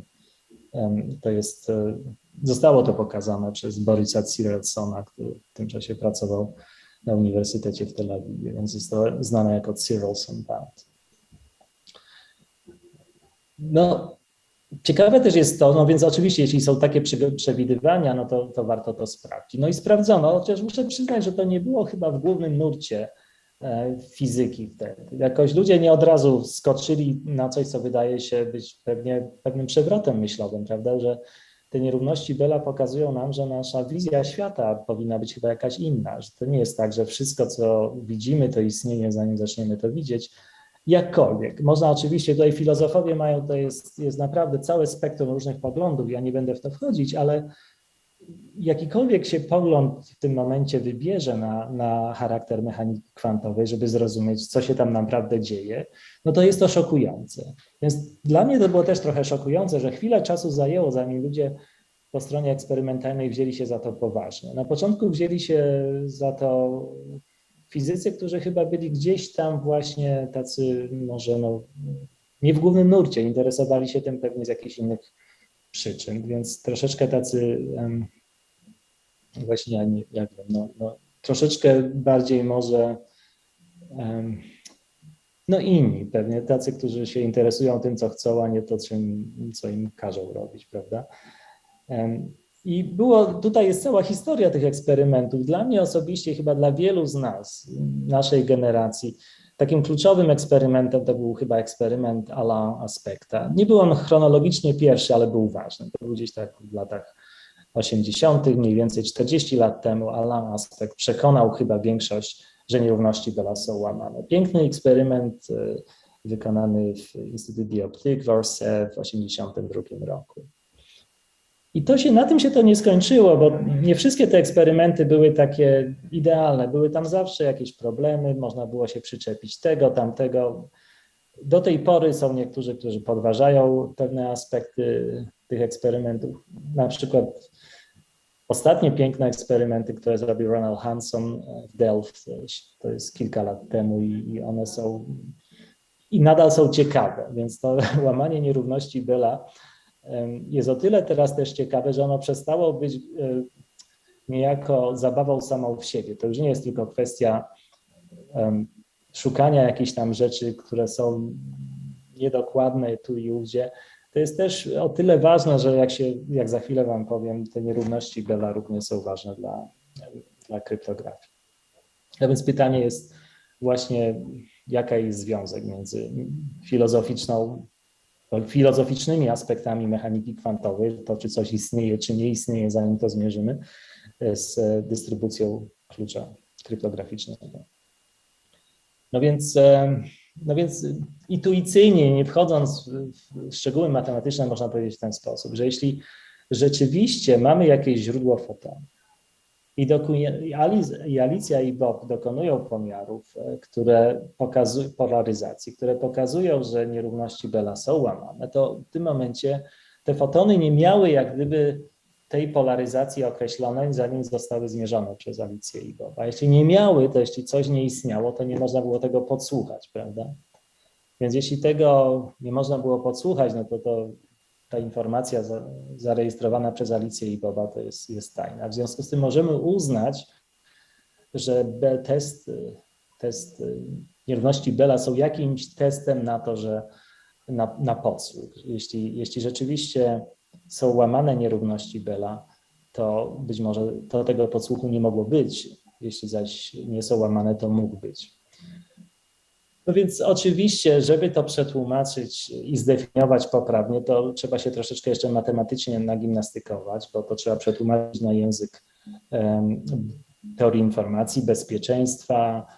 Jest tam dużo delty i epsilonów, więc jest trochę matematycznej gimnastyki, ale to można zrobić. Więc to zostało jakoś zrobione i to był jak gdyby mój wkład. I fajnie, że to było prawie dokładnie 30 lat temu, tak jak sobie człowiek pomyśli. Się trochę czasem czuję jak dinozaur wręcz w tym środowisku. Więc, no ale też szczęście moje polegało na tym, że udało mi się przekonać moich dwóch dobrych kolegów, którzy pracowali w Agencji Badań Ministerstwa Obrony Wielkiej Brytanii. To się nazywało wtedy Defense Research Agency w Malvern, niedaleko Oxfordu.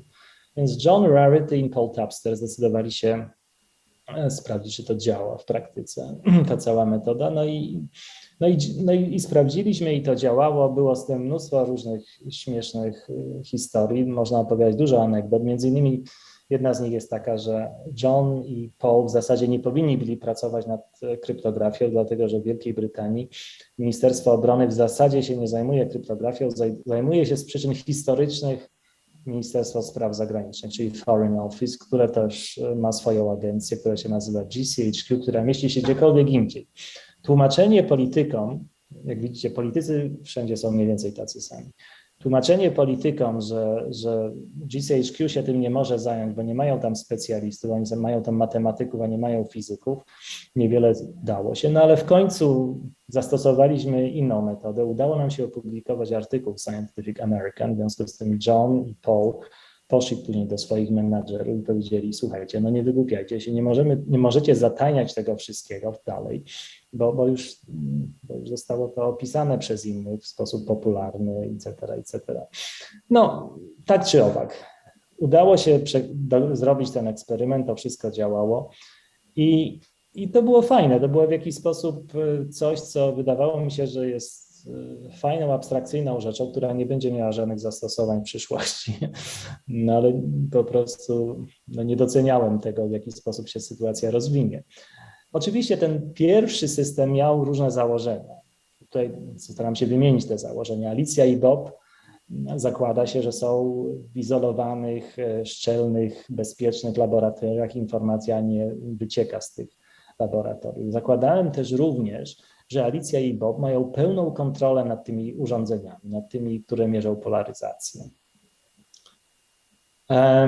No i jest tutaj jeszcze to jedno subtelne założenie, że Alicja i Bob albo można powiedzieć, że mają wolną wolę w wyborze tych polaryzacji, albo że mają dobre generatory lokalne liczb losowych, które wybierają w sposób zupełnie przypadkowy, czym będzie mierzyć Alicja polaryzację A1 czy A2, tak samo w przypadku Bob. Więc były te założenia. I tutaj jest następne, wydawało mi się, że na tym się sytuacja skończyła, ale nie do końca. Otóż okazuje się, że założenie, że Alicja i Bob kontrolują i znają swoje urządzenia doskonale, to jest dosyć mocne założenie. Większość z nas, jak coś kupuje, to nie ma pojęcia, jak to działa. W związku z tym, jeśli kupujemy coś, co ma gwarantować bezpieczeństwo, to w tym momencie najczęściej musimy prosić jakąś agencję, której wierzymy, żeby mądrzy ludzie spojrzeli na to urządzenie i wydali certyfikat, że to działa tak, jak ma działać. No i to jest jednak wierzenie pewnej agencji, która będzie robić ten certyfikat. Mało osób jest w sytuacji takiej, czy użytkowników, że mogą rozebrać urządzenie na części, sprawdzić i wiedzieć, że to działa.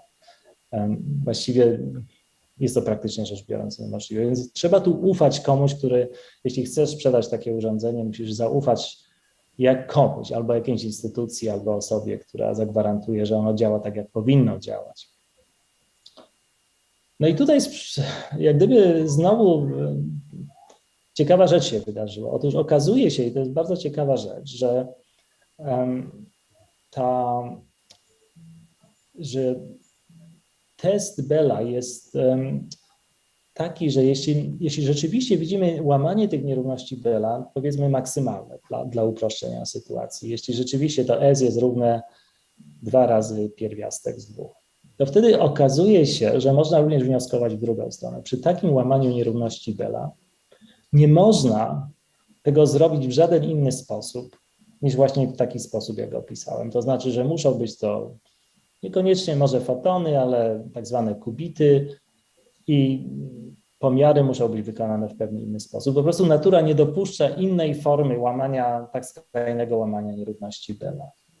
I co to oznacza? To oznacza, że jeśli się zaobserwuje łamanie nierówności Bella, to nie ma w tym naprawdę znaczenia, bo jak to urządzenie działa, bo my wiemy, że nie ma innej możliwości, tylko coś, co jest, że tak powiem, izomorficzne do sytuacji, której opisałem. Czyli wystarczy sprawdzić tylko i wyłącznie samą wartość S i to powie, co się po prostu wydarzyło. No i to dało jakieś 15 lat temu moi koledzy Tony Yassin i inni jakby zwrócili na to uwagę. Oni powiedzieli, że ten sam system jest w zasadzie silniejszy niż mnie się to wydawało i innym się to wydawało. To się obecnie nazywa device independent cryptography, taka kryptografia, która nie zależy od urządzeń. Że można to urządzenie, jeśli się już chce tak naprawdę posunąć do granic abstrakcji, można to urządzenie kupić nawet od wroga, dlatego że system się sam sprawdza. Jeśli ktoś nam sprzedał to urządzenie i widzimy łamanie nierówności Bella, które osiąga 2 razy pierwiastek z 2, to nie ma szans, to urządzenie jest po prostu musi działać tak jak porządne urządzenie, bo nie można tego w żaden inny sposób wygenerować takiego łamania nierówności Bella. W związku z tym nie ma potrzeby odwoływania się do jakiejkolwiek instytucji, która by certyfikowała te urządzenia. Po prostu same urządzenia się certyfikują. Więc to jest bardzo, bardzo fajny pomysł. Ja chciałbym powiedzieć, że ja to widziałem, a ja tego nie widziałem. To jest też ciekawa sytuacja, że czasem nasze pomysły są bardziej inteligentne niż my, w tym sensie, że później ludzie jak gdyby znajdują tam dużo więcej fajnych, ciekawych rzeczy. Z czego ja się oczywiście bardzo cieszę, no bo to jest ten sam pomysł, ale on ma w sobie więcej niż mi się wydawało. No i to jest oczywiście tylko i wyłącznie możliwe, jeśli się używa splątanych fotonów, które są potrzebne do tego, żeby złamać nierówności Bella. Oczywiście, nie wchodząc w szczegóły techniczne, te osiągi, tyle ile się wydusi tam tych tajnych bitów, to im bardziej poluzujemy sobie założenia, tym mniej tych bitów wyrzucimy, no ale coś tam zawsze wygenerujemy. No i historia znowu, powiedziałbym, by się skończyła na tym pomyśle, gdyby nie to, że trudno było udowodnić bezpieczeństwo klucza w przypadku takiej kryptografii, która nie zależy od urządzeń, w najbardziej ogólnym przypadku. I tutaj te wszystkie te pierwsze prace 15 lat temu, one były pracami, kiedy zakładało się, że każdy bit jest generowany w sposób niezależny, że jak gdyby mamy te bity, za każdym razem zaczynamy od nowa i znowu od nowa i znowu od nowa, co jest jak gdyby bardzo nierealnym założeniem, dlatego że w tym przypadku musimy założyć, że urządzenia, które żeśmy kupili, one mogą mieć jakąś pamięć w sobie, naprawdę nie każda generacja nowego bitu jest niezależna od generacji wcześniejszego bitu. No i oczywiście udowodnić, że to naprawdę działa w najbardziej ogólnym przypadku, to jest duże osiągnięcie ostatnich 2 lat i za tym bardzo fajnym, naprawdę świetną pracą stoją moi 3 koledzy po fachu. Jest to Renato Renne, właściwie Rotem Arnon Friedman, która w tym czasie była doktorantką Renato i Thomas Wittig.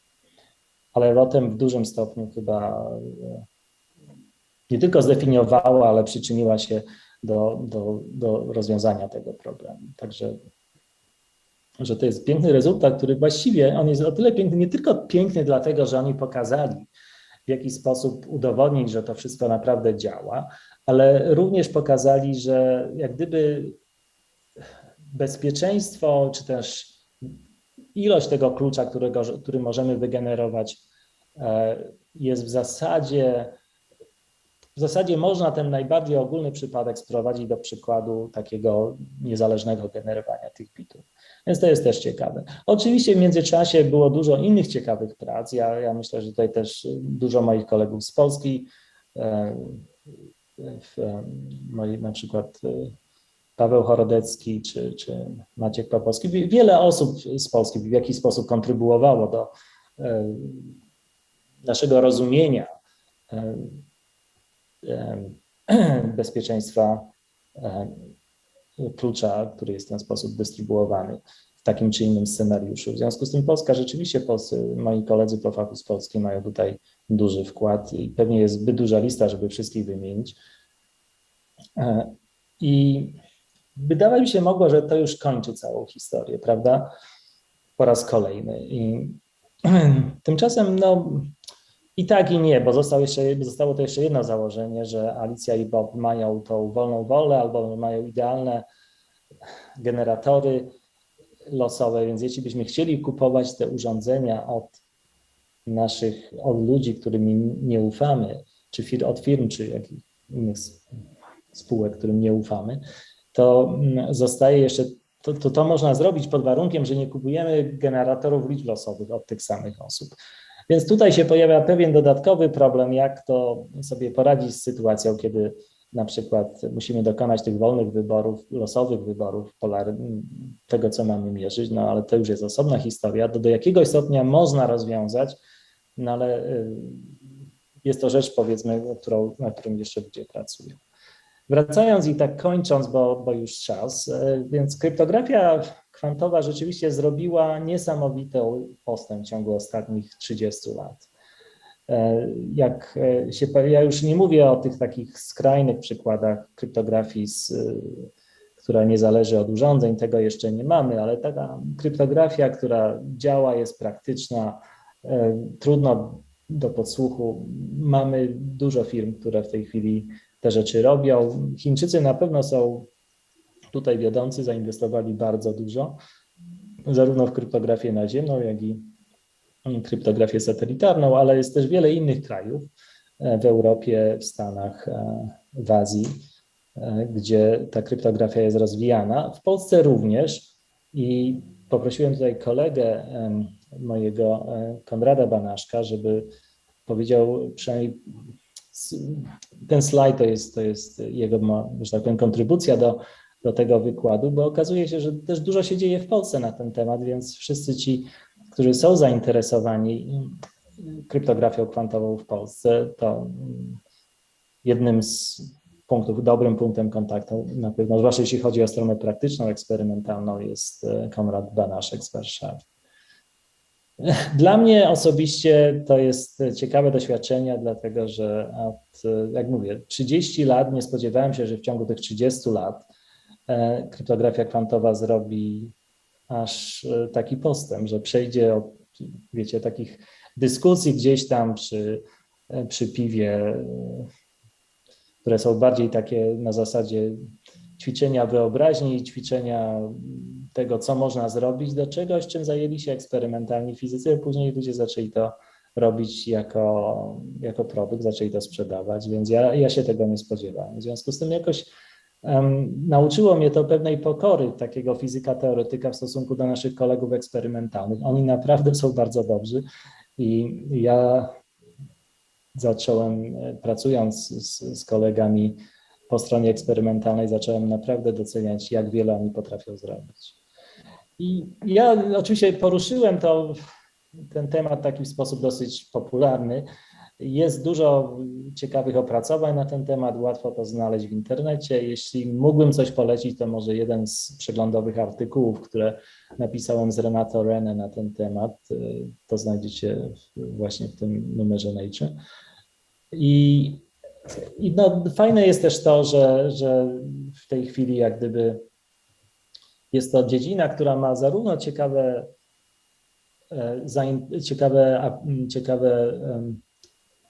jest ciekawa z punktu widzenia praktycznego, jak i również z punktu widzenia również takiej powiedzmy ludzi, którzy interesują się zagadnieniami fundamentalnymi. Oznacza to, że to jest kolejny przykład tego, że pieniądze włożone w badania podstawowe prędzej czy później w jakiś tam sposób się zwrócą.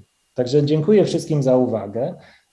Jeszcze raz życzę Centrum Fizyki Teoretycznej następnych 40 albo i więcej lat, tak wspaniałych ludzi, jak ci, którzy założyli to centrum i którym ja osobiście dużo zawdzięczam. Dziękuję bardzo. Dziękuję bardzo.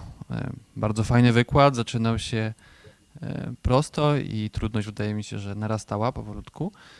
Zachęcam wszystkich do pisania na czacie. Ten wykład jest dostępny dla części osób przez platformę Zoom. Tam są uczestnicy konferencji. Oprócz tego mamy z tego co widzę na razie 215 osób obecnie na YouTubie. I tam na YouTubie jest czat, można pisać na czacie, tak informowaliśmy, można wysłać pytania mailem.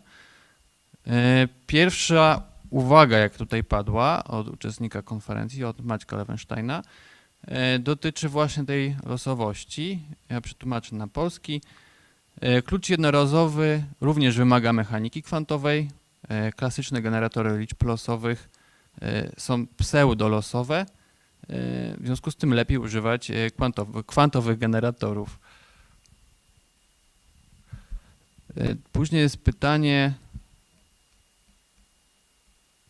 które dostałem tej sali, o porównanie Bitcoina i właśnie kryptografii kwantowej, to znaczy i tych urządzeń samotestujących. Czy w związku z tym, że te urządzenia, czy te samotestowanie urządzeń, które byśmy mieli w przypadku kwantowym, jest jakoś analogiczne do weryfikowania tego, czy Bitcoin jest bezpieczny i czy te operacje zostały tam wykonane tak jak powinny, tej sprawdzalności przez resztę. Więc mi trudno powiedzieć, do jakiego stopnia można tą samą ideę oczywiście tego ledgera i tak dalej zrobić w sposób kwantowy. Jedna ciekawa rzecz, jakie technologie kwantowe, w jaki sposób technologia kwantowa wpływa na bezpieczeństwo Bitcoina, idzie jak gdyby z innej strony, dlatego że Bitcoin, procedura stosuje dwie, że tak powiem, metody kryptograficzne, które w jakiś sposób są łamalne przez kwantowe komputery. Jedna z nich dotyczy digital signature, czyli tych podpisu cyfrowego w Bitcoinie, inna z samego procesu kopania, czyli mining, prawda, tego Bitcoina. W jednym przypadku mamy typowy algorytm Shora, zniszczy bezpieczeństwo podpisu. W drugim przypadku algorytm Grovera spowoduje, że jak gdyby możemy przyspieszyć ten mining, jeśli mamy kwantowe komputery. Nie w sposób drastyczny, ale możemy. No i są prace bardzo ciekawe, pokazujące, że technologia kwantowa zachwieje w sposób poważny bezpieczeństwem Bitcoina, zmieni tak zwane integrity tego całego systemu. I pytanie jest takie, czy można to naprawić. W związku z tym ciekawą nową dziedziną jest kryptografia klasyczna, która jest odporna na ataki ze strony komputerów kwantowych. Niektórzy nazywają to post-quantum cryptography, niektórzy nazywają to quantum resilient cryptography. Nie wiem jeszcze, jak to na polski przetłumaczyć, no ale to jest kryptografia klasyczna. Szukamy problemów matematycznych takich, na których bazie możemy zrobić szyfry klasyczne, a klasyczne te szyfry będą tak mocne, że nawet komputery kwantowe sobie z nimi rady nie dadzą. No i National Security Agency to jest instytucja w Stanach Zjednoczonych, która zajmuje się ochroną danych. Razem z NIST, National Institute for Standards and Technology, ogłosiła konkurs otwarty na następną generację takich szyfrów. I wydaje się, że są pewne metody, które możemy pewnie usprawnić tego Bitcoina. Możemy dać nakładkę na ten podpis cyfrowy i prawdopodobnie mining, czyli wykopywanie nie będzie tutaj aż takim dużym problemem. No ale nad tym się pracuje i są ciekawe prace. Polecałbym tutaj w szczególności też mój kolega po fachu, niejaki Miklós Santa, razem z Troy Lee i kilkoma innymi osobami napisali bardzo ciekawy artykuł na ten temat. Także, że Bitcoin będzie problemem, jeśli będzie technologia kwantowa. Natomiast wydaje nam się, że można to wszystko jakoś naprawić, że można ten Bitcoina można ocalić od kryptografii, od kwantowych komputerów. Pytanie było troszeczkę inne, mianowicie do jakiego stopnia kryptografia czy metody kwantowe mogą stworzyć takiego kwantowego Bitcoina. To jest bardzo ciekawe pytanie. Ja nie znam odpowiedzi na to pytanie. Dobrze, to dziękuję. Kolejne pytanie było napisane niestety bez spacji, więc nie wiem, czy będę w stanie odczytać. Pomiar układu kwantowego wywoła zaburzenie tego układu. Pomiar będzie zaburzony, inaczej zauważalny. Problem obserwatora pomiaru, czy zatem jest możliwe doskonałe podsłuchiwanie? Czy kryptografia kwantowa może być doskonała? No to oczywiście taka teoretyczna, platońska wizja kryptografii kwantowej jest doskonała. Tak, na tyle, ile rozumiemy, jak działa rzeczywistość. Natomiast oczywiście, jak się przechodzi z teorii do praktyki, no to pojawiają się pewne problemy, dlatego że tutaj robimy mnóstwo różnych założeń. Jednym założeniem jest takie, że ludzie, użytkownicy nie są na przykład totalnie głupi. Używają to w sposób rozsądny i nie robią jakichś podstawowych błędów, co jak się często okazuje nie jest dobrym założeniem roboczym przy projektowaniu różnych szyfrów. Ludzie robią różne dziwne rzeczy, które jak gdyby pozwalają na łamanie szyfru. W związku z tym to łamanie, ja zawsze wydawało mi się, że scenariusz jest następujący, że ktoś kiedyś, jakaś firma czy jakaś grupa uczonych zrobi fajny system kryptografii kwantowej, który jest naprawdę bezpieczny, a następnie da się to jakimś takim użytkownikom, którzy w sposób jakiś taki zupełnie, co nie mają nic wspólnego z mechaniką kwantową, natomiast wiele z ludzką głupotą, na przykład sobie po tej stronie klasycznej będzie jakiś przeciek z laboratorium niekontrolowany i tak dalej, no i ci ludzie w tym momencie ktoś znajdzie metodę, żeby to złamać. I wtedy oczywiście prasa napisze, że mechanika kwantowa wcale nie zabezpiecza tych wszystkich szyfrów, bo to je można łamać. I to jest, i będzie taka percepcja publiczna, więc to byłoby niedobre dla kryptografii kwantowej. No ale jeśli pewne rzeczy są robione w sposób dobry, jeśli mamy pewne parametry, jeśli nasze źródła, detektory są odpowiednie, to w tym momencie wydaje mi się, że możemy mówić, że osiągnęliśmy szyfr, którego się nie da złamać przy tych pewnych założeniach takich praktycznych, rozsądnych. Mamy następne pytanie. Jakub Kuba, czy interesował się Pan kiedyś kryptografią na kratach? Z angielskiego lattice-based cryptography. No tak, oczywiście ta kryptografia lattice-based jest teraz jednym z głównych kandydatów i prawdopodobnie następny standard, który przyjdzie, to będzie bazował na problem, będzie to lattice-based, czyli po polsku pewnie bazuje na kratach, jeśli to jest odpowiednie polskie słowo, nie wiem. Więc to jest, uważa się, że komputery kwantowe sobie z tym rady nie dadzą, chociaż oczywiście nie mamy dowodu. To jest też ciekawa rzecz, że w pewnym momencie Peter Shaw, ten sam Peter Shaw, który znalazł algorytm do faktoryzacji, wrzucił pracę na temat właśnie łamania szyfrów bazujących na lattice-based problem.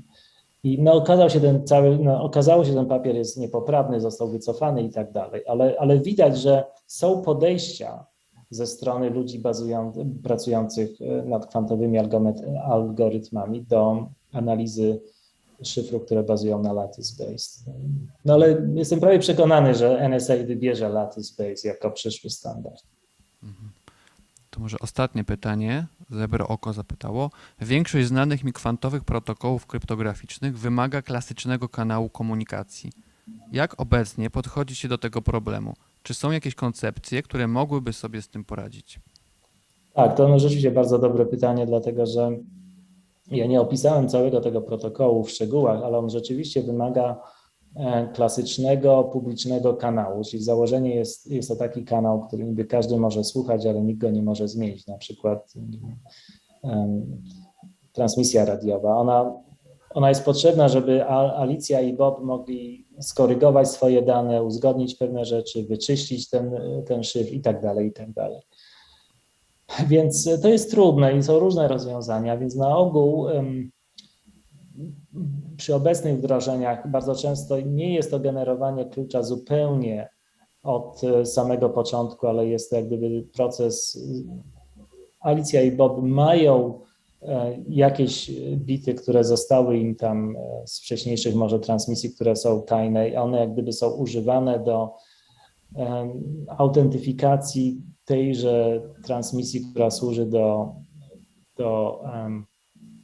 uzgodnienia służy w protokole, który wymaga takiej komunikacji. Więc to jest rozwiązywane w praktyce na bardzo różne sposoby. Czasem, jeśli idzie to światłowodami, to czasem część tej transmisji jest po prostu jak gdyby włączona do tej transmisji kwantowej. To jest dużo innych rozwiązań.